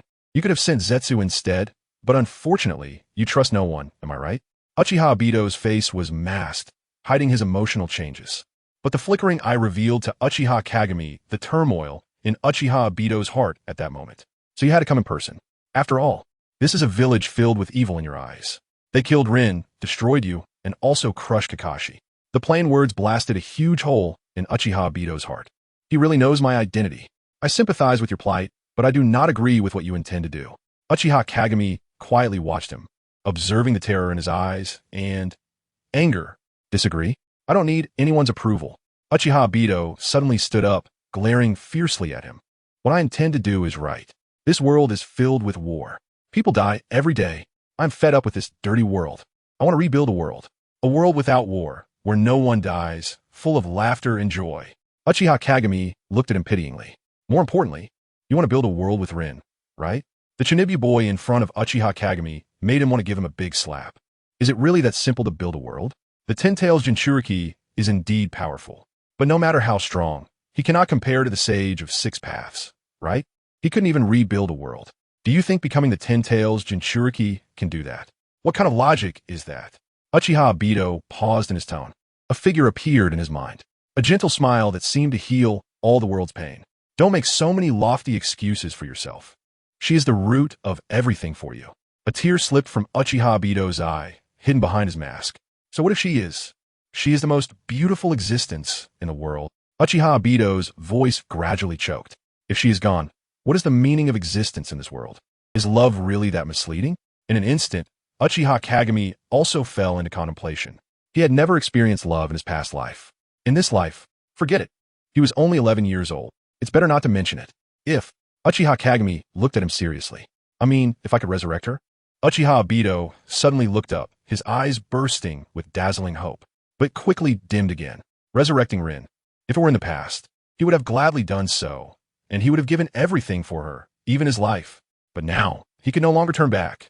Since the day he released the Ninetales and killed his teacher and teacher's wife, he could not turn back. If Rin were resurrected, how would he face her? She would be very disappointed in the current him, right? Looking at the dejected Uchiha Obito, Uchiha Kagami understood what he was thinking. It is not too late to turn back now. His gentle voice struck Uchiha Obito's heart like a heavy hammer. Not too late. Is it really not too late? In an instant, Uchiha Obito found himself unable to meet his eyes. His figure gradually turned into nothingness. He just wanted to leave this place quickly, to escape the gaze of this child. Uchiha Kagami's eyes narrowed. A strange wave spread between the two. Yumitoryu. The completely vanished Uchiha Obito reappeared. You. Uchiha Obito looked at him suspiciously. This power is the Manjiki Sharingan. Yumitoryu can alter the flow of time, even briefly rewind it. Uchiha Kagami explained lightly. In 3 years, he had fully mastered the 4 abilities that came with the Manjiki Sharingan. Although it was somewhat strange that his Manjiki had 4 abilities. In a time-space mission, Uchiha Dairi's power had been verified to be able to decompose all things while creating them. And Yumitoryu is the manipulation of the flow of time. 2 powers so strong they defy the heavens. Also, abilities that have never appeared in the anime. But the downside is equally extraordinary. With his ocular power, Uchiha Daily would temporarily go blind for a month after using it once. Yumitoryu is slightly better. At most, it would just cause a brief pain in his eyes. Uchiha Obito was astonished. No wonder his Kimui had failed. Rewinding time to when Kimui had not been activated naturally released his void state. Have you seen Uchiha Madara? Uchiha Kagami suddenly asked a strange question. Uchiha Obito didn't know how to answer. What kind of person is he? Uchiha Kagami's voice was hollow, his eyes looking into the distance. He didn't want Uchiha Obito to see the complexity in his eyes. A very old, very sad person. Uchiha Obito thought for a moment and answered truthfully. Sad? Is it because of Izuna's death? Or perhaps because of the fallout with Hashirama? Uchiha Kagami sighed softly. I really want to meet those little guys. Your Moon Eye plan is destined to fail. Changing the subject, Uchiha Kagami turned his gaze back to Uchiha Obito. How do you know about the Moon Eye plan? At that moment, Uchiha Obito was completely shocked. Ding! Ignoring the system's notifications in his mind. I know a lot, including Uchiha Madara's spokesperson, and the truth about Rin's death. Uchiha Obito stared blankly at him. His mind was in chaos. A tangled mess. The child in front of him possessed strange powers and knew so many secrets. Is he really just an 11-year-old child? Uchiha Obito opened his mouth to ask something, but could not produce any sound. I didn't expect you to believe me right now. Uchiha Kagami turned his back to him and slowly walked away. But I hope you can seriously think about your experiences over the years. Uchiha Obito stared blankly at the departing figure. After a long time, he walked into the Kamui space in despair. He admitted that tonight, Uchiha Kagami had brought him too many shocks, and there were too many mysteries. He needed to find the answers himself. The first step was to find Kagaya, that guy who claimed to be the will of Uchiha Madara. Chapter 65. The appearance of the Yong Organization the next day. Uchiha Jing tugged and pulled at Naruto and the others to wake them up. Jing, let me sleep a little longer. Naruto mumbled, his head tilted and his mind foggy. Sleep? Get up and have fun. Uchiha Jing gave Naruto a slap on the head. How could they sleep so soundly in someone else's village? This is the hidden mist village in the land of blood mist. Aren't these little ones too lacking in a sense of crisis? In an instant, Uchiha Jing made a decision in his heart. Once the matter with the Yong Organization was dealt with, it would be time to show them some care. The three, still feeling a bit groggy, suddenly felt a chill on their backs and instantly woke up. Why does it feel like someone is keeping an eye on them? Before they could step out, Terumi May had already pushed the door open. Her enchanting face showed a hint of urgency. Uchiha Jing's heart moved. They are here. Terumi May was taken aback, then nodded. They are here. 50 people. Uchiha Jing was also stunned. 50 people? 50 jonin? That's quite a big deal. Uchiha Jing clicked his tongue secretly. But even with 50 jonin, Uchiha Jing wasn't afraid. What is there to be scared of? He didn't believe that with Susanoo activated, these 50 jonin could stir up any waves. If worst comes to worst, he could use universal pull and almighty push. A pull and a toss would shatter them into pieces. When Terumi May brought Uchiha Jing and the others to the village entrance, all of the Hidden Mist village had mobilized, watching the group of masked individuals at the entrance with hawkish eyes. Hunt over Terumi May, and we will spare the Hidden Mist village. To Uchiha's surprise, the leader among the masked individuals had a voice that was crisp and pleasant, like a thrush. A woman? Uchiha Jing frowned, carefully observing the leader. This person wore the same attire as the other masked individuals, but was slightly shorter. The biggest difference was unmistakably on the mask. The others had Young written on their foreheads, while hers hadn't written on it. Young? One arrogant fellow. Kagura Yagura stepped forward with a face that couldn't hide its brutality. Do you know where this is? This is the Hidden Mist Village. The mask scoffed disdainfully. Hidden Mist Village? So what? Terumi May, are you going to hand her over or not? The tone of the mask was very dismissive, as if the Hidden Mist Village was just an ordinary small village. 50 jonin. Such power indeed had the confidence to confront the Hidden Mist Village head-on. After all, the current Hidden Mist Village was no longer what it used to be. The only top-tier combat strength they had left was Kagura Yagura. This guy was still an unstable factor. If he unleashed his full power, who would be the first to destroy the Hidden Mist wasn't certain. Kagura Yagura's eyes grew even more ferocious, and a violent aura began to emanate from him. The power of the tailed beast within him started to boil gradually. The villagers of Hidden Mist behind him instinctively took a step back. While other villages' leaders brought a sense of security to their villages, Kagura Yagura was different. He only brought fear that made the souls tremble. The era of blood and mist was not just talk. The atmosphere became tense in an instant. I say, why don't we sit down and talk calmly? Just as the situation was about to explode, a leisurely voice reached everyone's ears. The mask slightly tilted her head, looking in the direction of the voice. Uchiha Jing walked out with a smile. Fighting and killing only harms feelings, right? Is there anything that can't be discussed? If there is, we can add another pot of tea. The villagers of Hidden Mist frowned. What did this little leaf brat want to do at this moment? Only Terumi May and the original master showed a relieved expression. The Uchiha clan's kaleidoscope Sharingan should be able to handle the Yong Organization. However, the mask froze upon seeing him. This person, what does everyone think of my suggestion? Kagura Yagura glared at Uchiha Jing, his face showing unmistakable killing intent. Our hidden mist matters have nothing to do with you, Leaf. His mind was filled with thoughts of slaughter, and he was very angry at Uchiha Jing's interference. Leaf and Mist are family, right? Uchiha Jing said affectionately, but his steps didn't stop, and he walked step by step to the front of the mask. The distance was just a hair's breadth away. What is your name? Just as everyone felt the mask was about to erupt, she abruptly spoke. I come from Konoha. Uchiha Jing of Konoha. Uchiha Jing grinned, revealing a mouthful of big white teeth. The mask was momentarily dazed. She looked just like him, but that person shouldn't be alive. After all, adjusting her state, the mask looked directly at him. This is a matter between us and the Hidden Mist. I don't want Konoha to interfere. Her voice was cold, carrying an undeniable tone. The affairs of the Hidden Mist are also the affairs of Konoha. Uchiha Jing wouldn't fall for her tricks. Who in the ninja world could compare to him in scaring people and fooling others? Can you represent Konoha? Little brat, you should go back and ask your Hokage. The tone of the mask gradually turned icy. See if he is willing to be our enemy. A threat, filled with unparalleled confidence. This confidence stemmed from their strength. Mobilizing 50 jonin casually, this strength was enough to make all ninja villages take notice. Believing that the Hokage of Konoha would make the most correct choice to avoid unnecessary conflict over an unrelated village. I cannot represent Konoha. Uchiha Jing shook his head. But I can represent myself. As long as I am here, you cannot take Terumi May away. Over there, Terumi May's eyes flashed with a different color. This little brat. The same confidence, and even in the eyes of the mask, this was arrogance. Ignorant and fearless arrogance. I don't understand where your confidence comes from, nor do I understand your intentions in protecting Terumi May. The mask's tone showed no signs of fluctuation. Even if a little Uchiha brat was added, she still intended to have Terumi May.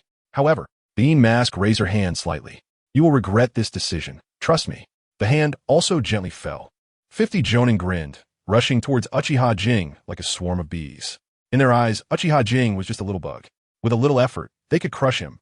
Faced with the imposing 50 jonin, Uchiha Jing's expression remained unchanged. He used to think that a sea of people tactic was effective against the first Hokage and Madara as well. But as he gradually mastered the Sharingan, Uchiha Jing understood one principle. The sea of people tactic in the face of absolute strength was nothing but a laughingstock. Fire style, great fire, annihilation. A sea of fire that blotted out the sky and the sun instantly spread. Under the spread of the sea of fire, the air began to distort, and the violent heat swept over. The 50 jonin were dumbfounded. A sea of fire of this scale? Are you kidding me?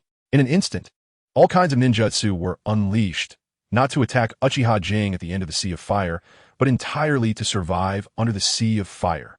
In such a sea of fire, even they have no confidence in surviving. Chapter 66. The brutal jonin watching the members of the Yong Organization struggling in the sea of flames. Uchiha Jing's expression showed not a hint of fluctuation. He had long since become accustomed to killing. It wasn't that he was cold-blooded, it was just how this world was. At least, it was like that now. On the other side, the masked figure of also observed coldly. It was not uncommon for her to see people killed due to insufficient strength. Jonin-level ninjas might be rare in other villages, but in hers, they could be mass-produced. Moreover, they were all men. What was there to regret? Your people seem to be in pain, Uchiha Jing shouted towards across the sea of fire. It's okay, Jonin, we have plenty to spare. Remained indifferent to the wails of the Jonin in the fire. How heartless! Uchiha Jing clicked his tongue in amazement. While others regarded Jonin as strategic assets and the foundation of their villages, she treated them like a suicide squad. Was this what they called being rich and willful? Stinking rich people. As Uchiha Jing lamented, the sea of fire gradually dissipated. 50 jonin had arrived with great momentum.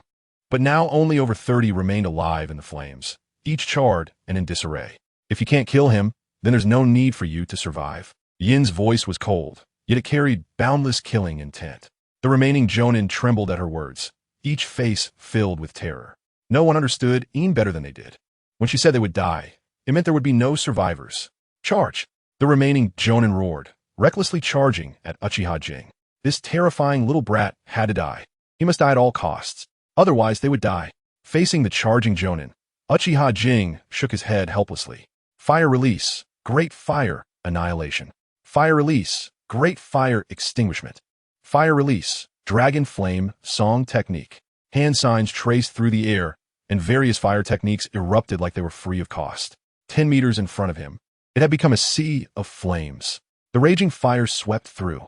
This guy's too monstrous. Behind Uchiha Jing, the mist villagers watched in shock at the apocalyptic scene before them. This was the true form of the Uchiha clan. Yuan Shi's aged face showed nostalgia. He was someone who had experienced the chaotic era. In those days, Uchiha Madara had emerged, who, besides Hashirama, was worthy to be his opponent. Back then, Uchiha Madara had also suppressed other clans with flames. If it weren't for the kind-hearted Hashirama Senju, this fire would have spread throughout the ninja world. Konoha was unbeatable. After a long time, Yuan Shi finally sighed heavily. Whether in the past or present, the mist could not compare to Konoha. In the past, there was the first Hokage and Uchiha Madara. Now, there was Uchiha Jing. Terumi May stared blankly at the sea of fire, her thoughts drifting somewhere unknown. Growing up in the Mist Village during the Bloody Mist era, the sense of security had always been lacking for its people. She was no exception. On the surface, she possessed 2 bloodline limits, which were rare in the entire ninja world. But she also lived in constant unease. However now, a different light flashed in Terumi May's eyes. This brat is protecting the mist because of me, right? Thinking of this, a blush suddenly appeared on her enchanting face. Under the reflection of the flames, she looked even more beautiful and alluring. Unfortunately, all eyes were drawn to the figures before the sea of flames, missing this beauty. The face beneath the mask of Yin also changed. A boy who still seemed innocent had such power? Konoha was indeed not to be underestimated. However, even so, Yin did not take a step back, watching one Jonin after another fall into the sea of fire. The scorching flames burned fiercely, dispelling the mist-covered sky, allowing sunlight to shine through. The only unfortunate thing was that this sunlight was tinged with blood red. When the sea of fire extinguished, only 10 Jonin remained walking out of it, a distance of about 20 meters. They had only walked 20 meters. 40 Jonin had lost their lives. The remaining 10 Jonin, as they looked at Uchiha Jing, felt only hatred and an inescapable fear. The figure before them was no longer an innocent little boy, but a demon walking in the ninja world. If you keep fighting, your people will be wiped out. Uchiha Jing tentatively asked. It doesn't matter if they die, Yin responded coldly. We don't need useless trash. Hearing this, the remaining 10 Jonin trembled, wanting to charge forward, but their feet wouldn't move, fearing they would provoke this demon. They had already been scared out of their wits. This is not where you should be. This was the shared sentiment of the remaining 10 Jonin. You're the only one left. Can you still leave? Uchiha Jing had no intention of moving now. For a Jonin, he could easily wipe them out with a wave of his hand. What he wanted to know was, what gave Yin the confidence to face him and all the mist villagers? After all, there was the three-tails Jinchuriki, Kagura Yagura, in mist. Yin could not possibly be unaware of the terror of a Jinchuriki. So where did her confidence come from? With just you can't stop me, Yin's voice was unperturbed, as if she were stating a trivial matter. And him? He asked the legendary three-tails Jinchuriki, very strong. Uchiha Jing pointed to Kagura Yagura, his tone teasing. Kagura Yagura was taken aback, and then anger appeared on his face. If it weren't for Yuan Shi holding him back, he would have gladly charged at Uchiha Jing with a lightning strike. That guy? Yin scoffed disdainfully. Just a pitiful and tragic fellow. Uchiha Jing's gaze sharpened. The fact that she could say such a thing clearly indicated that Yin knew about Kagura Yagura being controlled by an illusion. This Yong Organization, or rather, the Yin-Yang Organization, seemed to know very well what was about to happen in the ninja world. This further confirmed Uchiha Jing's suspicions. How could they know so much without the foresight of a time traveler? A sense of crisis intensified within Uchiha Jing. Since that was the case, let me test your skills first. Uchiha Jing strolled casually, passing between the 10 trembling Jonin. They quivered wanted to make a move, but not daring to do so, terrified of angering this demon. They had been scared out of their minds. I advise you one last time, do not provoke trouble for Konoha. As Uchiha Jing slowly approached, In remained motionless, her voice still flat. She did not want to provoke Konoha, at least not at this stage. The people behind her only wanted her to collect bloodline limits from the ninja world, not to declare war on all ninja villages. I can't make decisions for Konoha, but what I hate most is trouble, so. In an instant, Uchiha Jing's body appeared right in front of Ian, only by nipping trouble in the bud. A brilliant flash of light flickered and vanished. The shadowy mask was startled and leaped to the side. Boom! A deep 3-meter-long mark suddenly appeared where the shadowy mask had been. This mark stretched nearly 10 meters, with an unusually smooth cut. The crowd of Miss Shinobi, looking at Uchiha Kei holding a ninja blade with a relaxed expression, was once again shocked. This is swordsmanship? When did swordsmanship become capable of causing such terrifying damage? Chapter 67. The terrifying strength of the Shadow Mask. The Shadow Mask, who jumped aside, was somewhat surprised. Ninja battles typically involve the use of ninjutsu, combined with ninja tools to attack the enemy. Naturally, there are also masters of swordsmanship, such as Konoha's White Fang, Kakashi Sakumo, and Me from the Land of Iron, both renowned for their sword skills in the ninja world. However, their swordsmanship is fundamentally different from Uchiha Kage's swordsmanship. Me or Kakashi Sakumo's sword techniques are more about understanding the sword and the limits of human reaction, thereby achieving the result of killing the enemy. In contrast, Uchiha Kage's swordsmanship seems to mix in ninjutsu. Uchiha Kage shook his head in disappointment.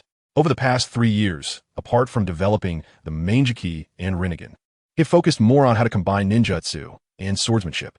Unfortunately, he had continuously failed.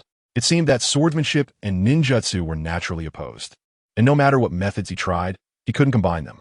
However, when swordsmanship mastery evolved into swordsmanship specialization, it seemed that an indestructible door had opened a crack. Although it was still far from the power he envisioned, it was still progress, right? Thinking of this, Uchiha Kage felt happy again. Your swordsmanship is quite strange, the Shadow Mask said cautiously.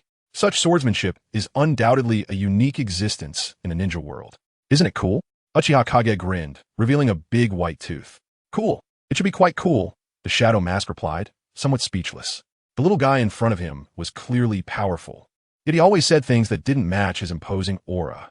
Then, let's continue. Uchiha Kage held his sword with one hand and stepped closer. On the side of mist, everyone was stunned, staring at that trace. The Manjiki Sharingan, a terrifying scale of fire release. And now there was an unfathomable sword technique. Has the new generation of Konoha become this incredible? Yuansher looked at that figure in despair. As one of the 5 great ninja villages, although Mist's strength had greatly diminished in recent years due to the Fourth's blood Mist policy, it did not affect his aspirations for Mist dominance. He firmly believed that if the Fourth could break free from the Genjutsu control and lift the blood Mist policy, Mist would eventually become powerful again. But now, that figure had shattered his ambitions like a chasm. With a deep sigh, Yuansher turned his gaze to Terumi May beside him. Could the 2 bloodline limits grow to such strength? He did not dare to think about the answer to this question, nor did he want to. At this moment, Terumi May's eyes were filled with an increasingly intense color. She had thought this arrogant little guy was very strong, but now that she saw it for herself, she realized she had underestimated him. This kind of strength could even surpass that of the Three Tails Jinchuriki Karamiyuya, right? A smile crept up her lips as Terumi May instinctively licked her slightly dry lips with her cherry-red tongue. Her watery eyes revealed a hint of strangeness. It was enchanting. Naruto, Sasuke, and Sakura stared dumbfounded at Uchiha Kage's back. Swordsmanship. This guy actually knows swordsmanship, and its power is so great. Naruto's eyes sparkled with admiration as he looked at him. That sword strike was so cool. Elegant, ethereal. The demeanor of a strong person was on full display.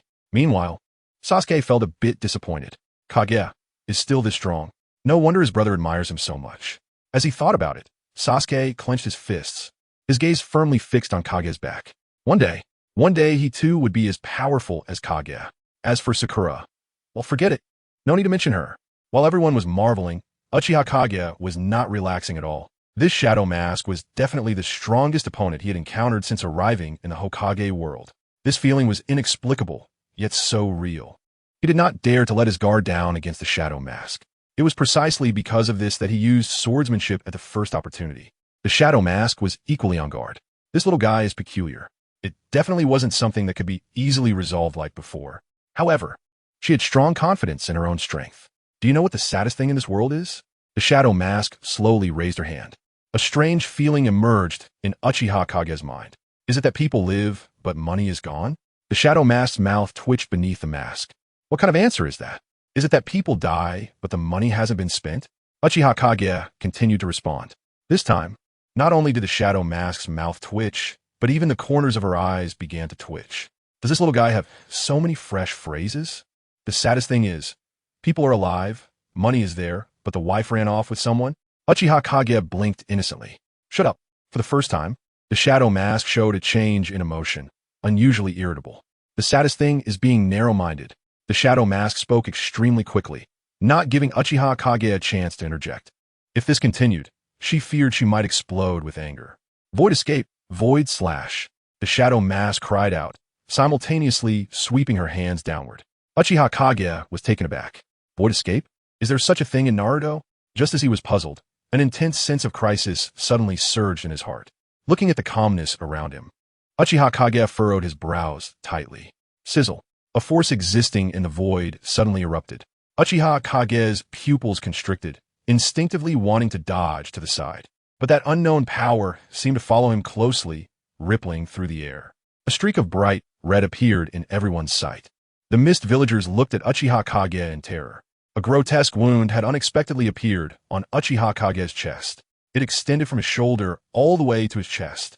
If it weren't for Uchiha Kage dodging quickly, this attack would have been enough to cleave him in half. Naruto's expression froze, instinctively wanting to rush toward Uchiha Kage. Naruto, don't go. Sasuke and Sakura hurriedly grabbed him. Let go. Let go of me. Kage is in danger. Naruto was frantic, struggling incessantly. Since meeting Uchiha Kage, no matter how powerful the enemy was, Kage had never been injured. Now, after just one encounter, Kage had already sustained such a serious injury. What does this indicate? It indicates that the opponent is very powerful. So powerful that even Kage might struggle to cope. He had to go. He had to help Kage, even if it meant unleashing the thing inside him. He'll only make things worse. Sasuke held tightly onto his waist. No matter how Naruto struggled, he wouldn't let go. I could do it. I can help Kage. The lines on Naruto's face deepened. A wave of violent energy surged within him. Sasuke was stunned. This aura is exactly the same as Kurama Yuya's. No, it's even stronger. Under the impact of this aura, Sasuke's face turned pale in an instant. As for Sakura, she directly let go, sitting down on the ground in shock, staring at Naruto in fear. Fox spirit. Naruto, don't worry, I'm fine. Feeling the presence of the Ninetales over there, Uchiha Kei touched his wound, a smile appearing on his face. This was the first time he had been injured since he obtained the shock system. The long-lost sensation of pain also stirred up a strong fighting spirit within him. Keitanha. Uchiha Kei smiled as the Manjiki Sharingan appeared in an instant. Strange and slowly spinning. Chapter 68. Full power unleashed, Susanoo appears. Fire release. Great fireball technique. Uchiha Kei's hand seals flew, and a massive great fireball rushed towards the Shadow Mask. And he, without stopping, leaped up a large tree. Several shurikens were instantly thrown, spinning, and also aimed at the Shadow Mask. Hith. The Shadow Mask let out a cold laugh, showing no intention of dodging. Bang! Clink, clink, clink. The great fireball reached within 3 meters of the Shadow Mask, and it seemed to hit an invisible barrier. It exploded directly. The shurikens met the same fate, all falling to the ground. Uchiha Kei's eyes narrowed. Is it that strange space-time technique again? The Shadow Mask made no hand seals. In other words, this barrier is spontaneously defensive. In the world of Naruto, he only knew one person who could defend spontaneously. Gaara. Now, there's another one. While thinking this, Uchiha Kei did not stop his steps, unleashing various fire-style ninjutsu in circles towards the Shadow Mask. The result, without exception, was that all were extinguished within the 3-meter range of the Shadow Mask. No angle defense? Uchiha Kei's expression grew serious. Are you done playing? The Shadow Mask slightly narrowed her eyes. Just a little more, one more time. Uchiha Kei grinned and extended his index finger, gesturing in front of the Shadow Mask. The Shadow Mask was momentarily taken aback. Has this brat always been so shameless? But Uchiha Kei didn't wait for her to react and charged forward with his knife. A streak of bright red suddenly appeared on the ninja blade. With the heat matching its color, he swung down. The target aimed directly at the shadow mask. Is this still swordsmanship? The mist shinobi were already somewhat numb. Too many shocks in one day made it hard to regulate their emotions. Sasuke's eyes lit up, staring unblinkingly at this strike. It seemed he understood something under the influence of this strike. This feeling flashed away, plunging him into deeper confusion. This strike, so cool. After summarizing for a long time, Sasuke finally concluded this. The shadow mask facing the strike was very cautious, with chakra surging rapidly throughout her body, ready to release the space-time technique at any moment. This strike brought her immense pressure. The heavy sensation like a mountain made her somewhat breathless. Finally, at the moment the blade was about to enter her 3-meter range. Space-time technique, secondary space slash. Uchiha Kei's descending body suddenly trembled and actually stopped in mid-air.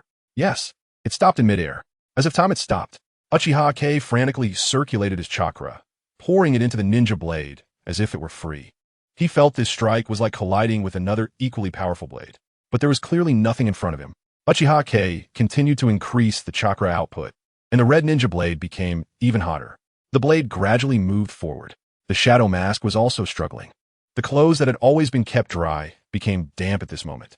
3 meters, 2 meters, 1 meter. The distance between the two was closing, and the shadow mask could even see the fine hairs on Uchiha Kei's face. This brat is really difficult to deal with. The shadow mask gritted her teeth and held on. Uchiha Kei was also feeling the pressure. Once he entered the 3-meter range of the shadow mask, he finally understood why the previous great fireball and shurikens were ineffective. 3 meters. This 3 meters was not just a simple barrier. In this space covered by 3 meters, apart from the outermost edge like a barrier, the rest was a viscous space. Every slight movement required a force thousands of times greater than outside. A bizarre ability. This was Uchiha Kei's final answer. The shadow mask in front of him was indeed too strange. An organization that appeared out of nowhere. A space-time technique that appeared out of nowhere. And a plot direction known inexplicably. All these pieces of information pointed to the worst possible outcome. Space-time technique, dimensional disturbance. Seeing Uchiha Kei's blade getting closer, she even felt the heat contained within the blade. With a wave of her hands, her slender fingers pointed directly at Uchiha Kei. In an instant, the space within the 3-meter range changed at a visible speed. Cracks in space suddenly appeared, twisting and roaring. Uchiha Kei's expression changed drastically. This time he felt it clearly. This power is space. Not a space-time ninjutsu like Kamui, but pure spatial power. Damn! Uchiha Kei growled, flipping his body and planning to run out of the 3-meter range. Run? Can you escape? The shadow mask snorted coldly, pressing her hands down hard. In an instant, Uchiha Kei felt the space around him beginning to compress. The space around him collapsed like a cardboard box being ravaged by a child, uncontrollably caving in. Golden lightning flickered in those cracks. Uchiha Kei felt the threat of death for the first time. Both the collapsing space and the golden lightning in the cracks brought him an unparalleled sense of oppression. No longer hiding his strength, Uchiha Kei's eyes instantly transformed into the swirling pattern of the Rinnegan. Shinra Tensei. The collapsing space suddenly paused, its speed slowing down. Meanwhile, the shadow mask in front of him was unexpectedly blown away. Beneath the mask, the shadow mask showed a look of surprise. Everything happened too quickly. She didn't even see the Rinnegan that had emerged. As the shadow mask was ejected, the space around Uchiha Kei rapidly returned to normal. He let out a breath. Uchiha Kei felt a bit of a thrill. That was close, just a little bit. If it weren't for the timely use of Shinra Tensei, the collapsing space would have swallowed him whole. Even if the collapsing space didn't take his life, the terrifying golden lightning in that space would have struck him dead. This is why information is so crucial in Naruto. Even if he possessed the Manjiki and Rinnegan, carelessness could still lead to death. Still not strong enough. If he could reach the level of Hashirama and Madara, he wouldn't be in such a desperate situation now. Uchiha Kei sighed. He relied on the shock system to rise, which gave him a feeling of standing in the air. Moreover, now there might be another guy who crossed over. Who knows how strong he or she is? He must grasp his own abilities. Completely his own. Uchiha Kei silently made a promise to himself. The shadow mask looked at Uchiha Kei, who was bowing his head with suspicion. Just now, what was that? You are indeed strong. A deep voice came from Uchiha Kei's mouth. Your ability should be a bloodline limit, right? The shadow mask did not answer. Her heart was also very confused. This brat in front of me is the first one to make her space-time technique completely ineffective. Although she didn't know which 3 attributes were fused, but Uchiha Kei raised his head, the Rinnegan had disappeared. In its place was the sword-shaped Uchiha Sharingan. You will undoubtedly lose today. A silvery energy suddenly surged from him. Layers of intertwining silver energy wove above him. In the shocked gaze of the Yin mask, the silver energy intertwined even more rapidly. Skeleton, veins, flesh atop the skeleton. Finally, the Yin mask tilted her head back. There was no choice. What stood before her had become too enormous. And nearly 100 meters tall. She had no choice but to look up in awe. This is... On the other side, Sasuke's mouth was agape, staring in disbelief. Susanoo. The Yuan master looked up at the silver giant before him. The ultimate power of the Uchiha clan. Chapter 69. The defeat of the dark mask Uchiha Kei, who had risen to the chest level of the 100-meter Susanoo, curiously touched around. It was his first time using this thing. On one hand, he had never had the opportunity to unleash it. On the other hand, the consumption of ocular power and chakra was too severe. Just now, after throwing a series of ninjutsu, he had only consumed about 20% of his chakra. However, as soon as he activated the Susanoo, his chakra instantly dropped by half. Uchiha Kei clicked his tongue in amazement. However, the greater side effect did not seem to be chakra consumption. Uchiha Kei raised his arm, and the silver Susanoo simultaneously lifted its arm. A tremor from the soul surged through his arm. Hiss! Even with Uchiha Kei's strong mentality, he grimaced in pain. Although his eyes already possessed the Rinnegan, he was missing an important step in the middle, upgrading from the Sharingan to the eternal Ninjutsu Sharingan. This crucial step was what made his Susanoo not perfect enough. Is this the Susanoo of the Uchiha clan? The dark mask looked up at Uchiha Kei, who was at the chest of the silver giant. Yes, isn't it cooler? Uchiha Kei suppressed the pain and chuckled. It's alright, but it's still far from that person. The dark mask's eyes revealed a sense of nostalgia. In the next moment, a silver long sword abruptly appeared in the Susanoo's hand, with flames surging from blade. Whoosh! A slash broke through the air. No, it couldn't be said to be just a slash. It was as if this sword wanted to split the heavens and the earth in half, accompanied by an unparalleled whistling sound. Wow, so powerful! Naruto murmured to himself, completely captivated by this terrifying slash. This sword should be able to cut through all enemies in the world, right? Sasuke was equally mesmerized. What a beautiful slash. The momentum was magnificent and unstoppable.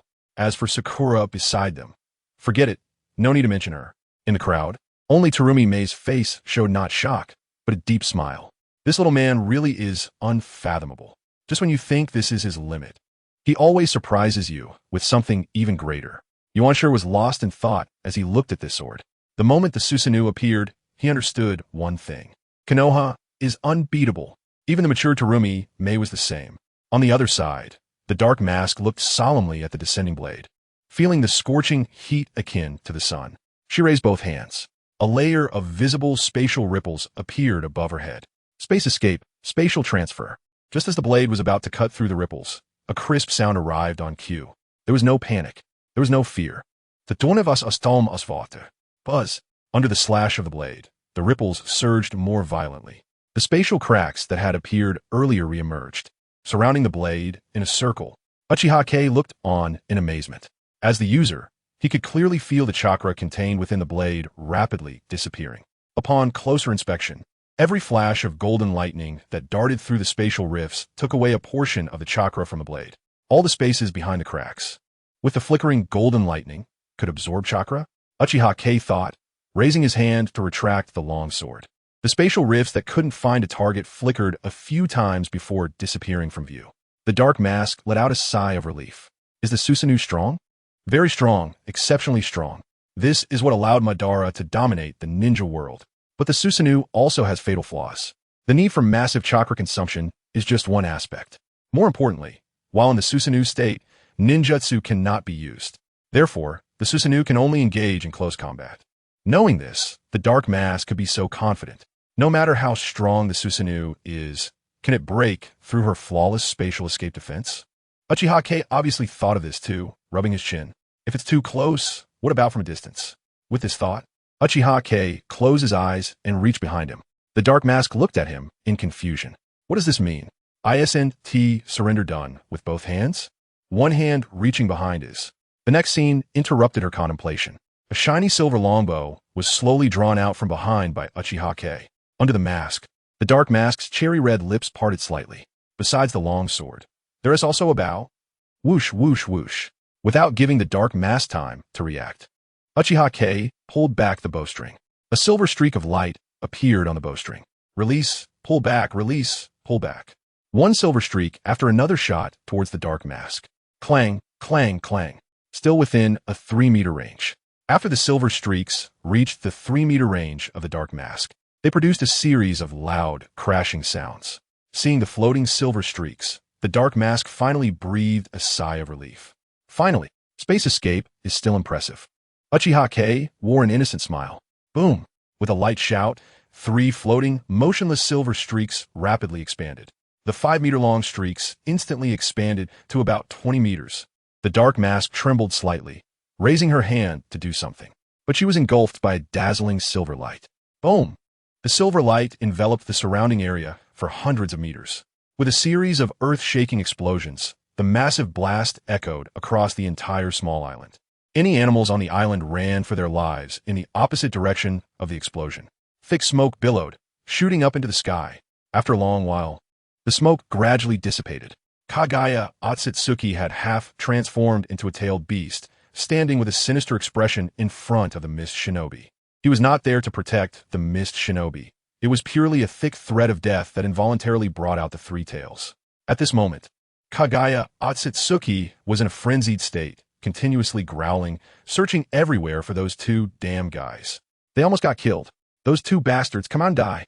Meanwhile, beside the Mist Shinobi, there was a silver streak of light. This streak was different from the explosion earlier. It was thicker and longer. It firmly protected Naruto and the others behind it.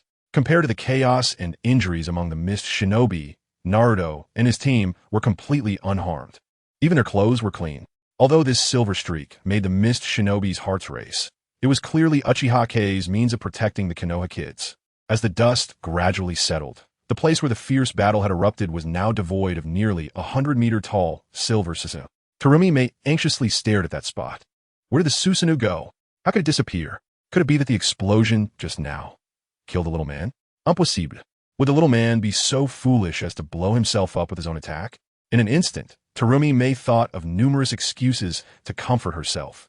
However, despite her thoughts, she still stretched her beautiful neck, anxiously looking around. Naruto and his team didn't dare to breathe. They couldn't imagine Kei failing. Even less could they think that Kei could die in this earth-shattering explosion. So what do you say? Surrender? A teasing voice came from afar. Everyone's eyes brightened, and they hurriedly looked towards the source of the sound. The lush trees had all been uprooted. A large pit with a diameter of 50 meters appeared in front of everyone. In the middle of the pit, a slender figure stood quietly. Beneath his feet, a masked person was being stepped on. Uchiha Jing has won. Chapter 70. And near-miss Uchiha Jing's gaze was fixed on the masked figure. Only he knew how perilous the situation had just been. It was his first time using this technique, and he never expected its power to be so immense. The explosion's force was comparable to that of a tailed beast bomb. Even Deidara would have exclaimed, "What a guy!" Fortunately, the Yumitaro flow was as reliable as ever. Still not surrendering? With his foot on the masked figure's chest, Uchiha Jing looked down at her. Surrender? We have never known that word. The masked figure scoffed coldly. Losing doesn't mean she would bow down and yield. What's the matter? Have you lost your cultural edge? Are you all illiterate? Uchiha Jing asked curiously. You. The masked figure almost choked on her words. Had this kid always been so sharp-tongued? It was infuriating. Cut the nonsense and report on your organization situation. If I'm in a good mood, I might let you go. Although Uchiha Jing's tone was teasing, his expression was serious. This fierce battle was all to uncover the mastermind behind this organization. The masked figure was momentarily taken aback. Do you think I would tell you? She fell silent for a moment before replying coldly. I don't think you will. I believe you will, because you're a smart person. The masked figure fell silent again. After a moment, she said, Konoha's little brat, you will regret your actions today. Ultimately, she did not reveal anything. But Uchiha Jing suddenly frowned as he sensed a surge of spatial energy gathering. Do you feel that? The masked figure smiled. Losing did not mean she had no backup plan. Her earlier hesitation was merely a delay tactic. Konoha's little brat, I will come to Konoha to find you.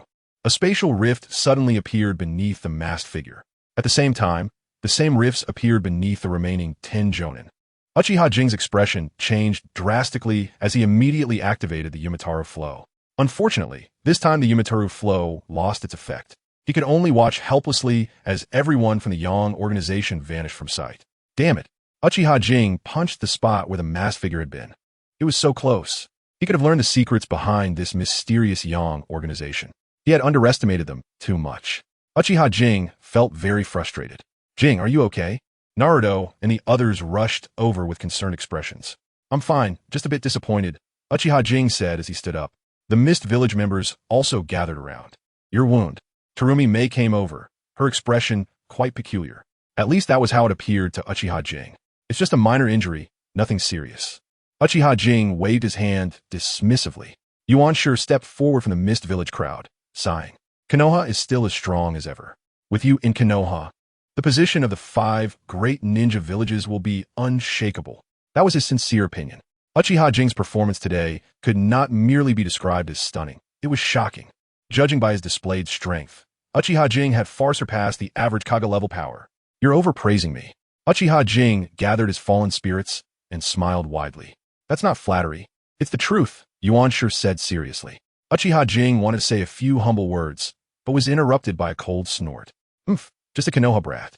Everyone turned to look at the speaker. Rinnegan, Ōtsutsuki looked around proudly. I could defeat those people just now. They wouldn't have had a chance to escape. The atmosphere suddenly fell silent. Yuan Sure sighed.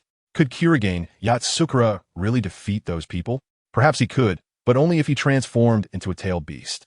In that case, the Mist Village would suffer significant losses. Blowing smoke. Were you just now? Sakura muttered softly. What did you say? Rinnegan, Ōtsutsuki exploded.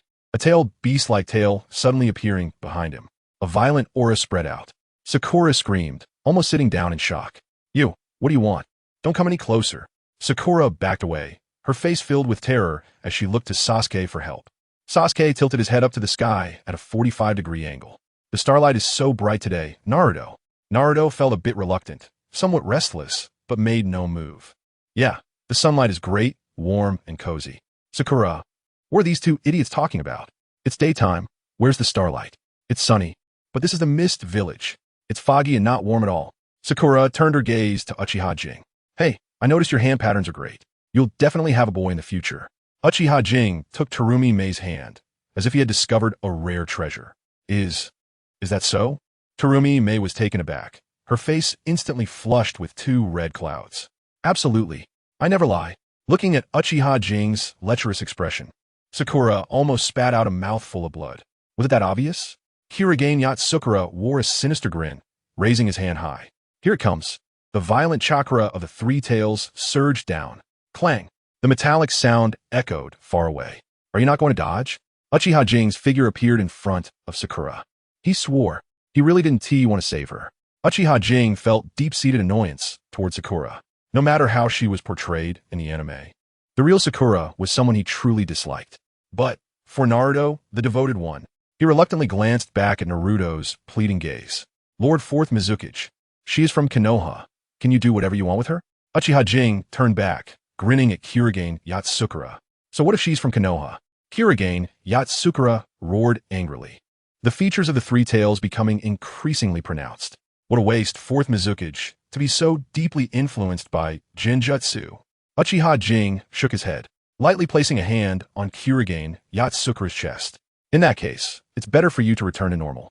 His eyes narrowed slightly, and the kaleidoscope pattern of the Sharingan appeared. The slowly rotating kaleidoscope seemed to possess magical powers. Rinnegan Ōtsutsuki froze in place. In his mind's eye, Uchiha Jing's figure abruptly appeared. Looking at the grayish world of his mind, Uchiha Jing sighed. This guy was also a pitiful person. Who knows if he would forgive himself once the Genjutsu was lifted. After all, the damage he had caused to the Mist Village was truly too severe. In the gray world, a creature resembling a turtle was lying on the ground. Its scarlet eyes stared blankly ahead. Can the kaleidoscope break the Genjutsu? The answer was no. Casting Genjutsu was the kaleidoscope's strong suit, but lifting it required considerable effort. However, the situation with the Kumquat Yagura is different. This guy's not simply trapped in an illusion. Rather, the three tails within him has been deceived by the illusion. Chapter 71. Breaking the illusion. Uchiha Jing slowly walked in front of Isabu. Compared to Isabu's massive body, Uchiha Jing looked like a small flea. The difference was indeed vast. Isabu, Uchiha Jing called out loudly, his voice penetrating. Isabu's enormous body trembled and turned to look at him, its eyes still hollow and lifeless. Is it trapped in the illusion and unable to break free? Uchiha Jing pondered for a moment, and a kaleidoscope in the shape of a sword suddenly appeared in his eyes. The slowly rotating kaleidoscope aligned perfectly with Isabu's vacant single eye. Illusion activated. Uchiha Jing stared intently at him, his ocular power pouring forth like a tide. In the world of illusion, Isabu was howling at the sky. Surrounding him were countless ninjas, pouring down various elemental ninjutsu like a torrential rain. Roar! Isabu's gigantic body was covered by the overwhelming ninjutsu. In pain, Isabu fought back fiercely. A grand-scale water-style technique was unleashed recklessly. For a moment, the multitude of ninjas was pushed back slightly. If this were the real world, such a violent attack would have sent many ninjas fleeing in terror. But unfortunately, this was the world of illusion. A chaotic, illusionary world. The numerous ninjas still charged forward fearlessly, stabbing with knives, biting with teeth, and crashing with their bodies. Isabu twisted its enormous body, crushing these annoying bugs one by one. Are these bugs endless? Exhaustion was evident in Isabu's eyes. It didn't know how it ended up here. It only knew that these damned bugs relentlessly attacked it without pause. 5 years. Every day like this. This made it not only angry, but also utterly drained. Due to its fatigue, it didn't even notice the figure that suddenly appeared in midair. Uchiha Jing floated quietly in the air, watching the brutal battle on the ground. He had a sense of understanding. No wonder Kurama Yagura was so irritable in the real world. The Three Tails faced such scenes constantly. It was no surprise that its chakra was volatile. In his previous life, Uchiha Jing had a question. As a perfect Jinchuriki, Kurama Yagura should be immune to illusion attacks. When the second Hokage captured the Eight Tails, he confidently used an illusion against Killer Bee. The result was a disastrous defeat. So, why was Kurama Yagura also a perfect Jinchuriki controlled by Tobi's illusion? The reason was that it was not Kurama Yagura who fell into the illusion, but the Three Tails Isabu.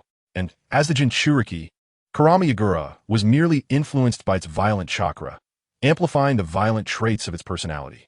Understanding this resolved Uchiha Jing's doubts from his previous life. Isabu, Uchiha Jing softly called out, his voice echoing throughout the illusionary space. The fighting Isabu was taken aback. In these 5 years, on this land filled with slaughter, it was the first time someone had called its name. It raised its head in confusion. Uchiha Jing looked down at it from above, the kaleidoscope in his eyes spinning rapidly. The Sharingan was indeed powerful. There was no doubt about that. However, it wasn't particularly adept at breaking illusions. Even a Manjiki Sharingan was no exception. But for someone familiar with Naruto, like Uchiha Jing, this was merely a minor problem. Isabu, raising its head, quickly spotted Uchiha Jing hovering in the air. Another flying creature? Isabu was instantly enraged, its mouth opening wide, a dark sphere forming within it. You're going to use that? Uchiha Jing muttered to himself. In the blink of an eye, he appeared directly above Isabu's massive head. Roar! As the target vanished, Isabu dispelled the tail beast ball, looking around in confusion. Where did that bug go? 5 years of slaughter had left its mind somewhat muddled. Are you looking for me? Uchiha Jing bent down, staring intently into its single eye. Isabu's angry expression faltered as it froze in place. The entire illusionary world began to shake violently. The dense crowd of ninjas started to dissipate one by one. The entire illusion space began to crack, with large patches of misty sky collapsing and the ground splitting apart. This apocalyptic scene was indeed eye-catching. Uchiha Jing straightened up, surveying the surroundings with a hint of emotion. According to the original plot, by the time of the Boruto era, this scene might repeat in the ninja world. Uchiha Jing's expression was somewhat complex. Unknowingly, he had been in the Naruto world for 5 years. Over these 5 years, he had gradually integrated into this magical world and formed many unbreakable bonds. Naruto, Itachi, Shisui. Such a scene would definitely not occur in the ninja world. Uchiha Jing let out a sigh and waved his hand. The crumbling, illusionary world instantly vanished. In its place was Kurama Yagura's mental world. The sky remained misty, but several rays of faint dawn illuminated the space. Isabu's gaze was still vacant. Can the Sharingan break illusions? Yes. unlike typical methods for breaking illusions. Uchiha Jing referred to this method as fighting poison with poison. By overlaying his own illusion over Tobi's illusion would instantly dissipate. This method appeared simple and crude, but it actually required many factors to work in harmony. The most important point was that Uchiha Jing's illusion level had to be far superior to Tobi's. Otherwise, it would all be in vain. Wake up! Uchiha Jing jumped onto Isabu's large shell and stomped down with all his strength. Boom! With a loud bang, Isabu was nearly flattened. Who? Isabu's voice was deep and rumbled with barely concealed anger. Just having escaped from Tobi's illusion world, Isabu still carried a surge of hostility. Flipping over, Isabu looked up at Uchiha Jing. What? Do you have an opinion? The kaleidoscope in the shape of a sword rotated eerily slowly, exuding a captivating aura. Upon seeing those eyes, Isabu instinctively shivered. Not again. Isabu awkwardly smiled. Where's Kurama Yagura? Uchiha Jing was puzzled. He couldn't find Kurama Yagura in the mental world. That was indeed a bit strange. Isabu looked around and really didn't see Kurama Yagura's figure. Perhaps it was hiding in that corner. Isabu was also somewhat confused. Having just escaped from the illusion, it was equally unaware of everything in the mental world. Uchiha Jing rubbed his chin, his gaze shifting to the still gray sky. Kurama Yagura, can you hear me? Uchiha Jing called out loudly. The illusion has been broken, and the Three Tails has returned to normal. You can come out now. The mental world remained quiet. I know you've done many things over the years that don't align with your true self, but that's the Three Tails' fault. It has nothing to do with you. Isabu scratched its head awkwardly, wanting to retort but unsure of what to say. What should it say? Over the years, the actions of Kei Yagura became clear the moment it broke free from the illusion. Indeed, it was its chakra that amplified Kei Yagura's brutality. This, it knew all too well. Although it was also a victim, how could it not be related to me? I did it with my own hands. A faint voice came from the corner. Uchiha Kei, delighted, quickly looked in the direction of the voice. It was an area where the fog was thickest, the dense fog intertwined, completely enveloping that space. I am the sinner of Kirigakure. As the fourth Mizukage, I failed to bring prosperity to the village instead. This is my fault, my fault. Uchiha Kei stepped closer. Through the thick fog, at the very edge, there crouched a handsome young man. He tightly hugged his legs, burying his head deep in his knees. Uchiha Kei sighed. No matter how one looked at it, Kei Yagura was indeed the one who turned Kirigakure into a terrifying sea of blood. This no one could deny. Chapter 72 Accomplishment instead of blaming oneself. It's better to treat the coming days as atonement. Uchiha Jing looked at him with pity. This is also a pitiful person. Clearly a perfect aide and one of the few strong ones in the ninja world. Yet his spirit is squeezed into such a corner. Atonement? Kagaya Yashiro raised his head in confusion. Yes, Wherein is now in a dire state because of you. This is your responsibility. Uchiha Jing spoke word by word. You have the obligation to make Wherein strong again. Uchiha Jing really didn't care about Wherein, but in any case, Wherein is also a part of the ninja world. With the future arrival of the Ōtsutsuki clan, they might also be able to contribute. Make Wherein strong again? The confusion in Kagaya Yashiro's eyes gradually faded, replaced by bright hope. Can I do it? Uchiha Jing shrugged. Having something is better than having nothing, right? The corner of Kagaya Yashiro's mouth twitched. This way of comforting is somewhat unique. In the real world, Uchiha Jing slowly opened his eyes, and the surrounding area was already filled with people from Wherein. Each person's eyes were filled with deep hope. After Yuan Shi's explanation, the people of Wherein already knew about Kagaya Yashiro being controlled by Jinjutsu. Suddenly, everyone in Wherein realized. No wonder the usually gentle Kagaya Yashiro suddenly changed his temperament. Many even thought it was power that made the fourth become brutal. Now that Yuan Shi mentioned it, they all understood. It is precisely for this reason that the people of Wherein have such expectations for Uchiha Jing. How is it? Terumi May squeezed through the crowd, looking at Uchiha Jing with hopeful eyes. Uchiha Jing glanced at the unconscious Kagaya Yashiro. It's still unclear. Obito's Jinjutsu has been lifted, but that doesn't mean Kagaya Yashiro can recover. The killings over the years have completely closed him off. Even Uchiha Jing didn't know how to guide him. Right now, the only one who can save him is himself. What do you mean it's still unclear? Terumi May said anxiously, pulling Uchiha Jing's hand. The slightly cold little hand made Uchiha Jing's heart stir. It feels quite nice. Uchiha Jing thought to himself, saying, whether he can wake up depends on himself. Terumi May wanted to say something, but was interrupted by Yuan Shi. Terumi May, don't worry. He will wake up. Terumi May was taken aback. This kid won't give up his responsibility. He is the fourth Mizukage of wherein, after all. Yuan Shi sighed, dispersing the crowd and placing the unconscious Kagura Yagura in a proper position. In the wooden house of wherein, Uchiha Jing was bored, playing with Naruto's yellow hair. Thanks to Konoha this time, Yuan Shi sat on a wooden chair, looking at Uchiha Jing with gratitude. Just a small effort. Isn't Konoha and wherein one family? Yuan Shi was taken aback. One family? That really is a strange phrase. From now on, wherein will be Konoha's most solid ally. Thinking about it, Yuan Shi still made a serious statement. No. I think Lord Yuan Shi misunderstood. Uchiha Jing waved his hands repeatedly. Misunderstood? Although I am from Konoha, I represent not just Konoha. Uchiha Jing's gaze was deep. Yuan Shi's eyes flickered for a moment. He understood this statement. My home is in Konoha, but standing behind me is Uchiha Itachi. If we can add wherein's friendship to Itachi, it will be greatly beneficial for Itachi to become Hokage. This was what Uchiha Jing thought of when he came to wherein. Although wherein's strength has greatly diminished now, a dead camel is still bigger than a horse. Wherein is, after all, one of the 5 great ninja villages. No one can deny this. Uchiha Itachi. Yuan Shi pondered for a moment, a smile appearing on his face. Wherein will be Konoha's solid ally, and will also be a strong supporter of Uchiha Itachi. Yuan Shi had experienced too much in the village regarding power struggles. Whether it was because Uchiha Jing saved wherein or because of his terrifying strength, Yuan Shi felt it was necessary to support him wholeheartedly. This is beneficial and not harmful for wherein. Then thank you, Lord Yuan Shi. Uchiha Jing said with a smile.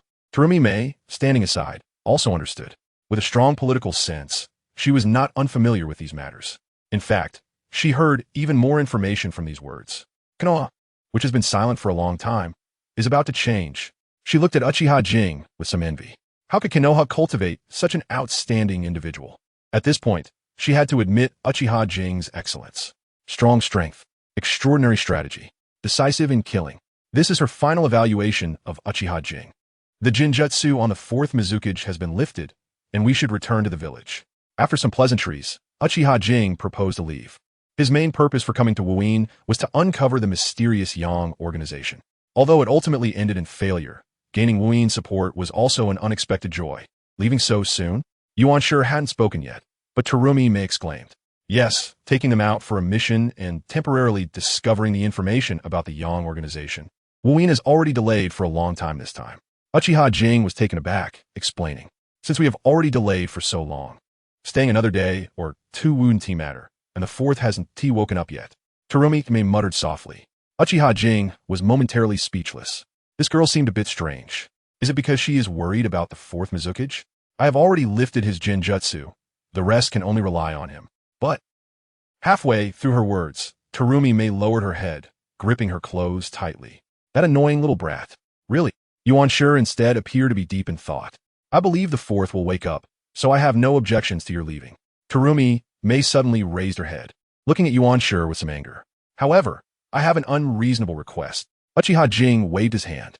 Just say it. I will definitely help if I can. Although he was somewhat lazy on ordinary days, he didn't mind putting in some effort for wherein. It's like this. As long as the 4th wakes up, I believe the era of blood mist in wherein will end. Yuan Shi's murky eyes suddenly burst with brilliance. So, we in wherein can be said to be in a state of rebuilding. Uchiha Jing nodded. Indeed, over the years, wherein's policy of blood mist has left the entire wherein in a state of stagnation or even regression.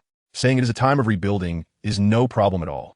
However, the talent drain in wherein over these years has been too severe. Yuan Shi sighed deeply. Uchiha Jing nodded seriously. But, what do you mean by telling me all this? So, I want Terumi May to represent us in wherein and go to Konoha to learn. Uchiha Jing was stunned. Terumi May go to Konoha to study? Study what? At the ninja school? Looking at the beautiful Kyuki, Uchiha Kage fell into deep thought. At this age, isn't it a bit embarrassing to still be in the ninja academy? Koyuki's face showed a look of surprise. Going to Konoha? With this little man? Chapter 73. Kakashi ambushed in the lush woods. A group of 5 walked leisurely. Hey kid, are you really only 11 this year? The slender Terumi looked at Uchiha Kei with a doubtful expression. With a leaf in his mouth, Uchiha Kei lazily turned his head. Yeah, I'll be 12 soon. Terumi's expression turned extremely unpleasant. This little man is really only 11. He is tall and has somewhat rugged features. making it hard to associate him with his actual age. But if you look closely, he does still have a hint of childishness on his face. 11 years old. May Terumi's expression grew more distressed. How can he be so small? Why is he so small? Naruto glanced at May Terumi with mischief, then at Uchiha Kei, and grinned wickedly. Kei, it seems this lady has a bit of interest in you. He leaned closer to Uchiha Kei and whispered, "What are you talking about?" Uchiha Kei was startled at first, then gave Naruto a light smack on the head. Aunt May Terumi is not that kind of person. After saying that, he pointed his chin toward May Terumi. "Oh, you mean Aunt May Terumi?" Looking at Uchiha Kei's innocent smile, May Terumi's mouth twitched. This little brat, how infuriating. Calling me aunt. Who are you calling aunt? Naruto and the others took a step back simultaneously, their eyes filled with vigilance. This guy is trying to trick us. Aunt May Terumi, what do you plan to do after you go to Konoha? You can't really be going to the ninja school, right? Lord Yuan sure wants me to go to the ninja school to participate in teaching. May Terumi's expression remained grim. This lady, why does it sound so harsh? I see. Aunt May Terumi. Don't call me aunt. May Terumi couldn't hold it in anymore and instantly exploded, her watery eyes blazing with fury. Uchiha Kei wisely shut his mouth. It's a truth that you shouldn't talk when a woman is angry. Suddenly, a sound like 1,000 birds taking flight echoed from the front. Uchiha Kei frowned. That sound is Chidori. Move at full speed.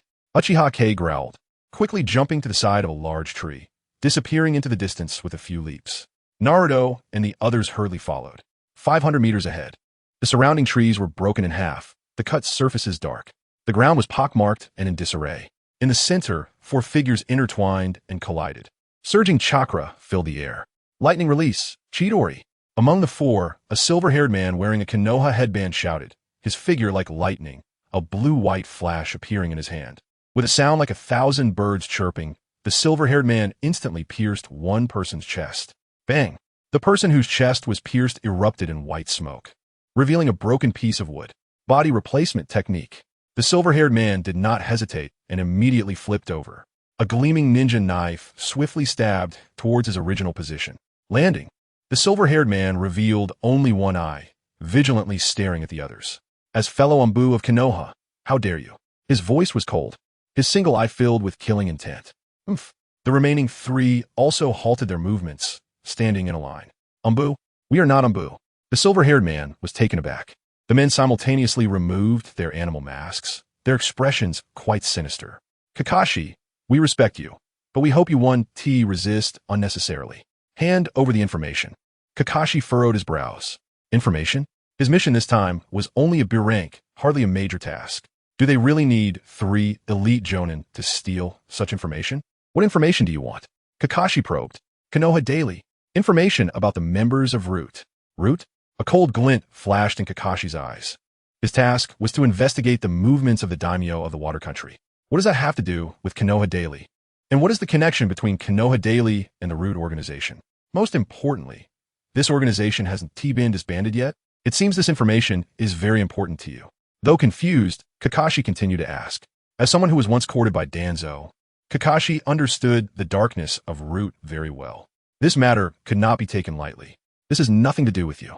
The 3 spoke coldly. Hand it over, or you won't be able to return to Konoha. Kakashi, seeing that he could not extract any more information, could only shake his head in disappointment. You think I'm easy to deceive? You let me return to Konoha if I hand it over? The 3 were taken aback. Of course, they couldn't let him return to Konoha alive. Taking advantage of the 3's momentary distraction, Kakashi's figure had already vanished from the spot. When he reappeared, he was behind the 3. The headband that slanted over one eye was now properly adjusted. A red gleam of an eye suddenly appeared. Raikiri. A deep blue flash appeared in his hand. Unlike the shrill buzzing of Chidori, Raikiri was more condensed, carrying a strong electric sound. The 3 were startled and quickly dodged. Unfortunately, Kakashi's figure moved like a phantom, leaving behind a trail of afterimages, appearing ghost-like in front of one of the men. The man opened his mouth, instinctively guarding his chest with his hands. Thud! A muffled sound. The man looked down, disbelief etched on his face as he saw Kakashi's hand piercing through his chest. This speed. How's that possible? Earth release. Iron cannon technique. The remaining 2 acted decisively. Seeing their comrade killed, they immediately distanced themselves from Kakashi. Hand seals flew, and they spat out a small stone. The stone whistled toward Kakashi, growing larger as it flew. By the time the stone reached Kakashi, it had grown to half a meter in size. Kakashi's crimson Sharingan spun rapidly, quickly locating the blind spots of the two large rocks. With a shift, the two large rocks flew past him by inches.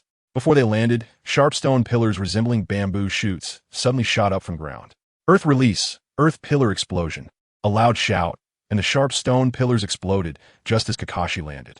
Dust flew everywhere, enveloping the entire area. Earth release, earth flow river. The other one followed up, pressing one hand to the ground. The hard ground instantly turned into a swamp, covering the area where dust was flying.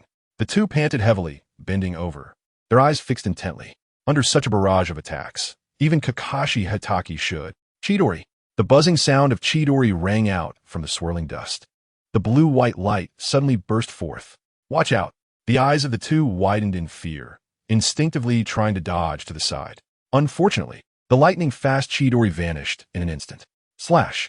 Kakashi's lean figure appeared, the blue-white Chidori once again piercing through one man's chest. The last remaining person's eyes flashed with fear. Kakashi Hatake, the copy ninja, his strength is actually this formidable. They're three elite jonin. Chapter 74, A New War is about to break out. Fear took over reason, and the last remaining person turned to flee. Kakashi watched the disappearing figure with cold eyes, pulled out the arm from his chest, and sat down heavily on the ground, gasping for breath, his face pale as a ghost. Kakashi looked reluctantly at that figure. Covering his scarlet Sharingan with his forehead protector, Kakashi sighed. A fish that slipped through the net. If it weren't for the lack of chakra, he would have definitely caught them all. Root. This organization is still active. Rubbing his head in frustration, Kakashi prepared to rest for a while before heading back to Konoha. He had an ominous premonition. It felt like something big was going to happen in Konoha. Bang! A dull sound rang out behind him. Whoosh! Without thinking, Kakashi, still on high alert, immediately threw out several shurikens. Hey, Kakashi. Is this how you welcome me? The figure of Uchiha Kei appeared, skillfully dodging the whistling shurikens. Uchiha Kei. Kakashi breathed a sigh of relief and slumped back down on the ground. Then he saw what had made the noise earlier. It was the person who had just run away. I told you to watch less of Paradise of Affection, but you just wouldn't listen. Look, now you're in trouble. Uchiha Kei teased as he walked in front of Kakashi, extending his hand to him. What does that have to do with Paradise of Affection? Kakashi also reached out his hand, using Uchiha Kei's strength to stand up. Of course, it has something to do with it. The youth does not know the value of things, while the old man weeps for what he cannot attain. This is the wisdom of the ancients. Kakashi. He rolled his eyes at him helplessly. This kid is still so out of touch. The two had known each other for 3 years. Uchiha Kei joined his team when he entered the Umbu, and he was the captain. At first, he didn't think much of Uchiha Kei, as Itachi's brilliance was enough to overshadow many geniuses. However, after numerous missions, his perception of Uchiha Kei completely changed. This was someone even more outstanding than Itachi. Unfortunately, this guy is somewhat unreliable. Can you imagine during an S-rank dangerous mission, Uchiha Kei sneaking out to buy something to eat? When caught, he still had the audacity to say, "People are iron, rice is steel. If you don't eat a meal, you feel uneasy." This statement nearly shattered Kakashi's worldview at the time. In short, Uchiha Kei is definitely a genius, one of Konoha's top combat powers in the future. But at the same time, he is also an extremely unreliable presence, just like Jiraiya, one of the legendary three. Who is this guy? I see he's also from Konoha's Umbu. After a bit of banter, Uchiha Kei got to the point. Kakashi furrowed his brows. Yes, they're also members of the Umbu. Uchiha Kei was taken aback for a moment. Then a thoughtful expression appeared on his face. Members of Root? How do you know about Root? Kakashi showed a shocked expression. Is it so strange? Uchiha Kei raised an eyebrow at Kakashi. Kakashi's expression turned serious. Kei, do you know about the Konoha Daily? I know. What's the matter? Kakashi cautiously glanced around and said in a low voice, the target of Root may not be me, but the Konoha Daily. He looked up at Uchiha Kei. The expected surprise was absent. Instead, Uchiha Kei had a look of understanding. Aren't you surprised? Maybe the Konoha Daily was established by Root. Uchiha Kei snorted with laughter. If the Konoha Daily was established by Root, that old man Danzo would probably be laughing in his dreams. At first, the Konoha Daily might not have been very prominent, but when it opened up the market and began to dominate public opinion, its true power was unleashed. The phrase "the hearts of the people" has always represented whether the Hokage can maintain their position. And the Konoha Daily dominates the hearts of the people. This is the true power of the Konoha Daily. If Danzo had the Konoha Daily with that old man scheming, he would have been eagerly trying to build momentum for himself long ago. Don't worry, the Konoha Daily has no connection to Root at all. Uchiha Kei rubbed his chin and thought for a moment. If it had to be said, it would be an antagonistic relationship. Who in Konoha hates Uchiha Kei the most? None other than that old schemer Danzo. This antagonistic relationship is completely devoid of any exaggeration. Kakashi opened his mouth, wanted to say something, but Naruto and the others hurried over. Kei. Naruto breathed a sigh of relief upon seeing Kei safe and sound. Sasuke also wanted to greet him, but his Tsundere nature kicked in at a critical moment, crossing his arms and looking slightly upward. Sakura, never mind, it's better not to mention her. However, Terumi ran up to Uchiha Kei, looking him up and down before finally breathing a sigh of relief. Although she knew the little man's strength, she couldn't help but worry. Is this the little guy from your class? Kakashi curiously observed the group. Uchiha Kei felt a bit embarrassed. Actually, technically, these are from your class. Well, is there anyone in the ninja school this old? When Kakashi glanced at Terumi, a look of surprise appeared on his face. She looks older than me. His voice trailed off as he noticed Terumi's fiery, angry gaze. This is Terumi from the Mist Village, very strong. Uchiha Kei said, looking at the embarrassed Kakashi to ease the tension. Mist Village? Kakashi was taken aback. One of the 5 great ninja villages, the Mist Village? The Village of Blood Mist? Haven't they already severed ties with the outside world? However, Kakashi wouldn't voice these thoughts. Since Kei brought her, there must be a valid reason. This was the trust he had formed after completing multiple missions with Kei.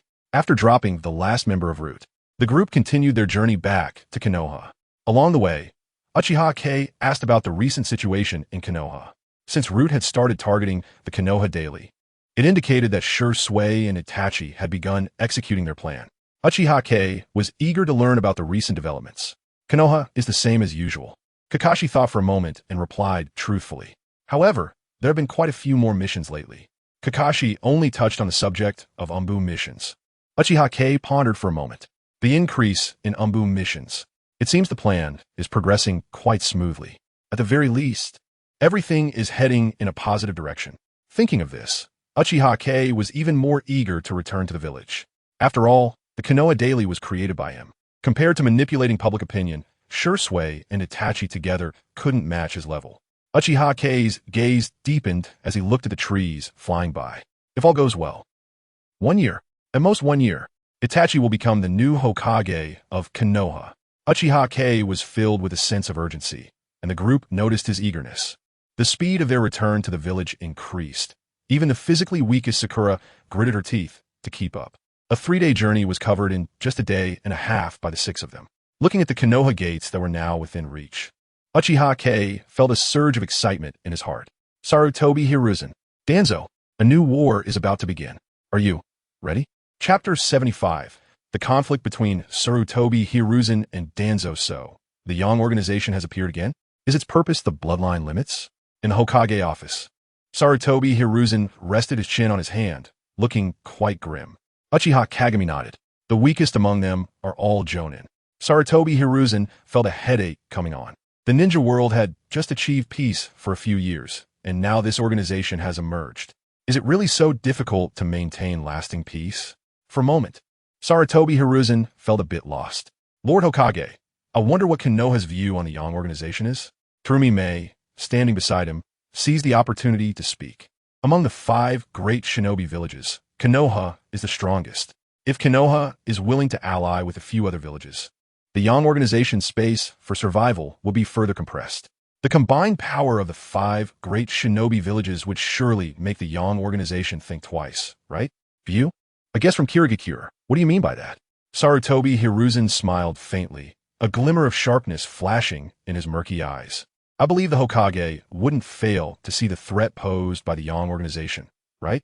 Terumi May smiled charmingly. If they dare to come to our Kirigakure, they will certainly come to Konoha as well. After all, Konoha's bloodline limits are even more enticing than ours. Uchiha Kagami cast a praising glance at Terumi May. No wonder she could become the 5th Mizukage. This tactic of shifting blame is indeed masterful. However, Terumi May was not wrong. Although Konoha only has 2 types of bloodline limits, each is enough to drive ninjas crazy. The Byakugan of the Hyuga clan, capable of unparalleled insight. The Sharingan of the Uchiha clan, incredibly mysterious. Moreover, these 2 bloodline limits are mass-produced in Konoha. Sarutobi Hiruzen paused in his action of picking up his pipe, looking at Terumi May in surprise. He, the guest from Kirigakure, has analyzed it very well. The Yong Organization is indeed a common enemy of the entire ninja world. After puffing on his pipe a few times, Sarutobi Hiruzen turned his gaze to Uchiha Kagami.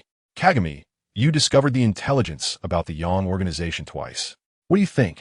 What do I think? I just stand and watch. Uchiha Kagami muttered to himself. This old fox, who would take the blame for such matters? If the Yong Organization is eradicated, that's fine. But if it isn't and there are heavy casualties, the person who takes responsibility will likely be nailed to the pillar of shame. Lord Hokage, you must already have an answer in mind. Why ask me? Uchiha Kagami smiled innocently. Naruto and the others took a step back simultaneously. This guy is trying to set someone up. Sarutobi Hiruzen was taken aback, not understanding what Naruto and the others meant. Hihi, you've been through many battles now, so your experience must be quite rich. Sarutobi Hiruzen smiled kindly. Just from the 3 years you've been called the Konoha God of Wealth, your perspective and mind are enough to participate in Konoha's major decisions. Uchiha Kagami smiled, even sweeter. I'm just a bit clever. Lord Hokage overpraises me. After all, I'm only 11 this year. Uchiha Kagami blinked innocently. Look like a good boy. Still just a baby. Sarutobi Hiruzen. Naruto and the others. Terumi May. One eye-opener. Terumi May took a deep breath. Decisive in killing. His strength is comparable to that of a Kage. Such a person actually had the audacity to say he was still a baby today. With a face like that, even a tailed beast bomb wouldn't be able to penetrate it, right? Sarutobi Hiruzen also gasped a few times. He considered himself thick-skinned enough. But today he indeed met his match. Age does not represent anything. With greater ability comes greater responsibility. Right, Kagami? Right? Uchiha Kagami said with righteous indignation. So, I believe the person most qualified to speak on this matter, aside from the Hokage, is Lord Danzo. As soon as these words were spoken, everyone in the office was stunned, including Danzo, who stood in the corner with a dark expression. Danzo was first taken aback. Then a look of wild joy appeared on his face. He wasn't afraid of the Yong Organization. In front of Root, they were merely clowns. What he needed was an opportunity to step from the shadows into the spotlight. And now, Uchiha Kagami had handed that opportunity to him. Danzo? Sarutobi Hiruzen's brow furrowed tightly. During this time, his conflict with Danzo had intensified significantly. The reason was that the Konoha Daily had actually reported on the Root organization. It detailed many of Root's actions. Those despicable deeds made not only the villagers of Konoha furious, but even him feel quite disgusted. Was he concerned about those despicable acts? Not really. What he cared about was whether he could distance himself from Root once it was exposed. Fortunately, the Konoha Daily only reported on Root, without stating that it was Konoha's underground organization. This made him even more eager to disband Root. For this reason, he and Danzo had parted ways unhappily after several discussions. Lord Hokage, do you think I'm not capable? Seeing Sarutobi Hiruzen fall into silence, Danzo couldn't hold back his anger. What was there to be silent about? Was he really inferior to a little brat? Or a wicked Uchiha brat? It's not that I can't, but Sarutobi Hiruzen's expression was quite troubled. Did he really have to say that he wanted to shift the blame onto Uchiha Kagami to prepare for the eradication of the Uchiha clan? How could Danzo not understand that? Then it's settled. Danzo strode to the Hokage's desk. Leave this matter to me. What Yong Organization? Just a group of useless clowns. After saying that, without waiting for Sarutobi Hiruzen to respond, he strode out. As he was leaving, he even shot a glare at Uchiha Kagami, though his previous ferocity had diminished significantly. Uchiha Kagami smiled and nodded at him. Watching Danzo disappear from view, Sarutobi Hiruzen's mouth was agape, as if he could fit an orange in there. Why was Danzo always so eager to take on the blame for such things? Was it a liking or hobby? Lord Hokage, since Lord Danzo has taken on this matter, may I leave now? Uchiha Kagami felt quite pleased inside, while maintaining an air of nonchalance on the surface. He even wore a hint of regret on his face. Huh? Oh. Sarutobi Hiruzen seemed to wake from a dream. Of course you can. You've worked hard. Kagami. Uchiha Kagami watched as Sarutobi Hiruzen quickly turned into a kind smile, feeling amazed inside. Why can this old fox become an old fox? because he has countless schemes while his face remains as calm as water. Uchiha Kagami bowed and exited the Hokage office. Naruto and the others followed suit, leaving with him. Sitting in his chair, Sarutobi Hiruzen picked up his pipe in confusion and took a deep puff. Ha! A plume of smoke billowed out, immediately clouding the entire Hokage office. This blame. How did it end up on Danzo? And he was enjoying it. It shouldn't be like this. Chapter 76. The pirated Konoha Daily. Naruto and his companions followed Uchiha Kei back to his residence. This mission could be considered a success, and they performed quite well. Uchiha Kei lazily slumped in his chair, looking listless. Naruto excitedly clenched his fists. Just now, he had received a considerable payment for the mission. That money was enough for him to buy a lot of dango. Sasuke looked somewhat gloomy. He hadn't been much help during this mission. Although he had activated his Sharingan, he still felt inadequate compared to Naruto. His urgent desire for strength made him restless. Don't rush, take a few days to rest. And I'll give you a surprise then. Uchiha Kei observed Sasuke's expression and smiled as he tapped his forehead. Sasuke was taken aback, his face visibly reddening. This action, his brother often did the same. As for Sakura, never mind, it's better not to mention her. After Naruto and the others left, only Uchiha Kei and Terumi May remained in the room. Aren't you going to the Konoha reception? Uchiha Kei said, his eyelids heavy and his tone casual. I'm not going. I think it's nice here, Terumi May replied, finding a chair to sit down, her long legs crossed elegantly. The glimpse of her figure made Uchiha Kei's spirit perk up. Here? You want to stay here? Uchiha Kei was no longer tired at all. He could even fight. Yeah, not welcome? Terumi May raised her handsome eyebrows, her expression quite alluring. It's not about being welcome. Uchiha Kei swallowed hard, forcibly turning his gaze away. Having you stay here wouldn't be good. Noticing his reddening earlobes, Terumi May revealed a strange smile. Suddenly, she stood up, walked in front of Uchiha Kei, and slightly bent down. How would not be good? You tell me. If you can't say it, I won't leave. Gulp. Uchiha Kei could swear. It really wasn't what he wanted to see. The problem was that thing was blocking his line of sight. Why did his nose feel a bit itchy? Uchiha Kei frantically scooted his chair back. Kei. Just as Uchiha Kei felt embarrassed, a voice came in. Before the two could react, a figure barged in. Kei, I wanted to tell you. Am I interrupting something? Itachi looked shocked at the two in the room. One was blushing and slightly bent over, while the other sat upright. Yet his face was also flushed, appearing as if he wanted to refuse, but was welcoming instead. Uchiha Kei hurriedly stood up, his face showing a relieved expression. Is there something urgent you need to find me for? I understand. I'll go out right now. After saying that, he rushed to Itachi, pulling him out of the room. Watching Uchiha Kei flee in a panic, Terumi May couldn't help but laugh, lightly licking her lips. Little man, where else can you run to? Hee. Running frantically, Uchiha Kei only stopped beside a large tree when he felt it was safe enough. Itachi had a smile at the corner of his mouth. Why rush? You didn't even introduce me. Uchiha Kei glared at him fiercely. Introduce you? You like that kind? Should I say something to Izumi? Itachi's expression suddenly dropped, his face turning red. Why did it go to Izumi? Seriously, seeing Itachi's bashful face, Uchiha Kei felt slightly relieved from his frustration. I just got back and you came to find me. What happened? Putting aside his chaotic thoughts, Uchiha Kei asked seriously. Itachi recalled the matter at hand and said, well, recently a newspaper called Hokage Daily has appeared in the village, and its content is basically the same as ours. Uchiha Kei was somewhat surprised. Hokage Daily?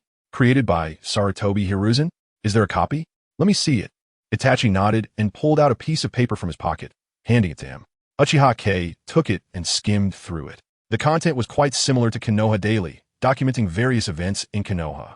The only difference was the Konoha Hero section. This section didn't feature Konoha heroes. Instead, it was just about Sarutobi Hiruzen's daily activities, like visiting lonely elderly people and delivering welfare to needy families. Prominently displayed on the newspaper was a large headshot of Sarutobi Hiruzen. Uchiha Kei couldn't help but chuckle. This is clearly a pirated version created by Sarutobi Hiruzen. It doesn't matter. Let him publish it, Itachi said anxiously. How can that be? This will impact our Konoha Daily. Uchiha Kei patted his shoulder, giving him a reassuring look. Don't worry, this thing won't affect Konoha Daily at all. Itachi was taken aback, wanting to refute, but finding it hard to argue. Konoha Daily was created by Kei, and he had spread it throughout the streets gradually. At first, he and Shisui didn't understand either. But when Konoha Daily began to exert its influence, They finally woke up to the reality. Manipulating public opinion. Even together, Shisui and I can't compare to Kei. The two walked slowly through the streets of Konoha. The streets were much livelier than before, with various shops lining both sides and delivery personnel in yellow uniforms bustling about. Uchiha Kei bought a few skewers of dango from a street vendor and handed one to Itachi. Without hesitation, Itachi took it, bit into it, and his eyes narrowed in pleasure. Hey, have you seen the recent Konoha Daily?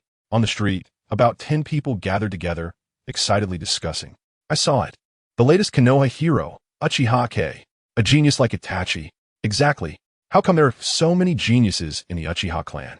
They have the powerful Sharingan, so it's only natural to have many geniuses. Rich, handsome, and strong. I heard he joined the Umbu at 9. That's terrifying. Hearing their discussion, Uchiha Kei spat out the dango he was eating in disbelief. He looked at Itachi incredulously. Did you do this? Itachi's face turned slightly red. Yes, it was me.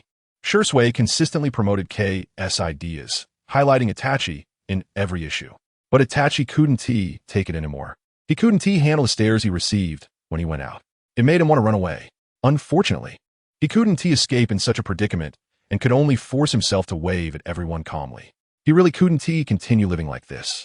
After a period of relentless persuasion, Itachi finally managed to convince Shisui to change the hero of this issue to Uchiha Kei.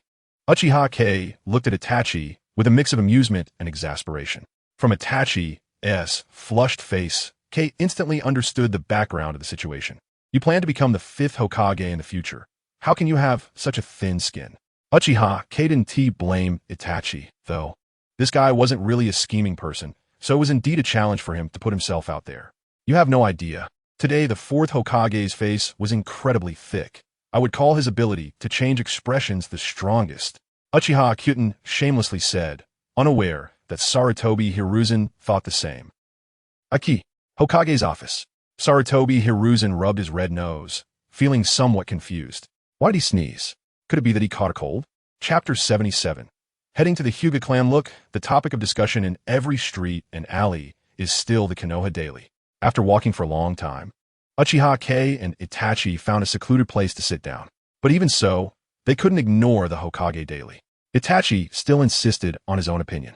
In his view, the Hokage Daily would be the biggest rival to the Konoha Daily. It could be completely disregarded. Uchiha Kei brushed off the sugar crumbs from his hands. Why? Seeing the confident Uchiha Kei, Itachi asked in confusion. Because of its entertainment value. Uchiha Kei smiled slyly, like a little fox. What is the biggest selling point of our Konoha Daily? What is it? The look of confusion in Itachi's eyes deepened. It's the heroes section. Uchiha Kei took out the Hokage Daily and pointed to the large headshot of Sarutobi Hiruzen. What about the Hokage Daily? It has abandoned its biggest selling point and replaced it with a politically charged Hokage's record. We'll want to read that. It's dull and lacks entertainment value. Uchiha Kei casually tossed the Hokage Daily on the ground and rubbed against Itachi disdainfully. So, the Hokage Daily and the Konoha Daily are completely on different levels. There's no need to worry. Uchiha Kei was initially a bit concerned. After all, the market in Konoha is limited, and the appearance of 2 newspapers would definitely divert some of the audience. But when he saw the Hokage Daily, that worry vanished instantly. Who would enjoy reading a newspaper that reads like a biography, praising everyone throughout? It's not even a fraction as interesting as the Konoha Daily. It would be strange if anyone bought such a newspaper. Itachi was half convinced, but, out of trust in Kei, didn't say anything more. The war is about to begin. Are you ready, Itachi?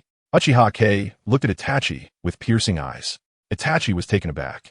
Then his face showed a high spirit of battle. Of course. Uchiha Kei smiled, and Itachi also revealed a smile. Their hands intertwined tightly.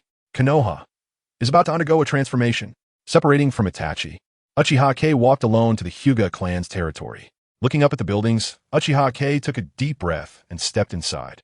In the center of the complex was a standalone building. Before he could knock, a boy walked out from inside. Uchiha Kei. The boy was obviously taken aback upon seeing Uchiha Kei.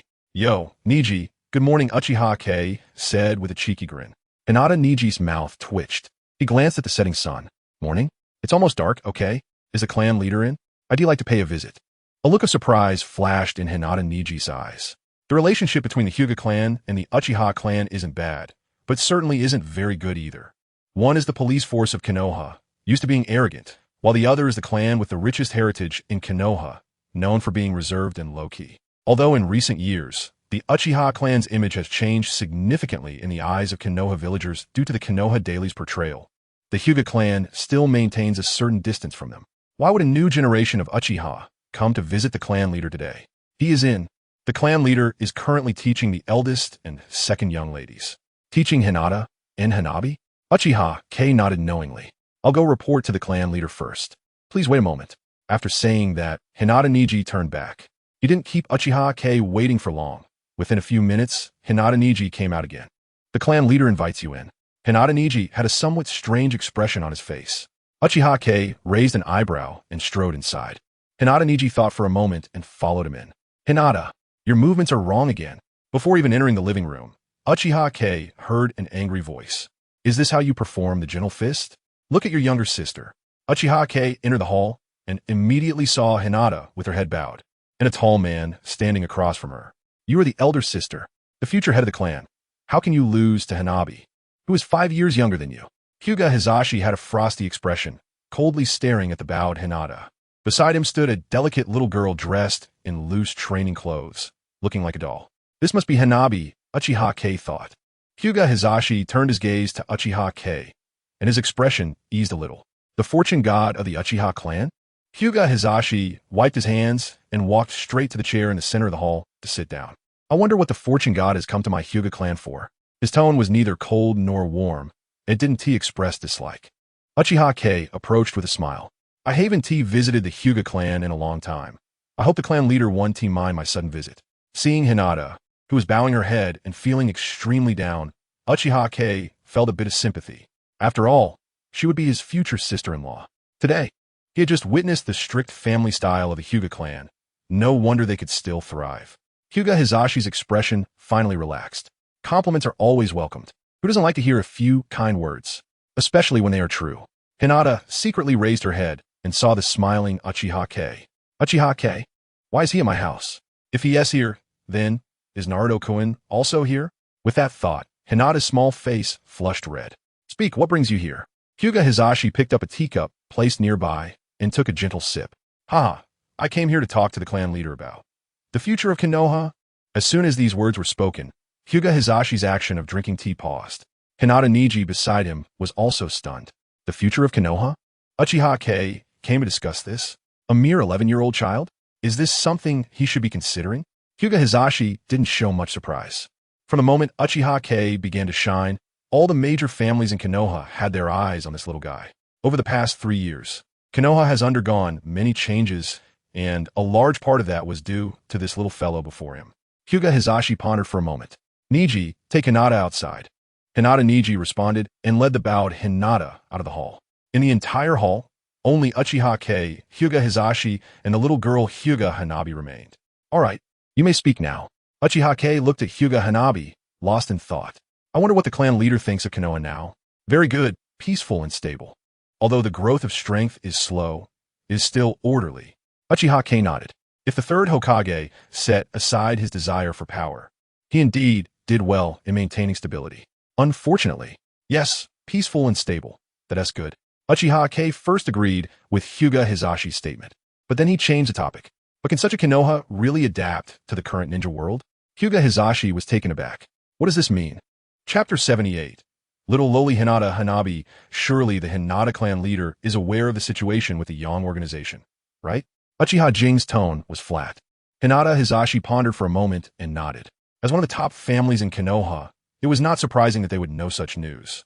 During this mission, I gathered intelligence on the Yong Organization again. Hinata Hizashi suddenly looked at him.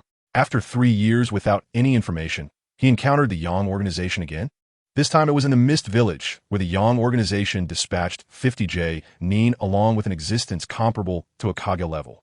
Are they planning to destroy the Mist Village? Hinata Hizashi frowned. 50J Nin plus a Kage level existence. Such strength could indeed annihilate the Mist Village. And he wouldn't find it strange. This force could wipe out most of the villages in the ninja world. Of course not. Their target is Terumi May of the Mist Village, a wielder of 2 bloodline limits. A glimmer of light flashed in Hinata Hizashi's eyes.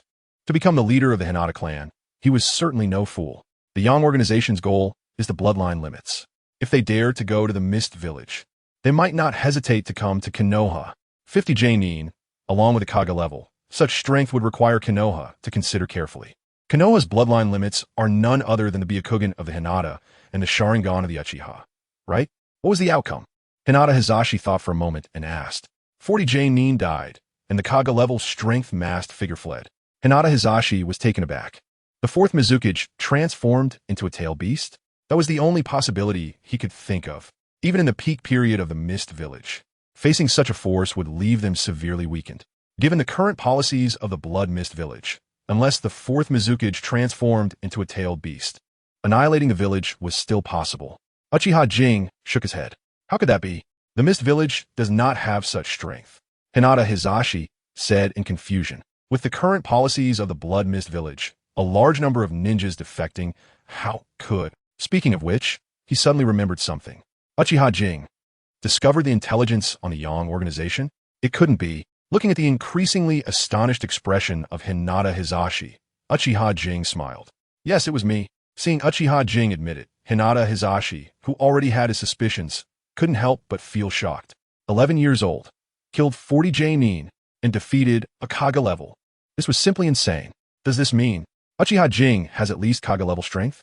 Uchiha Jing was quite famous in Konoha, but this fame was due to his speed in making money. Perhaps when he first showed his talent, many thought he would become a genius like Itachi in the future. However, 3 years later, aside from completing missions 100, the most commendable thing was still his speed in making money. Who could imagine that an 11-year-old kid quietly possessed strength comparable to a Kage level? Looking at the silent Hinata Hizashi, Uchiha Jing had long anticipated this. How strong I am, the Hinata clan leader will know in the future. Uchiha Jing smiled innocently, appearing harmless.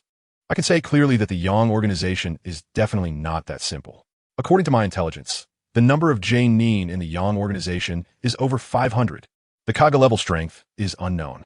According to Obito, this time they mobilized at least 500 people to search for bloodline limits. Leaving aside the Kage level strength, that is at least 500 J-nin. Just thinking about that number is terrifying.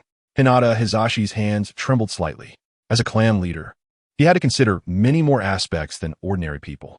While the village was flourishing, he also had to think about the development of the clan. So many J-nin, plus an unknown number of Kage level. Can Konoha really withstand this? For a moment, Hinata Hizashi fell into deep thought. So, do you have a way to resist these people? A soft voice suddenly rang out. Uchiha Jing turned to look. The speaker was the little lowly Hinata Hanabi, who had been silent until now. Why do you say that? Uchiha Jing smiled at her. This little lowly did not have a strong presence in the Naruto anime. All that was known was that she was much more resolute than her sister and had greater talent. Additionally, she would grow up to have an incredibly beautiful face. Aside from that, Uchiha Jing had no further impressions. But now, seeing the living Hinata Hanabi, Uchiha Jing's perception changed. Because you said you came to discuss the future of Konoha with your father. Hinata Hanabi's little brows furrowed slightly, combined with her doll-like appearance, making her incredibly cute. If there is no way, then your visit is of no use, right? Uchiha Jing looked at her with some astonishment. This little lowly is not simple. She quickly sensed his intentions from just a few words. No wonder she could replace Hinata in the future and become the head of the Hinata clan. With this level of insight, Hinata couldn't even catch up. Hinata Hizashi also looked at Uchiha Jing. Of course there is a way. Uchiha Jing did not hide it. After all, this was also his bargaining chip for coming to the Hinata clan. Revealing it early didn't matter. What way? Hinata Hizashi asked. He had just carefully analyzed the pros and cons. The conclusion he reached was that if the Yong Organization launched a large-scale attack, Konoha would not be able to withstand it. Without the lips, the teeth are cold. The relationship between the Hinata clan and Konoha is like leaves and trees. If the tree is gone, the leaf cannot survive. Konoha cannot afford to lose. We, the Uchiha clan. Uchiha Jing raised his head. If the Yong Organization attacks Konoha, with our Uchiha clan here, Konoha will be safe. Hinata Hizashi scoffed. I thought it was some clever plan, relying on the Uchiha clan. Although the reputation of the Uchiha clan has improved a lot in these 3 years, in the eyes of these clans, the Uchiha is still that arrogant family. Relying on such an arrogant family, once they hold power, where would their space for survival be? Hinata Hanabi, on the other hand, did not share the prejudices of the previous generation. Throughout her growth, due to the publicity of the Konoha Daily, The reputation of the Uchiha clan has always been very good, especially the Konoha hero, Uchiha Itachi. He was her idol. Does the Uchiha clan want to become the fifth Hokage? That's impossible. Hinata Hisashi shook his head. Even if the Hinata clan supports the Uchiha clan, it would still be extremely difficult for them to become the fifth Hokage. Not to mention reputation. Just considering the Uchiha clan's extreme personality. The black and white thinking might be a virtue in ordinary people, but placed on the shadow of a village, it becomes a fatal flaw. What do you think of Itachi from the Hinata clan? Uchiha Itachi? Hinata Hisashi thought for a moment. The label of arrogance deeply ingrained in their hearts when it comes to the Uchiha clan. None of the clan leaders could mention Uchiha without frowning. However, Uchiha Itachi was an exception. He and the Uchiha clan represent two extremes. One is polite, brave, and resourceful. The other is arrogant and rude. When I mention Uchiha, I am referring to Itachi. Uchiha Kei said calmly. Over the course of 3 years, through the promotion of the Konoha Daily and Itachi's own character, he has become a brand independent of the Uchiha clan. The Uchiha clan is the Uchiha clan. Uchiha Itachi is Uchiha Itachi. Hinata Hayashi had a strange expression, and his gaze towards Uchiha Kei was quite complex. Do you want Uchiha Itachi to become the fifth Hokage? Yes. Uchiha Kei answered without hesitation. Don't you want to become the fifth Hokage? To be the leader of Konoha? Uchiha Kei smiled, his eyes clear as water. Chapter 79. The Homeless Uchiha Kagami Father. Are you going to support Uchiha Itachi? Looking at the departing figure of Uchiha Kagami, the little lowly Hinata Hanabi furrowed her brows tightly. Although Uchiha Itachi was her idol, he was nothing compared to her family. Supporting Uchiha Itachi, would it cause turmoil in the village? After all, the third Hokage was still in power. Hinata Hisashi remained silent. After a long while, he spoke with a sense of emotion. Whether to support or not doesn't actually have much impact on them. Them? Hinata Hanabi tilted her head slightly, confusion evident in her eyes. Was her father referring to the Uchiha clan? Hinata Hisashi walked to the door and looked at the scenery outside. There Uchiha Kagami, Uchiha Itachi, and Shisui. Hinata Hanabi's mouth dropped open in surprise. Shisui? The Uchiha Shisui from the Umbu? Hinata Hisashi nodded. Yes, Uchiha Kagami is right. They are separated from the Uchiha clan. In that case, with Uchiha Itachi as the figurehead, Uchiha Kagami providing the funds, and Uchiha Shisui stabilizing the Hokage's direct forces, the Umbu. Hinata Hisashi's expression was quite complex. He felt conflicted and somewhat sighed. These 3 kids, the oldest Uchiha Shisui was only 18. The youngest Uchiha Kagami was just 11. Just these 3 kids had unknowingly become a force in Konoha. In that case, Uchiha Itachi becoming the 5th Hokage was inevitable, right? Hinata Hanabi's little face was full of shock. Hinata Hisashi did not express his views. How to block it? With Uchiha Itachi's popularity in the village, plus Uchiha Kagami's financial backing, once the 3rd Hokage stepped down, Uchiha Itachi would undoubtedly become the 5th Hokage. And with Uchiha Shisui in the Umbu keeping things in check, even the ambitious Danzo could only watch helplessly, right? Moreover, Hinata Hisashi's eyes sparkled. The Konoha Daily that emerged 3 years ago was probably also Uchiha Kagami's doing, right? Thinking of this, Hinata Hisashi couldn't help but sigh. 11 years old. Truly a prodigious existence. Hinata Hanabi propped her chin in her hands, recalling Uchiha Kagami from earlier. The god of wealth, of Konoha. According to her father, such a terrifying person really exists? As Uchiha Kagami walked home, the notification sounds in his mind rang continuously. After taking a look, it was indeed all from Hinata Hisashi and Hinata Hanabi. Humming a little tune in satisfaction, Uchiha Kagami's steps became much lighter. It seemed that the Hinata clan was settled. Even if they did not support Uchiha Itachi, they probably wouldn't support anyone else either. Not supporting and not expressing an opinion. This should be the final decision of the Hinata clan. Entering his little courtyard, Uchiha Kagami stretched comfortably, just as he was about to take off his shoes. The door suddenly opened. You're back. Kurenai Yuhi looked at him with a smile. Huh? You haven't left? Uchiha Kagami froze. This girl, she wouldn't really stay overnight at his place, would she? Do you want me to leave that much? Kurenai Yuhi's charming face showed a hint of unnaturalness, with a flicker of anger in her eyes. What was up with this little man? Here she was, a big beauty willingly staying at his house. But he seemed so unwilling. Well, what does it matter that you're at my house? Uchiha Kagami said matter-of-factly. They weren't related, and moreover, Shisui could come over at any time. if he saw Kurenai Yuhi, who knew how he would mock him. Kurenai Yuhi was furious, her impressive curves rising and falling restlessly. Gulp. Uchiha Kageme's eyes went wide, and a blush crept onto his face. Then, you stay here. I'll go find Naruto. Without waiting for Kurenai Yuhi to respond, he dashed out. Watching Uchiha Kagame flee, Kurenai Yuhi's cold expression vanished in an instant. A flower-like smile appeared. What a fool. Walking in the Uchiha clan's territory, Uchiha Kagame felt somewhat aimless. He definitely couldn't go home. If he returned, he might very well be swallowed alive today. He was only 11. Still a baby? Looking for Naruto was just an excuse. Naruto probably didn't even know where he was eating right now. So where should he go? Uchiha Kagame stopped, feeling troubled. Shisui should be on duty in the Umbu. Itachi at this hour. He glanced at the darkening sky. He should be with Izumi. He wouldn't want to be a major power bulb. So where should he go? Just as he was thinking, a figure stopped beside him. Kagame? What are you doing here? Sasuke said with some surprise. Nowhere to go. Uchiha Kagame rubbed his face in distress. Damn Kurenai Yuhi. She actually occupied his home. Otherwise, he should be leisurely drinking tea at home right now.